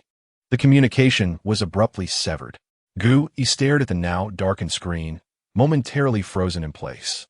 The warmth and stability he had just embraced were shattered by this sudden, chilling call. He glanced down at the heater, still diligently blowing warm air, then looked out the window at the cold darkness of the night, now fully engulfing the area of Hui Mo Pan. He understood. Stability was forever a luxury. Trouble was the eternal melody of this place. Without hesitation, he began donning the heavy combat gear he had only just removed. An unknown hunt belonging to the night was about to commence. Chapter 31. The eerie kindergarten. 15 minutes later, as Gu Yi dashed downstairs, the old commuter vehicle had already roared to life. The headlights pierced the dense, unyielding darkness of Su Gu Street like two yellowed tendrils. The other 4 members of the team were already present, each face marked by the unmistakable fatigue and confusion of being forcibly pulled from a state of rest. Get in. Wang Jingguo wasted no time, directly opening the passenger door. Gu Yi dove into the back compartment. The door slammed shut with a thud. Captain, what's the situation? Li Fei inquired while maneuvering the vehicle out of the crowded street. What madness is Ma Pengzi up to at this hour? All eyes in the vehicle turned toward the passenger seat. Old Wang lit a menthol cigarette, the crimson glow illuminating his face, which bore a weight greater than the night itself. In the west of the city, at the abandoned Changwang kindergarten, his voice was grave. This afternoon, the garrison's patrol detected unusual E-level contamination readings in the vicinity. But when they approached, the readings vanished. E-level. The mere mention of those 2 words caused the temperature in the vehicle to plummet. Shouldn't this be handled by the garrison themselves? Aunt Lu's voice trembled slightly. Ma Pengzi said they had already sent someone in to investigate once. According to protocol, a second safety confirmation is required. He subcontracted this task to us. Old Wang exhaled a smoke ring, his tone laced with unabashed sarcasm. He also mentioned it would be an easy job, just a quick sweep to confirm safety, and we earn an E-level bonus. E-level bonus. Li Fei's eyes instantly lit up. That was a sum substantial enough to afford all of them a prosperous year ahead. Yet, within the vehicle, no one felt elated. They all understood that in this wretched world, high rewards invariably signified one thing: high risk. Stay alert. Old Wang extinguished his cigarette and retrieved his old revolver from its holster, resting it on his lap. Tonight may not be easy. Half an hour later, the commuter vehicle halted in front of the abandoned Chengwang kindergarten. Unlike the thoroughly deserted third primary school from last time, this place was unsettlingly quiet, even unnaturally clean. The exterior walls, though somewhat weathered, were free from vines and moss.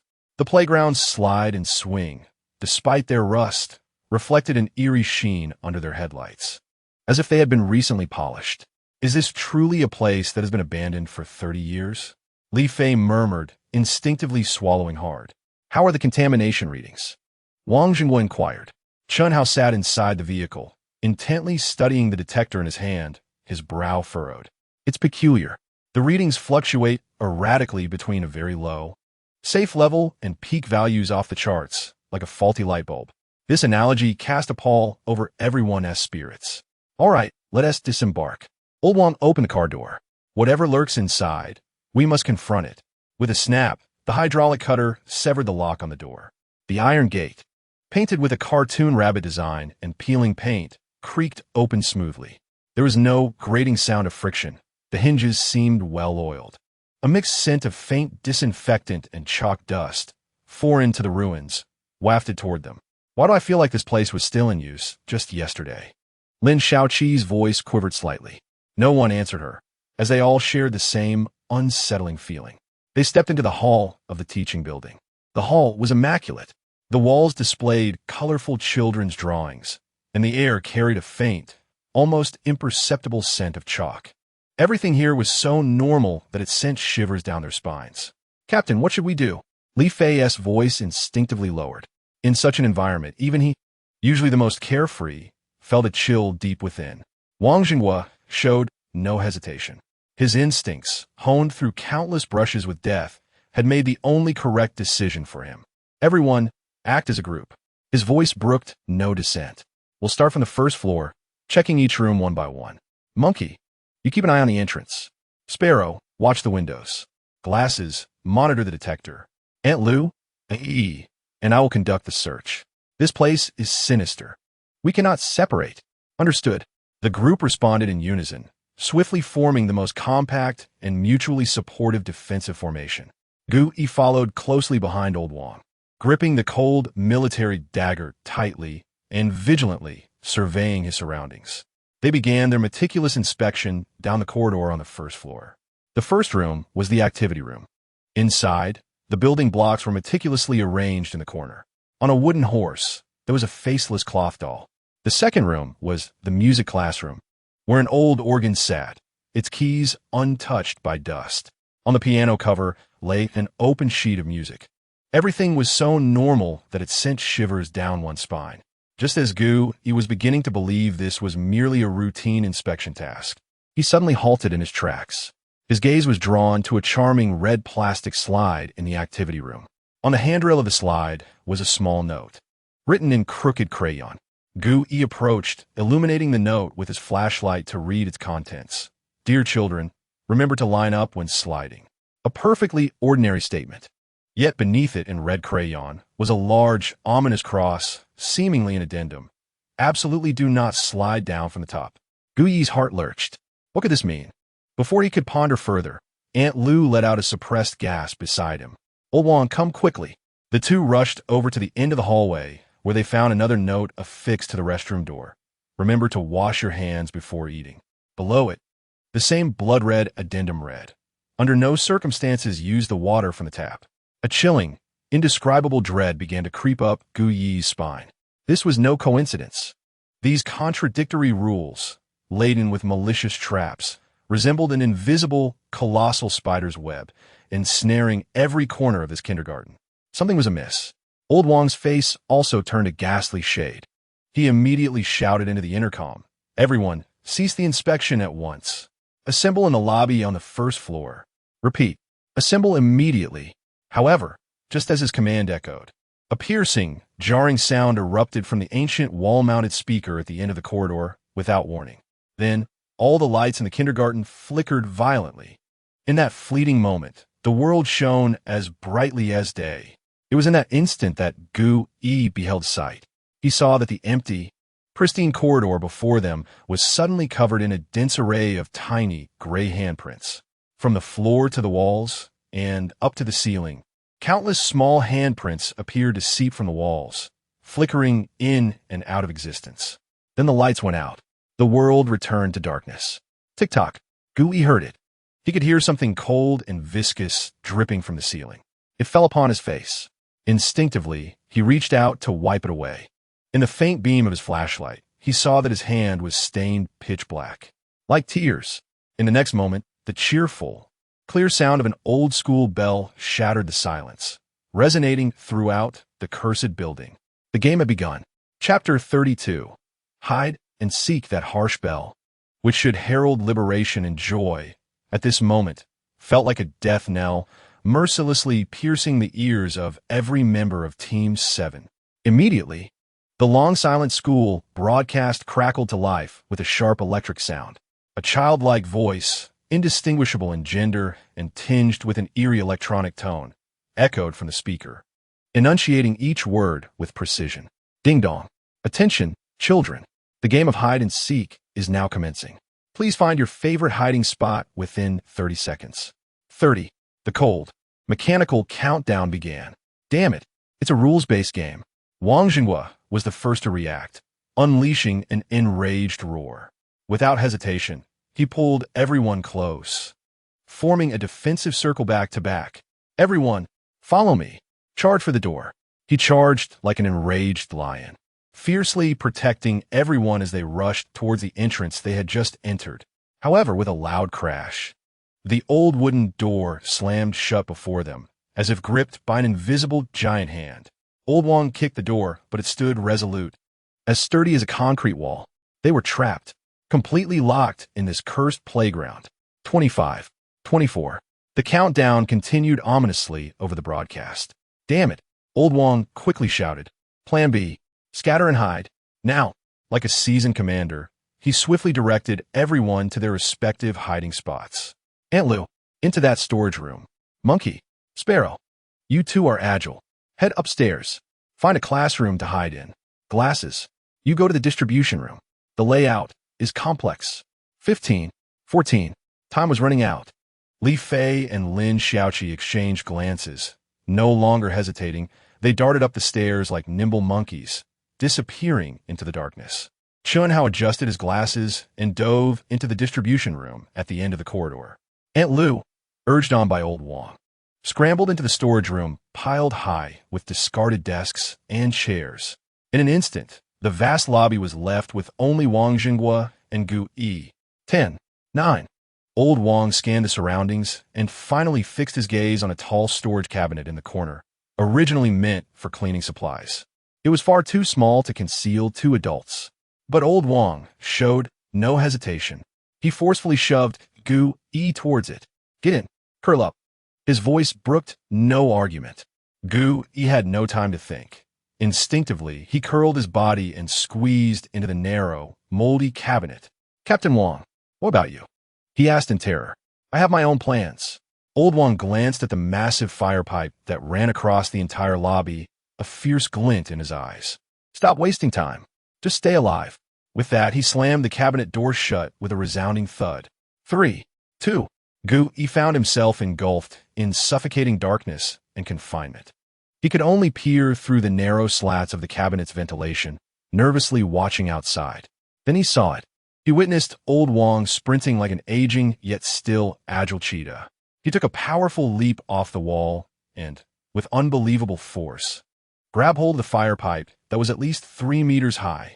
He blended into the shadows between the pipe and the ceiling like a massive gecko, silent and undetected. 1. At that very moment, the cold, emotionless prompt of the eerie compendium exploded in his mind, detecting high concentrations of rule-based, anomalous energy. Scan complete. Containment subject identified. E-class rule-based game of hide and seek. Subject classification, rule type, containment condition. The last victor, as the final human not found in the game, must personally ring the true school bell. 0. Time's up. Now it is our turn to find you. In the broadcast, an eerie childlike voice emitted a series of chilling, disconcerting giggles. Then, the entire world fell eerily silent. Gu Yi curled himself tightly within the confines of a narrow cupboard, not daring to exhale a breath.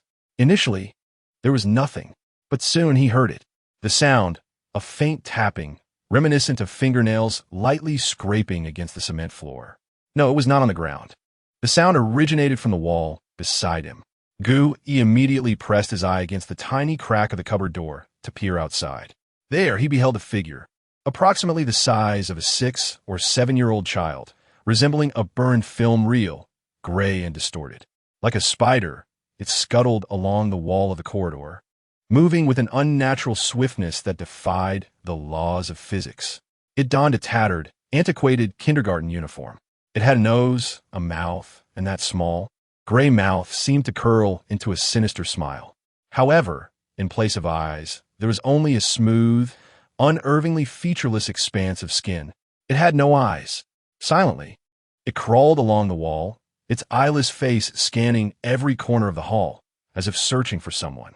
Almost immediately, a second, then a third, and an increasing number of gray figures emerged from the cracks of classroom doors, from the corners of the ceiling, and even, directly, seeping through the sturdy walls like water. They resembled a host of invisible mice residing within the walls. They were the only specters haunting this kindergarten. Their advantage lay not in strength nor speed, but in sheer numbers. Gui's heart plummeted in despair. How on earth could he hide from them? He curled deeper into the cupboard, forcing his heartbeat to a whisper. He watched those gray, silent figures bounce past the cupboard where he concealed himself. One child even paused, its featureless, indistinct face pressed against the cupboard door, barely 10 centimeters away from him. In that moment, Gui felt his blood nearly freeze. He dared not move, not even to breathe, nor to swallow. He could distinctly feel it. This entity was listening, intently, to ascertain whether a living soul was hidden within this cramped, confined space. Time seemed to halt in that instant. Gui could hear his heart pounding uncontrollably, a relentless drumbeat fueled by sheer terror. Thud, thud, thud. 1 second, 2 seconds, 5 seconds. Just as he felt he might be crushed under the weight of overwhelming fear, that child seemed to lose interest. It turned like a genuine spider and quietly crawled up to the ceiling, making its way towards the second floor. Finally, Gui dared to slowly exhale the breath he had been holding until that figure had completely vanished. He felt drenched in cold sweat. This game tested not how well one could hide, but rather one's luck and psychological endurance. Suddenly, a faint creak echoed as a wooden door was pushed open from the nearby storage room where Aunt Lou was hiding. Gui's heart tightened sharply. He saw another gray figure silently descending from the wall. Then, like a curious child, it pushed open the unlocked door of the storage room and slipped inside. Following it, another, and then another. 3 or 4 gray figures all followed suit into the cramped space. Within the locker, Gui's heart sank to the depths of despair. He knew Aunt Lou might be discovered. Chapter 33. The price of victory. Aunt Lou held her breath, concealed within the storage room, beneath an old, dust-covered iron bed. The space was dark, cramped, and permeated with the scent of rust and mildew. She could feel the cold, iron mesh pressing against her back, leaving her no room to turn. With her calloused hands pressed tightly over her mouth, she feared that any sound, no matter how faint, might betray her. The earlier shrill ringing and the eerie childlike voice from the broadcast had sent chills through her entire being. She was unaware of what transpired outside. All she knew was old Wang's command to hide, and so she remained hidden, resolutely still. Time passed slowly, each second stretching into what felt like an eternity. Outside, an unsettling silence prevailed. Lu Fang remained curled beneath the bed, fearing to make the slightest movement. She could even hear the rapid thump of her own heart, pounding in her chest. Hud, hud, hud. She feared that this cursed heartbeat would summon whatever unknown entity lurked outside. Just then, a faint creak echoed from above, the sound of a door being opened. Lu Fang's heart leapt in her throat. Something had entered. Through the narrow gap beneath the bed, she glimpsed small, gray, bare feet quietly landing on the floor before her. Soon after, a second pair, a third pair, at least 3 or 4 indistinct little figures scuttled into the already cramped storage room. They were searching, employing a peculiar, childlike mannerism as they combed through every corner of the room. Clang! One of them knocked over a tin bucket piled in the corner, producing a thunderous sound in the oppressive stillness. Lu Fang's body jolted. Yet, she pressed her mouth shut with determination. No sound, absolutely no sound, must escape. The children seemed more intrigued by the tin bucket. They gathered around it, tilting their heads, listening for a moment before losing interest. They began to approach the iron bed where Lu Fang was hiding, step by step. Lu Fang's eyes widened in terror. The fear washed over her like icy seawater, drowning her completely. She saw pairs of small gray feet come to a halt by her bedside. Then, one child slowly crouched down. Its smooth, eyeless face leaned closer. Inching towards her, Lu Fang nearly fainted. However, just when she thought her end had come, those children seemed oblivious to her presence. They lingered for a moment at the bedside before standing up and walking towards the door. They left. They left. Lu Fang did not dare to breathe freely until the final faint creak of the door closing resonated. She was saved. She had escaped. A wave of overwhelming joy surged through her, washing over her nerves. She felt tears welling up. Slowly, she turned her stiff neck, seeking a more comfortable position.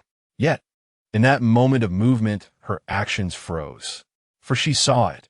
Right beside her, beneath the narrow, dark space of the bed, another child had been hidden. It lay there, contorted in a manner that defied human anatomy, like a spider, with limbs splayed, face upwards, parallel to her beneath the bed frame. Its eyeless, smooth face was less than a fist's distance away from her own. Her tiny, gray mouth was slightly curled upwards, as if silently mocking her with a malevolent sneer. The string known as reason finally snapped under the extreme, unbearable weight of terror. A piercing scream, filled with despair, erupted from Lu Fang's throat, echoing throughout the first floor. On the second floor, in the women's restroom, Li Fei and Lin Shaoqi huddled together in the coldest corner of a cramped stall. They heard it, the agonizing scream belonging to Aunt Lu. Damn it! Li Fei's eyes instantly reddened. He lunged to push open the stall door, ready to rush out. Don't move. Lin Shaoqi exerted all her strength to hold him back from behind. You will be throwing your life away. Her voice trembled with tears, yet remained eerily lucid. What should we do? Just sit here and listen. Li Fei roared, but he could only manage a whispering shout, for just outside their stall door, the rapid, rain-like footsteps of children drew ever closer. Gu Yi also heard the scream. His heart plummeted to the depths of despair. Through the narrow gap of the cupboard door, he saw that at the moment Lu Fang screamed, all the wandering children in the hall suddenly halted. Then, in unison, they turned their eyeless faces toward the storeroom. In the next instant, all the gray figures surged like a tide toward the pitiful little wooden door. Bang! Bang! Bang! Let me go! Help! The frantic, chaotic sounds of banging on the door mingled with Lu Fang's desperate cries, creating a harrowing cacophony. Then, everything ceased. All sounds vanished in an instant. After an unknown duration, the storeroom door, which had been violently shaking, slowly opened a crack. Gu Yi, peering through the tiny slit, stared intently at the inky darkness beyond. He saw it empty inside. Crouched in the cupboard, Gu Yi observed everything clearly. Lu Fang was gone. Only those gray children remained. She had simply vanished. A cold, eerie chill, laced with sadness, spread throughout his body. Yet, he did not succumb to panic. His mind raced at an unprecedented speed. Once more, he recalled the golden condition of containment. The last victor, as the final human not found in the arena, shall personally ring the true bell of dismissal. The last human? Gu Yi mulled over these words. A terrifying yet singular possibility emerged in his mind. This condition did not compel him to rescue everyone. Quite the opposite. It forced him to witness the elimination of all. He must wait until Wang Dui, Li Fei, Lin Shaoqi, Chen Hao, and everyone else like Aunt Lu were found. Only when he remained as the sole human player in this game would he have the right to ring the bell that ends it all. What kind of twisted victory was this? It was nothing less than the most malicious curse. Chapter 34. The breakthrough thought the last victor, as the final human not found in the arena, shall personally ring the true bell of dismissal. The last human. This statement weighed upon him like a mountain. rendering him breathless. However, as he repeatedly contemplated it, his gaze abruptly fixated on the latter half of the phrase. Ring the true bell of dismissal. True? What does that mean? Was the cheerful bell that had resonated throughout the campus merely a falsehood?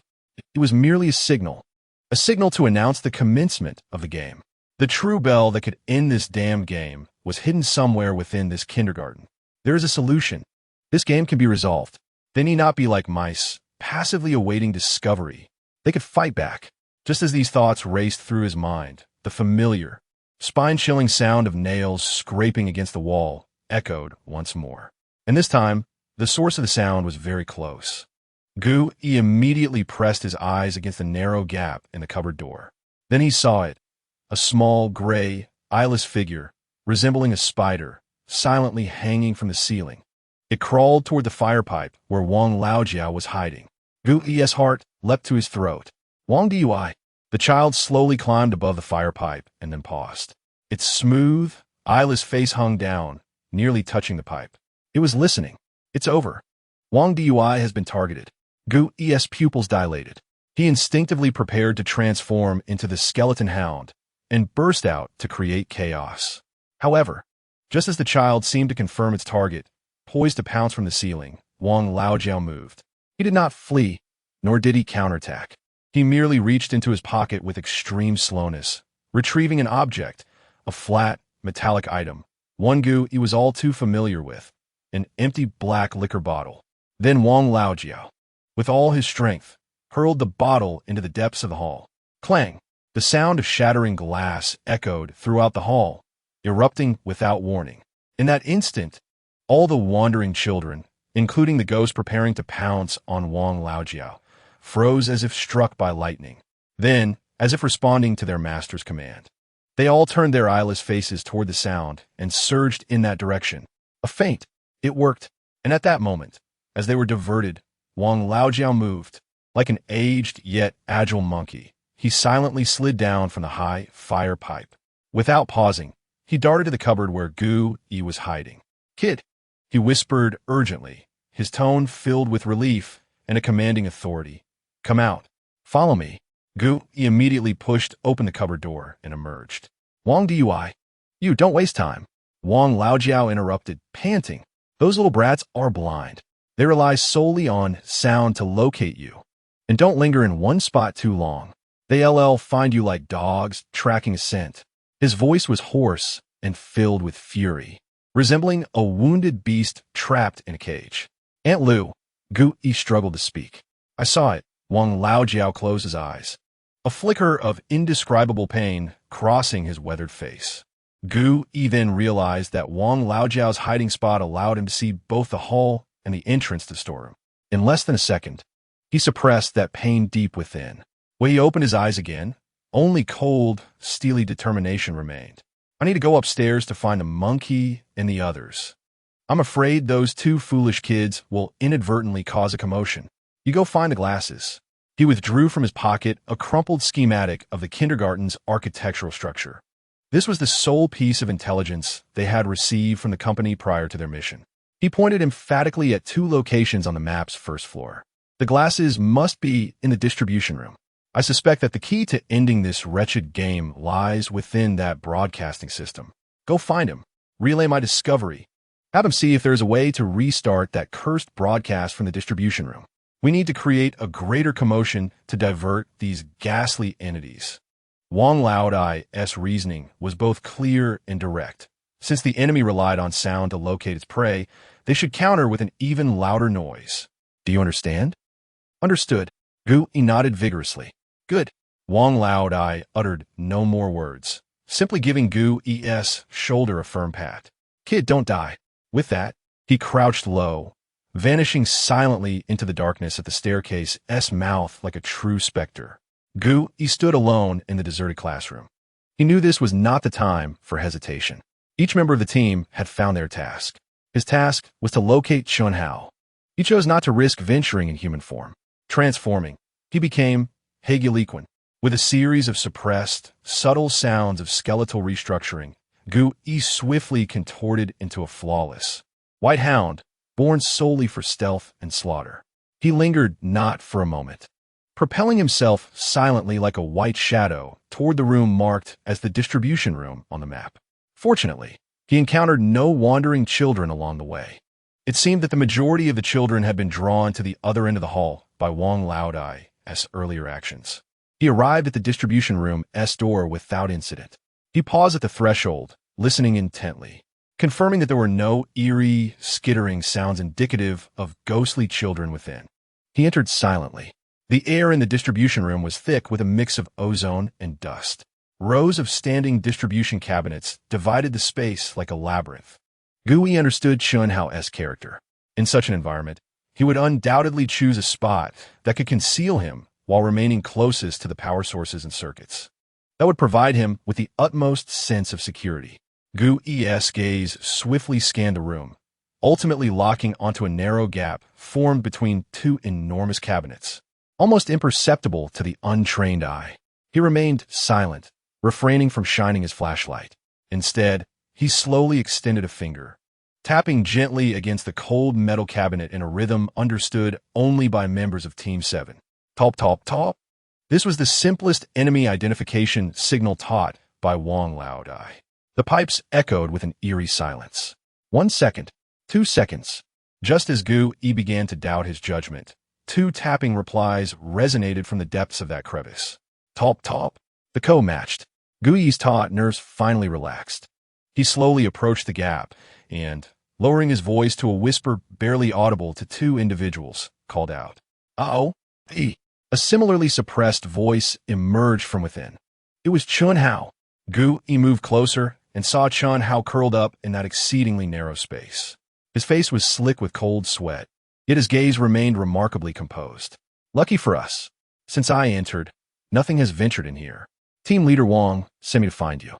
Gui wasted no time, succinctly conveying Wang Laodai's findings along with the speculation regarding the true nature of the dismissal bell.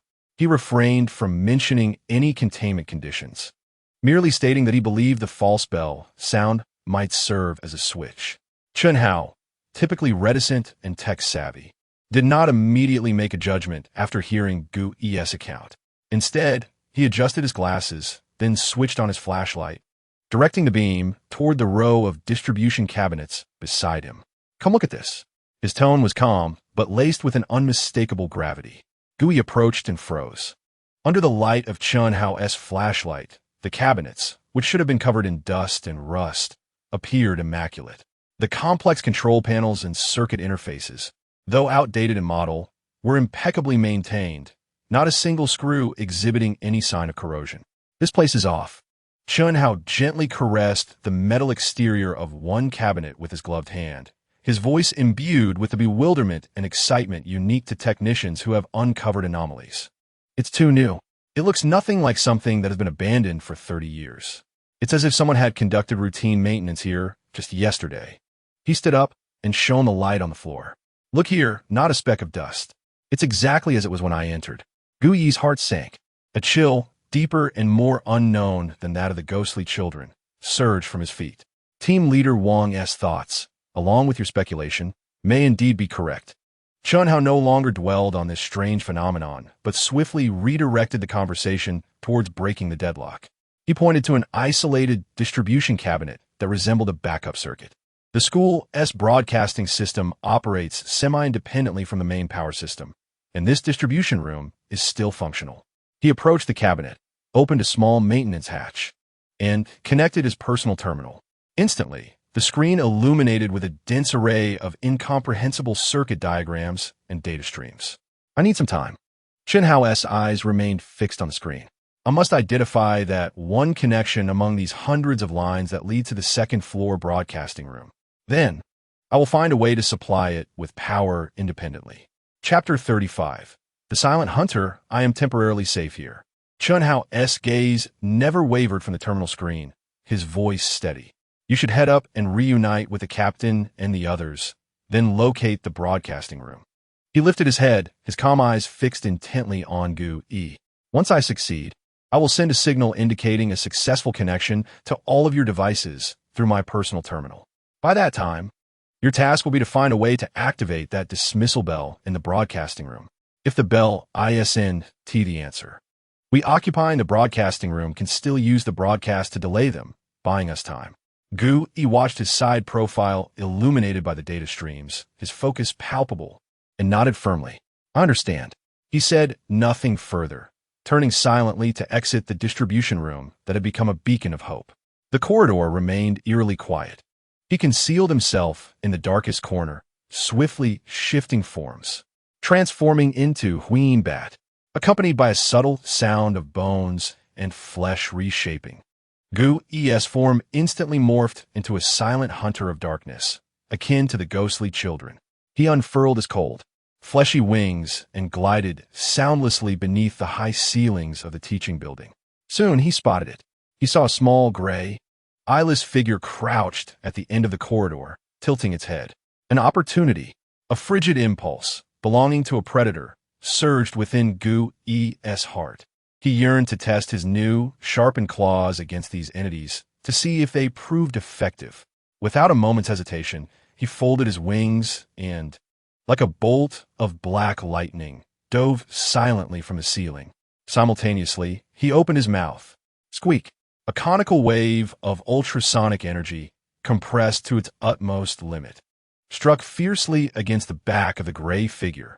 The child, not even granted a moment to react, found their semi-transparent, phantasm-like body contorted violently upon impact, akin to a tranquil surface of water disrupted by a stone, rippling and warping.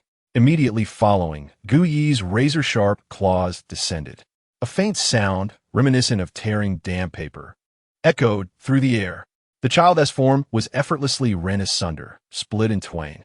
Yet there was no blood, no cries of anguish. The torn gray figure did not dissipate into thin air. Instead, like two wisps of smoke scattered by the wind, it swiftly melted and faded, ultimately merging completely into the surrounding, pervasive shadows. Had he succeeded? A flicker of joy ignited within Gu Yi's heart. But in the next instant, his sonar senses detected a scene that sent shivers down his spine. Just behind him, less than 10 meters away, in the very shadow he had just traversed, an outline of gray was slowly, inch by inch, emerging from the darkness. In mere seconds, a pristine replica of the child he had just obliterated reappeared in the corridor. It was immortal. Gu Yi's heart plummeted into despair. He finally comprehended the truth. These children were not genuine supernatural entities. They were merely shadows cast by the rules of this game called hide and seek. As long as the game persisted, as long as this rule remained unbroken, no matter how many times he dispatched them, they would infinitely resurrect from any corner of the kindergarten. The attacks could only temporarily disperse them, rendering it utterly futile. In fact, the sounds of battle might even attract more children. Gu Yi ceased all unnecessary attempts. With a powerful flap of his wings, he disregarded the aimless shadows wandering on the ground and walls, soaring directly towards the second floor. The scene on the second floor was far more chaotic than that on the first. As soon as Gu Yi ascended into the corridor, he spotted 3 familiar figures frantically rushing toward him from the other end. It was Wang Dui, Li Fei, and Lin Shaoqi. Not far behind them, a dozen gray, eyeless forms trailed like a horde of zombies sensing blood, moving at a childlike pace, neither hurried nor slow, maintaining a fixed distance, as if engaging in a malicious and mocking game of cat and mouse. Damn, these little brats are as stubborn as a plaster that one T come off. Li Fei muttered under his breath, dripping with cold sweat, clearly having been pursued for some time. Don't make a sound. Control your breathing. Wang Dui was clearly fatigued, panting heavily, yet his gaze remained sharp. Their speed is slow. As long as we're not cornered in a room, we still have a chance. Lin Shaoqi closely followed Wang Dui, clutching a small crossbow, her face pale and silent. Gu Yi's heart twisted painfully. He noticed that ahead of their escape route, in the shadows at a corner, 2 gray figures were silently seeping out from the walls. They were attempting to encircle them. If Wang Dui and the others were caught between front and back, trapped in this narrow corridor, the consequences would be dire. What to do? Fighting back is futile. The ultrasound will affect everyone. At this critical juncture, Gu Yi's sonar senses scanned the corridor ceiling, locating a fire alarm that had long ceased functioning. A spark of inspiration ignited. Without a hint of hesitation, he darted past Wang Dui and the others like a bolt of black lightning. Then, with all his might, he sank his razor-like claws into the dust-laden alarm. Grab, tear, throw, clang. The heavy metallic shell of the alarm was violently yanked from the ceiling. He hurled it forcefully into an empty classroom at the other end of the corridor. The shattering glass and the sound of metal striking the ground erupted in a cacophony on the desolate second floor. In that instant, all the gray figures pursuing Wang Dui and the others halted abruptly, as if a pause button had been pressed. Then, like children who had discovered a new toy, they all turned their eyeless faces toward the source of the sound, rushing toward it. The crisis was temporarily averted. Well done. Wang Dui's eyes sparkled with newfound vigor. He had no idea who had executed this maneuver, but he would not let this rare opportunity slip away. Let us go. Into this classroom. Quickly. He seized the somewhat dazed Li Fei and Lin Shaoqi, plunging into the nearest art room with an open door. Meanwhile, Gu Yi, after executing this diversionary tactic, did not linger. He flapped his wings silently and flew to the darkest corner of the corridor, where discarded easels were piled up. Once he confirmed it was a blind spot for everyone, he gently descended, reverting from his transformed state back to the breathless and somewhat disheveled appearance of a human janitor. He then gripped his dagger and cautiously approached the art classroom, pretending to have just arrived. Chapter 36. Roll call. Gu Yi, gripping his dagger, took a deep breath and entered the art classroom. It was empty. It's me, Gu Yi murmured. Damn, Ai, you nearly scared me to death. Li Fei was the first to leap out from behind an easel, grabbing Gu Yi's shoulder with relief etched across his face. Wang Dui and Lin Shaoqi also emerged from various hiding spots. Lin Shaoqi's face bore the traces of unshed tears, but she bit her lip fiercely to suppress any sound. Wang Dui, with a countenance as stoic as stone, silently cleaned his old revolver, repeating the action. No one mentioned Aunt Lu's name again. Where are the glasses? Wang Zhenghua finally spoke, his voice hoarse and laced with a metallic chill. He is still alive. Gu Yi promptly relayed Chun Hao's findings and plans succinctly. The distribution room is operational. He is searching for the broadcast room's wiring and needs us to wait for his signal there. He said perhaps, just perhaps, he could make that bell ring once more. Wang Zhenghua's eyes suddenly lifted in the darkness. Good. He uttered a single word. Then he stood, looking toward Li Fei and Lin Shaoqi. There's no time for sorrow. His beast-like gaze swept over each person. We must first complete our task. He paused, each word seemingly forced out between clenched teeth. Then, take Aunt Lu home. The plan was straightforward. The broadcast room lay at the opposite end of the second floor, almost in a straight line with the art classroom. Yet this path was entirely severed by countless wandering, unseen ears, transforming it into a zone of death. They must advance. I will lead the way. Wang Dui gripped his old revolver tightly. Monkey, you take the rear. Sparrow, you two stay in the middle. Remember, maintain a distance of 3 meters and refrain from making any unnecessary sounds. Communicate using gestures. We will proceed room by room. The 4 of them stealthily departed from the art classroom like an elite special forces unit. They embarked upon a corridor that led toward hope, yet resembled a path of death. The corridor was eerily silent. Those gray, eyeless little figures continued to crawl silently on the walls and ceilings, akin to a swarm of restless phantoms residing within the walls. The 4 stifled their breaths to the utmost. They strictly adhered to Wang Laodi's orders.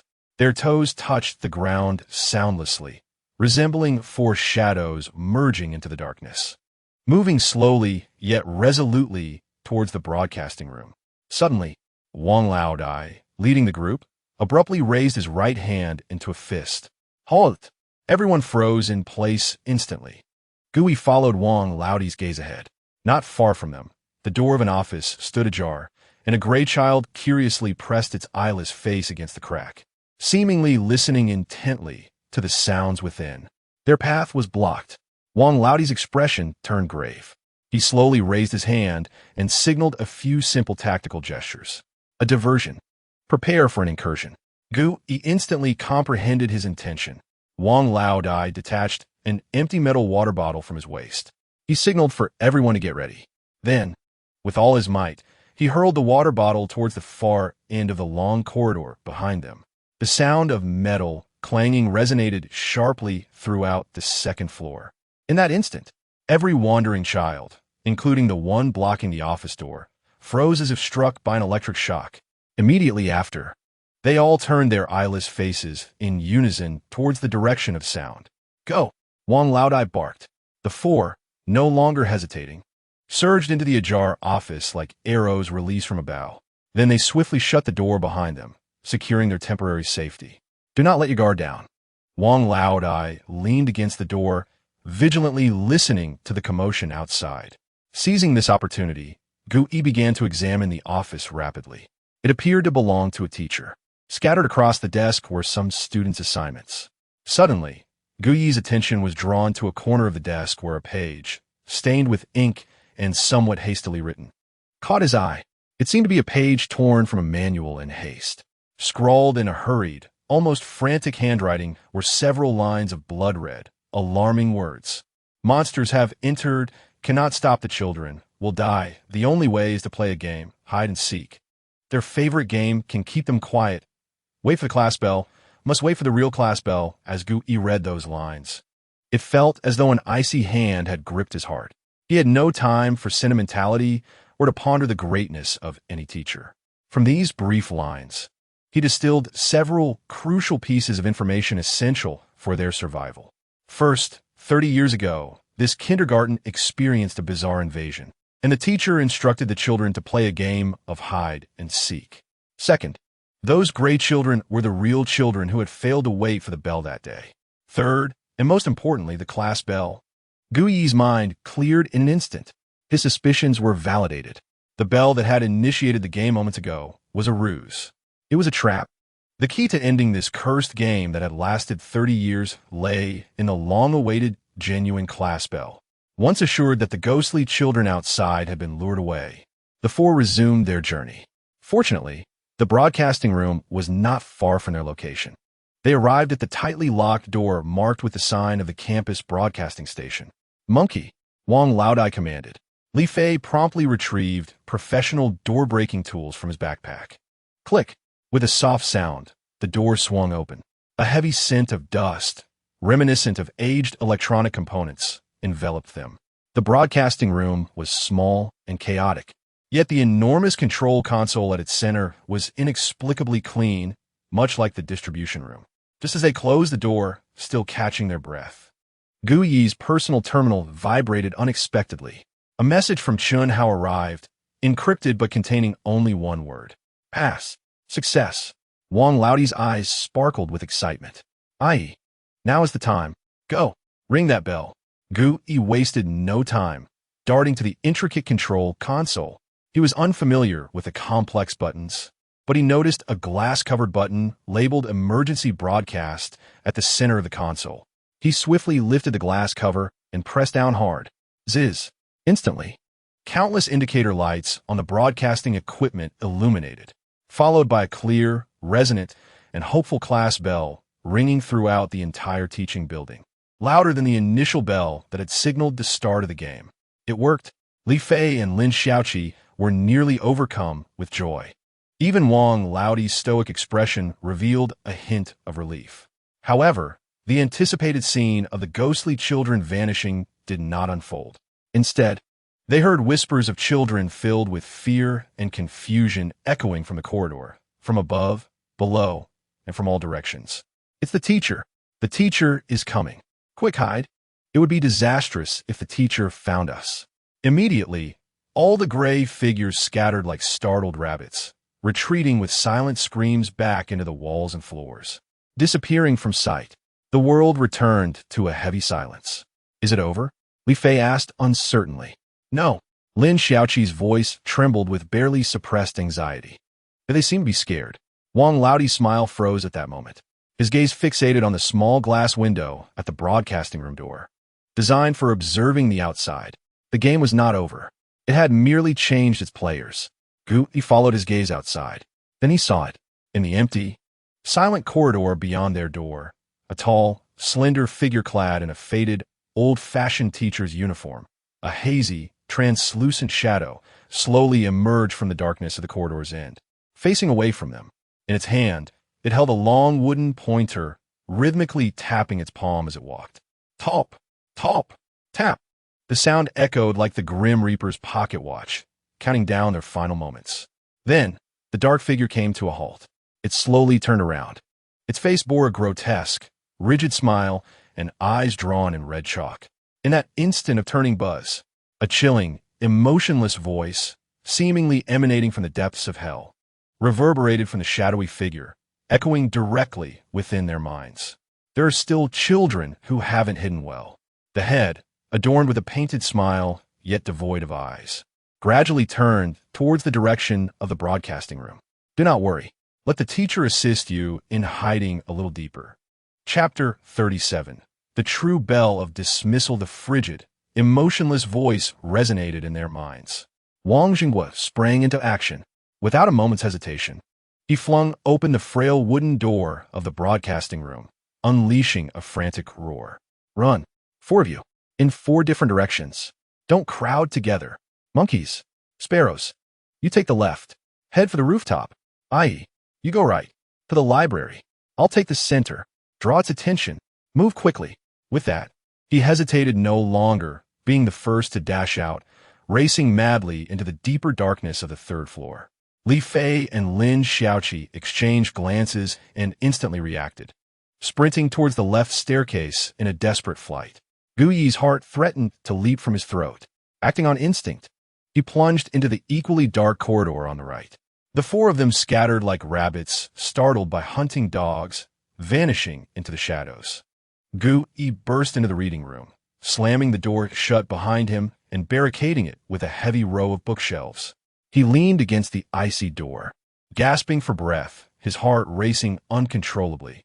The familiar sound of a teacher's cane tapping in a slow, deliberate rhythm echoed from the direction of the staircase. It was coming up. Gu Yi felt as if he and his 3 companions were 4 bright red bulbs illuminated simultaneously within the teacher's gaze. He could even see the black, gaunt figure halting in the center of the 3rd floor corridor. Its smiling face slowly rotated. First, it turned towards the left, where Li Fei and Lin Xiaoqi fled to the rooftop. Then, it gradually turned to the center, where old Wang was hiding in the chemistry lab. Finally, it faced him, in the reading room on the right. It was making a choice. It was deciding which child who had not hidden well to inspect first. Gu Yi gripped the dagger tightly, holding his breath. He witnessed the black figure hesitate for a full 10 seconds. Ultimately, it seemed to abandon the pursuit of these nearby targets. It chose to turn and descend the stairs. It was heading towards the 1st floor, towards the distribution room, where Chun Hao was hiding. Its pace was slow, yet each step exuded an undeniable, oppressive authority. It was intelligent. It decided to first deal with the most restless technician who had been causing disturbances in its perception.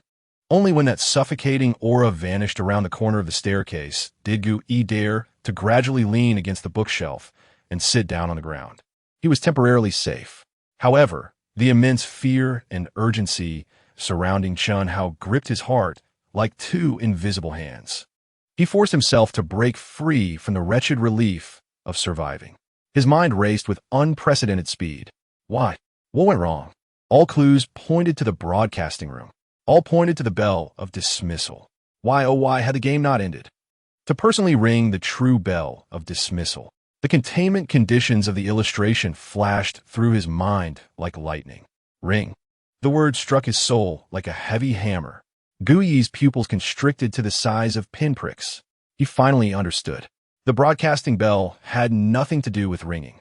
That damned bell, upon which they had pinned all their hopes, was never the true bell of dismissal from the start. What then was it? A bell that needed to be struck by hand? A genuine, physically existent bell?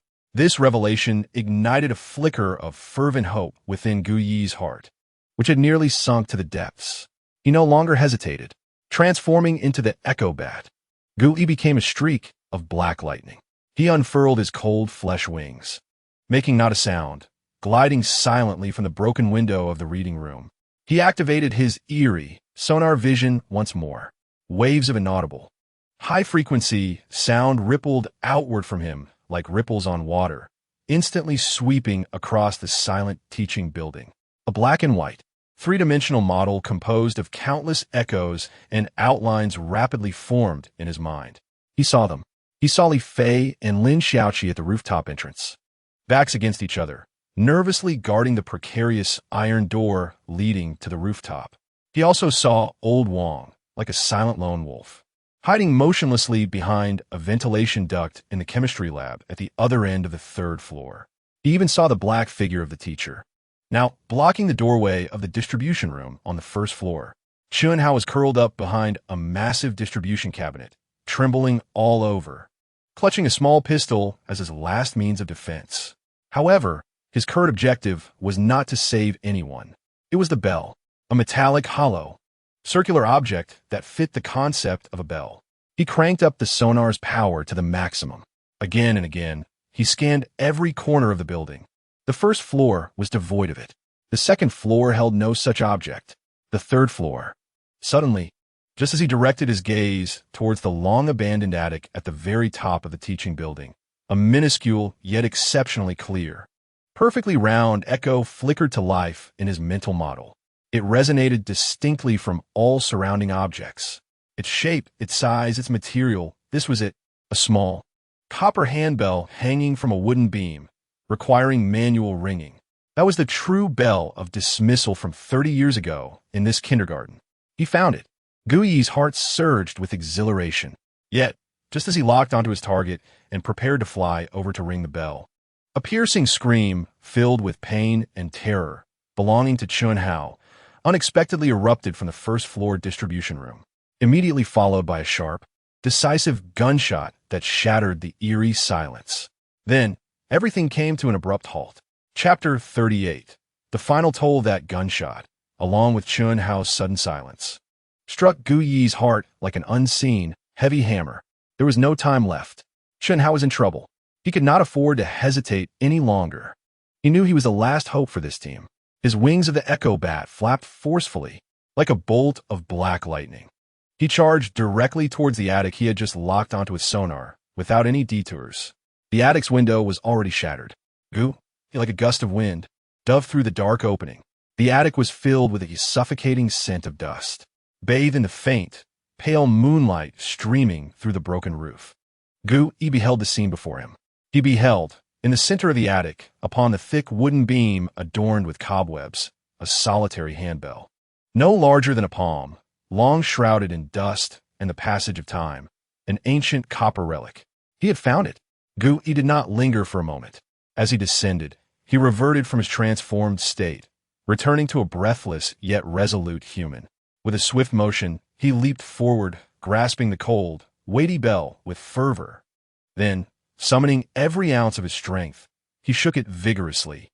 The sound of jingling rang out, a clear and crisp tone, so distinct from the electronic synthesized chimes that had played earlier, resonating with the warmth of human existence. The sound was not loud, yet it spread like ripples from a droplet falling upon a tranquil lake, an invisible wave filled with a sense of conclusion. It echoed throughout the entire educational building. It permeated the desolate campus. At the moment the clear chime rang out in the first-floor power distribution room, Chunhao had already succumbed to the towering shadow of the black-clad teacher. The small handgun he held had been effortlessly knocked away. His frail body was captured under the teacher's arm, as if it were a disobedient doll. However, just as the shadow prepared to exit the power room, its face, adorned with a painted smile, slowly lifted as if it were listening intently. On the third floor, in the chemistry lab, two black figures poised a corner. Li Fei and Lin Xiaoqi also froze in their movements. Subsequently, the identical black-clad teachers began to transform into a transparent form at a visibly rapid pace. Their indistinct bodies, like sand paintings scattered by the wind, peeled away and vanished. The rigid smile, drawn in red chalk upon their faces, gradually faded, replaced by an expression of relief and exhaustion, a genuine smile. Class is dismissed. The children may go home. A gentle whisper belonging to the desperate teachers of 30 years past flickered through everyone's minds. Then, the two black figures completely disintegrated into a myriad of dark specks, vanishing without a trace. The previously vanished gray children reappeared in the corridors and classrooms. Yet this time, they were no longer the cold, malevolent spirits.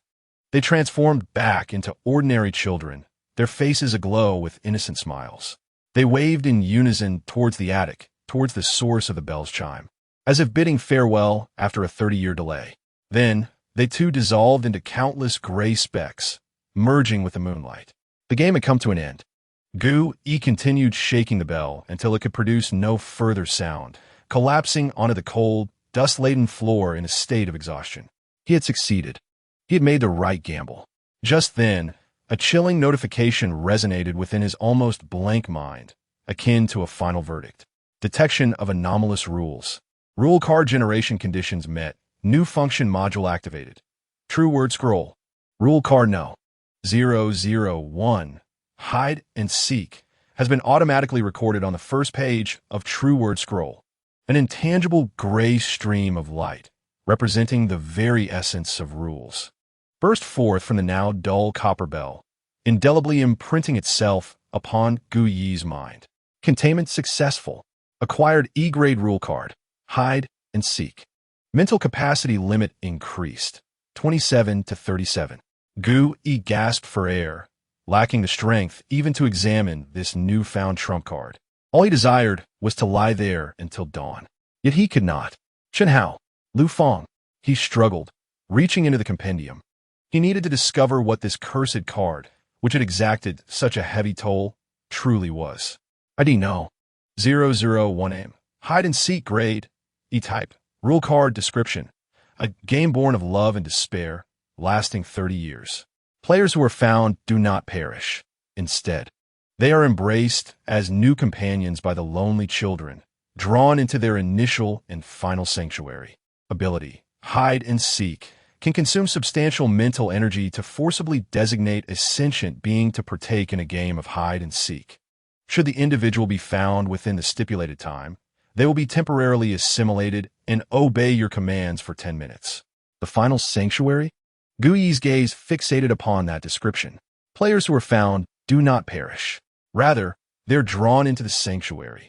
His heart was seized by an overwhelming, incredulous joy. Lu Feng and Chen Hao, they might still be alive.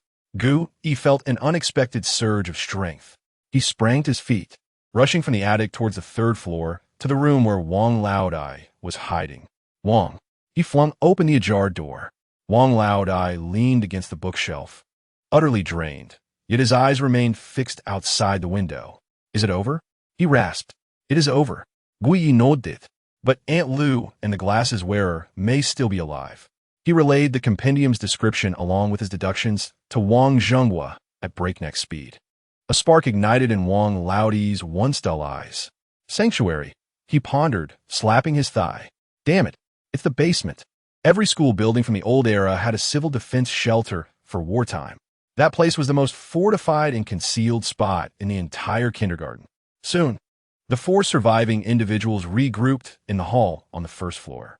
Li Fei and Lin Shaoqi, though bearing expressions of relief, were equally etched with uncontainable hope.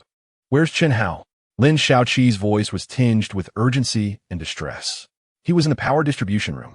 We must rescue him, Gu-yi declared decisively, without a hint of hesitation. Monkey, Ai, follow me to the power room. Sparrow, you're swift. Check the storeroom on the first floor for any entrances to the basement. Remember, if anything feels off, immediately fire a warning shot. Yes. Gu-yi trailed closely behind Wang Laodai and Li Fei. Without the interference of those ghostly children, they swiftly returned to the gunpowder-scented power distribution room on the first floor.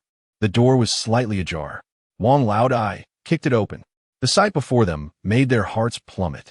There lay Chen Hao, motionless, slumped in the corner beside a row of enormous distribution cabinets. His small handgun still emitted wisps of smoke. Glasses. Li Fei was the first to rush over, lifting Chen Hao's cold body into his arms. Damn, don't scare me. Wake up. He shook Chen Hao's shoulders frantically. Wang Laodai hastened forward. extending 2 fingers to check Chun Hao's carotid artery. A look of relief finally crossed his stone-like face. He's still breathing. Just fainted. He let out a sigh of relief. As long as he is alive. Let us go. Li Fei wasted no time, hoisting the frail Chun Hao onto his back. We must find Xiao Qi. As the 3 of them rushed into the familiar storage room on the first floor, Lin Xiao Qi stood anxiously in the center, her face etched with concern. "Captain, I found it," she exclaimed, pointing to the ground where a heavy old desk had been moved just halfway with all her strength. Beneath the desk lay a square trapdoor, adorned with iron rings, which led to the basement. "Damn it," Wang Laodai cursed, immediately stepping forward alongside Li Fei and Gu Yi to collectively shift the cumbersome desk aside. Taking a deep breath, Wang Laodai yanked open the heavy iron door leading to the underground. A rush of icy air, tainted with the scent of decay and rotten corpses that had been sealed for 30 years, enveloped them. The 4 of them switched on their flashlights and descended the narrow, moss-covered steps, one careful step at a time. The basement was small and oppressive, and then they saw it. In the far corner of the basement, they beheld a heartbreaking sight. Dozens of tiny, skeletal remains of children, long turned to bone, curled together in a manner that suggested warmth and comfort in their final moments. At the center of this sorrowful pile of bones lay Aunt Lu Fong, her eyes tightly shut, motionless. Her face was pale, as if all the color had drained away. Yet her chest still faintly rose and fell. She was alive. Aunt Lu Fong was alive. "We've come home," Lin Xiaoqi thought, gazing at the 2 familiar faces. Unable to contain her emotions any longer, and she sank to the ground, weeping openly. This time, her tears were those of joy. Chapter 39. The Bill and Hypocritical Reassurances. She's alive. Wang Jinghua's hoarse voice trembled with barely contained excitement and disbelief. He was the first to dash down the steps, reaching out to check Lu Fong's breath. Although feeble, it was steady. "Quick, monkey, Ai, lend a hand. Let's get them up." The immense joy of survival surged like a potent stimulant, rekindling the strength of the 4 exhausted individuals. They hurriedly carried their unconscious companions back to the commuter vehicle. On the return journey, the atmosphere in the vehicle was unprecedentedly tense and silent. No one mentioned the E-grade reward again. The relief of having survived quickly gave way to a heavy apprehension about the future. The vehicle did not head straight back to the hive. At the entrance of Rustbone Street, it came to a halt. "I'll take them to the syringe," Li Fei said in a subdued tone, devoid of his usual vitality. "Captain, I'll go alone to the company." Wang Jinghua's expression darkened, resembling a piece of iron on the verge of freezing. "Ma Pengzi must give me an explanation today." With that, he drove the empty commuter vehicle toward the cold purification station that led into the walls. Meanwhile, Gu Yi and Lin Xiaoqi assisted Li Fei in carrying their 2 unconscious companions off the vehicle and hastily made their way down the dim alley filled with the scent of pharmaceuticals. The apothecary's corner. The dark clinic. The clinic was far more bustling than they had anticipated. The syringe doctor, donning his oversized welding goggles, was tending to a bounty hunter whose arm was riddled with bloody holes. Behind him stood 3 or 4 similarly injured scavengers, all exuding an intimidating aura, and the confined space was thick with the smell of blood and a palpable tension. "Get out in queue," he snapped without even turning around, his voice akin to 2 pieces of sandpaper scraping together. The bounty hunter glared back, his expression fierce and annoyed at the interruption. "Doctor, help us. We'll pay more." Li Fei, disregarding everything else, swiftly transferred 50 credit points. The surgical knife in the syringe doctor's hand paused. He slowly turned to face them, his gaze first assessing the increase in credit points on the personal terminal before shifting to the unconscious Lu Fong and Chun Hao. Behind his large goggles, his eyes, always filled with calculation and self-interest, revealed no emotion. He addressed the bounty hunter with his distinct, jarring voice. "Your routine treatment is over. If you want stitches, get back in line." "Fuck, what did you say?" The bounty hunter erupted, sitting up abruptly from the operating table, his uninjured hand reaching for the gun at his waist. "I was here first." "Exactly. Why should they jump the queue?" The scavengers waiting behind him began to murmur in agreement, and the clinic's atmosphere became charged with hostility. Yet the syringe doctor did not even bat an eyelid. In a cold, factual tone, he addressed everyone, "You can also pay more." This single statement silenced the furious bounty hunter and all the agitated scavengers. They suddenly found waiting for a little while acceptable. Such was the law of the gray millstone. Here, credit points dictated reality. Ultimately, the bounty hunter begrudgingly climbed down from the operating table, clutching his still bleeding arm, retreating to a corner while casting a murderous glare at Gu Yi and the others. The syringe doctor then gestured toward the recently vacated, blood-stained metal operating table. "Put them on. Queue jumping fee is 200 credit points, to be paid up front." Li Fei's face twitched. 200 points. This is outright robbery. Yet he hesitated not for a moment, immediately transferring the funds. After confirming the transaction, the syringe doctor approached with deliberate slowness. He first roughly examined Chun Hao's condition, lifting his eyelid and listening to his heartbeat. Then, as if tossing a sack, he shoved Chun Hao off the operating table. "Kid, catch him." Gu Yi instinctively caught Chun Hao's limp body. "He's fine," the syringe doctor stated coldly. Mental exhaustion, compounded by extreme fright, caused him to faint. "Let him sleep it off, drink a couple of bottles of black water, and he'll be bouncing back in no time." Then, turning his attention back to the still lifeless Lu Fong on the operating table, his expression finally shifted. He retrieved an old, rusty pollution detection device, placing the sensor against Lu Fong's forehead. A low hum filled the air, and 1 minute later, a bright red number flashed on the display, sending a chill through everyone present. 68, damn it. Li Fei couldn't help but mutter under his breath. This figure far exceeded the 50-point warning threshold. It was a dangerously high value that could lead an ordinary person to exhibit symptoms of mental corruption. "This is troublesome." The syringe doctor removed his goggles, a hint of excitement creeping into his voice. It was a morbid thrill at the prospect of encountering a difficult case that could yield an exorbitant bill. Her body is mostly fine. However, her mind has been severely washed by high concentrations of regulatory pollution. It's like a computer infected with a virus. Although the hardware is intact, the operating system is on the verge of collapse. "Is there any hope?" Lin Shaoqi asked, trembling. "Yes," the syringe doctor nodded, raising 5 fingers. 5,000 credit points. Pay a deposit of 31st. "What?" Li Fei's eyes reddened instantly. "Why don't you just go rob a bank?" "I am robbing," the syringe doctor retorted with a cold laugh, donning his goggles once more. "You can also choose to carry her back, allowing her to transform into a drooling lunatic who attacks herself within half a month. Or, if luck is on your side, she might directly mutate into a brand new F-class creature worth only 50 credit points." Li Fei was rendered speechless by this statement.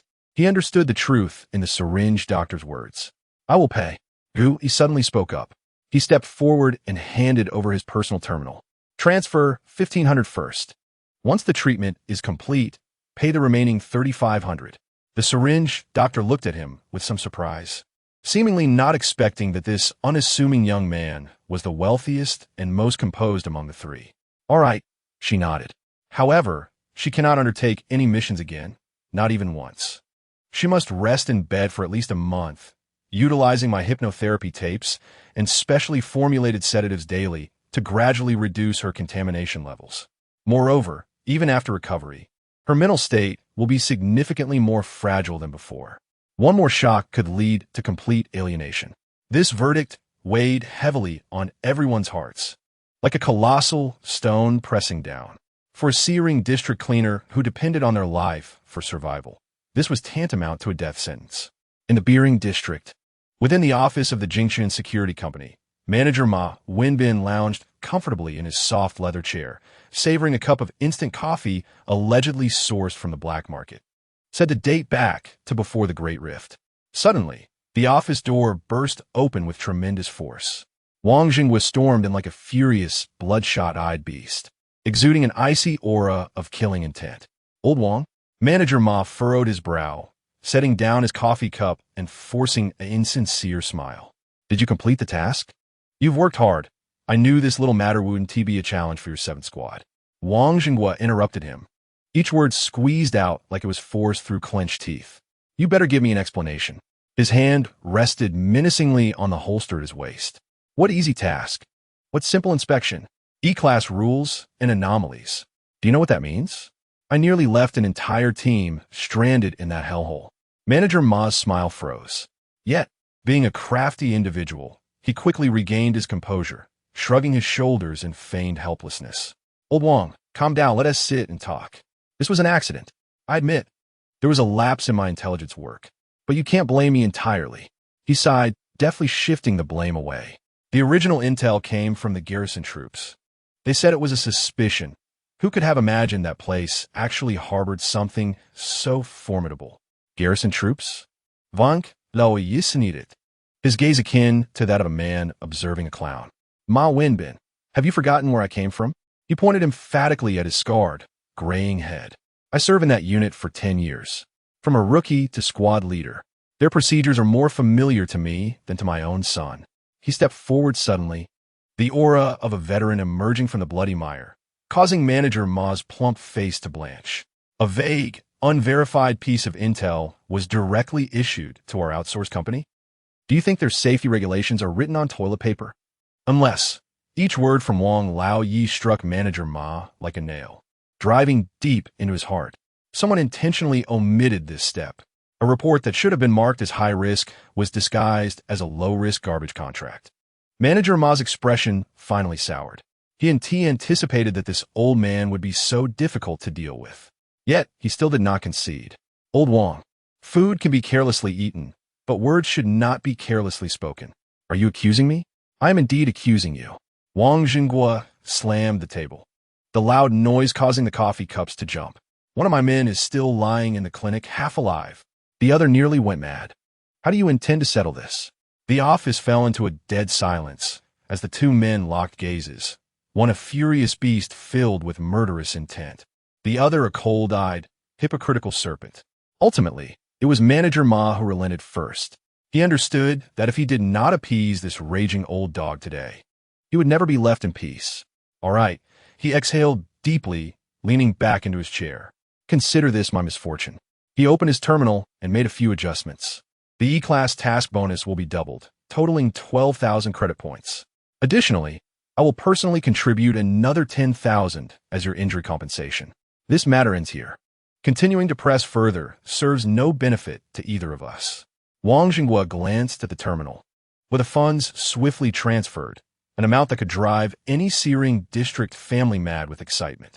The murderous intent in his eyes gradually subsided. He realized this was the best outcome he could hope for. Without uttering another word, he cast a deep look at Manager Ma and turned to leave the repugnant office without looking back. Behind him, the insincere smile on Manager Ma's rotund face slowly faded, replaced by a cold gaze, as if looking upon a corpse. Chapter 40. A benevolent lie in the Black Clinic. Li Fei and Lin Xiaoqi silently observed Aunt Lu Fong, who lay unconscious on a hospital bed. Their eyes reddened. 5,000 credit points. This figure loomed over each of them like a considerable yet burdensome mountain, representing the collective sacrifice of their team over months of toil and hardship, now merely for medical treatment. Just then, the creaky door of the clinic swung open. Wang Jinghua entered, his expression still dark and foreboding. However, upon seeing the three young individuals, though downtrodden, all present, his taut demeanor softened slightly. What's the situation? He rasped. Li Fei recounted the syringe doctor's verdict in detail.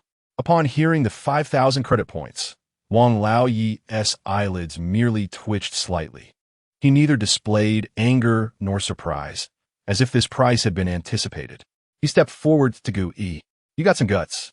Looking into Gu Yi's eyes, a glimmer of approval flickered within his murky gaze. Then, he opened his personal terminal. Payment successful. 1,500 credit points. I'll reimburse you for your out-of-pocket expenses. I have already covered the remaining medical fees for Lu Fong. He completed the transaction without giving Gu Yi a chance to refuse. Captain Wang, Li Fei exclaimed anxiously, realizing that this sum was certainly not insignificant for Wang Lao Yi either. Silence. Wang Lao Yi interrupted him.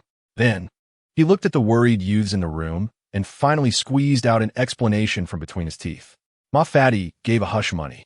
His voice was cold. filled with unmasked disdain. The task bonus was doubled, plus an additional 10,000 for injury compensation. I took it. Therefore, this money is my responsibility. He paused, each word seemingly chiseled from ice. This is what we earn with our lives. The clinic fell into a profound silence as everyone comprehended the gravity of the situation. Wang Laoyi had undoubtedly caused a scene in Manager Ma's office just moments ago, in a manner they could scarcely fathom. He forcefully gnawed a bloody piece of flesh from the voracious, gluttonous figure before him. Shortly thereafter, he manipulated a few controls. The accounts of Gu Yi Li Fei, Lin Shaoqi, and even the comatose Chen Hao and Lu Fong simultaneously received a transfer of 2,400 credits. This represented the doubled reward for the E-level mission. Wang Laodai's voice remained calm. I will temporarily hold onto the remaining funds for Lu Fong until she awakens. 2,400 credits. This substantial sum would drive any scavenger in the Searing district into a frenzy. Yet, at that moment, none felt the slightest flicker of joy.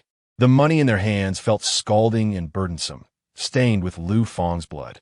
Stop acting like you've lost your father. Wang Laodai finally erupted, unable to contain his frustration. She is still alive. That's a monumental blessing. If the money is gone, you can earn more. But if life is lost, then everything is lost. Just then, the door to the hospital room creaked open once more. A timid girl, dressed in a faded Beering District Technical School uniform, seemingly no older than 16 or 17, with her hair tied in a ponytail, cautiously stepped inside. Her face bore a hint of youthful innocence, untainted by the grime of the world. Yet her eyes were reddened with anxiety and fear. Her gaze quickly scanned the clinic, ultimately resting on the familiar figure lying on the bed. Mom? The girl's voice quivered with impending tears. Xiaojia. Lin Shaoqi and Li Fei were taken aback. They recognized this girl. She was Lu Fong's daughter, the sole pride of her world, Li Jingya, a true academic prodigy. She had fought her way from the countless children in the Searing district to gain admission to the Beering District Technical School, ranking among the top 1%. Mom, what has happened to you? Li Jingya could no longer contain herself and rushed to the operating table, gripping Lu Fong's cold, lifeless hand with desperation. Wang Laodai silently approached, draping a coat over the trembling girl's shoulders. I notified her to come, he softly explained to the others. Such matters cannot be concealed. Moreover, her mother needs her most at this moment. After a spell of weeping, Li Jingya suddenly seemed to remember something. She lifted her head abruptly, her reddened eyes fixed on Wang Jinghua. Uncle Wang, didn't my mom say she found a light, easy job managing accounts in a warehouse in the C district? Why is she hurt like this? This question pierced the hearts of all present like a dagger. Easy? High pay. Everyone knew that this was the tender yet cruel lie a mother crafted to spare her daughter from worry. Lu Fong had only worked as a cleaner for a year. For those who emerged from the Searing district's top 1%, Ren Lian had waived all tuition fees and even provided a monthly stipend sufficient for survival. Yet, Lu Fong wished to afford her daughter a better life. She wanted her to dine with her Beering district peers with confidence, rather than quietly sipping free, purified water on the sidelines. She wanted her to wear a beautiful, new winter coat instead of shivering in an ugly old-school uniform provided by the school. She aspired for her daughter to have a carefree, hopeful future, just like every child in the Beering district. Thus, she chose to sacrifice her own life to secure that precious dignity for her daughter's existence. Wang Laodai's lips moved, but he could not utter a word. At that moment, he was at a loss as to how to reveal the bloody truth to this girl who still bore a hint of innocence. Finally, Gu Yi stepped forward. He regarded the girl, whose age was similar to Lin Shaoqi's, yet her expression was far more innocent. He understood that sometimes a lie is more compassionate than the truth. Your mother is fine. Gu Yi spoke softly, yet with unwavering assurance. While she was in the warehouse counting inventory, a falling shelf struck her head, causing her to faint. The doctor assured us it's nothing serious, just a need for rest. We are her colleagues from the warehouse, who happened to pass by and brought her in. The blatant falsehood drew incredulous looks from Li Fei and Lin Shaoqi. Yet, unexpectedly, the already dazed girl seemed to accept it. Perhaps it was Gu Yi's unfamiliar visage and calm tone that were more persuasive than the familiar faces of Wang Laodai and the others. Or perhaps she subconsciously preferred this less terrifying version of events. Is it really true? She sobbed. Indeed, Gu Yi nodded. What about the medical expenses? A flicker of worry and embarrassment crossed Li Jingya's face. She was acutely aware of the exorbitant costs of healthcare in the C district, particularly regarding needles. Before Gu Yi could say more, Wang Jingwa stepped forward. His face, as solid as rock, twisted into a grimace that could only be deemed a semblance of comfort. You need not worry about the money. His voice was hoarse, yet imbued with undeniable authority. I have already received the company as compensation. It is sufficient to cover all your mother's medical expenses and the necessary nutrition for the next month. You need not concern yourself with anything. Just stay here and be with her until she awakens. With that, he turned away from the now utterly stunned girl, addressing Lin, Xiaoqi, and Li Fei. You two stay here and lend a hand. I'll step out for a smoke. Gu Yi silently followed suit, recognizing that it was best to leave space for those who were truly family. Outside the clinic, the night in Xiaogu Street was frigid. Wang Laodai did not stray far, leaning against the shadows at the alley's mouth, lighting a menthol cigarette and silently exhaling smoke. Gu Yi remained as well, finding a more inconspicuous corner to lean against, quietly observing the small, yet perpetually bustling clinic before him. He watched as the bounty hunter they had jumped in line for grumbled and returned to the operating table. The syringe doctor showed no remorse, uttering no superfluous words. Instead, he employed his machine-like, cold methods to perform the most brutal yet effective stitching on the bounty hunter's grievous wounds. No anesthetic was administered. The burly bounty hunter, resembling a bear, writhed in pain, muscles twitching, veins bulging on his forehead, yet he gritted his teeth in silence. He understood that here, groans required additional payment. Soon, the next patient was ushered in, a laborer who had been slashed open in a brawl at the meat market. Following him was another, a drug addict who had hallucinated and crashed into a wall after consuming low-quality substances. The injured were paraded in like parts on an assembly line, hastily patched up under the syringe doctor's mechanic-like hands before stumbling out with barely a semblance of life. This place was not a clinic. It resembled more of a grim repair shop for flesh and blood, a marketplace openly pricing the value of one's existence with the chilling currency of credit points, questioning whether a life, deemed wretched, is worthy of mending. Gu Yi observed all of this, devoid of the earlier sorrow and anger that had once consumed him. Instead, he was left with a profound, icy understanding. He had finally grasped the essence of this cursed gray millstone. Here, injuries were commonplace, and death was the norm.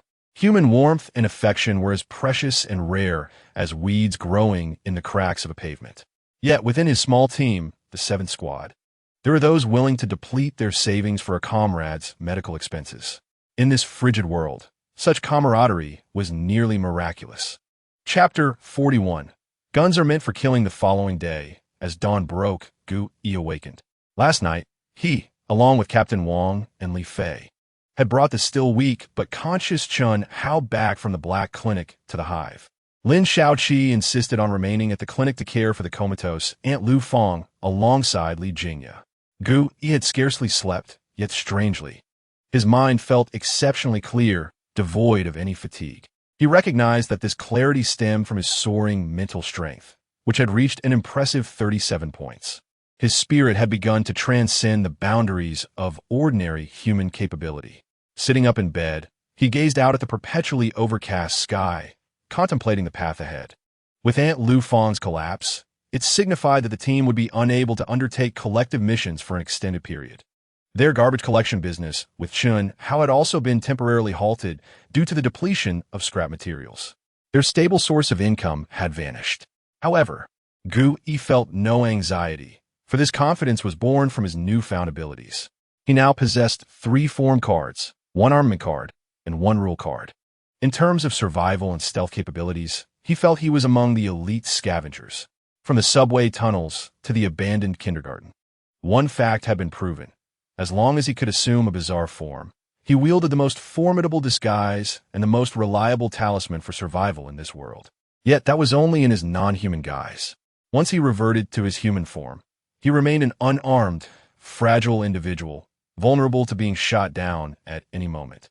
Gu Yi felt the need to enhance his combat prowess in his human form. His first thought was to purchase a firearm. He currently had a balance of 500 credit points, a considerable sum in the rusted streets. Yet, he was uncertain about what to buy. When in doubt, consulting Captain Wang was always a prudent choice. Gu Yi couldn't help but marvel at the wisdom of having an elder in the household. Knock, knock. Who is it? Morning this early in the day? The door to Wang's abode was opened with impatience, revealing a man with sunken eyes and bloodshot irises, clearly a fellow who had spent the night awake. Captain Wang. Gu Yi stated directly, I wish to buy a gun from Ban Shou, and I would like you to teach me how to use it. Wang Zhengguo's gaze swept over Gu Yi's unusually pristine face, a result of his heightened mental strength and his strikingly bright eyes. After a moment of silence, he nodded. Guomin. The room was thick with smoke. Wang poured himself a generous gulp of dark liquid, seemingly using alcohol to dispel the lingering fatigue. How much do you have? He inquired. For 1,005. Wang's hand, which had been reaching for a cigarette, paused. He scrutinized Gu Yi with a complex expression. You lad, you're more resourceful than I expected. He extinguished the cigarette, but his tone shifting to seriousness. I ask you, what do you intend to practice shooting for? Bizarre entities. Gu Yi answered without hesitation. Wrong. Wang interrupted brusquely. Dead wrong. Do you think that with a gun, you can stand and trade blows with those monstrous beings?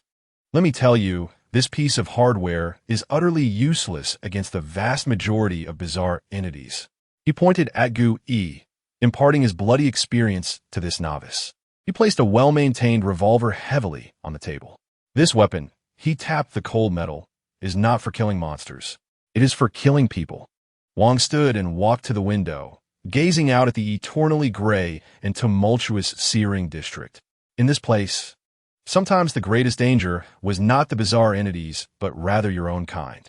A gun, he picked up the revolver again, symbolized your identity.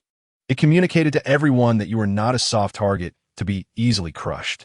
In the searing district, amidst the wasteland beyond the walls, bizarre entities might seek your life, but humans would demand your money, your equipment, your food, and then your life. To deal with the bizarre, one relied on intelligence, information, and those chaotic, life-saving trump cards. However, when it came to humans, Wang slowly patted his old revolver. You rely on this. So, if you wish to learn, I will teach you. But remember, unless absolutely necessary, never use it against a bizarre entity. It is a waste of bullets. And never, ever, use it lightly against a person.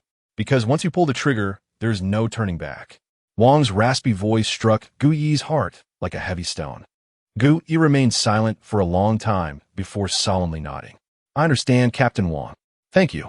He retrieved his personal terminal from his pocket. This tuition fee? Wang's eyes widened, as if he had stepped on a cat's tail, exploding with indignation. I teach my own team members to use guns, and you think I should charge you? What about my face? However, Captain, I understand the rules. Gu Yi attempted to persist. In the searing district, knowledge, especially life-saving knowledge, was never free. Rules? Wang's expression suddenly softened. He looked at Gu Yi, and within his bloodshot eyes, a complex mix of fear and relief emerged. Kid, he said in an unusually serious tone, yesterday you saved all our lives. I, Wang Zhengguo, do not owe debts of gratitude, especially not to the younger generation. This lesson shall be considered a repayment. He paused, resuming his impatient demeanor, waving his hand. This matter is settled. Don't ever mention money to me again, or I will throw you out right now. Ultimately, Gu Yi followed Wang Zhengguo back to Ban Shou's shop, which reeked of oil and gunpowder. Back again, lad? Ban Shou's mechanical red eye scanned Gu Yi. What? Have you saved enough money this time? You will buy, Wang Zhengguo interjected on Gu Yi's behalf. Ban Shou glanced at Wang Zhengguo, choosing not to press further. He retrieved 3 handguns from a greasy iron box, tossing them onto the table. Pick one. This time, Gu Yi did not look at the flashy modified scavenger's gun. His gaze landed directly on the oldest, most unassuming gravedigger's revolver. This one. Good eye. Wang Zhengguo nodded. Though it may be unattractive, it will not fail you when you need it. Gu Yi nodded, turning to Ban Shou. 3,000? 3,000. Ban shows mechanical, I flickered. He looked at Wang Jinghua, seemingly granting an old soldier a favor, adding, in light of old Wang's face, I will throw in a holster and 6 of the cheapest lead bullets, just for some noise. Gu Yi felt a slight easing of tension, just as he was about to nod in agreement. However, Wang suddenly interjected. He pointed to a box of loose, dusty bullets in the corner. Wrench, what's the price for your training rounds? Wrench glanced at him, seemingly taken aback. Same old rules. 2 credit points per round, just for the sound. They 1T kill. Give him 100 rounds, Wang Laodai said to Gu Yi. Then he turned back to Wrench. And also, provide 48 proper lead rounds and 2 alchemical rounds. Gu Yi instantly understood Wang Laodai's unyielding gaze. He was being taught how to manage household affairs and how to spend money wisely. All right, Gu Yi took a deep breath and handed over his personal terminal. Payment successful. 3,980 credit points. 3,000 for the gun. 100 training rounds 200. 48 lead rounds 480. 2 alchemical rounds 300. Gu Yi watched his wallet bleed profusely. Yet, when he gripped that cold, heavy weapon fully belonging to him, along with a large bag of yellowish, dusty bullets exuding a scent of death, an unprecedented, solid excitement coursed through his entire being. Whether in his past life or this one, it was his first genuine encounter with a real gun. Wang Jinghua did not take him to any shooting range. Instead, he led Gu Yi to the edge of the West District's polluted waters, to a vast, completely abandoned garbage compactor. This was the loudest place in the entire Sea Ring area and the most suitable for practicing shooting. Watch closely. Wang Laodai did not teach him any flashy techniques, but demonstrated in the simplest, most direct manner how to load bullets, chamber a round, and aim. Your hands must be steady, your mind calm. Don't be like those idiots in movies, showing off with one hand. Grip it tightly with both hands. Treat it like a part of your body.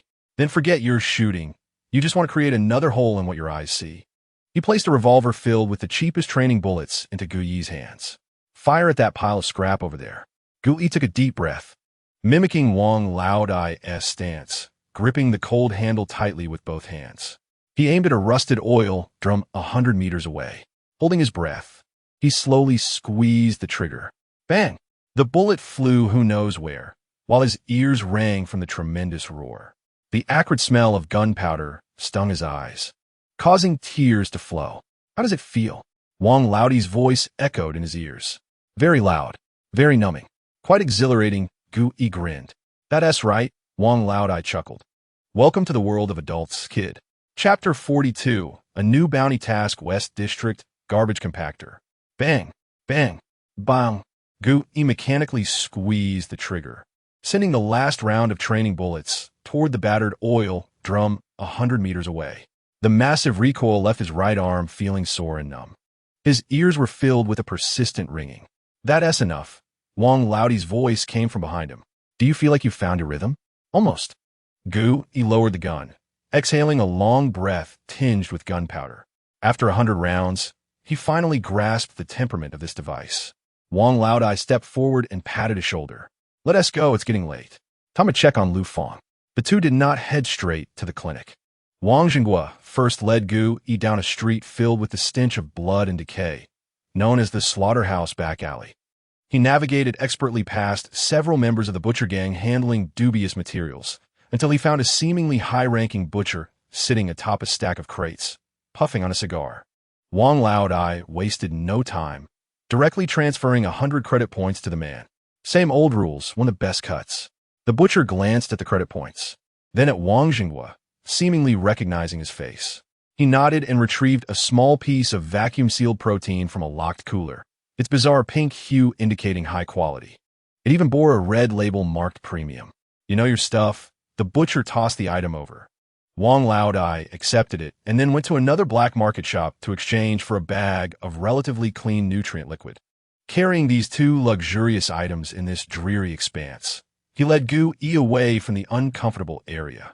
On the way, he said to Gu Yi, Lu Fang needs this now. Just relying on that syringe guy, meds, 1T hold up her body. The clinic was much quieter than the previous day. As they entered, muffled voices from the only space that could be called a ward, separated by curtains, reached their ears. Lin Xiaoqi, sat dozing on a bench outside. Upon seeing Wang Xinghua and Gu Yi, she immediately stood up. "Captain Wang, brother, Yi, how is she?" Wang Laodai inquired. "She is awake," Lin Xiaoqi replied, her voice still hoarse. "The syringe guy said she is stabilized, but her spirits are still low. She spends most of her time asleep." Just then, the curtain parted, and Aunt Lu Fong, pale and unsteady, was supported by Li Jingya as she stepped out. "Oh, Wang?" Yi, upon seeing them, a flicker of life returned to her dim eyes. "What brings you here?" "Just came to see you." Wang Laodai handed her the items. "Company sent these to help restore your strength." "You're wasting money again." Lu Feng's eyes reddened at the sight of the expensive protein block. She wanted to say something, but Li Jingya supported her and bowed deeply to Wang Laodai and Gu Yi. "Uncle Wang, thank you." Gu Yi chose not to intrude further. He stood outside with Wang Laodai for a while before silently turning to leave. He opened his personal terminal to check his balance. He had reverted to being the impoverished wretch, on the brink of eviction from the hive for not being able to pay rent. The heavy, oppressive atmosphere in the clinic instilled in him an unprecedented, intense sense of crisis. No, this cannot continue. He must take the initiative. He gripped the cold, hefty revolver at his waist. He felt the card in his inventory. He now possessed a gun, a trump card, and experience. He was no longer the novice who had just arrived. It was time to accept a new task. One-Eyed Tavern. This time, as Gui stepped inside, his stride was much steadier. He ignored the faint gazes around him and walked straight to the bar, standing before a row of old, scratched public task terminals. He pulled out his scavenger identity card, engraved with 734, and gently swiped it against the terminal sensor. Beep. Identity. Scavenger. Number. 734. Permission. F-level tasks. Instantly, a technologically advanced, yet somewhat lagging green task list appeared on the screen. Gui quickly scanned it. He immediately filtered out all tasks located within the C-ring area. In the C-ring area, his greatest trump card, the transformation ability, would be significantly diminished and the mental energy consumption would double. Moreover, tasks within C-zone were mostly trivial and poorly compensated. Low pay did not justify the risks for him. It was not worthwhile. This time, his objective was clear. First, the location must still be within the South Ring wasteland. That 300 credit map should not go to waste. Task description must contain clues of suspicious new anomalies. Most importantly, he now possesses a card for the Echo Bat that enables flight. Many tasks that he previously dared not contemplate, requiring traversing complex terrains, can now be prioritized. His gaze swiftly fixed upon 3 tasks, each circled in red. Task 1. Retrieve the filtration components for the air purification station. Location. Nanhuan Wasteland, A2 District. Requirements. 3 intact carbon crystal filtration components. Reward. 600 credit points. Remarks. Recent reports from scavengers indicate attacks by reanimated scrap metal. Task 2. Investigate the abnormal growth at the top of Ventilation Tower 2. Location. Nanhuan Wasteland, A5 District. Requirements. Collect samples and document with photographs. Reward. 700 credit points.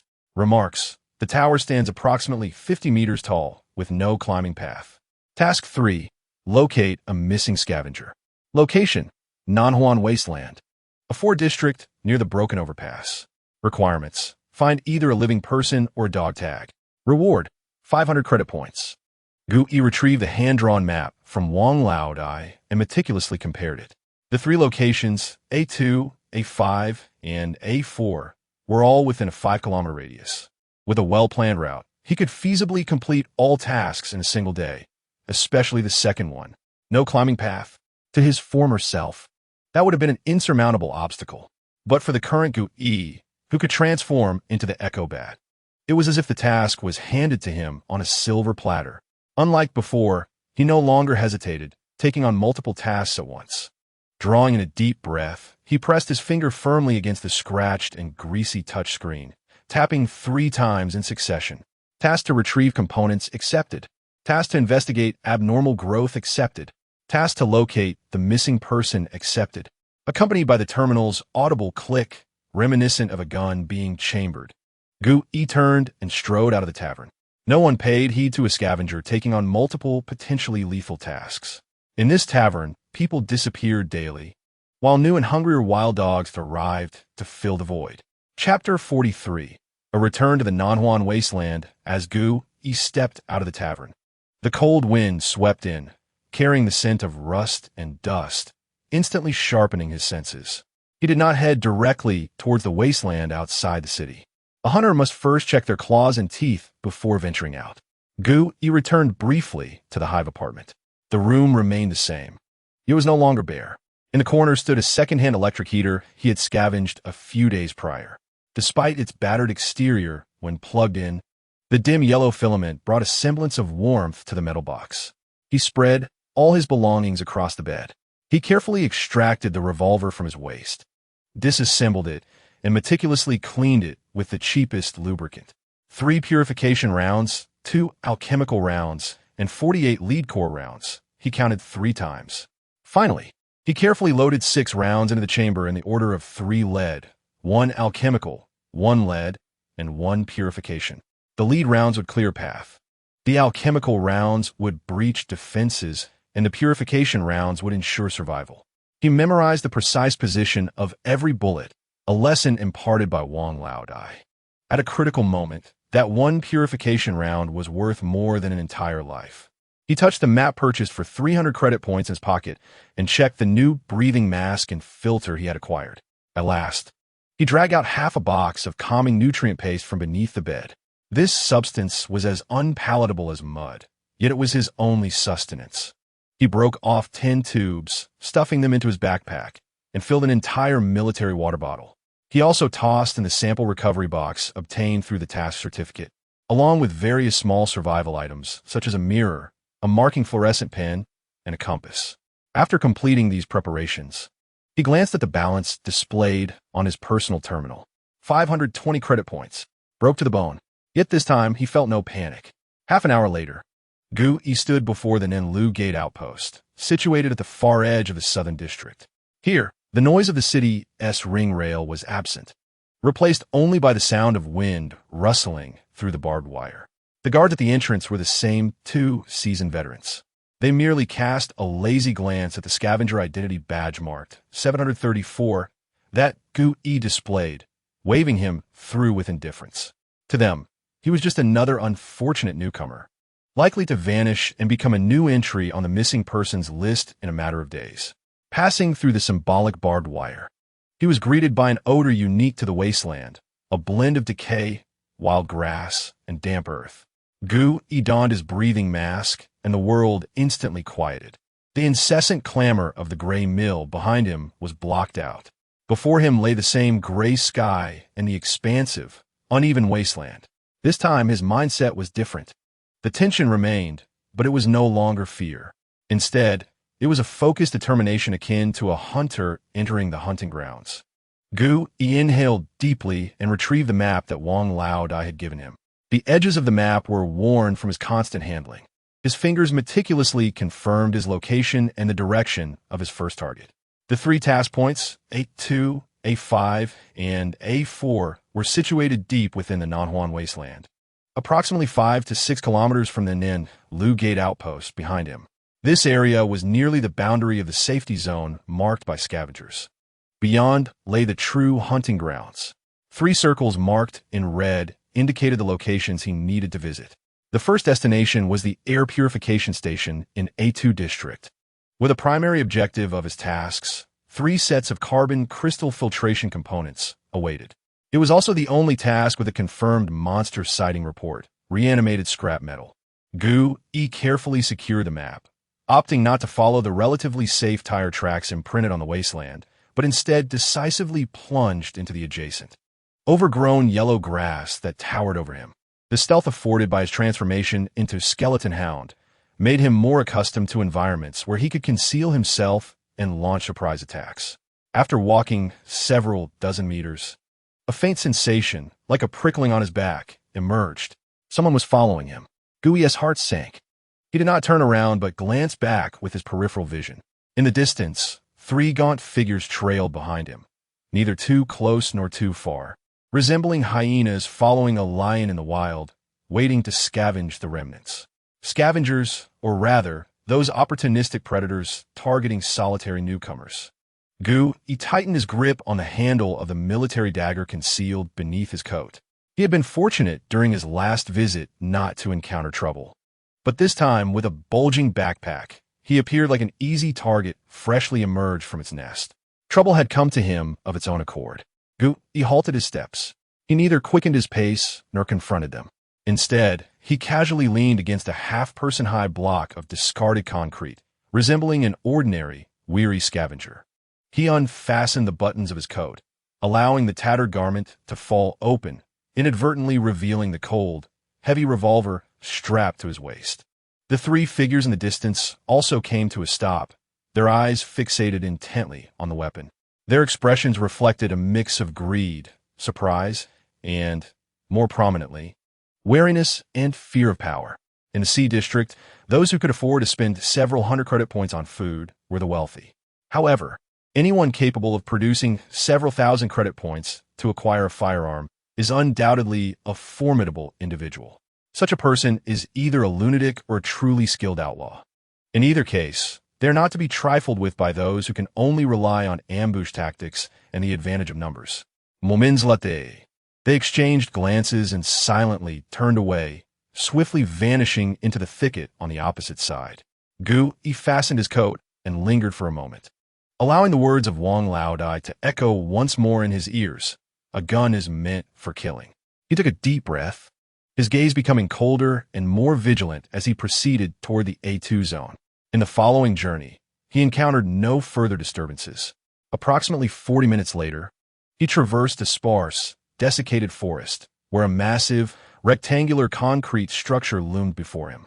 The exterior walls were marred by rust and desiccated moss, adorned with a gigantic, extinguished red fan emblem, a testament to its former identity. Number 13 Safe Zone, Second Air Purification Station. The entrance was firmly locked, bearing deep claw marks, as if gouged by some enormous, sharp talon. He did not attempt to force his way in. Instead, he circled the building and soon discovered a pool of dark brown blood, long dried, beneath a shattered window. Beside the bloodstain lay a battered toolbox, trampled and discarded. He crouched down and gently scraped the blood with his dagger, but the illustrated guide offered no reaction. This was not an otherworldly substance. It was human blood. It appeared that the scavenger who had been attacked had fled from this very spot. Gripping his dagger tightly, he climbed through the broken window. Inside lay a pitch-black corridor, the air thick with a pungent, metallic scent of rust. He activated his tactical flashlight, the beam piercing through the darkness. The walls of the corridor were similarly etched with those grotesque claw marks, and the ground was littered with shredded metal and fragments of machinery.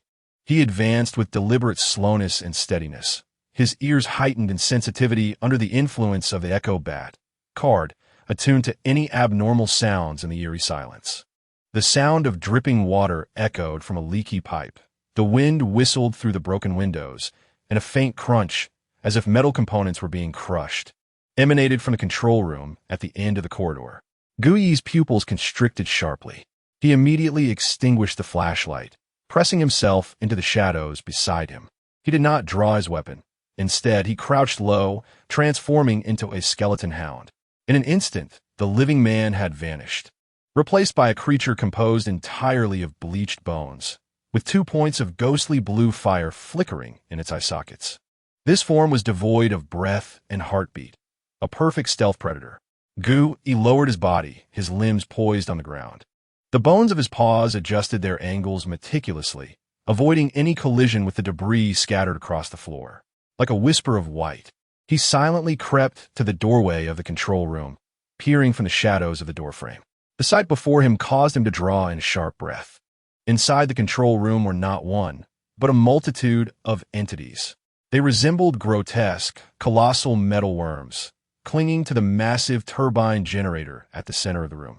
Their bodies were a haphazard amalgamation of rusty wires, rebar, nuts, and bearings, devoid of heads or feet, only possessing sharp, blade-like metal limbs at their ends. They were voraciously devouring the generator, tearing away chunks of metal casing and stuffing them into their writhing bodies, producing a series of grating, nauseating sounds. At that moment, one of the metal worms nearest the entrance seemed to sense something. Its body, constructed from countless components, paused momentarily before abruptly turning toward Gu Yi's hiding spot. Chapter 44, Metalworm. The creature, made of scrap metal, fixated its gaze upon him.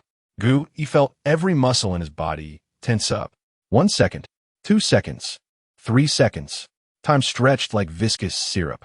Just as Gu Yi anticipated that it would lunge at him like the previous, polluted blood, it slowly turned back, resuming its gnawing at the generator casing, emitting that excruciatingly grating noise. In that fleeting moment, he truly believed he had been exposed. Was it mere coincidence? Or was its perception fundamentally different from that of a human? While his mind raced with thoughts, the eerie illustrated guide in his mind flickered to life, revealing cold, metallic text. Scanning the surrounding environment. Identified containable object. F-class eerie metal worm. Containment conditions. The host must manually extract the core from within. Gu Yi's ghostly eyes flickered. The core? He surveyed the dozen or so writhing metal monstrosities in the control room. Which piece constituted the so-called core? He needed a plan, one that would lure out one of them. His gaze fell upon the spot on his waist where a military dagger was sheathed. It was metallic. A bold scheme rapidly formed in his mind. He required a predator that would remain undetected and bait that could be precisely sensed. And he had both in abundance. As a skeleton hound, he was the perfect stealthy creature, and that dagger served as the ideal lure. Gu Yi retreated to a safe distance to revert to his human form. Then, with heightened mental focus, the invisible armed rusted hand manifested. This pale hand silently grasped the hilt of the dagger, drawing it from Gu Yi's waist. The entire process was soundless, the dagger hovering in midair. Gu Yi then directed the rusty hand, with the dagger, toward the factory housing the metal worms. The moment the dagger appeared at the doorway, all the metal worms within the control room seemed to be jolted by an electric shock. A dozen creatures abruptly halted their gnawing and turned toward the doorway. They had spotted it, a delectable, enticing piece of moving steel. Gu Yi remained composed. He swiftly transformed back into a skeleton hound, simultaneously directing the rusty hand to deliberately drag the dagger across the concrete floor, producing a faint yet distinct noise. The nearest metal worm sprang into action. Its body, composed of countless components, began to writhe, abandoning the generator and crawling toward the entrance. The trap was set. A surge of joy coursed through Gu Yi. He promptly maneuvered the rusty hand with the dagger, retreating like a swift fish along the wall into the depths of the corridor. The metal worm followed suit without hesitation. Its sharp metal limbs scraped against the concrete floor, leaving behind white streaks. Gu Yi exhibited immense patience, guiding the dagger slowly in front of him, leading the isolated creature all the way to the far end of the corridor, away from the control room and its kin. Here lies the chosen hunting ground. The moment has arrived. Just as the Jinshu cuirass was about to catch up with the dagger, a flash of white lightning sprang forth from the surrounding darkness. The skeleton hound launched its surprise attack. Its speed was astonishing. In the blink of an eye, it collided with the Jinshu cuirass. A thunderous crash echoed. The Jinshu cuirass was knocked to the ground by the tremendous force. Countless tiny components scattered from its body. An opportunity, murderous intent flickered in Gu Yi's ghostly eyes. Without a moment's pause, he opened his fearsome skeletal maw and bit down fiercely into the creature's body. He aimed to rend apart its defenses with his bone fangs. However, a shrill, grating metallic screech erupted. Gu Yi felt as if he had bitten into a rapidly spinning alloy drill. A tremendous backlash reverberated through his skull. The monster jolted violently. All the components on its surface began to spin in reverse at high speed. What was once a hard shell transformed into a living steel meat grinder brimming with blades and gears. This is bad. Alarm bells rang in Gu Yi's mind. He wanted to release his grip and retreat. But it was too late. The sound of grinding and scraping filled the air. He could distinctly hear his sturdy skull and forepaws being violently sliced and ground by the whirling parts. Deep gashes marred his bone claws. A few small fragments of bone were even violently shattered away. Damn it, this thing is too hard. Physical attacks are utterly ineffective against it. At this rate, within a minute, his proud skeletal frame would be ground into a pile of bone powder. He could not engage in a head-on confrontation. In that fleeting moment, Gu Yi made a decisive choice. Instead of loosening his grip, he pressed his entire body down with all his might. He temporarily wedged his bones against the spinning components. Simultaneously, he placed all his hopes on his ultimate trump card, the rusty hand. He commanded the pale, severed hand hovering beside him without hesitation. Aiming at the body of the Jinshu cuirass that had firmly pinned down, he pressed down with force. The ability activated. An invisible force representing decay and deterioration erupted from the pallid palm. The previously indomitable Jinshu cuirass, upon contact with this power, seemed to be splashed with strong acid. Its struggles intensified several-fold, emitting a silent, violent wail. Yet, it was merely a final act of desperation. The force of decay was its nemesis. The rapidly spinning components visibly slowed and weakened. The surface was marred by large patches of reddish-brown rust, spreading like a pestilence. Effective. Gu Yi felt a surge of exhilaration. While he continued to press down with his broken bone claws, he exerted all his strength to channel the power of the rusty hand, to sense the location of its core. Soon, he spotted it. At the very center of the creature's body, a bearing almost unrecognizable due to rust responded most strongly to the force of corrosion. That was the core. Now is the moment. Gu Yi gave it no further opportunity. The skeleton hound loosened its broken jaws, then secured the surrounding components at an even more cunning angle. Like the most precise of vices, it thoroughly immobilized them. Meanwhile, the rusty hand, now deeply embedded in the monster's body, splayed its fingers, transforming into the coldest of surgical blades. Aiming at the rusted bearing, it plunged fiercely into it. There was no blood, only the grating sound of shattered components. The fingers of the rusty hand accurately gripped the core. Then, with a sharp tug, it pulled outward. With a piercing sound of metal fracturing, the rusted bearing was forcibly extracted from the body of the worm. The cold, mechanical voice of the catalog echoed in Gu Yi's mind. Containment conditions met. Without hesitation, Gu Yi issued the command. The Jinshu cuirass, deprived of its core, instantly collapsed. Its massive form swiftly disassembled in that radiance, ultimately transforming into a pure, metallic gleam that swiftly entered Gu Yi's body. The armed card, Jinshu cuirass, has been recorded, added to the second page of the Curiosities box. New card recorded. Soul capacity expanded. Mental power limit increased. 37 to 42. Mental power fully restored.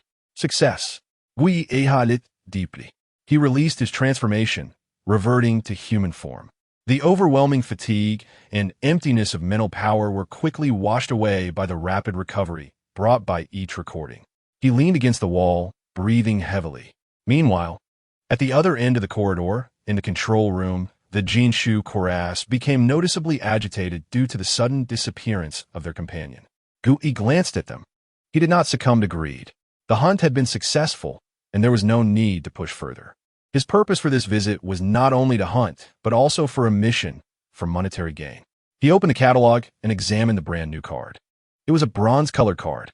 The surface depicted a menacing metal worm composed of countless components. Armed card. No 002 name. Jinshu cuirass grade. F potential limit. E-type, entity type. Inanimate promotion conditions. Through the ability of metal absorption, devour, and assimilate multiple rusted cores of its kind to unlock its potential limit and promote to E-grade armament. Description: it is not a singular creation, but a collective of ravenous entities. Every piece of abandoned steel on the wasteland may harbor remnants of memories from a bygone era. When enough hunger gathers, they awaken, forming this mindless, metal life that knows only consumption. They possess no eyes. Yet every inch of steel in the wasteland serves as their sight. Abilities. 1. Manifestation. Can consume mental power to manifest in human or transformed form, serving as an equipment or item. 2. Living armor. After manifestation, the worm's metal components will rapidly decompose and reassemble, enveloping the host like liquid, forming a heavy, mobile metal exoskeleton armor. It greatly enhances physical defense and grants immunity to low-level piercing and slashing damage. However, maintaining the armored form will continuously deplete its internal metal reserves. 3. Metal absorption. Can actively contact and devour other metallic products to replenish its metal reserves. The more abundant the reserves, the stronger its defensive capabilities and self-repair abilities. Weaknesses. 1. Strong acid. High concentrations of acidic liquids can swiftly dissolve the inferior metals constituting its body, causing structural damage. 2. High voltage. Powerful currents can overload and melt its internal metal components, leading to temporary paralysis or disintegration. 3. Strong magnetic fields. Strong magnetic fields can disrupt the cohesion of its internal components, causing sluggish movement and, under extreme magnetic conditions, forced disassembly. Note, it is formidable in combat, yet it also requires sustenance. Continuous feeding of metal is necessary to maintain its vitality and defensive capabilities. Be cautious. Do not let it go hungry, or it may gnaw at your weapon. The gaze of Gu Yi sparkled with anticipation. This was precisely what he required at this moment, a life-saving artifact tailored for his fragile human form. Furthermore, another potential card. He reignited his flashlight. His eyes, fixated on the room still occupied by a dozen monsters, a glint of greed illuminating his expression. Was the risk too great? To hell with risk. Fortune favors the bold. This was not greed, but an investment in oneself. He remained still, seeking the safest corner, leaning against the cold wall as he sat down. From his backpack, he extracted a tube of calming nutritional paste, twisted it open, and expressionless squeezed it into his mouth. The unpalatable flavor spread across his palate. Yet his mind raced with thoughts. A new plan needed to be devised, earning wealth and upgraded cards. He desired it all. Chapter 45, Battle. Euphoria. Approximately 10 minutes later, Gu Yi rose, not heading towards a machine room, but instead turning to enter an adjacent abandoned storage room. It was cluttered with various rusted and discarded metal components, obsolete ventilation ducts, broken rebar, and a scattering of nuts and iron plates. To others, it was merely a heap of refuse. To Gu Yi, it was sustenance. Extending his right hand, he summoned his mental energy, activating the bronze-colored armed card, Metal Worm. A soft hum resonated as the recently contained metallic creature materialized out of thin air. Upon landing, it instinctively curled into a ball, its surface components emitting a cautious, subtle sound. However, it quickly detected the rich aroma of food surrounding it. No longer wary, it lunged at the pile of metal refuse like a starved python. The sound of crunching echoed within the cramped storage room. Gu Yi could vividly observe as the heap of metal was consumed at a visible rate, absorbed. The body of the rusty worm also underwent subtle transformations. The gaps in its form filled with new metal, its surface gleaming more robustly. The value in the card's catalog under Metal Reserve surged rapidly. It continued until every edible piece of metal in the storage room was devoured, and its Metal Reserve finally reached a full state of 100. Excellent. Gu Yi nodded, his gaze sharpening. Time to feast. He did not retract the metal worm, but instead issued a new command. Living armor. With a clamor, the satiated metal worm's massive body disassembled, transforming into thousands of tiny, flowing metallic components, resembling a viscous, living rust-colored liquid. In the next moment, this torrent of metal surged towards Gu Yi, enveloping him from head to toe, cold, hard, and heavy. This was Gu Yi's first sensation. He looked down to find his body entirely encased in a grotesque, industrial-style, dark red exoskeleton. The armor's surface was adorned with layers of plates, mimicking biological muscle. At the joints lay exposed, intricate mechanical structures.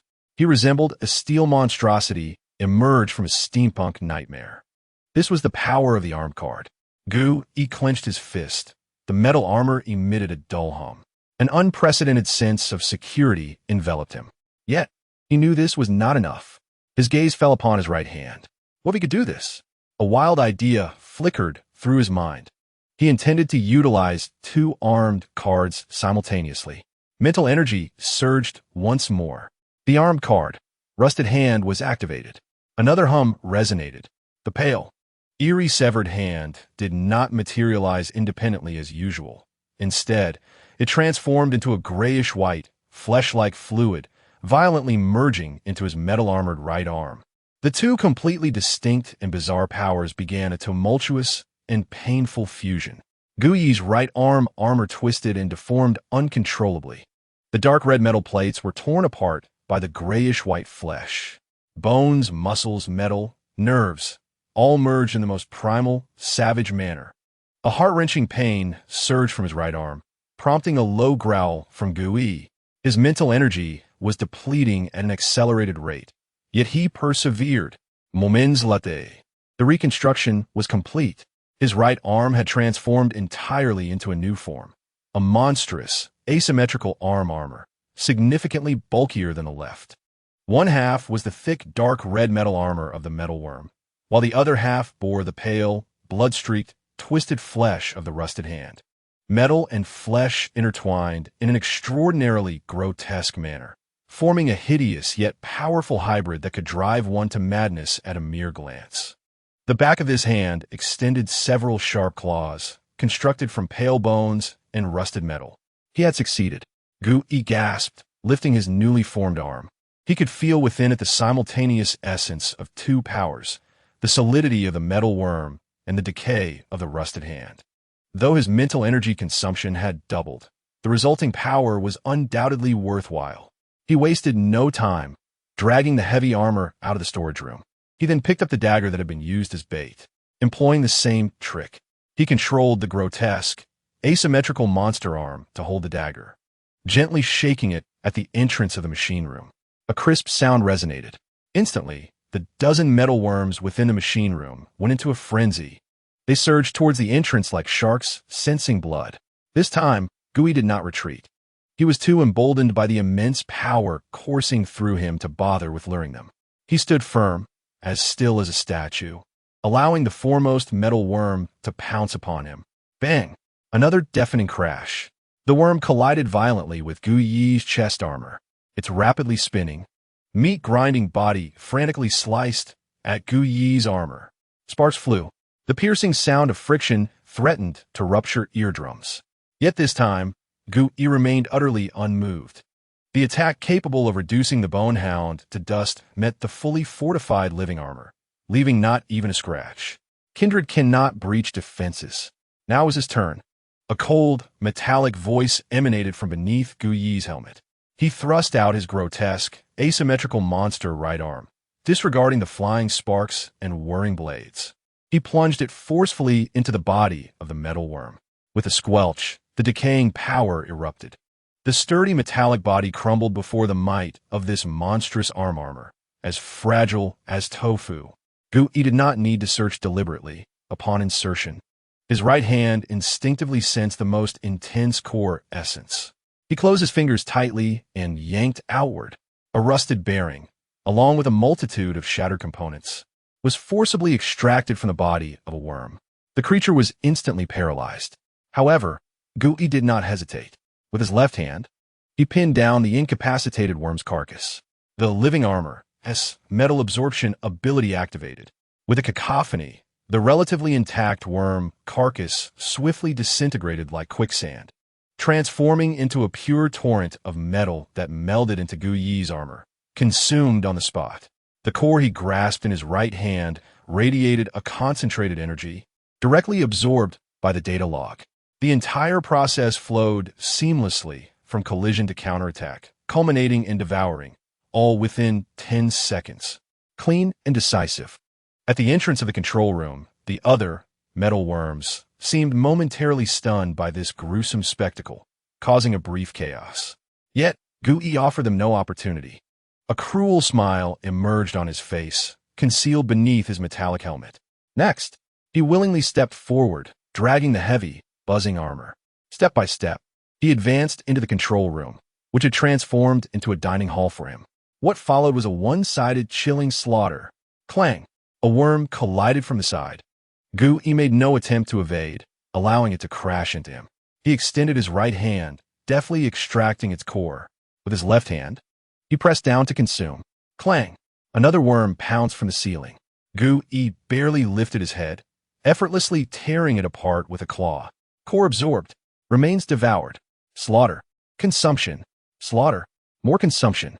This lair, once feared by scavengers, had now become the most efficient canning factory. Gu Yi was the relentless, cold can opener. His mental energy rapidly depleted, yet his living armor grew increasingly solid and powerful with each act of consumption. Sinister, dark red lines, akin to veins, began to emerge on the armor's surface. Finally, when he crushed and absorbed the core of the 13th metalworm, the entire control room fell into a profound silence. Only the sound of Gu Yi's heavy, beast-like breathing remained. He disarmed himself, the weighty metal armor receding like a tide, revealing his sweat-drenched, pallid form. With a thud, he could no longer support himself and knelt on one knee. His mental energy was utterly exhausted, a sharp pain akin to needles piercing his brain. Yet he smiled. He opened the data log. The card for the metalworm had undergone a remarkable transformation.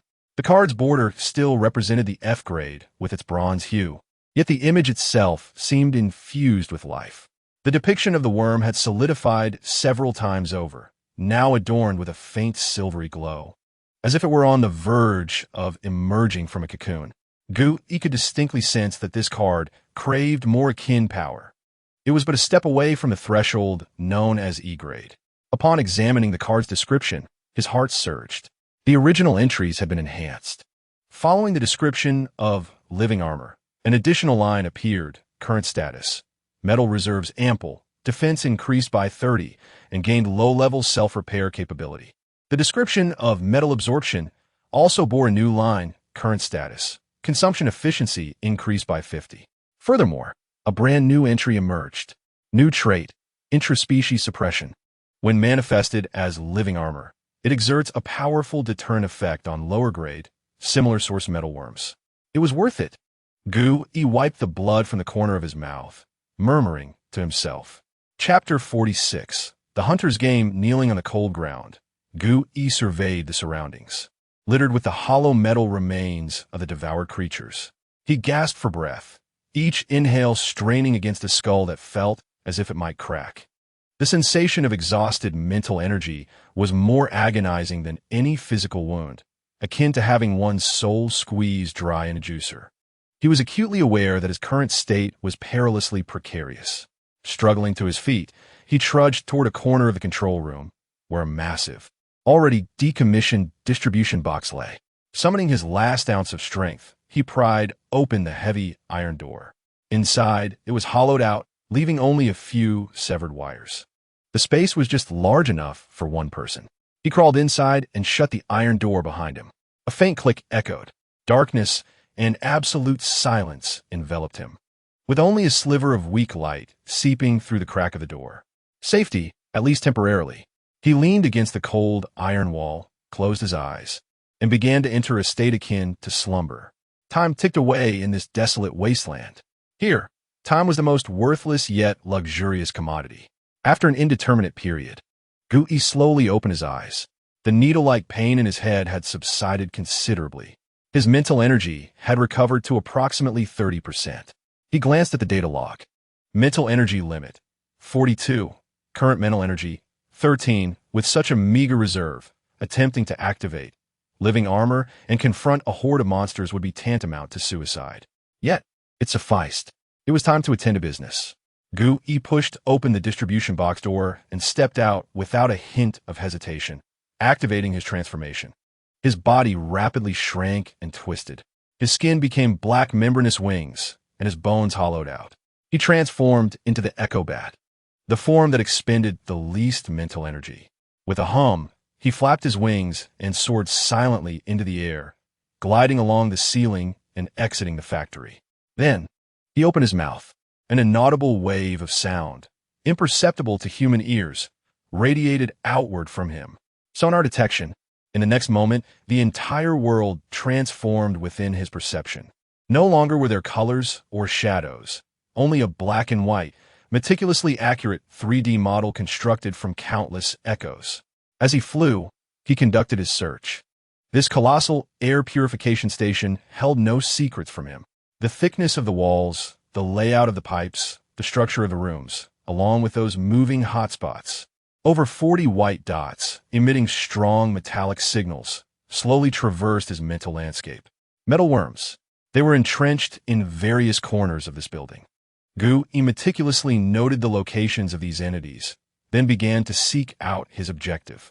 Images of the carbon crystal filtration components from a mission brief surfaced in his mind. He commenced a keyword search across the expansive 3D map. Soon, he marked 20 target machines with his mental energy. However, the results made him furrow his brow. Among these 20 machines, 8 had already been stripped of their components. 6 still contained components, but they were severely damaged and corroded. 2 were left as mere shells, having been gnawed to emptiness by metal worms. No wonder this task had lingered for so long without completion. It was essentially a refuse pile already sifted through by countless scavengers. Ultimately, only 4 target points remained with potential for recovery.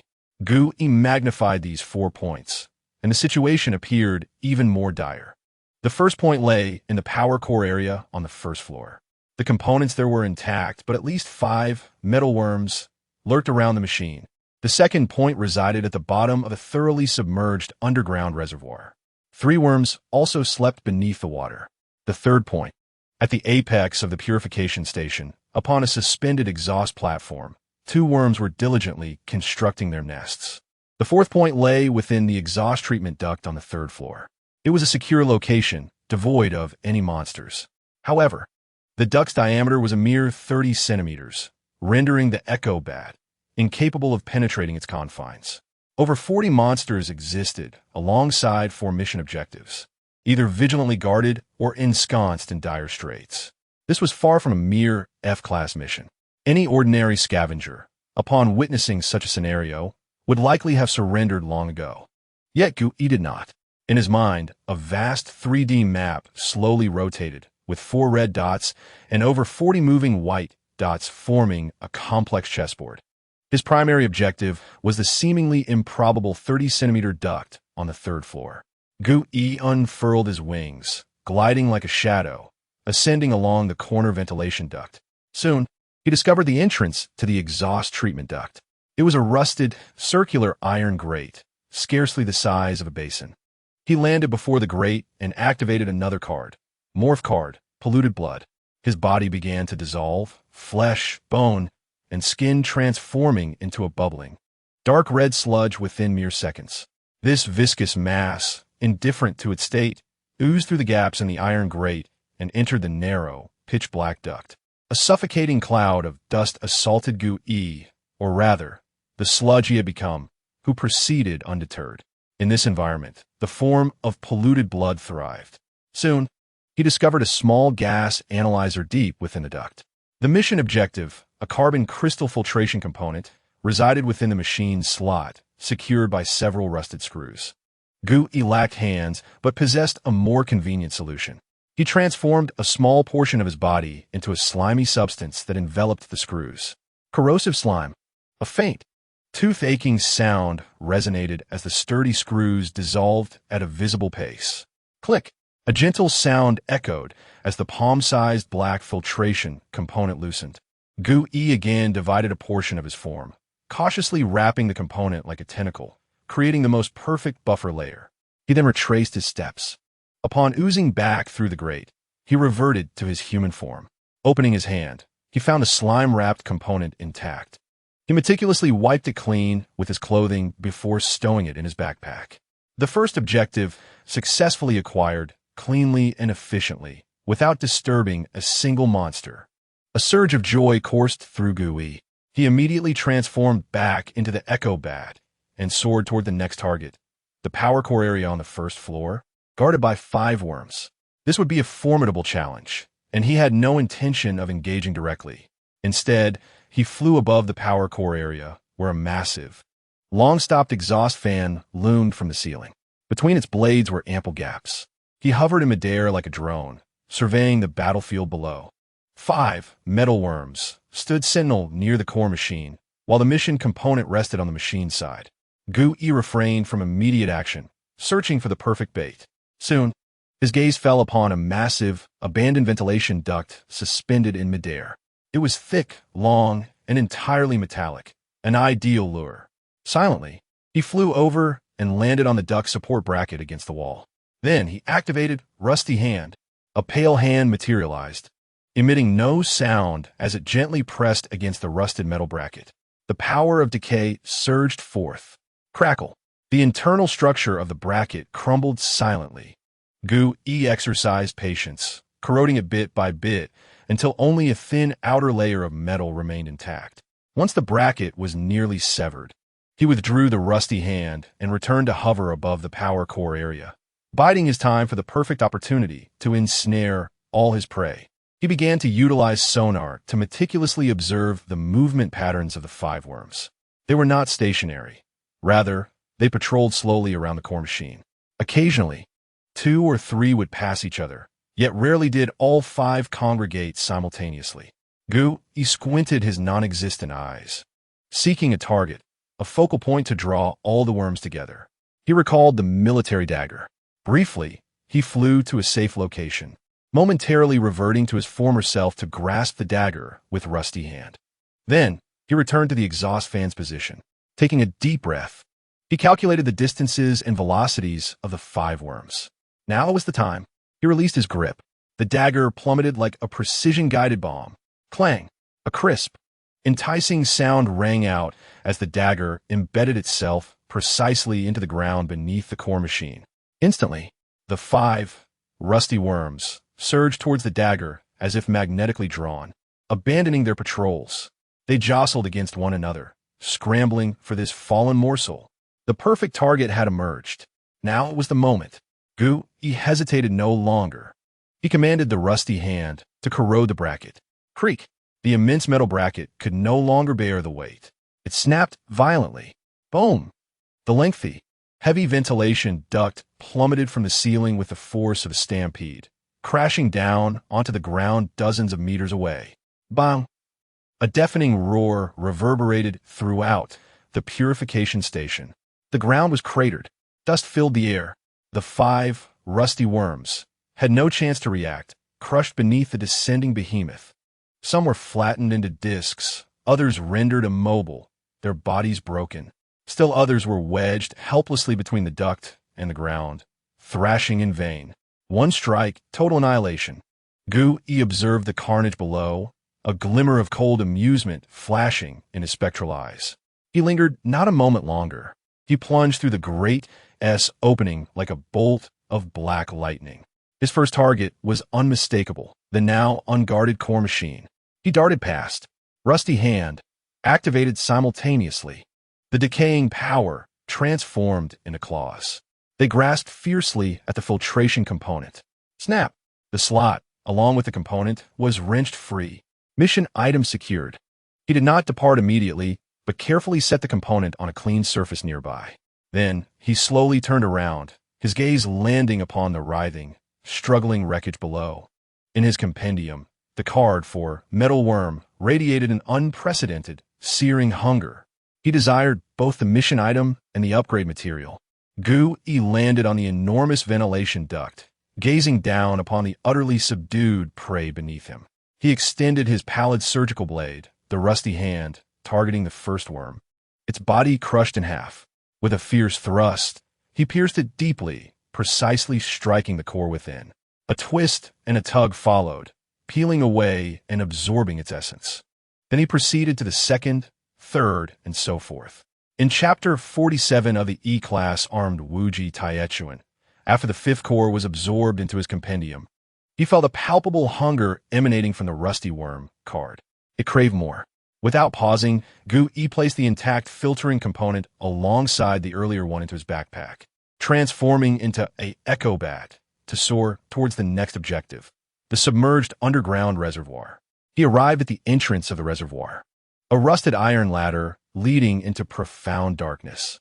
Instead of descending, he perched upon a massive, long-abandoned pumping machine, a metallic behemoth. His plan was straightforward yet brutal. Utilizing the Rusty Hand, he corroded the bolts securing the base of the pump. Gathering all his strength, he pushed the heavy iron mass, weighing hundreds of kilograms. downward with a resounding splash. The immense water pump crashed into the reservoir, creating a tremendous splash that awakened 3 dormant, rusty worms, lurking beneath the surface. They sensed the colossal metal impact, akin to crocodiles catching the scent of blood, and charged towards the sinking pump.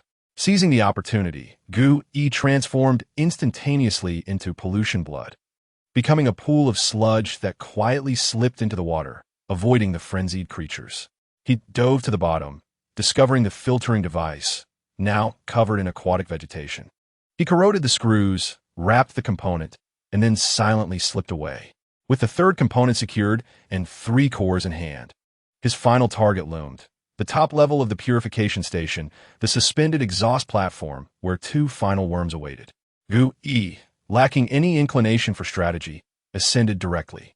From dozens of meters away, atop another building, he spied a long metal flagpole blown down by the wind. He grasped the pole with his rusty hand, wielding it like a javelin, and hurled it forcefully towards the 2 nesting worms. With a whoosh, the flagpole soared through the air and landed with a clang on the opposite side of the platform, causing the worms to abandon their post and crawl towards it. Meanwhile, Gu-E descended like a specter from the heavens, seizing the final intact filtering component and claiming the 2 additional cores. Thus, the first task was not merely completed but exceeded, for components were acquired when only 3 were required, along with 20 cores. In his compendium, the card for the rusty worm radiated an unprecedented, fervent glow. The hazy silver light intensified, as if on the verge of metamorphosis. Yet, it still lacked that final push. A fervent obsession flickered in Gu-E's eyes. He could not relent. He unfurled the map speckled with white dots once more, determined to convert every rusty worm within the purification station into fuel for his ascension. In the ensuing hours, Gu-E transformed entirely into a specter haunting the steel ruins. He became an emotionless, highly efficient hunting machine. He utilized Echo Bat for reconnaissance, pollution blood for infiltration, rusty hand to set traps, and bone hound for the final assault. He maximized every ounce of his abilities. When his mental energies were depleted, he sought refuge in a corner to recover. When hunger struck, he nibbled on a tube of unpalatable nutrient paste. When thirst arose, he sipped icy water. Time slipped away from him, and he forgot that he was human. Only one thought remained: hunt and devour. He lured a worm into a narrow passage with a piece of metal, then ambushed it from behind with a rusty hand. He corroded the steel rebar in the ceiling, causing concrete blocks to crash down and incapacitate another. He even utilized the form of pollution blood to disguise himself as a part within a discarded machine, waiting for prey to unwittingly approach. 1, 5, 10. The number of his kills steadily increased. The card for the rusty worm gleamed brighter and hotter with each victory. Finally, when he extracted the core from the 30th rusty worm, using rusty hand, a transformation occurred. A powerful energy surge, exponentially greater than before, erupted from the core, flooding into his compendium. The rusty worm card could no longer contain this overwhelming force. With a crack reminiscent of a shattering eggshell, the bronze glow on the card shattered, replaced by a deeper, more substantial black iron sheen signifying E-class. A new piece of information was inscribed upon Gu-E's very soul. Arm card number 002, promotion conditions met. F-class Rusty Worm has evolved into E-class Wuji Taichuan. Simultaneously, Gu-E sensed an expansion in his mental realm. A far more substantial mental force returned from the compendium, nourishing his parched spirit. Mental capacity increased. 42454852.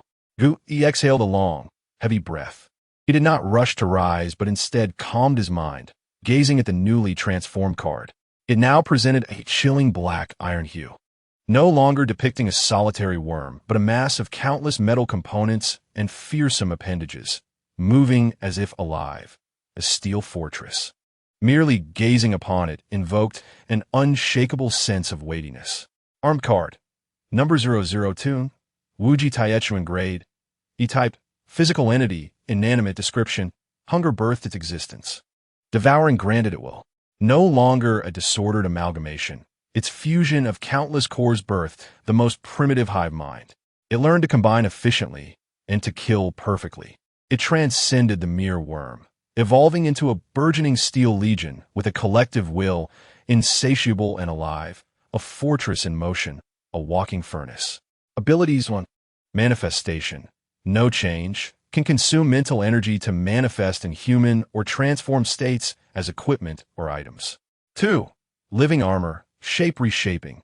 After manifestation, it is no longer a singular heavy armor form. The host can freely manipulate the metal reserves of the armor through thought, allowing for shape reshaping. For instance, one could diminish the overall defense, concentrating all metal into the right arm to forge an enormous tower shield capable of withstanding heavy impacts. Or one might channel metal into the legs, creating a power exoskeleton for brief bursts of sprinting. Active self-repair. As long as the metal reserves are not depleted, the armor will gradually and continuously mend any inflicted damage. Cluster Predator, evolved version of metal absorption. Absorption efficiency. The speed of consuming ordinary metal is enhanced by 100. Remote extraction.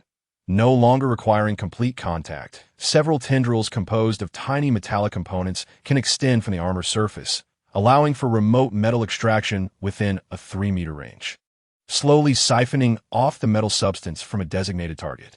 Myriad armaments. A-level unlocks new capabilities. Weapon casting. The host can expend metal reserves to command the Wujititan to forge a variety of F-level single-use melee weapons at any part of the armor. For example, a sharp blade could extend from the arm, a heavy gauntlet could envelop the fist, or several bone spears could emerge from the back for blocking or thrusting. The strength and size of the weapons depend on the amount of metal reserved.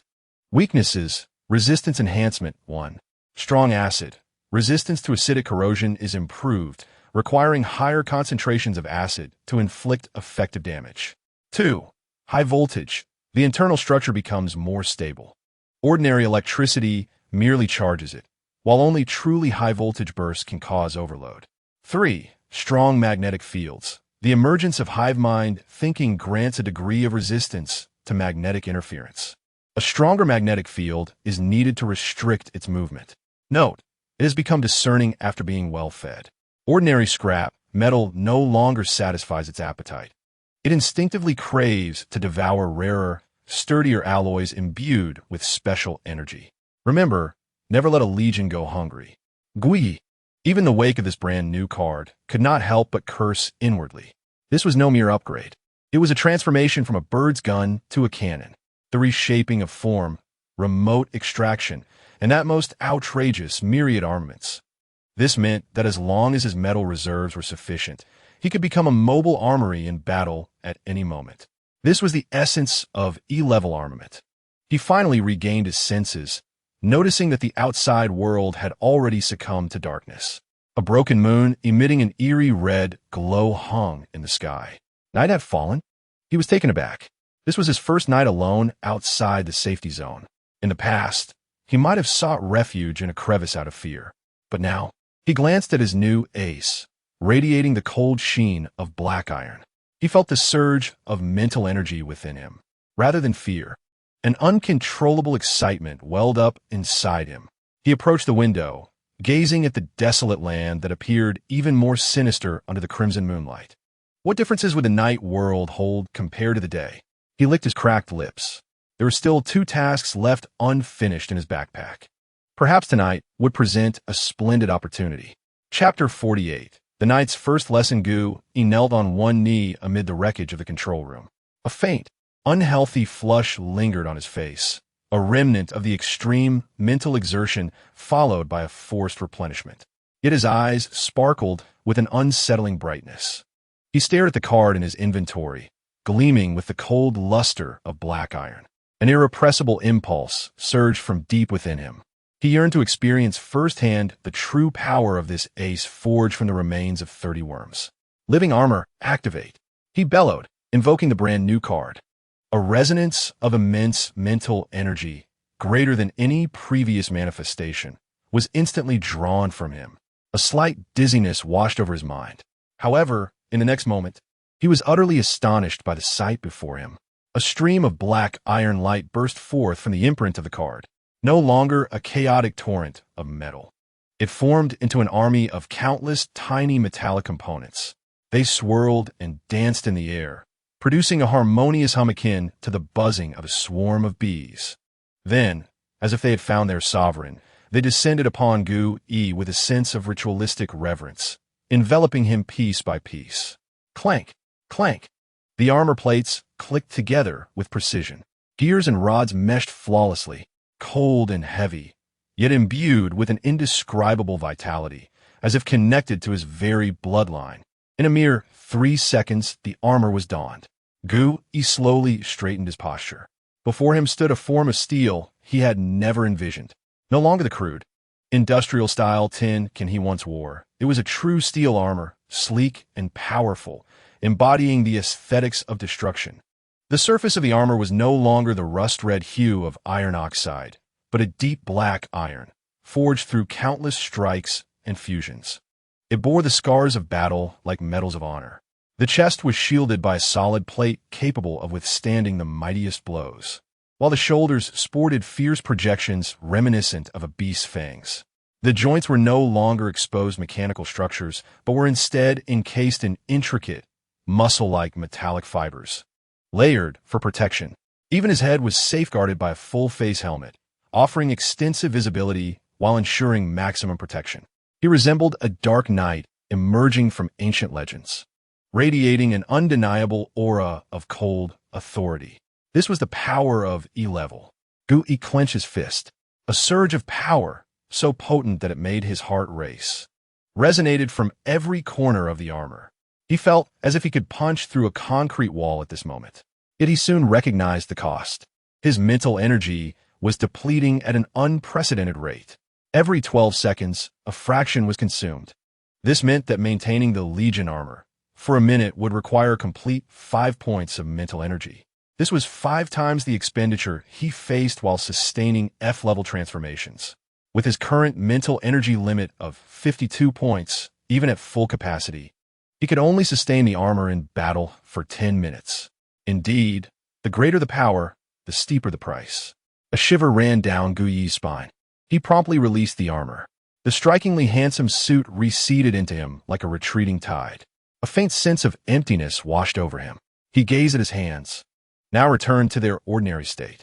The lingering sensation of omnipotence still tingled at his nerve endings, intoxicating in its allure. He glanced out the window. The crimson crescent moon had, unbeknownst to him, been obscured by dark clouds. The night had deepened. He strapped on his backpack, equipped with 4 filtering components, and transformed into Echo Bat. Silently, he flew from the purification station that had granted him a new lease on life. Now possessing an E-level armament, Gu Yi felt an overwhelming sense of strength. The anxiety that had gripped him since his arrival in this world began to ease. He sensed he could afford to be less timid. To be honest, he had always been curious about this world.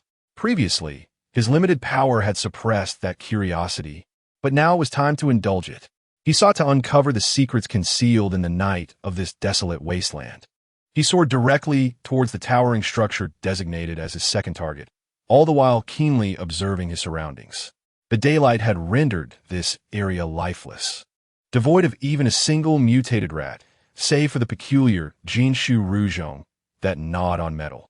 However, now armed with the card of Wuji Taichun, his courage had surged considerably. The wasteland under the cloak of night was no longer merely silent. It pulsed with a semblance of vitality, albeit a twisted one. The knowledge that had only existed within the pages of the Gi, Shengsu and Xiao's textbooks, now vividly unfolded before his eyes for the first time.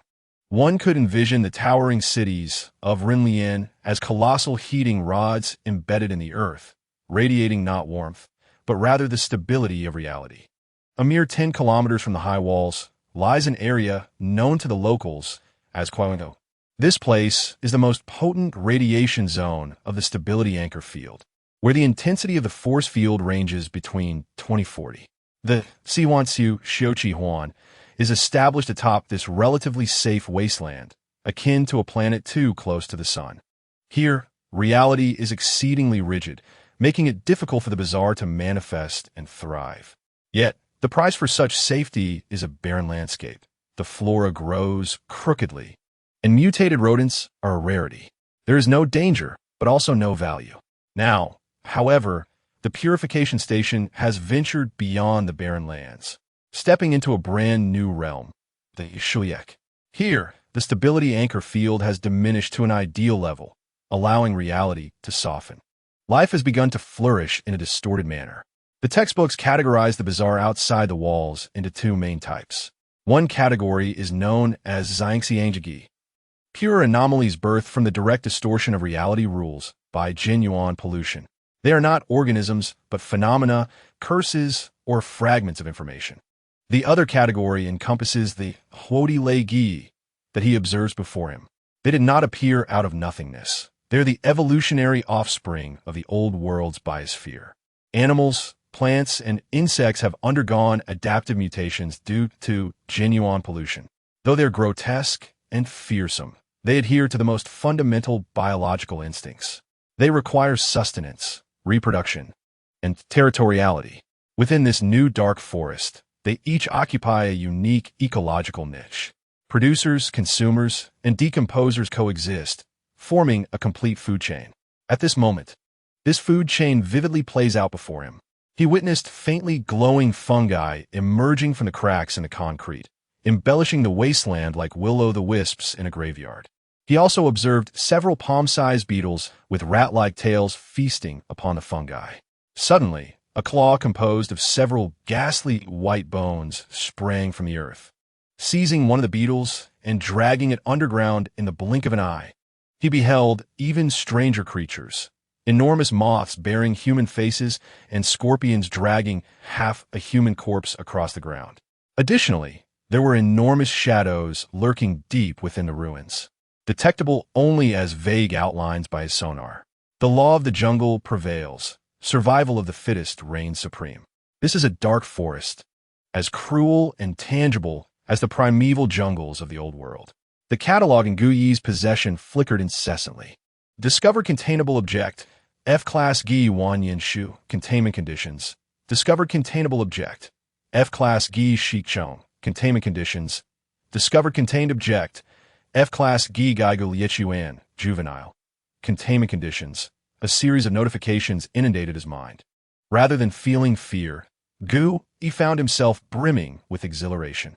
Now, this felt like reality. This was a living, perilous world. At that moment, he noticed something even stranger. A faint, warm glimmer, reminiscent of fireflies, emerged from the ruins ahead. Though weak, the lights were distinct, converging to form a winding path that extended into the darkness, seemingly guiding him towards safety. Discovered containable object. F-Class Gi In Luing. Containment conditions. Reach the end of the path before the light extinguishes. The catalog's prompt echoed once more. Reach the end? He gazed at the path composed of glowing points. The containment condition seemed akin to a benevolent challenge.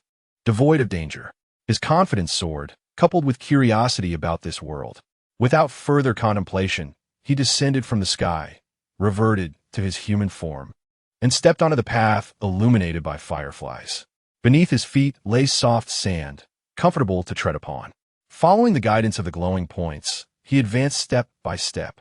The surroundings were tranquil, with only the warm fireflies quietly dancing around him, creating an atmosphere of serenity. He ventured deeper, nearly 100 meters into the ruins.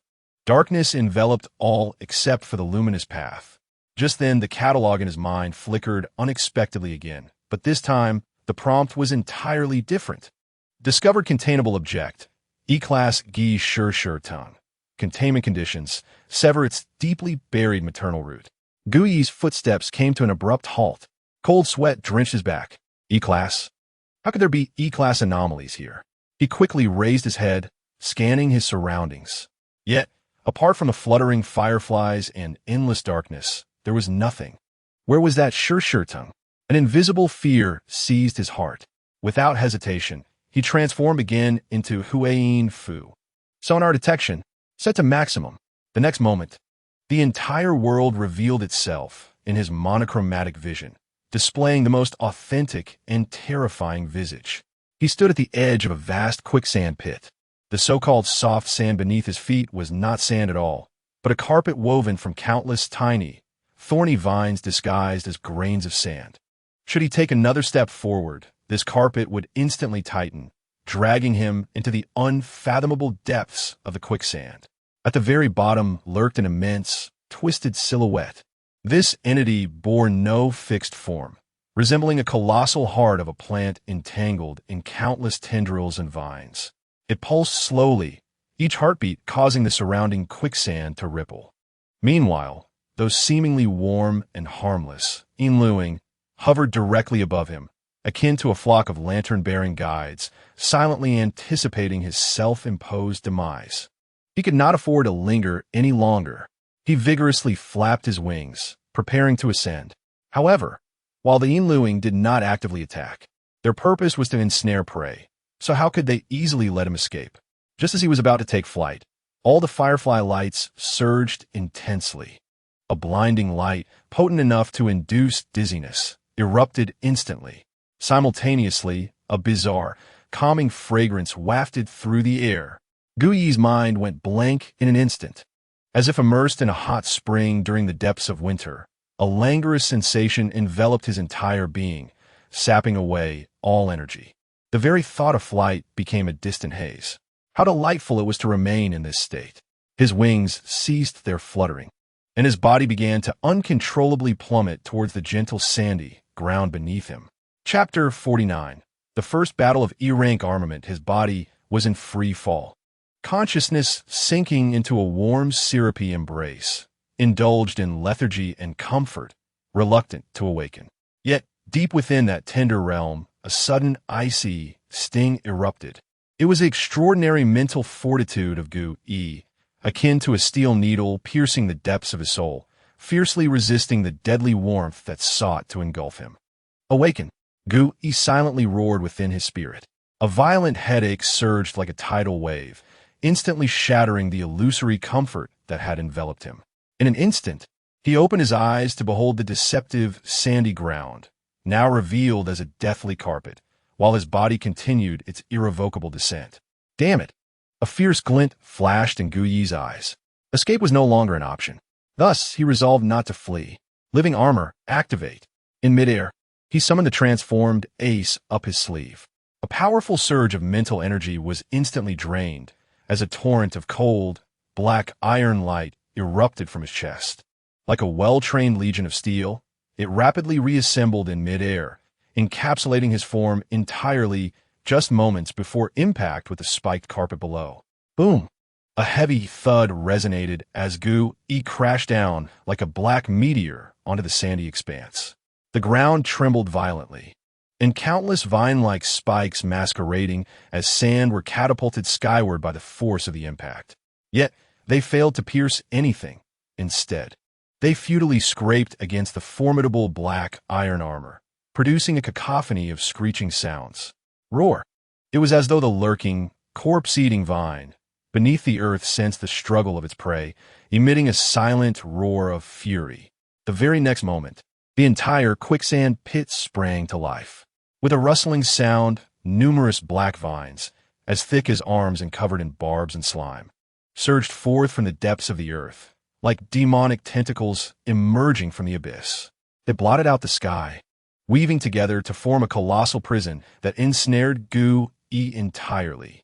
Then, like a black tsunami, they surged towards the solitary steel canister at the center of the cage, striking, entwining, tearing, piercing, clang, clang, clang. In an instant, the ruins reverberated with the frenetic clash of vines against steel, a thunderous symphony akin to the forging of metal. At the heart of the cage stood Gu Yi, his legs firmly anchored to the ground like iron stakes. He felt the relentless impact echoing from his armor, each collision fracturing the ground beneath him incrementally. His entire being was shaken by the overwhelming force. Yet that was all it was. The vines, powerful enough to shred a small vehicle, landed upon the Legion armor, leaving no more than a sensation of brute force without even leaving a proper scratch. Impenetrable. E-rank. This was the essence of E-rank defense. Gu Yi reveled in the profound sense of security igniting the flame of battle within him. He refused to remain a passive target any longer. Myriad armaments. He bellowed. The armor upon his chest began to writhe and transform rapidly, an abundance of metallic components converging towards his right arm.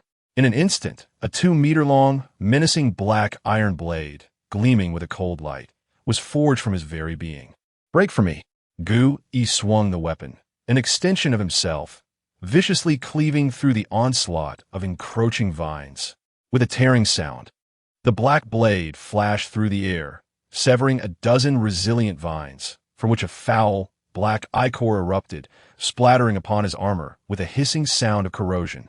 Yet the metallic surface merely glimmered, and the corrosive marks swiftly healed under its self-repairing ability. Effective. Gu Yi's spirit sword. He began to wildly wield the arm blade, transforming into an unyielding meat grinder, systematically severing and shredding every vine that dared approach him. In an instant, black ichor and severed vines flew through the air. He single-handedly resisted the relentless, tempestuous assault of this E-rank entity. However, it soon dawned on Gu Yi that something was amiss. There were simply too many vines. For every one he severed, 2 or 3 would sprout anew from the ground. Endless. It was as if the very earth beneath him possessed an inexhaustible supply of troops. Glancing at his status panel, Gu Yi noted, mental energy, 3,652, metal reserve, 87. This was untenable. He could not afford to continue wasting his resources. This creature was clearly a blood cow, utilizing its nearly boundless health to deplete his limited mental energy and armor value. Continuing this way would undoubtedly lead to his defeat. Equally E-rank, he could not hope to vanquish it in 10 minutes. A resolute glint flashed in Gu Yi's eyes. He ceased his futile struggle against the vines and activated form restructuring. The armor enveloping his legs swiftly extended backward, forming a pair of explosive power-enhancing skeletal limbs. Simultaneously, the arm blade on his left arm dissolved into a formidable, thick black iron tower shield. Clear the way, he roared, raising the shield before him. With a surge of power from his legs, he launched himself like a cannonball towards the wall of vines encasing him. Bam! Bam! Bam! Countless vines were crushed beneath his forceful advance. Yet more vines, drawn by the scent of blood, coiled around him with tenacity, ensnaring his every movement, leaving him mired in an inescapable trap. Damn it! Gu Yi's heart sank, piece by piece. Metal reserve, 79. Mental energy, 2,752. If this continued, he would be exhausted and trapped here within 3 minutes. Just as he resolved to break free at any cost, an anomaly occurred. A faint, serpentine hiss emerged from the shadows nearby. In the next moment, a colossal shadow surged forth from the darkness, silent and menacing. It was a gigantic lizard, the size of a small truck, covered in black scales. Its eyes held no pupils, only 2 pools of pure abyssal darkness. Gu Yi's status panel lit up instantaneously. Discovered containable entity, E-rank anomalous shadow stalker. Containment conditions, a wave of dread washed over Gu Yi. Another E-rank. What treacherous lair was this? He braced himself for the worst, ready to face 2 E-rank monsters simultaneously. Yet, the newly emerged shadow stalker paid him no heed whatsoever. Its focus was not on Gu Yi nor the frenzied, corpse-eating vine, but rather on the glowing, enticing, guiding fireflies floating in the air. With a sudden motion, the shadow stalker opened its cavernous maw, wide enough to consume a cow. No flame spewed forth, nor venom. It was instead an enormous web woven from pure, viscous shadows. This web expanded with the wind, instantly covering the entire sky, ensnaring those, In Lu Ing, who were still dutifully playing the role of bait. Then, with a sudden tug, thousands of glowing, fragrant insects, akin to fish caught on land, were tightly enveloped and dragged back by that shadowy web. The colossal lizard swallowed them whole. Emitting a satisfied belch, the Yi Qian Lida showed no interest in the battle of deities unfolding below, turning away to meld back into the shadows, vanishing as if it had merely indulged in a midnight snack. Meanwhile, the sure, tongue, deprived of its ing, resembled a warship stripped of its radar, plunging into a bizarre chaos. All the vines ceased their attack, thrashing aimlessly as if searching for their suddenly vanished eyes and nose. Opportunity. A glint of determination flashed in Guyi's eyes. He hesitated no longer. Seizing this rare moment of chaos, he maximized the power of his leg's skeletal enhancements. Breakthrough. He forcefully collided with the now uncontrollable vine cage. Boom! This time, nothing could impede him. He successfully burst forth from the deadly trap, racing away without a backward glance. Chapter 50. The Principle of Fists Combined Chapter. Gu Yi ran relentlessly, covering at least 3 miles in one breath. Only when the area behind him was completely engulfed in darkness did he finally halt. Release. The menacing armor that had saved his life but nearly exhausted him receded into his body like a receding tide. A wave of extreme weakness instantly swept over him, and he gasped for air, each breath akin to pulling a worn-out bellows. He opened his compendium. The values displayed were dismal. Mental power, 1852. Metal reserve, 79. That previous battle, while seemingly impressive, had left him without even touching the opponent's essence, draining nearly half his mental energy and 1/5 of his armor value. This was the terrifying nature of E-level anomalies. How careless he had been. Gu Yi leaned against a cold rock, a bitter smile on his lips. The arrogance and confidence brought by his recent promotion were met with a harsh slap from the desolate night of the wasteland. He understood now.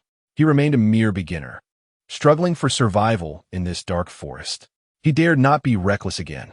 He glanced at the red moon, completely obscured by dark clouds, and made the most rational decision. Retreat. He needed to return to a relatively safe buffer zone. Without hesitation, he activated his transformation once more, this time choosing the Hui Yin Fu form, which consumed the least mental energy. He aimed to escape this treacherous land with utmost speed. As he flew, he cautiously scanned his surroundings with sonar, but soon found himself in a new predicament. His mental power was still insufficient. In his current state, he could only sustain full flight for another half-hour at most, far too short to return to safety. If his mental energy depleted mid-flight, the consequences would be dire. What should he do? Find a place to hide and recover slowly? No. This hunting ground was 10 times more perilous at night than during the day. Who knew what lurked in the crevices? Perhaps a creature like the Ing Yi Qian Laizhe. Just as he was consumed by urgency, a moment of clarity struck him. I'm such a fool. He berated himself internally. He had fallen into a mental blind spot. In the searing area, anomalies were rare treasures. Each containment was a fortuitous encounter, leading him to subconsciously regard containment as an endeavor requiring luck. But where was he now? This was the show Lai Chu. Here, anomalies were abundant. Why was he still waiting to recover slowly? He could simply seek out the weakest, most easily contained F-level soft target and consume it as a blood pack. Utilizing the compendium's mechanism, he could instantly restore his condition. With this realization, Gu Yi felt a sudden surge of enlightenment. His gaze began to scan the ruins below like a radar, searching for a suitable blood pack. Soon, his eyes landed upon the remnants of a collapsed building not far away, with only a few walls remaining. On the most intact wall, a simple drawing of a crying face, painted in dried dark red pigment, caught his attention. The compendium flickered to life. Discovered containable object, F-level anomaly crying wall. Containment condition. Make it laugh in any way. A spark of determination ignited in Gu Yi's eyes. This was the one. He descended slowly from the sky, landing not far from a wall. He did not approach immediately, but first activated living armament. This time, instead of donning full armor, he concentrated the metal reserves through form reshaping entirely onto his right arm. Buzz! The black iron components swiftly coiled, forming an incredibly heavy tower shield capable of covering half his body. This was the strongest defensive form he could conceive. After completing this, he cautiously approached the wall. Step by step, he moved slowly and steadily, his eyes fixed on that eerie, crying face. 10 meters, 5 meters, 3 meters. The moment he stepped within 3 meters of the wall, A transformation occurred. The crying face painted on the wall seemed to come to life. A drop of crimson blood wept from its eye, falling silently to the ground. Gu-Yi felt as though an invisible hand had tightly gripped his heart. An indescribable wave of profound sadness overwhelming his reason. That sorrow was like a rusty key, forcibly prying open the locked box deep within his soul. A box he had deliberately avoided. Inside lay the faces of his parents from his previous life, smiling and warm, representing a life he could never return to. A stable existence among people. And now, only this damned place, where life was worse than death. Only the extreme fear of imminent demise. And the helpless grievances that left him on edge. He did not want to die. He merely wished to live like a person. Why was it so difficult? Tears uncontrollably streamed from his eyes. He wanted to cry, to kneel and wail. No, this is a mental attack. He suddenly bit down on his tongue. The sharp pain jolted him back to awareness. Without hesitation, he raised the tower shield of his left arm to protect himself. Then he lifted his right arm. Myriad armaments. Buzz. The armor on his right arm wriggled rapidly, instantly enveloping his fist with an extraordinarily heavy, fearsome black iron gauntlet. I want to let you cry. He let out a suppressed roar. The muscles in his right arm bulged. His fist, the size of a cooking pot, soared through the air with a piercing whistle, crashing into the wall that continued to weep blood. Boom! The earth-shattering sound reverberated. The entire wall trembled violently. A massive spiderweb-like dent was left in the wall. The crying face twisted, its wails growing even more haunting. Still crying, Gui offered no quarter. With a punch, another punch. Boom, boom, boom. He resembled a tireless pile driver, unleashing all his pent-up rage, frustration, and grievances against this wretched world upon that accursed wall. His armored fists collided violently with the surface, each impact generating visible shockwaves. Chunks of stone flew, and dust enveloped the air. He employed no technique, only the purest, most primal form of unrestrained violence. At long last, in the fleeting moment before the wall was about to be shattered, the grotesque face that twisted upon it seemed to be cowed, subdued by the onslaught. The corners of its tear-streaked eyes ceased their weeping, while the mouth, battered nearly beyond recognition, trembled violently, forming a ghastly grin that was more akin to a grimace than a smile. It conveyed a profound mixture of fear, humiliation, and a desperate plea for mercy. Containment conditions met. Arm card. Crying wall has been recorded. Mental capacity limit increased. 5,254. A wave of pure, warm energy surged back from the compendium, instantly replenishing his previously drained mental strength, even overflowing slightly.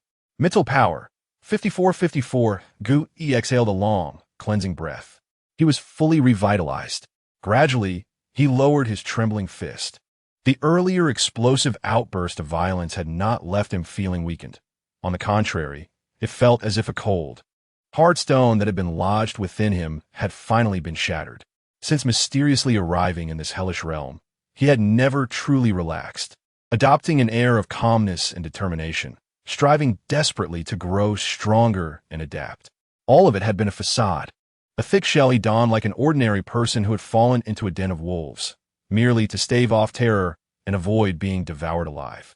Beneath that exterior lay a reservoir of unexpressed fear, resentment, and fury. Today, through this wall and this cathartic beating, he had finally released that pin-up rage that had been simmering for far too long.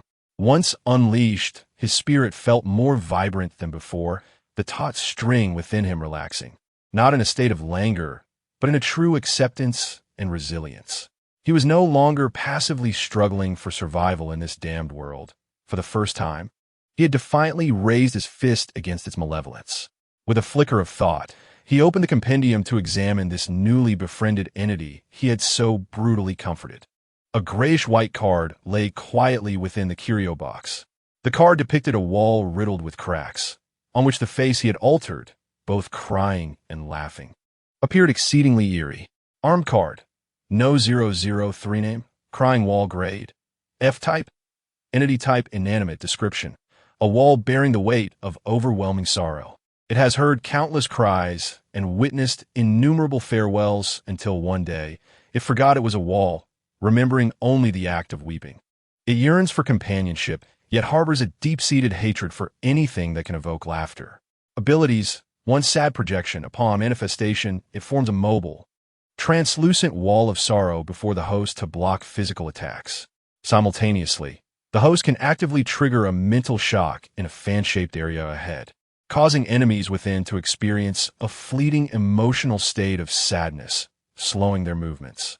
2. Despair resonance. Prolonged manifestation of the crying wall will gradually infect the host with its sorrowful emotions, leading to a slow drain of mental power and a chance of falling into a state of depression. Weaknesses: one, intense positive emotions. Extreme positivity, such as joy or rage, can effectively counter its mental shock. 2. Mental protection. Any form of mental protective items or abilities will significantly diminish its effects. 3. Physical destruction. Ultimately, it is a wall. Any powerful attack exceeding its defensive limits can destroy it outright. Note: it dislikes combat. It merely wishes to weep in peace. Do not disturb it. A shield that also offers mental control. Gui's eyes brightened as he contemplated the properties of this card. It was indeed a timely boon. What he lacked most was defensive and control measures. While living armament was formidable, it was a trump card for blood exchange and came with a hefty cost. The crying wall perfectly compensated for his deficiencies in blocking and soft control during conventional combat. Although the side effect of despair resonance appeared somewhat detrimental, if utilized wisely, it could undoubtedly serve as a surprise weapon. He felt the invigorating power coursing through him once more. Glancing at the compendium, he noted the unfettered iron core, a hybrid of offense and defense, alongside the shield-like crying wall. The confidence that had been suppressed within him surged back. He surveyed the path he had traversed, then considered the 2 unfinished mission objectives on the map. Returning now would be too great a loss. He licked his lips, his gaze sharpening anew. Transforming once more into the Echo Bat, he soared towards the towering ventilation tower in Zone A5. Armed with the lessons learned from his previous brush with death, he adopted a more cautious approach. He meticulously avoided any area that appeared unusual, preferring to take a longer route rather than risk plunging into the unknown dangers. Just as he was nearing the vicinity of the ventilation tower, he detected flickering lights emanating from an abandoned factory, accompanied by the sounds of intense, suppressed combat. Someone? Gui's heart raced. He immediately halted, stifling all his presence. Like a true bat, he glided silently into the shadows. Perching atop the highest water tank of the factory, he reverted to his human form and gazed down upon the scene unfolding below. What he witnessed was a battle that left his mind momentarily blank. In the factory's courtyard, 3 individuals were fiercely assaulting a creature the size of an elephant, encased in heavy bone armor. This beast was unlike anything Gui had ever encountered. It was evidently far more formidable than the metal worm. Each charge it made carved deep furrows into the ground, unmistakably E-grade in strength. Yet, what astonished Gui was not the creature itself, but the trio of combatants. One was a towering man, his right arm clad in a gauntlet fashioned from a fearsome creature's skull, augmented with robust metallic pipes. It resembled a monstrous appendage, forcibly grafted onto him. With a bellow, he unleashed a torrent of viscous green flames that shot forth from the gauntlet. Another was a remarkably agile woman, her feet adorned with peculiar boots resembling lizard paws. These boots allowed her to defy gravity, enabling her to sprint and leap at high speeds along the rusted factory walls. On her back, she bore a massive, pulsating tumor that resembled a gigantic heart, with translucent veins extending from it into her spine, seemingly pumping some bizarre energy to power her boots. The last was a man cloaked entirely in a tattered black cape, standing at the edge of the battlefield, holding an ancient, flickering lantern. Where the light shone, the movements of the bone-armored behemoth became noticeably sluggish and rigid. It felt as though one had sunk into an invisible quagmire. Yet the lamp flickered not with oil, but with a viscous, black liquid that flowed from the man's wrist, resembling oil-like blood. Gui felt a chill race down his spine as he observed the scene. What in the world is this? Instinctively, he compared himself to these individuals. He had transformed into something bizarre, while they seemed to have disassembled the components of the uncanny and adorned themselves with them. The battle below resembled a true clash of monsters. One side comprised pure beasts, while the other donned human skins, embodying a madness even more profound. In Chapter 51, This Prey is Mine, the fight had reached a fever pitch in the factory's yard. The E-class behemoth, akin to a skeletal tank, had plunged into a frenzy. It suddenly opened its massive maw, lined with sharp teeth. A thick, dark green, corrosive acid erupted forth like a high-pressure water jet. The fire-breathing giant was caught off guard, splashed with the acid on half of his body. The specialized protective suit he wore was instantly riddled with holes, revealing the mangled flesh beneath. Damn it! He roared, reaching for a pouch crafted from some creature's bladder at his waist, and crushed it with fervor. A foul-smelling liquid splattered back upon the beast, causing it to emit wisps of smoke from the areas it touched. At that moment, a woman sprinting along the wall seized the opportunity. The pulsating mass on her back, resembling a heart, throbbed with fervor. Like a wraith, she leaped from the wall, plunging her twin blades into the cavity corroded by the giant. Roar! The beast howled in pain, its anguished roar echoing through the air. It unleashed its most grotesque ability. The heavy bone armor on its back suddenly opened up dozens of gill-like slits. Fwoosh! Fwoosh! A torrent of yellow-green toxic mist erupted from slits, engulfing the area within several meters. The woman's face turned pale. She was at the heart of the toxic fog. Her speed visibly slowed. Even patches of corpse-like spots began to appear on her exposed skin. Boom! The behemoth seized the moment. Its massive body charged towards her. The woman attempted to evade, but her body, impaired by the poison, could not keep pace with her reactions. Thud! She flew out like a kite severed from its string, spewing blood as she crashed to the ground several meters away. Cough, cough, cough. She struggled to rise, but one of her legs twisted unnaturally, clearly broken. Witnessing the scene, the fire-breathing giant and the cloaked man exchanged a glance, a glimmer of cold resolve passing between them. They were merely a temporary alliance, with no obligation to sacrifice their lives for a burden rendered combat ineffective. As the giant was momentarily distracted by the woman, they fled towards another exit of the factory without a backward glance. Bastards! The woman watched the two figures vanish into the darkness, spitting another mouthful of blood in frustration. She howled in despair, cursing them, yet it bore no meaning. The wounded behemoth had turned to face her, its eyes filled with a ferocity that locked onto her as the last remaining prey.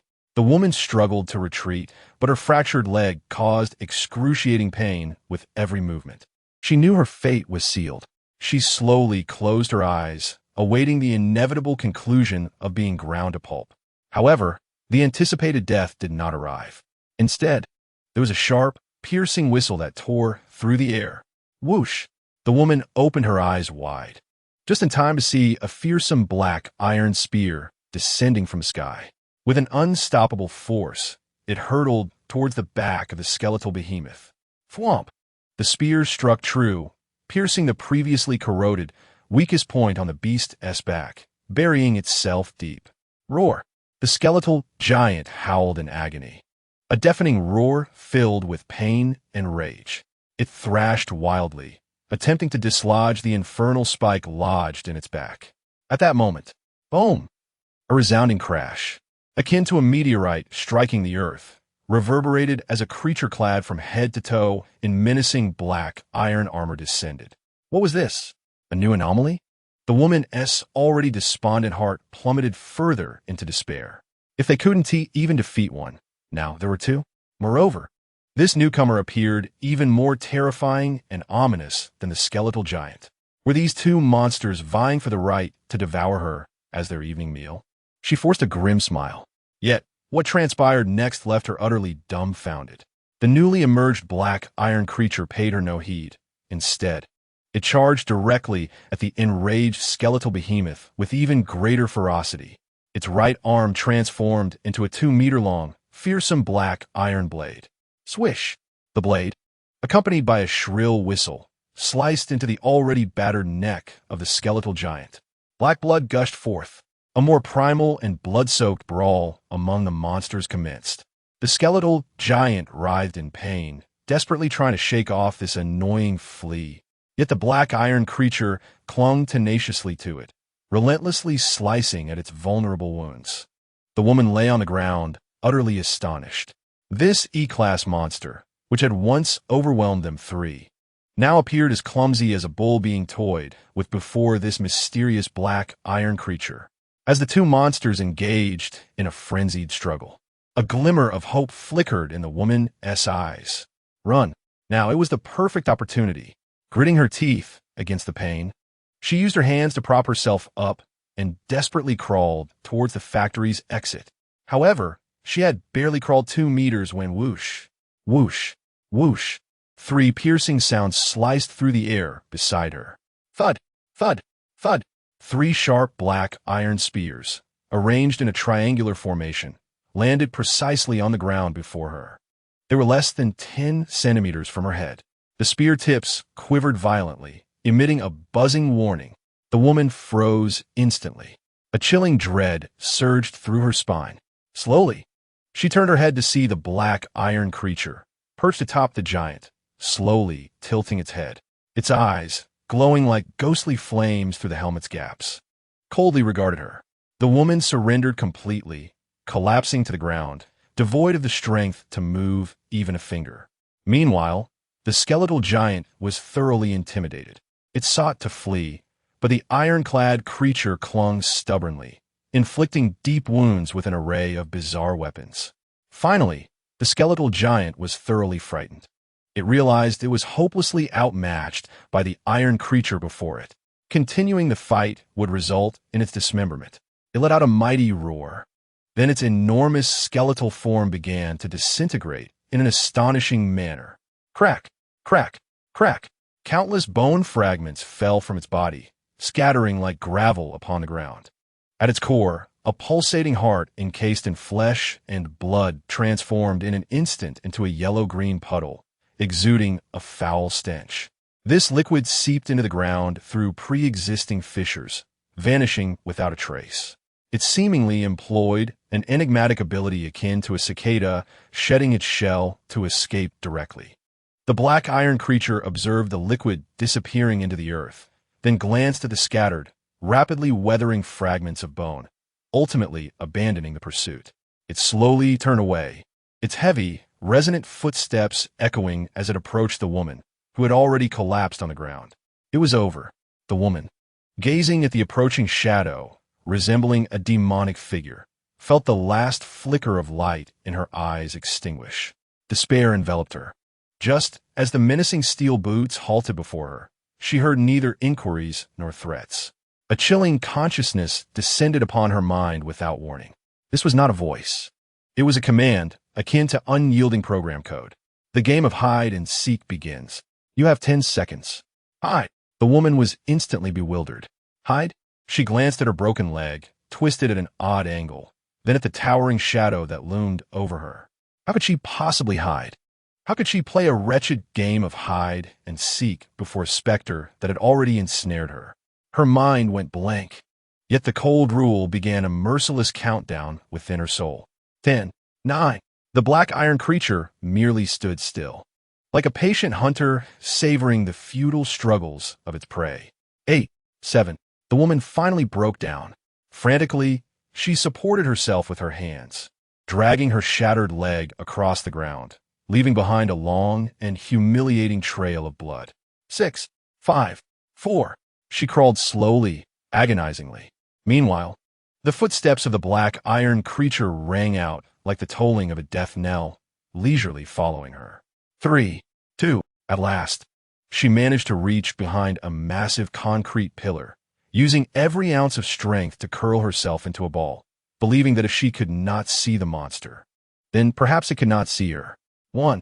A cold, cruel iron hand, forged from black metal, lightly rested upon her shoulder. I found you. The woman's pupils dilated abruptly, and her consciousness plunged into darkness. Chapter 52. The Frantic Survival Rules of the Bounty Hunter. A combined chapter. The factory was engulfed in an eerie silence. Only the heavy, beast-like breaths emanating from Gu Yi's armor could be heard. He glanced down at the woman who had completely succumbed to unconsciousness, then looked in the direction where the skeletal beast had vanished. The eerie bestiary slowly materialized in his mind. A line of cold, gray text indicating failure appeared. Containment failed.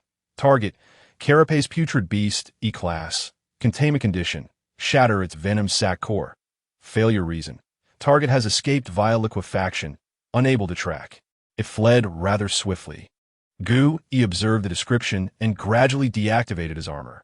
The menacing black iron armor retreated like a tide, revealing his battle suit, thoroughly soaked in sweat. He exhaled a deep breath. A high-intensity battle, combined with a forced activation of the rule card, had depleted over half of his recently replenished mental energy. Mental energy, 2454. Although he failed to contain the E-class anomaly, he at least preserved one life. He approached the woman, crouching beside her, his gaze fixating on the now motionless, peculiar heart tumor on her back, her uniquely designed gecko boots, and the insect chitin arm blades hanging from her waist. What were these items? Why could humans wield them? What was the price? These were the pressing questions he yearned to unravel. He was not a benevolent hero.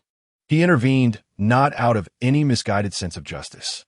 One reason was to see if he could opportunistically contain the injured E-class anomaly. And the other was that he needed an information source to unravel the mysteries of this new world. There were numerous ways to acquire information, but Gu Yi was troubled by his lack of experience in this domain. How could he elicit her cooperation? Moreover, how could he ensure her words are truthful? Intimidation and persuasion?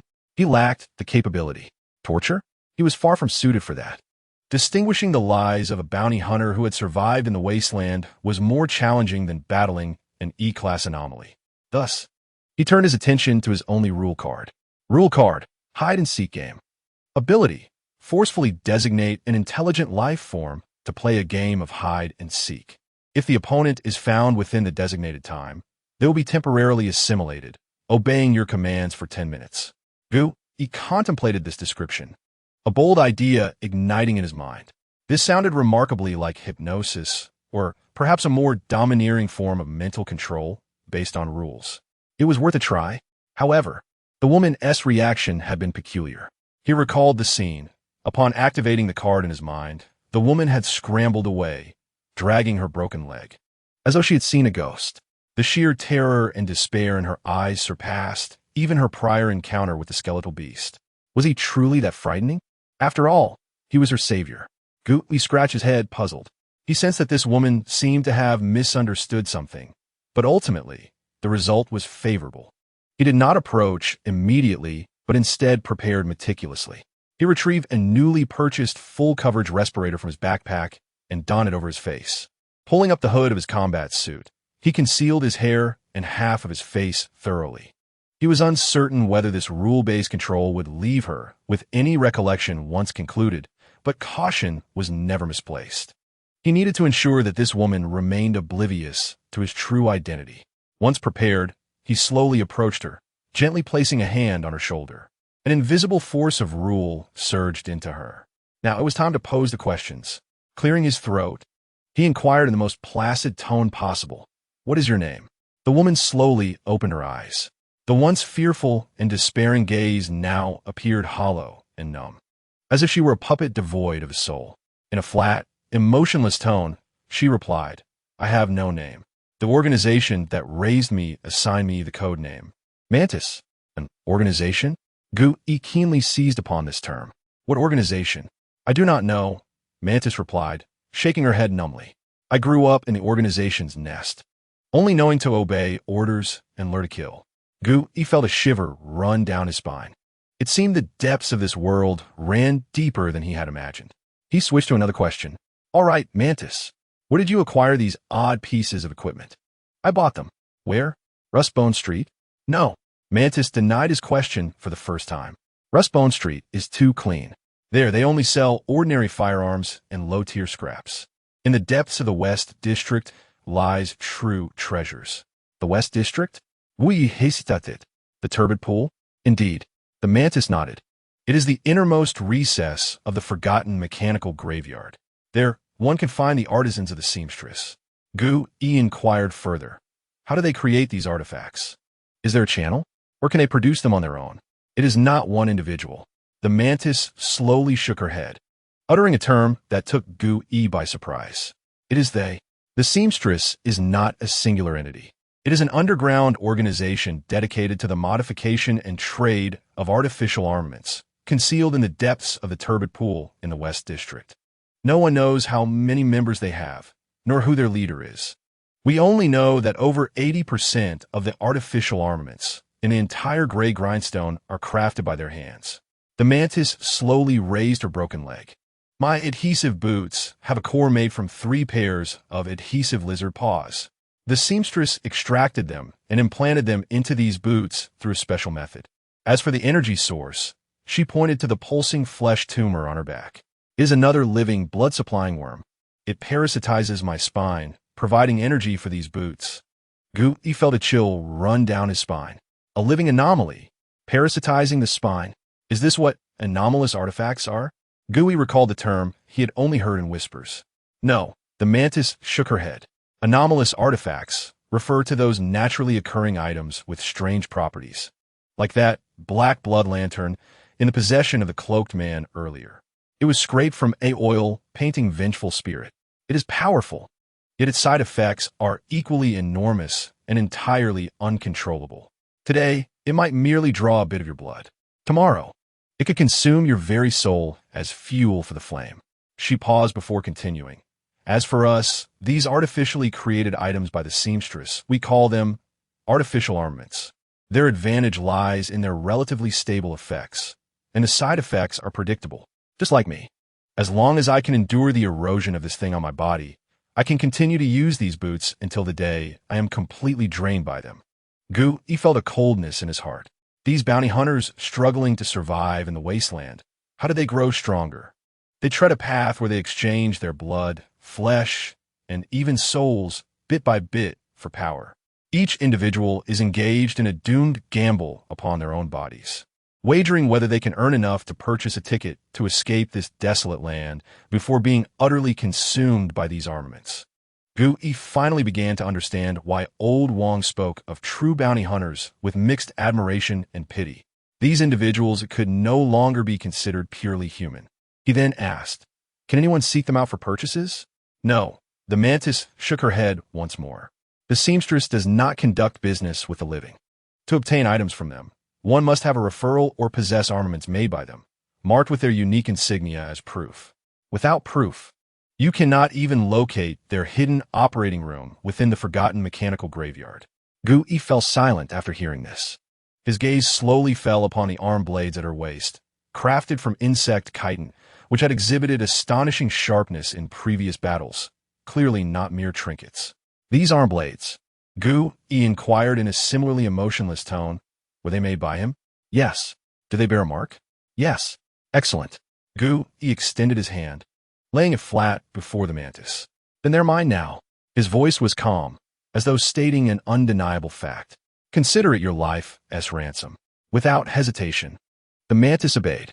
Under the rules of the hide-and-seek game, Gu Yi's command was absolute truth. She mechanically unfastened the bindings at her waist with her functioning hand and presented the pair of fearsome arm blades along with their sheath. Gu Yi accepted them, feeling their coldness and an eerie texture that was neither metal nor stone. On the back of the sheath, he spotted a small imprint resembling a fusion of sutures and spider threads. This was the proof. Gu Yi stowed the arm blades in his backpack. This was an exceedingly closed and mysterious underground circle that almost monopolized the high-end armament market within the C-Ring district. Now, he held the key to unlock this gateway. He continued to inquire, is this how all bounty hunters operate? Mostly. How does it work? How do you get jobs? The bounties at the One-Eyed Tavern are the most basic. The real profits come from private jobs for major clients. Targeted eliminations of rival factions or clearing resource points coveted by powerful entities. Today, for instance, it was a task posted by an anonymous client on the second floor of the tavern, requesting us to hunt down a carapace putrid beast and retrieve its venom sac. The reward is 30,000 credit points, which we three will split. 30,000. Gui's heart skipped a beat. He asked a question that had long intrigued him. You operate in the hunting zones year-round, and your armaments carry pollution. How do you manage your pollution levels? Manage? For the first time, a hint of mockery flickered in the mantis's hollow gaze. Why would we need to manage it? Pollution levels are not a disease for us. They are fuel. Gui was utterly taken aback. Fuel? Yes. The mantis's tone remained flat, but her words shattered Gui's understanding. The higher the pollution levels, the greater our synchronization with these components on our bodies. My blood-supplying worm becomes more agitated, allowing my adhesive boots to run faster and jump higher. That flame-spewing fellow, when his pollution levels exceed 70, can produce fire hot enough to melt steel. Pollution levels are our strength. Gui felt as though his worldview had been violently shaken. What about aberration? What the critical line? Everyone is aware of that line, the mantis stated numbly. Each person has a different threshold, but most hover around 85. Once surpassed, one can never revert to being human. So we control it. The mantis articulated the true survival principle within this circle. During missions, we allow our pollution levels to rise in exchange for enhanced combat power. Once the task concludes, we head to the black market, consume the strongest black water liquor, and smoke the harshest mint cigarettes, utilizing these inexpensive yet harmful methods to bring our pollution levels back down to a safe level of around 60. Is there no more effective method? For instance, do the syringe doctors sell any special medicines? Gui tentatively asked. Syringe? A faint, almost imperceptible smirk of derision appeared at the corner of the mantis's mouth. He is merely a second-rate dealer, collecting corpses for the destitute and the dead. He cannot even touch the truly valuable items. Only the seamstress possesses the life-saving medications. But we refer to them as retirement funds. Retirement funds? Yes. The mantis's voice took on a distant quality. There are only two circumstances under which one would consider touching that substance. Firstly, you have strayed. 1 foot already crossing the threshold of alienation. At all costs, you must retract that foot. The second scenario is when you have amassed sufficient wealth and wish to retire. Only then will you squander everything to obtain those few injections that may grant you a few more years of solace. Subsequently, you will seek a place to wait for death in tranquility, anticipating the day when the pollution and nightmares accumulated within your soul will entirely consume you. Gui fell into a profound silence. These bounty hunters are not combating pollution. They're dancing frantically upon a wire named alienation. Each task is a voluntary approach toward the abyss, and every suppression is a painful crawl back from its edge. This cycle continues until the day they can no longer muster the strength to climb back. Do you usually reside in the Searing district? Yes. How are these things concealed? It is quite simple. The tone of the mantis remains utterly unperturbed. The Huimo Pan is not merely a prison for people. It is also a cage for the burdens we carry. Gui was momentarily taken aback. The stabilizing anchor field of the high walls is equally effective on the components within us, the mantis explained. Here, they become docile and lethargic. As long as you do not actively awaken them, they remain in slumber for the majority of the time. Thus, we conceal the cost with our clothing. The mantis gestured to its attire, wearing long sleeves, long pants, and a hood.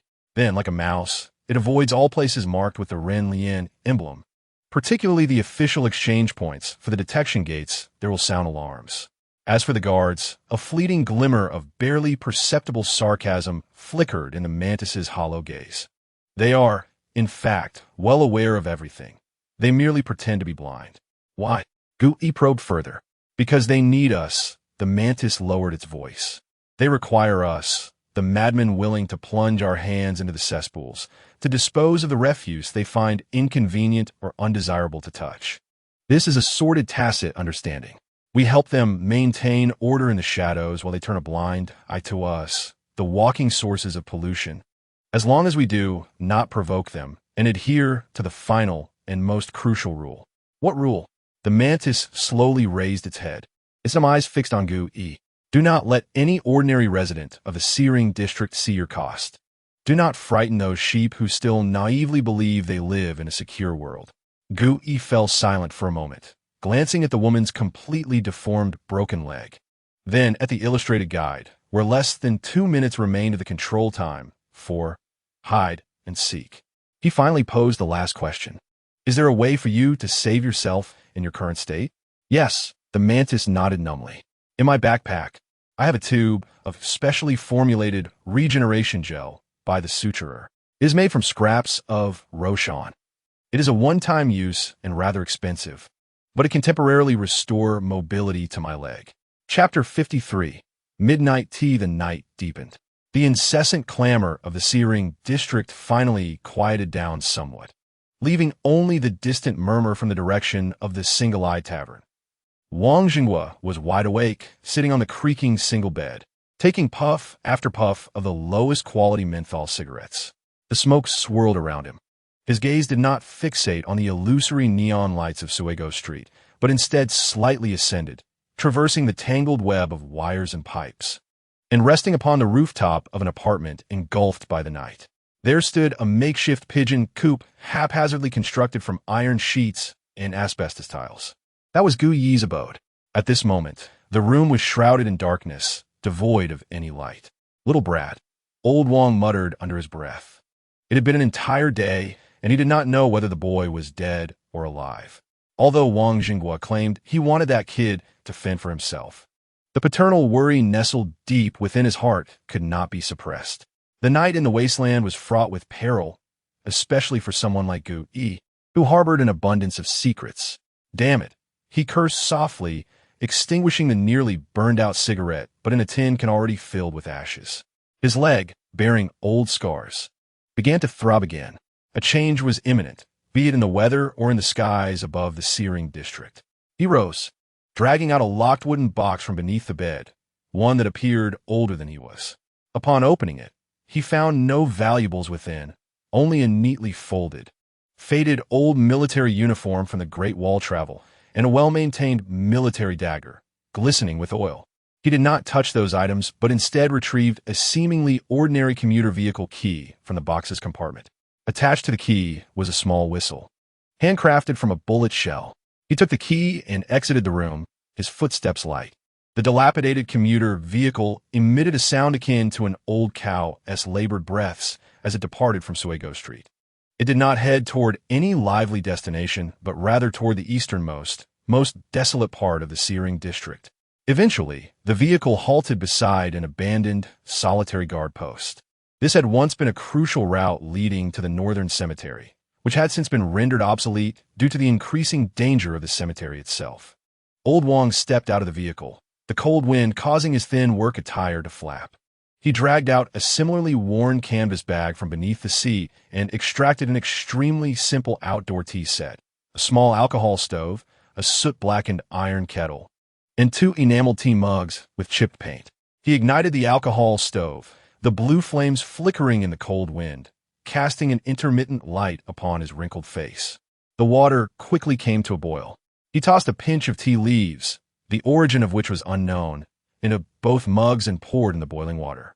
A faint aroma of tea mingled with the scent of dust from the wasteland, filling the air. He did not drink first, but placed one of the mugs on a stone opposite him, while he held the other, leaning against the cold front of the commuter vehicle, sipping slowly as if awaiting a tardy old friend. Time passed slowly. The wind grew colder. Just as the alcohol in the stove was about to burn out, a ghostly figure emerged from the shadows behind the guard post. It was a man clad in a crisp, Renlian garrison uniform, appearing travel-worn. A hint of fatigue was evident on his face, yet his eyes were sharp like those of a hawk. He strode directly to old Wang's side, casually picking up the now lukewarm cup of tea and finishing it in one gulp, exhaling a long breath of warmth. Damn it, your wild tea is still potent. Old Wang glanced at him, snorting through his nose. He neither stood up nor saluted, simply speaking in an utterly casual tone as if engaging in small talk. What? Has the bureaucracy finally remembered this rusty nail of mine? The officer offered a wry smile, pulling out a waterproof document sealed within a bag from his pocket and handing it to old Wang. Nail, if you rust away, then we the ones inside the wall will surely rot long before you do. Old Wang accepted the document, This is an official report regarding an incident at a kindergarten reported by Zhang Qing on Bao. He merely glanced at it before tossing it aside, muttering in disdain about the nonsensical content authored by bureaucrats who had never even been to the scene. The officer remained composed, pouring himself another cup of tea. Thus, I came to listen to the enlightening conversation. Wang Laodai drained the last sip of tea from his cup, then retrieved a pack of menthol cigarettes from his pocket. He lit one for himself, but did not offer it to the other. Taking a deep drag, he slowly remarked, "The Sea District has recently become rather unsavory. A certain song is circulating, an ominous tune. Those who hear it find themselves uncontrollably humming along, only to vanish afterward." He inhaled again, continuing, "And then there's the red circle. Recently, some youngsters in the underground black market have been inquiring furtively about the red circle. It is said to be some red circles drawn on walls and the ground. If one sings that song within the circle, good fortune will ensue." The officer's expression grew increasingly grave. "What about the source?" "No leads," Wang Laodai shook his head. "It seems to have emerged from thin air. However, the last place my people heard the song was near the back street of the slaughterhouse in the South District." He paused, lifting his gaze. A fleeting glimmer of sharpness crossed his murky eyes, starkly contrasting with his aged appearance. "This is not a mere peculiar outbreak. It is deliberate. Moreover, the method of dissemination is exceedingly clean. I suspect it is mean pollution." As those words left his lips, the surrounding air seemed to stiffen. The faint relaxation on his face, brought on by the reunion with an old friend, vanished without a trace, replaced by a solemnity. "This is not the worst of it." Wang Laodai kicked the report he had cast aside. "The most egregious part is that this E-level anomalous phenomenon has appeared less than 5 kilometers from the Sea District. According to the disaster response regulations, this warrants intervention from an elite unit of the garrison troops. And yet, it has been treated as a routine F-level cleanup task, assigned to a subcontracted cleaning company lacking even heavy firepower." He fixed his gaze on the officer, articulating each word with conviction. "If there is no foul play involved, Wang Zhenghua, shall offer my head as a chamber pot." The officer fell silent, holding his teacup, deep in thought.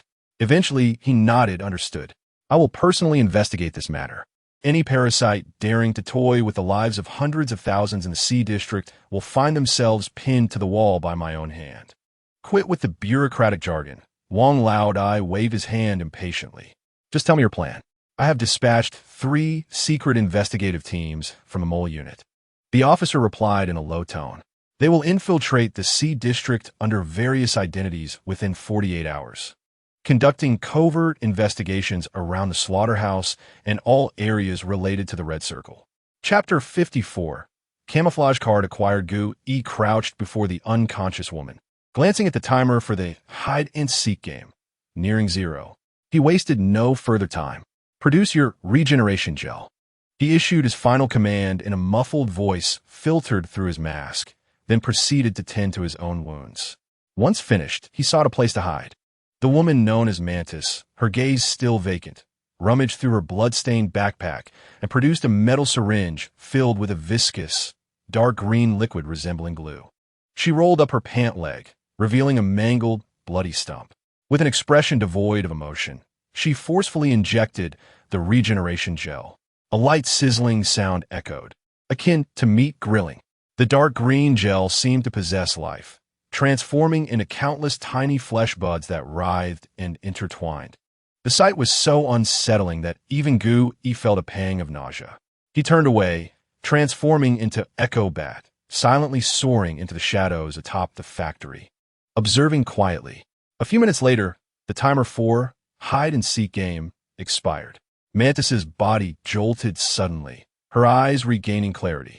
Bewildered, she glanced around, then looked down to see her leg, still covered in grotesque flesh buds, but now barely functional. Her face filled with relief, mixed with profound confusion. She could not recall what had transpired, only that she had been captured by that black iron monster. And then, nothing. Had that creature saved her? She dared not think further. Warily, she scanned her surroundings. Once assured that the 2 terrifying beasts had departed, she limped to retrieve her fallen weapon and vanished into the darkness without a backward glance. Throughout it all, she remained unaware that just a few dozen meters away, an unassuming bat silently bore witness to everything. Do you not remember? Gu mused as he watched Mantis recede into the distance. It seemed that the hide-and-seek game, based on rules of control, left no memories in its wake. This was splendid news for him, indicating that this card was a truly perfect interrogation tool. He did not linger, flapping his wings and flying toward the towering ventilation tower in A5 district. The second ventilation tower was easy to locate, a 50-meter tall steel giant, standing like a silent, rusted colossus under the crimson moonlight. Here we encountered no obstacles, effortlessly transforming back into Echo Bat to ascend to the tower's summit. The platform at the top was covered in a sticky, slightly writhing growth that emitted a faint green glow. He employed sonar to scan the area, but the catalog remained unresponsive. It appeared that although this entity was bizarre, it did not fall within the realm of the anomalous. From his backpack, he retrieved a pre-prepared sample collection box and carefully used tweezers to scrape enough samples from the moss. He promptly sealed it and placed it back in his backpack. The second task of the bounty was successfully completed. He noted the substantial expenditure of his mental energy and decided to replenish it. Engaging sonar once more, he began searching for suitable prey nearby. Soon, at the base of the ventilation tower, amidst a shadowy heap of debris, he detected an F-level energy signal. The signal was peculiar, sometimes resembling a lifeless mass, and at other times erupting with a fleeting, violently charged life signal. A sense of caution arose within Gu. He silently flew closer, landing atop a steel beam above the pile of debris. Peering down, he beheld a small mountain comprised of numerous discarded mannequins. Most of the mannequins were incomplete, some missing arms, others heads. The source of the energy signal emanated from the center of his pile of dummies. The catalog flickered to life. Discovered containable object. F-level anomalous chameleon mannequin. Containment conditions. Shatter its face at the moment it attempts to imitate you. Imitation? Guti furrowed his brow. The condition sounded somewhat perplexing. He refrained from acting impulsively, reverting to his human form. He then picked up a fist-sized stone from the ground and hurled it at the mannequin mound with force. The stone struck one of the plastic figures, ricocheting off without eliciting a reaction. The entire heap of mannequins remained lifeless. Gu narrowed his eyes, slowly drawing the cold revolver from his waist. He approached the pile of mannequins step by step, moving slowly and steadily. The gun's muzzle dipped slightly, yet his index finger rested lightly on the trigger. Just as he stepped within 5 meters of the heap of scrap, an anomaly occurred. The once lifeless mountain of models stirred, and the only relatively intact female mannequin at the top suddenly twisted her neck at a grotesque 180-degree angle with a crack. Her smooth, featureless plastic face turned to face Gu. Then it moved. It raised its right hand, empty, yet its gesture mirrored Gu Yi's recent action of drawing his weapon. It was mimicking him. Gu Yi's pupils constricted suddenly. The containment conditions were triggered. It was now or never. Without hesitation, he raised his gun instantly. His finger pressed down hard. Bang! The sound of gunfire shattered the night. But in that infinitesimal moment, he pulled the trigger. The chameleon model also raised its hand. A mass of writhing liquid plastic surged from its palm, instantly solidifying into a revolver identical to the one in Gu Yi's hand. It aimed at Gu Yi's forehead, and it too pulled the trigger. Bang! Another shot rang out. A bullet, formed from high-density plastic, shot towards Gu Yi's head with a force rivaling that of a real gun. Quick, too quick, from its mimicking action to pulling the trigger. The entire process occurred with virtually no delay. Had it been any ordinary scavenger, they would have been shot dead the moment the gun fired. Struck by this lethal mimetic bullet, this was its true lethal move. However, Gu had been wagering on another aspect from the very beginning. He bet that it could not replicate a power it could not comprehend. In the very instant he pulled the trigger, he activated his strongest defense, living armament. Instead of donning full-body armor, he unleashed morphological restructuring, concentrating all his limited mental energy on his head. Buzz! In a split second, a fearsome, heavy, and aesthetically destructive black iron helmet enveloped his entire head. When, A crisp, metallic clash resounded. The deadly plastic bullet slammed against Gu Yi's helmet. Sparks flew brightly. Then it weakly ricocheted and shattered. The E-level defense was not something its F-level imitation could shake. Meanwhile, the bullet Gu Yi fired, infused with all his strength and resolve, soared forth unimpeded. It struck the smooth, featureless face of the mannequin with precision. Crack! The sound of shattering glass echoed. The face instantly became marred with cracks. Containment conditions met. Morphological card. Chameleon model recorded. Mental capacity limit increased. 5,456. A surge of pure energy flooded into him, instantly replenishing his drained mental energy. Gu Yi let out a long sigh of relief. He slowly removed the helmet and wiped the cold sweat from his forehead. That brief confrontation, which seemed to last only a second, was perilous, rivaling his fierce battle with the corpse-eating vine. Had his judgment faltered by even a fraction, or his reaction been delayed by a mere tenth of a second, he would now lie on the ground. He immediately opened the compendium to examine the morphological card that had nearly led to his downfall. A white card lay quietly in the 100 Ghosts record. The card depicted a featureless humanoid silhouette that could twist its body at will. Morphological card, no 004 name, chameleon model grade, F-type, entity class living organism, description. It was born in an abandoned clothing store. It has seen too many glamorous outfits and a variety of passers-by. It yearns to possess the same form and visage as them. Thus, it learned to imitate. Abilities: 1. Faceless disguise. After transforming into mimetic model, it can consume a small amount of mental energy to disguise its appearance and physical traits as any humanoid being the host has come into close contact with. This disguise only affects visual perception and cannot mimic sound or scent. 2. Plastic body. In this form, its body possesses a plastic-like flexibility, allowing for inhuman twisting and folding, rendering it immune to conventional blunt force damage. Weaknesses: 1. Fire. High temperatures will cause its body to melt, resulting in irreversible damage. 2. Core destruction. Its face is its only core and weakness. Disguise and soft body techniques. Gu Yi's eyes brightened as he surveyed the card's attributes. While Bonehound could also stealthily move, it ultimately retained a beastly form, making it too large a target. In contrast, this chameleon model was not only humanoid, but also possessed the ability to disguise itself. Although it was merely a low-tier visual disguise, if utilized effectively, it could serve as an exceptional tactic for ambushes and evasion. Content: he stowed the compendium away and hastened toward the final task location. Area A4, the Broken Overpass. Chapter 55. Meme contamination and Captain Wong's warning. The Broken Overpass in Area A4 resembled a steel dragon severed in mid-flight, silently spanning the desolate wilderness. Gu Yi quickly discovered the campsite of the missing scavenger beneath the bridge's support. The camp was in disarray, yet bore no signs of struggle. All food and water had been exhausted.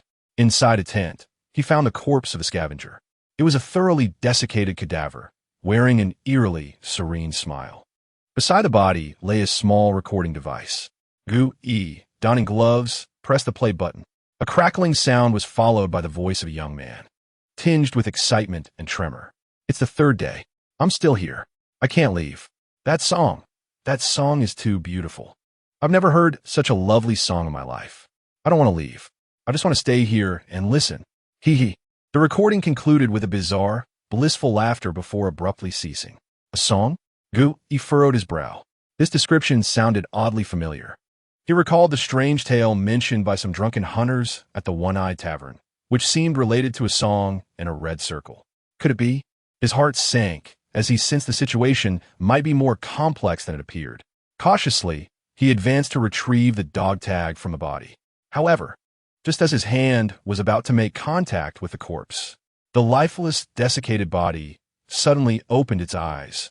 Its mouth twisted open at an unnatural angle. An eerie, enchanting melody emanated from its throat. It was a sound no human could produce, a lullaby that seemed to directly penetrate the seams of one's soul.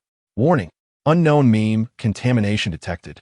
This entity is a product of meme mutation and cannot be contained. The compendium issued an unprecedented urgent alarm. Unable to contain, Gu Yi's heart raced. It was his first encounter with something explicitly marked as uncontainable. Though the melody sounded gentle, it bore an irresistible allure. Gu Yi felt his eyelids growing heavy, a powerful wave of drowsiness washing over him. This was bad. Without hesitation, he activated Legion armor. He sought to silence the sound through physical means. However, at the very moment he was about to swing his blade, the singing corpse suddenly sprang to life. It stood up in an exceedingly stiff posture and then turned to pounce upon Gu Yi. Its movements were sluggish, yet its eyes brimmed with a fervent zeal for defense. As if Gu Yi were a detestable heretic interrupting its sacred communion with divine melodies. Gu Yi observed this aberration, which the compendium had deemed unworthy of even containment protocols. Since it could not be contained, it held no value. With a swift incantation, black iron metal components instantaneously enveloped his right arm, transforming it into a weapon. From that, a menacing black iron blade was forged in an instant. The next moment, he surged forth like a bolt from a crossbow, traversing a distance of several meters in the blink of an eye, appearing before the corpse. The cantor seemed to sense the threat, halting its song and extending its withered, claw-like hand towards Gu Yi. However, its movements were painfully slow, appearing to him as though played in slow motion. With a swift slash, the black blade flashed by, cleaving the corpse and its outstretched arm in twain. The song ceased abruptly. The shattered body swayed and finally collapsed to the ground, reverting to a mere ordinary corpse. He approached the lifeless form, tearing a numbered metal dog tag from its long-decayed collar. Scavenger ID for 39.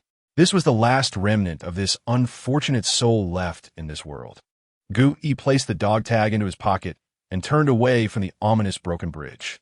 Transforming into Echo Bat, he soared back towards the gray city skyline, where the first light of dawn began to peek above the horizon. The one-eyed tavern remained brightly lit, filled with gamblers who had endured the night and hunters just returned from the wasteland. The air was thick with the scents of alcohol, sweat, and a faint trace of blood. As Gu Yi pushed open the heavy wooden door, he garnered little attention. People disappeared here daily, just as others, like him, returned weary from the outside world. He walked directly to the bar, where the one-eyed proprietor, perpetually polishing glasses, lifted his solitary eye to cast a glance at Gu Yi's dust-covered and blood-stained combat attire, a flicker of surprise crossing his gaze. Back already? His voice remained as hoarse and monotonous as ever. Gu Yi nodded, placing the collection box containing the anomalous biological samples and the dog tag marked 439 upon the bar. Task completed. The one-eyed owner did not immediately touch the items. Instead, he regarded Gu Yi with a penetrating gaze, then retrieved a compact, portable scanner from beneath the bar. Scanning the two items. Beep. Task investigation of anomalous organism confirmed complete. Task search for missing persons confirmed complete. He gestured toward Gu Yi's backpack. What about the other one? The one from the purification station. Gu Yi hesitated. He had returned with 4 components, one more than the task required. He did not reveal them all, instead extracting only 3 intact carbon crystal filtration components from his bag and placing them on the bar. That is complete as well. The one-eyed proprietor nodded, scanning the items once more. Beep. Task recovery of components confirmed complete. After confirming all tasks, the one-eyed owner did not proceed to settle the bounty immediately. He picked up the sampling box containing the biological specimen, examining it closely under the light, then took the dog tag, running his fingers over the cold inscription. He remained silent for a long time, so long that Gu Yi began to wonder if he had fallen asleep. Eventually, he spoke slowly. Kid, do you know why all 3 of these tasks are rated F-class, yet the bounty is twice that of jobs requiring the extermination of a few resentful mice? Gu Yi remained silent, aware that 8 out of 10 scavengers sent to the purification station would be devoured by metalworms. The one-eyed proprietor set the sampling box down. Even those capable of scaling the ventilation tower risked losing half their bodies to the contamination. He picked up the dog tag again. As for this, the deceased marks the 3rd one. He lifted his gaze, his scrutinizing eye fixed intently on Gu Yi. You alone completed these 3 tasks in one night. Tasks that even many seasoned hunters find daunting. And he glanced at Gu Yi's seemingly unscathed form. You appear quite at ease? Gu Yi's heart raced. He realized he had drawn too much attention to himself. Yet his face remained impassive as he hoarsely replied, "Just lucky." Luck? The one-eyed proprietor chuckled. "Kid, in this wasteland, luck is the least valuable commodity. I only believe in strength." He refrained from pressing further, merely operating his terminal for a moment. Beep. Gu Yi's personal terminal emitted a crisp notification sound. Credit points received, 1,800 points. Next time you want work, come directly to the second floor. The pool of scavengers is too shallow to accommodate a big fish like you. Gu Yi cast a deep glance at him, uttering not a word as he took the money and turned to leave. He understood he had caught the eye of this local power player. This was not necessarily a bad thing, but it was certainly not a good one. He dragged his weary body out of the tavern. The dawn's faint light stung his eyes. He intended to return to the hive for a long, deep sleep. Yet his mind involuntarily conjured that eerie lullaby and the cold warning from the compendium. Meme contamination. This term pierced his heart like a thorn. After a moment's hesitation, he ultimately changed direction. Knock, knock, knock. Gu Yi rapped on Wang Laozhang's door. The one who answered, bleary-eyed, was Li Fei. Dumb? Ah, ye. Where the hell have you been all night? Where's the old man? Inside. Gu Yi stepped in to find Wang Laozhang seated at the table, sipping the worst synthetic rice porridge alongside a dish of pickled vegetables. Upon seeing Gu Yi pause back, yes, Gu Yi pulled out a chair and sank into it, utterly exhausted and famished. He grabbed another bowl from the table and filled it with porridge, gulping it down without care for the heat. Wang Laozhang observed him, his manner of eating reminiscent of a starving ghost. He frowned slightly, but did not inquire further, simply pushing the only dish of pickles towards him. After finishing a bowl of porridge, Gu Yi felt somewhat revitalized. Wiping his mouth, he casually asked Wang Laozhang, "Old man, do you know about the Red Circle folklore?" The moment the words left his mouth, Wang Laozhang, who had been drinking porridge, froze mid-motion. The air in the room seemed to drop to freezing point. Wang Laozhang slowly set down his bowl, raised his head, and did not answer Gu Yi's question. Instead, he spoke in an unprecedentedly firm tone. "From now on, do not mention these matters to anyone. Do not inquire about anything related to it. Furthermore, stay away from any places associated with the Red Circle or rumored to have songs." He fixed his gaze on Gu Yi, enunciating each word. "That thing is beyond you and me. It is not meant for people like us who scrape by in the mud." Chapter 56. An invisible net. Wang Laozhang's tone was so grave that it instantly conveyed the weight of the matter. He was not a fool like Li Fei. He knew when to keep quiet. "Understood, Captain Wang." He nodded slightly and refrained from further inquiries, instead lifting his bowl to continue sipping his porridge, as if the previously forbidden topic had never been broached. The atmosphere in the room remained somewhat oppressive. To alleviate the awkwardness, Gu Yi turned his gaze towards Li Fei, who was sitting nearby, and casually asked, "Why aren't you hanging out with your sister today? Did you come here to mooch breakfast?" Li Fei scratched his head, revealing a hint of an embarrassed smile. "Well, my sister has her own matters to attend to. I came to consult Uncle Wang about something." "Oh." Gu Yi raised an eyebrow. "What is it?" "Next month, isn't the Weisevin going to conduct a special recruitment assessment in the C-Ring zone?" A glimmer of aspiration flickered in Li Fei's eyes. "I want to give it a try. Uncle Wang used to be a soldier and has ample experience. I came to see if he could give me some extra tips." Upon hearing this, the previously stern expression on Wang Laodai's face softened slightly. He glared at Li Fei and scolded, "With your impatient nature, your physical abilities might be adequate, but in terms of teamwork and discipline, if you can pass, I'll eat this table." Li Fei merely chuckled, not disputing the remark. Gu Yi observed this scene with a smile, feeling the gloom that had settled in his heart due to the meme gradually dissipate. After finishing his porridge, he stood up and addressed Wang Laodai, saying, "Uncle Wang, I'll head back now. I need to catch up on some sleep after a night without rest." Go ahead," Wang Laodai nodded. "Save your money. Don't forget who you are just because you've got a couple of coins." "Understood," Gu Yi replied, stepping out the door. The morning at the Honeycomb apartment began to bustle with activity, as workers finishing their night shifts mingled with scavengers preparing to venture out for food. The corridor was filled with the aromas of various foods and the hushed sounds of conversation. As Gu Yi ascended the stairs, he spotted a familiar figure descending from above, Chun Hao. He appeared to have recovered significantly, still bearing that perpetually sleepy, gaunt demeanor. "How?" Gu Yi greeted him. "Ahi." Chun Hao adjusted his glasses and nodded. "You're back." "Yes, just returned," Gu Yi replied casually. "Are you heading out?" Chun Hao answered succinctly. "I'm going to Fiat Mountain to see if there's any new stock." He paused, retrieving his personal terminal and operating it for a moment. Beep. Gu Yi's terminal emitted a notification sound. Credit points received, 600 points. Gu Yi was momentarily taken aback. "This is from the last shipment," Chun Hao clarified. "Everything has been sold. I withheld my share. The rest is all yours." As Gu Yi glanced at the sum, warmth surged within him. He knew Chun Hao had likely calculated it at a 60-40 split. He patted Chun Hao on the shoulder.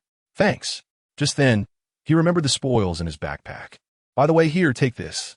He retrieved the item wrapped in oilcloth from his stained backpack and handed it to Chun Hao. Chun Hao was momentarily stunned as he accepted it, feeling its weight. He curiously unwrapped the oilcloth, revealing a jet black, intricately designed carbon crystal filter component that emitted a faint energy pulse. Chun Hao's eyes widened behind his thick lenses. He carefully cradled the component, turning it over in his hands, his fingers delicately tracing the precise slots and heat sinks, his gaze filled with almost reverent concentration. "Military grade," he murmured, his voice barely audible. He then looked up at Gu Yi, asking, "Where did this come from?" "Found on the way," Gu Yi replied nonchalantly. "I noticed you've been tinkering with that old air purifier of yours, so I thought it might serve as a part for you." Chun Hao fell silent upon hearing this. He knew that such an item could not possibly be found. It was invaluable, with a market price that could rival a well-maintained second-hand rifle. He opened his mouth to say something, but ultimately just silently accessed his terminal, seemingly intending to transfer funds to Gu Yi. "No need," Gu Yi interjected, placing a hand over Chun Hao's wrist. "I told you it's a gift. Just a component." Chun Hao raised his gaze to meet Gu Yi's calm eyes. After a moment's hesitation, he finally put away his terminal, clutching the component tightly to his chest as if it were the most precious treasure in the world. He then said in an earnest tone, "Thank you. I'll remember this favor." Gu Yi smiled, knowing that for someone like Chun Hao, those 4 words carried more weight than any ornate expression. "All right, I'll head back to catch some sleep," he waved, turning to enter his room.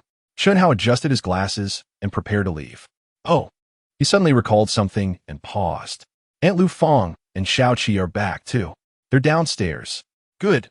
Gu Yi nodded and turned to head downstairs. Indeed, in the small open space in front of the apartment building, he spotted 2 familiar figures. Aunt Lu Fong sat on a bench, basking in the rare, mild sunlight.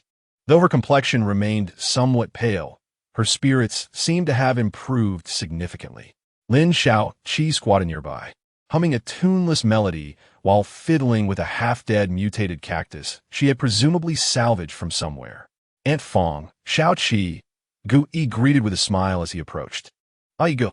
Lin Xiao Qi's eyes lit up upon seeing him, and she immediately stood up. "You're back. Was the mission smooth?" "It went all right," Gu Yi replied, as it was no secret that he worked as a scavenger in the team. He then turned to Aunt Lu Fong. "How are you feeling?" "Much better." "Much better," she replied, "just still feeling weak all over.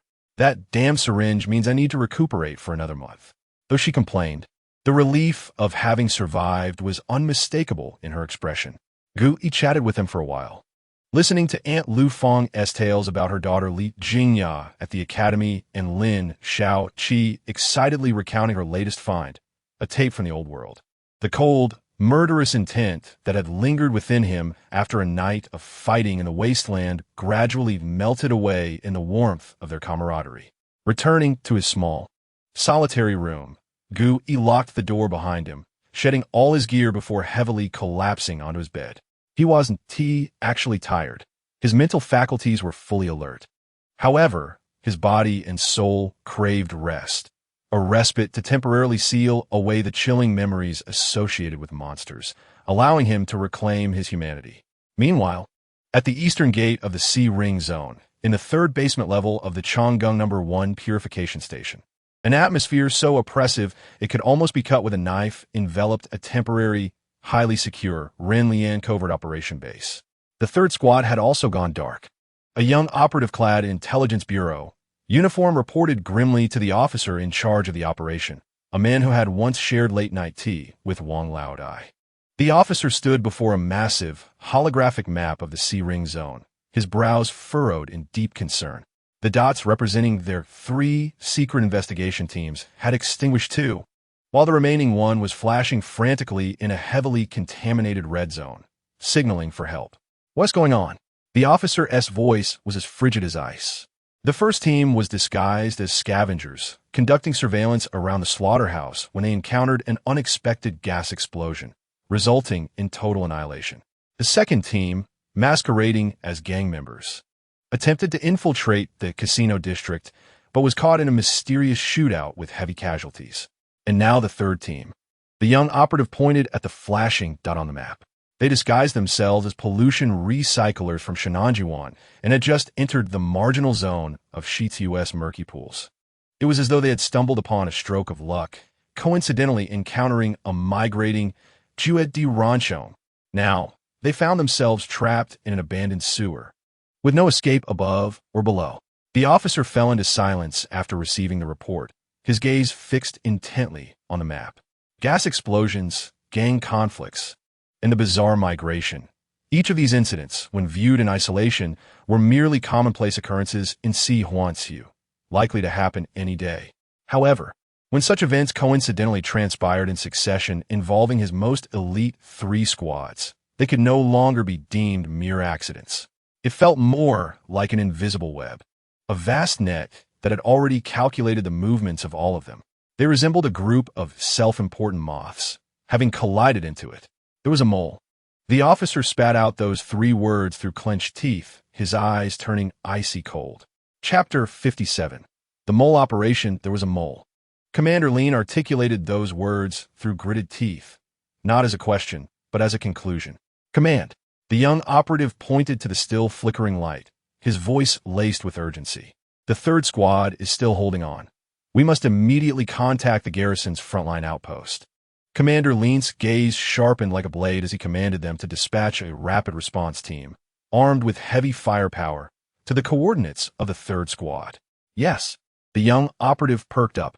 Inform them. Commander Lean spoke rapidly, his orders crystal clear. The objective is not to hunt that Juet di Ranchon, but to create chaos. Use your firepower to draw the creature's attention and carve a path for the 3rd squad's retreat. I don't care how you do it. My people must be brought back alive. Understood. Simultaneously, Commander Lean's gaze swept across everyone in the command room. Announced that this preliminary investigation operation in the Red Circle is to be immediately terminated due to serious intelligence errors. All dispatch personnel are to withdraw in batches via multiple secret routes.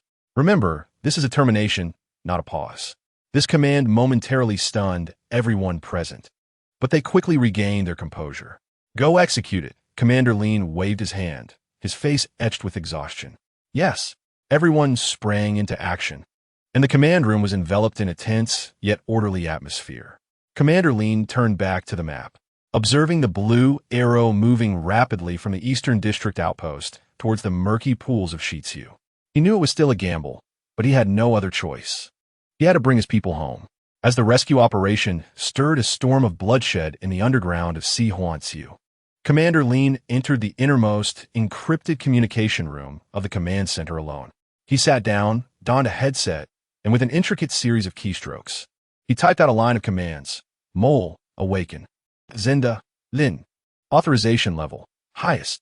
Meanwhile, in the most chaotic and filthy area of the Southern District, separated from the Eastern District's gate by Ehue Ma Pon, in a slum known as the Water Rat Maze, a man hunched over, repairing an old radio in a dim underground room of less than 5 square meters, where sunlight never shone and the air was perpetually infused with rust and damp mildew. Suddenly, his hands halted. He appeared unremarkable, in his 30s, of average height and ordinary features, the kind of person you could lose in a crowd. Yet just moments ago, a minuscule receiver disguised as a capacitor, hidden deep within the radio circuit, emitted an exceedingly faint beep. The man paused, unhurriedly setting his screwdriver aside. He then dragged out a grease-stained toolbox from beneath the bed. Opening it revealed not wrenches and pliers, but a similarly old yet well-maintained personal terminal. He connected the terminal to a concealed interface on the radio. Soon, the terminal screen illuminated, displaying no complex interface, only a progress bar filled with encrypted data. A few seconds later, the data transfer was complete. A highly privileged, encrypted file package appeared on the screen. The man opened the file, revealing the complete operational logs of 3 secret investigation teams from Rinlian from their inception to their total annihilation, along with Commander Lean's speculations about the mole and the invisible web. He turned the pages without a flicker of emotion, as if perusing a weather forecast irrelevant to him. Yet his mind raced at a terrifying speed, disassembling and rearranging all the details of these seemingly independent incidents, searching for the singular inevitability hidden beneath the multitude of coincidences. 10 minutes later, he shut the terminal down and leaned against the cold, damp wall behind him, exhaling a long, heavy breath. He had found his answer. Commander Lean's judgment was correct. There truly was a web, formless and intangible, yet omnipresent. It monitored all new faces entering Si Huanxiu through Rinlian's official channels. It infiltrated the information networks of various gangs within Si Huanxiu. It could even preemptively predict and orchestrate certain area incidents to serve its purposes. This was beyond the capacity of a single mole. It was undoubtedly the work of a large, tightly organized underground force with intimate knowledge of Si Huanxiu. All external investigations bearing clear, official markings resembled moths drawn to torches in the night. No matter how well you disguise yourself, your flame will be detected by that web at the first opportunity. Then it would calmly prepare a most plausible trap for you, ensuring your demise appeared as a true accident. With this thought, a chilling smile crept across the man's lips. If being a moth wouldn't suffice, he would transform into a wood-boring insect. Gradually, he would gnaw away at this decayed timber from the inside out. He stood up, retrieved a set of the cheapest, roughest, blood-stained slaughterhouse worker's uniform from a concealed compartment in the toolbox, and began to remove his relatively clean jacket. He gazed at his ordinary reflection in the mirror, and his expression gradually shifted.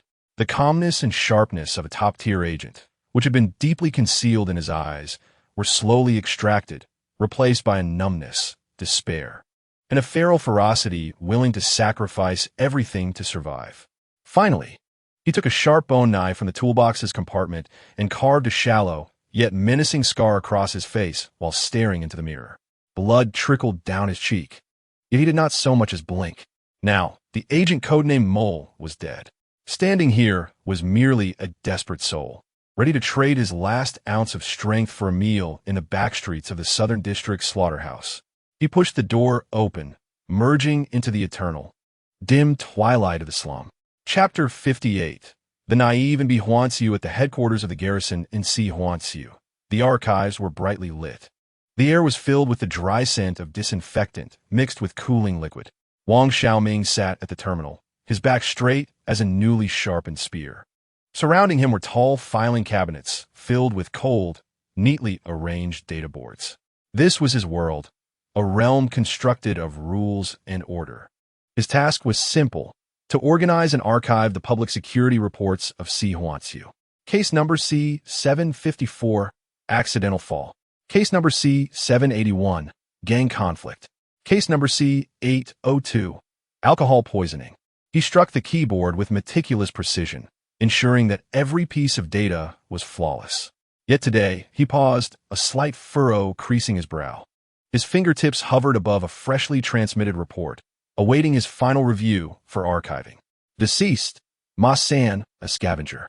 Cause of death, alcohol poisoning. The report was succinct. The scene photographs pristine, meeting the closure standards. However, Wang Xiaoming discerned a glaring procedural flaw that would elude an ordinary individual, but was glaringly apparent to an archivist. In the scene environment assessment section, the preliminary contamination value reading, which should have been filled out by the frontline investigation team, was conspicuously absent. A note followed. Temporary malfunction of the on-site surveying instrument. Data failed to upload. Not again, Wang Xiaoming instinctively uttered. Instrument malfunctions in the C-Ring Zone's harsh environment were not uncommon, but as an archivist acutely sensitive to data discrepancies, He vaguely recalled encountering several similar malfunction reports this month. This was illogical. Although the surveying instruments used by the garrison were not military grade, their stability was commendable, with a repair rate consistently below 3. A thought, purely born of professional habit, flickered in his mind. He promptly set up a filtering command in the system's backend. Retrieve all reported malfunctions of surveying instruments related to death cases in the C-ring zone within this month. Pressing enter, data cascaded across the screen. Moments latte. A list materialized. 14 cases. Wang Xiaoming's heart sank abruptly. 14 coincidences? This was impossible. He took a deep breath and began to meticulously compare each of the 14 files.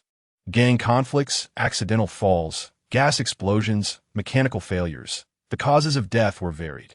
The identities of the deceased bore no connection. The sole commonality was that the preliminary contamination value readings in these 14 cases had mysteriously vanished due to instrument malfunctions. Even more chilling was his discovery that the case closure processes for these 14 files exhibited an alarmingly similar trait. They were concluded with an abnormal swiftness. According to standard protocol, a report lacking critical data should be returned for reevaluation or await the technical department's inspection report on the surveying instrument. Yet, without exception, all 14 have been directly issued closure permit by a higher-level authority, despite the absence of vital data. The rationale was always the same: administrative resource conservation. Clear case nature, no need for re-examination. It was as if an invisible hand was eagerly attempting to hastily bury these imperfect files. Someone was deliberately concealing something. He rose, carrying his meticulously organized data analysis, and entered his captain's office. Captain. He stood at attention, saluting. Xiao Wang, the middle-aged captain, sipping tea, raised an eyebrow. What is the urgency? Wang Xiaoming placed the data pad on the table, pointing at the highlighted list of malfunctions and closure signatures. Captain, look. 14 cases with the same instrument malfunction and expedited closures. I suspect someone is intentionally erasing contamination data linked to an unknown threat within the system. I request, stop. The captain interrupted, picking up the datapad. Upon seeing the repeated electronic signatures authorizing the case closures, his pupils imperceptibly contracted. He remained silent for a substantial half-minute, then set the pad down, lifted his teacup, and blew gently on the steam. Xiao Wang, he said slowly, just forget about this report. Delete it. Why? Wang Xiaoming could not comprehend. There had to be a significant conspiracy behind this. Because the individuals issuing these orders, the captain lifted his gaze, his expression turning grave. Outrank both you and me significantly. This is not our concern. Curiosity should be tucked away. Focus on your own duties. This is both a command and a caution. Wang Xiaoming stood frozen, gazing into his captain's serious eyes. A chilling sense of dread, emanating from the upper echelons of power, crept up his spine. He opened his mouth, but ultimately could not utter a word. Understood. He saluted and turned to leave the office. Yet within his gaze, the flame of ambition named ideal had not been extinguished. Rather, it blazed even brighter. That very afternoon, in the southern district of the C-ring zone, a figure emerged from the purification corridor, dressed in a worn gray jacket that appeared somewhat antiquated yet remarkably clean.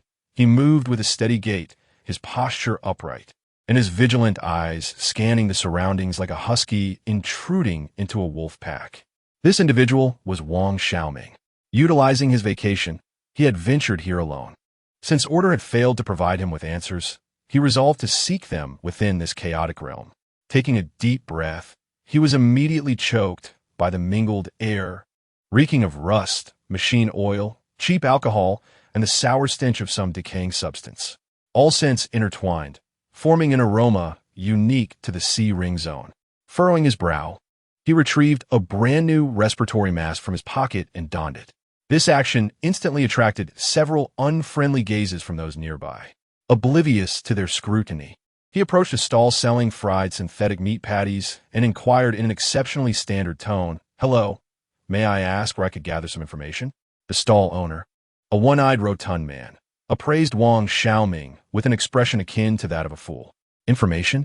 That depends on what kind of information you seek, and how much you're willing to pay. Wang Xiaoming hesitated briefly before extracting a packaged synthetic protein bar from his pocket. This was a hard currency in the B-ring zone. Will this suffice? The rotund man's eyes lit up momentarily at the sight of the protein bar, only to be quickly replaced by deeper disdain. He snatched the bar and stuffed it into his greasy pocket, then nonchalantly gestured in a direction. Try the One-Eyed Tavern. They have the most reliable information. Thank you. Wang Xiaoming politely expressed his gratitude and turned ahead in that direction. He remained unaware that behind him, the one-eyed, rotund man wore a grin that suggested he was dealing with a simpleton and gestured like a shepherd to a man smoking at the street corner, signaling him as a fat lamb. Wang Xiaoming navigated through the chaotic streets, his demeanor starkly contrasting the environment, akin to a firefly in the night, vivid and conspicuous.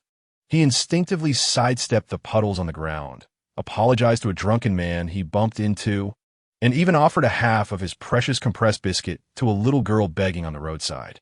All of this was observed by countless hidden eyes. In the sight of the local residents, long stripped of their innocence by the grinding wheel of reality, this young man was not kind. He was foolish, a kind of fatal folly that could very well lead to his demise before the night was over.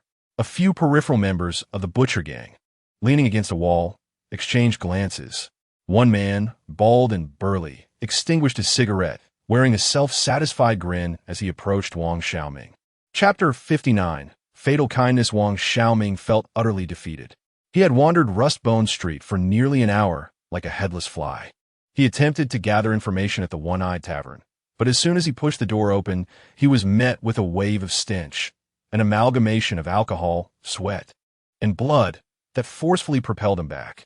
The one-eyed proprietor merely cast a cold glance his way, a look that plunged him into an icy abyss. He dared not enter. He then tried seeking information from seemingly less menacing street vendors. Using B-ring zone credits, and even the synthetic protein bar he was reluctant to part with in exchange for intelligence. However, the items were taken without yielding any insights. What he received in return was a cacophony of nonsensical chatter. Looking for something? Head over to the garbage mountain in the West District. There are treasures aplenty. Someone died? Oh, which day doesn't he witness death? At the intersection ahead, take a left, and you might even spot someone who just passed away yesterday. The crowd gazed at him, their eyes brimming with mockery and derision, as if observing a lost clown from a circus. Wang Xiaoming leaned against the wall, listening to the jarring heavy metal music echoing from afar, inhaling the air thick with a persistent stench. For the first time, he questioned his decision. This was not Bihuan District. There were no rules or order here, only the primal law of survival of the fittest. He felt like a fool in a pristine suit who had plunged into a cesspit, utterly out of place. At that moment, a bald man from the butcher gang approached him, a vibrant smile adorning his face. "Brother, are you in trouble?" Wang Xiaoming looked up, eyeing him warily. "It's nothing. Hey, don't be so standoffish." The bald man squatted down, pulling out a pack of inferior menthol cigarettes from his pocket and offering one. "Care for a smoke?" "I don't." Wang Xiaoming shook his head. The bald man, undeterred, lit one for himself, taking a deep drag and exhaling a cloud of acrid smoke. "I'm a Biao," he introduced himself. "You look like you're sweating bullets. Are you searching for something or someone?" Wang Xiaoming hesitated. He was uncertain whether to trust this man before him. His rational mind urged him to flee immediately, yet he found himself at a dead end. This was the first person willing to engage him in conversation. I'm investigating some cases," he replied vaguely. "Oh, cases?" A Biao's eyes lit up. "What kind of cases? Do tell." "They're about unexpected deaths." Wang Xiaoming carefully chose his words. "The deceased have no commonalities, but the crime scenes are all remarkably clean." "Clean?" A Biao scratched his bald head, puzzled. "Yes. Certain data from the scenes seem to vanish." Wang Xiaoming could only explain it in a manner he hoped the other might comprehend. A Biao fell silent, inhaling sharply from his cigarette, his brow furrowing as if he were trying to recall something. After what felt like an eternity, he suddenly slapped his thigh. "Damn! Now that you mention it, I remember." Wang Xiaoming perked up. "What did you remember?" "Right behind our slaughterhouse." A Biao lowered his voice. "A few days ago, something eerie happened. A brother collecting protection fees fell to his death from a building after drinking too much. At first, everyone thought it was an accident. But later, someone mentioned that just before he fell, the alley became eerily silent. Not even the sound of rats could be heard. Just like the cleanliness you spoke of. Wang Xiaoming's heart began to race. A lead. This was the first genuine clue he had obtained since entering Sihuan district. Where's that place? His voice trembled slightly. Right inside, a biao pointed to the dark alley behind him, resembling the maw of a monstrous beast. But it's a bit chaotic there. If you go alone, I fear you might get lost. He stood up, brushing the dirt off his backside, his face breaking into a hearty smile. Let's go. I need to report back anyway. I'll take you there. I appreciate it. Wang Xiaoming felt taken aback. No witties. A biao waved his hand. Us folks from Sihuan district are just that loyal. The more friends, the more paths to tread. Looking into a biao's sincere eyes, Wang Xiaoming's last shred of caution dissipated entirely. He thought he had finally encountered a good person, someone who could help him unveil the hidden truths. Thank you so much. He excitedly stood up, following a biao into the unfathomable darkness ahead. Gu Yi leaned against the stall selling second-hand cybernetic parts. Early that morning, he had ventured outside the city to visit the subway station, hoping to eliminate the Echo Bat King from their last encounter to facilitate the evolution of his Echo Bat. Unfortunately, the opponent was absent this time, leaving him no choice but to devour a few Echo Bats for their sound sacks. Upon returning, he sold several pairs of Echo Bat wings to the stall owner at a bargain price of 10 credit points each. He observed Wang Xiaoming's clumsy investigation with a blank expression, yet inside, a tumult of complex emotions churned. A rookie from Bihuan district. The thought crossed Gu Yi's mind, prompting a self-deprecating smile. What right did he have to judge others? After all, he had been in this wretched world for barely a month. Not long ago, he too had been oblivious to the rules of this realm, teetering on the edge of death, relying on a stroke of luck and the grace of his golden finger to survive. The individual named Wang Xiaoming, despite appearing somewhat naive, possessed a quality that Gu Yi had nearly forgotten, a purity that emanated from his very core, coupled with a near-foolish determination. He felt entirely out of place in this filthy, chaotic Sihuan district, where survival often necessitated ruthless measures. Gu even glimpsed a shadow of his former self before his transmigration in Wang Xiaoming, a naive youth thriving in an era of peace. How distant and absurd that seemed. He had no intention of intervening. He was no savior, unable to manage the burdens of others. The first lesson this world had taught him was to take care of oneself and refrain from meddling in others' affairs. Yet, upon witnessing a biao leading Wang Xiaoming down the path to the backstreet slaughterhouse, a dead end known as the Meat Grinder Alley, he caught a whiff of something unusual. Robbery? Extortion? No. If that were the case, a biao had far simpler, more direct methods at his disposal. He wouldn't need to orchestrate such a charade and bring him to his lair. This felt more like a kidnapping, or perhaps an arrest. Gu Yi narrowed his eyes. He had no interest in rescuing the naive fool, but he was intrigued by the Butcher Gang's motives for capturing a rookie from Bihuan district in this manner. These local thugs from the South district would inevitably pose a threat he would face in Sihuan district. Gaining insights into their modus operandi and some of their unsavory secrets was far more valuable than the few pairs of batwings he had just sold. Gui Su Wintet, stuffing the remaining parts into his backpack, donning his hood, and blending into the shadows like a ghost. He silently trailed them from a distance. The alley grew narrower, the light dimmer, and the faint scent of blood in the air intensified, thickening like an inescapable fog. The walls were slick, marred with dark red, long-dried stains. Following a biao, Wang Xiaoming felt an unsettling sense of quietude creeping in. It was too silent, silence that sent shivers down his spine. A biao, how much further? He could not help but inquire. Almost there, a biao replied without turning his head.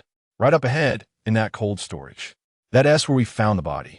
He pointed to the end of the alley, where a massive iron door, rusted and marred, loomed.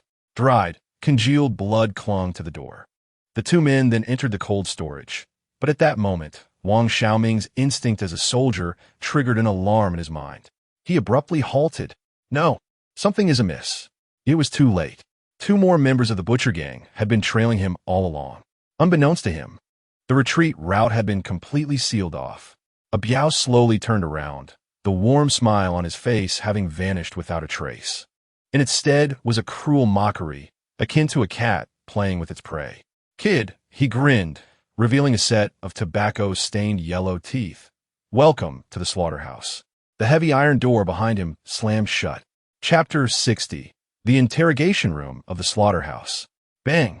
The massive iron door closed with a resounding clang, swallowing the last vestiges of light from the alley. The cold storage was engulfed in darkness, illuminated only by a flickering emergency light overhead, emitting a crackling electrical sound. The thick, metallic scent of blood mingled with an indescribable stench, piercing through Wang Xiaoming's nostrils and churning his stomach. "What do you want?"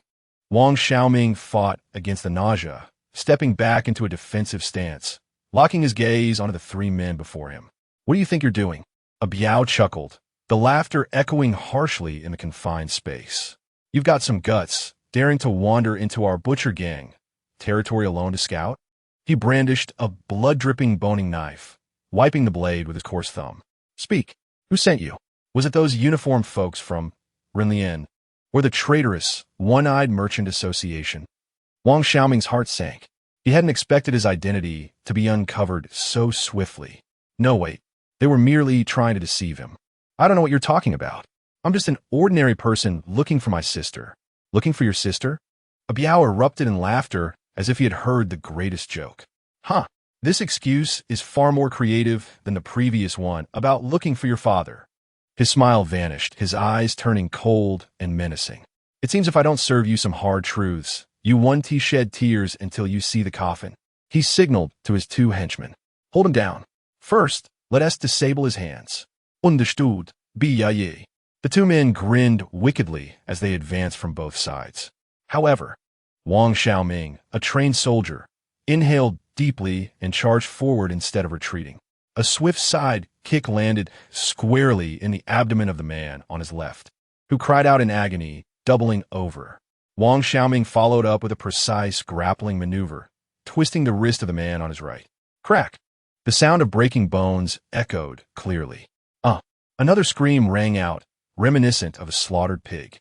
The entire exchange transpired in less than 3 seconds, leaving the two robust members of the butcher gang utterly incapacitated. Biao's expression froze as he stared at Wang Xiaoming, a glimmer of surprise surfacing in his eyes. Well, kid. You're quite the fighter. Looks like I've caught a big fish today." Without further ado, he lunged forward, gripping the boning knife tightly. Wang Xiaoming's expression grew serious. Facing an armed assailant with nothing but his bare hands, he found his chances of victory slim. He could only desperately evade, using the hanging iron hooks and work tables in the cold storage to maneuver. Swoosh! The sharp blade sliced through his arm, drawing blood and causing him to gasp in pain. Biao, emboldened by his success, intensified his assault, aiming for Wang Xiaoming's vital points. "The cup!" he roared, thrusting the knife towards Wang Xiaoming's heart. Wang Xiaoming's pupils constricted. He had nowhere to escape. Just then, a thunderous bang echoed from an inconspicuous iron door at the side of the cold storage. The door, which had been locked from the outside, was violently kicked open with terrifying force. The door frame splintered, and the entire door flew into the room like a cannonball, crashing into Biao's back. Thud! Biao spewed blood as he was sent flying against the opposite wall, sliding down to the ground, unconscious. This sudden turn of events left everyone, including Wang Xiaoming, in stunned silence. He gazed blankly at the doorway, where a figure stepped slowly into view. It was an unremarkable middle-aged man, slightly plump, with an ordinary face and a hint of baldness, dressed in a worker's outfit stained with oil. He wore the cheapest gray dust mask, revealing only a pair of calm eyes, features that would not attract a second glance, even in the most crowded of streets. He entered the cold storage, closed the deformed iron door with a resounding bang, and turned to face the others within. His gaze was calm, eerily so, sending a shiver down the spines of the two injured members of the butcher gang. Wang Xiaoming opened his mouth to speak, but the butcher he had just incapacitated reacted first. Clutching his stomach, he struggled to pull a handgun from his waistband. "Damn it! Who the hell are you to meddle in butcher gang affairs?" he shouted, pointing the dark muzzle at the middle-aged man. This was Gui. On his way, he had activated the ability of the thousand-faced model, consuming mental energy to transform into the likeness of an anonymous corpse he had encountered while hunting in the southern wasteland. A dead man was the safest disguise, never attracting unnecessary trouble. He was aware that the force field of this stabilizing anchor constantly suppressed his strength, making it much more taxing to maintain this guise. However, a brief impersonation was more than sufficient for him. He roared, directing the gun at Gui. Gui regarded the firearm with an unwavering gaze. He merely raised his right hand, fingers splayed, and, in the palm of his hand, a menacing black armory composed of countless tiny bones and chitinous plates instantly materialized. This was his most formidable form restructuring. Yet he chose not to transform entirely, but only armored his right arm. Bang! The gun fired, the bullet spiraling toward Gui's face. In an instant, Gui moved. His right arm shot forward like a black lightning bolt, precisely intercepting the bullet's trajectory. Ding! A crisp sound of metal clashing rang out as the bullet, capable of penetrating steel plates, was deflected by the thin black armor, leaving a shallow dent in the wall. The butcher's expression froze in terror. His eyes filled with primal fear, as if confronted by an incomprehensible monster. Monster! He shrieked, preparing to pull the trigger again. But Gui was not about to grant him that opportunity. In a blink, he vanished from sight, reappearing before the butcher. The armored right hand, swift as a phantom, struck accurately at the back of the man's neck. Ugh! The butcher collapsed without a sound, his eyes rolling back as he fell unconscious. Gui didn't even glance at him, slowly turning to the last surviving member, who was already paralyzed with fear on the ground, soaked in a warm dampness. Please don't come any closer, he stammered. Gui squatted in front of him, lowering his voice to a gravelly rasp. Why did you capture him? Speak. The man trembled violently. It was Zhang Qing's order. She mentioned that recently, there may be mice from the B-ring area infiltrating our premises. Let us remain vigilant. Should we capture any, we shall bring them here for interrogation. Gui's gaze turned frigid. Zhang Qing? It appears she is a high-ranking member of the butcher gang. Interrogate what? I know nothing. The man was on the verge of tears. I'm merely a gatekeeper. All I know is that Zhang Qing has a keen interest in these mice. She claimed they possess valuable items. Gui fell silent.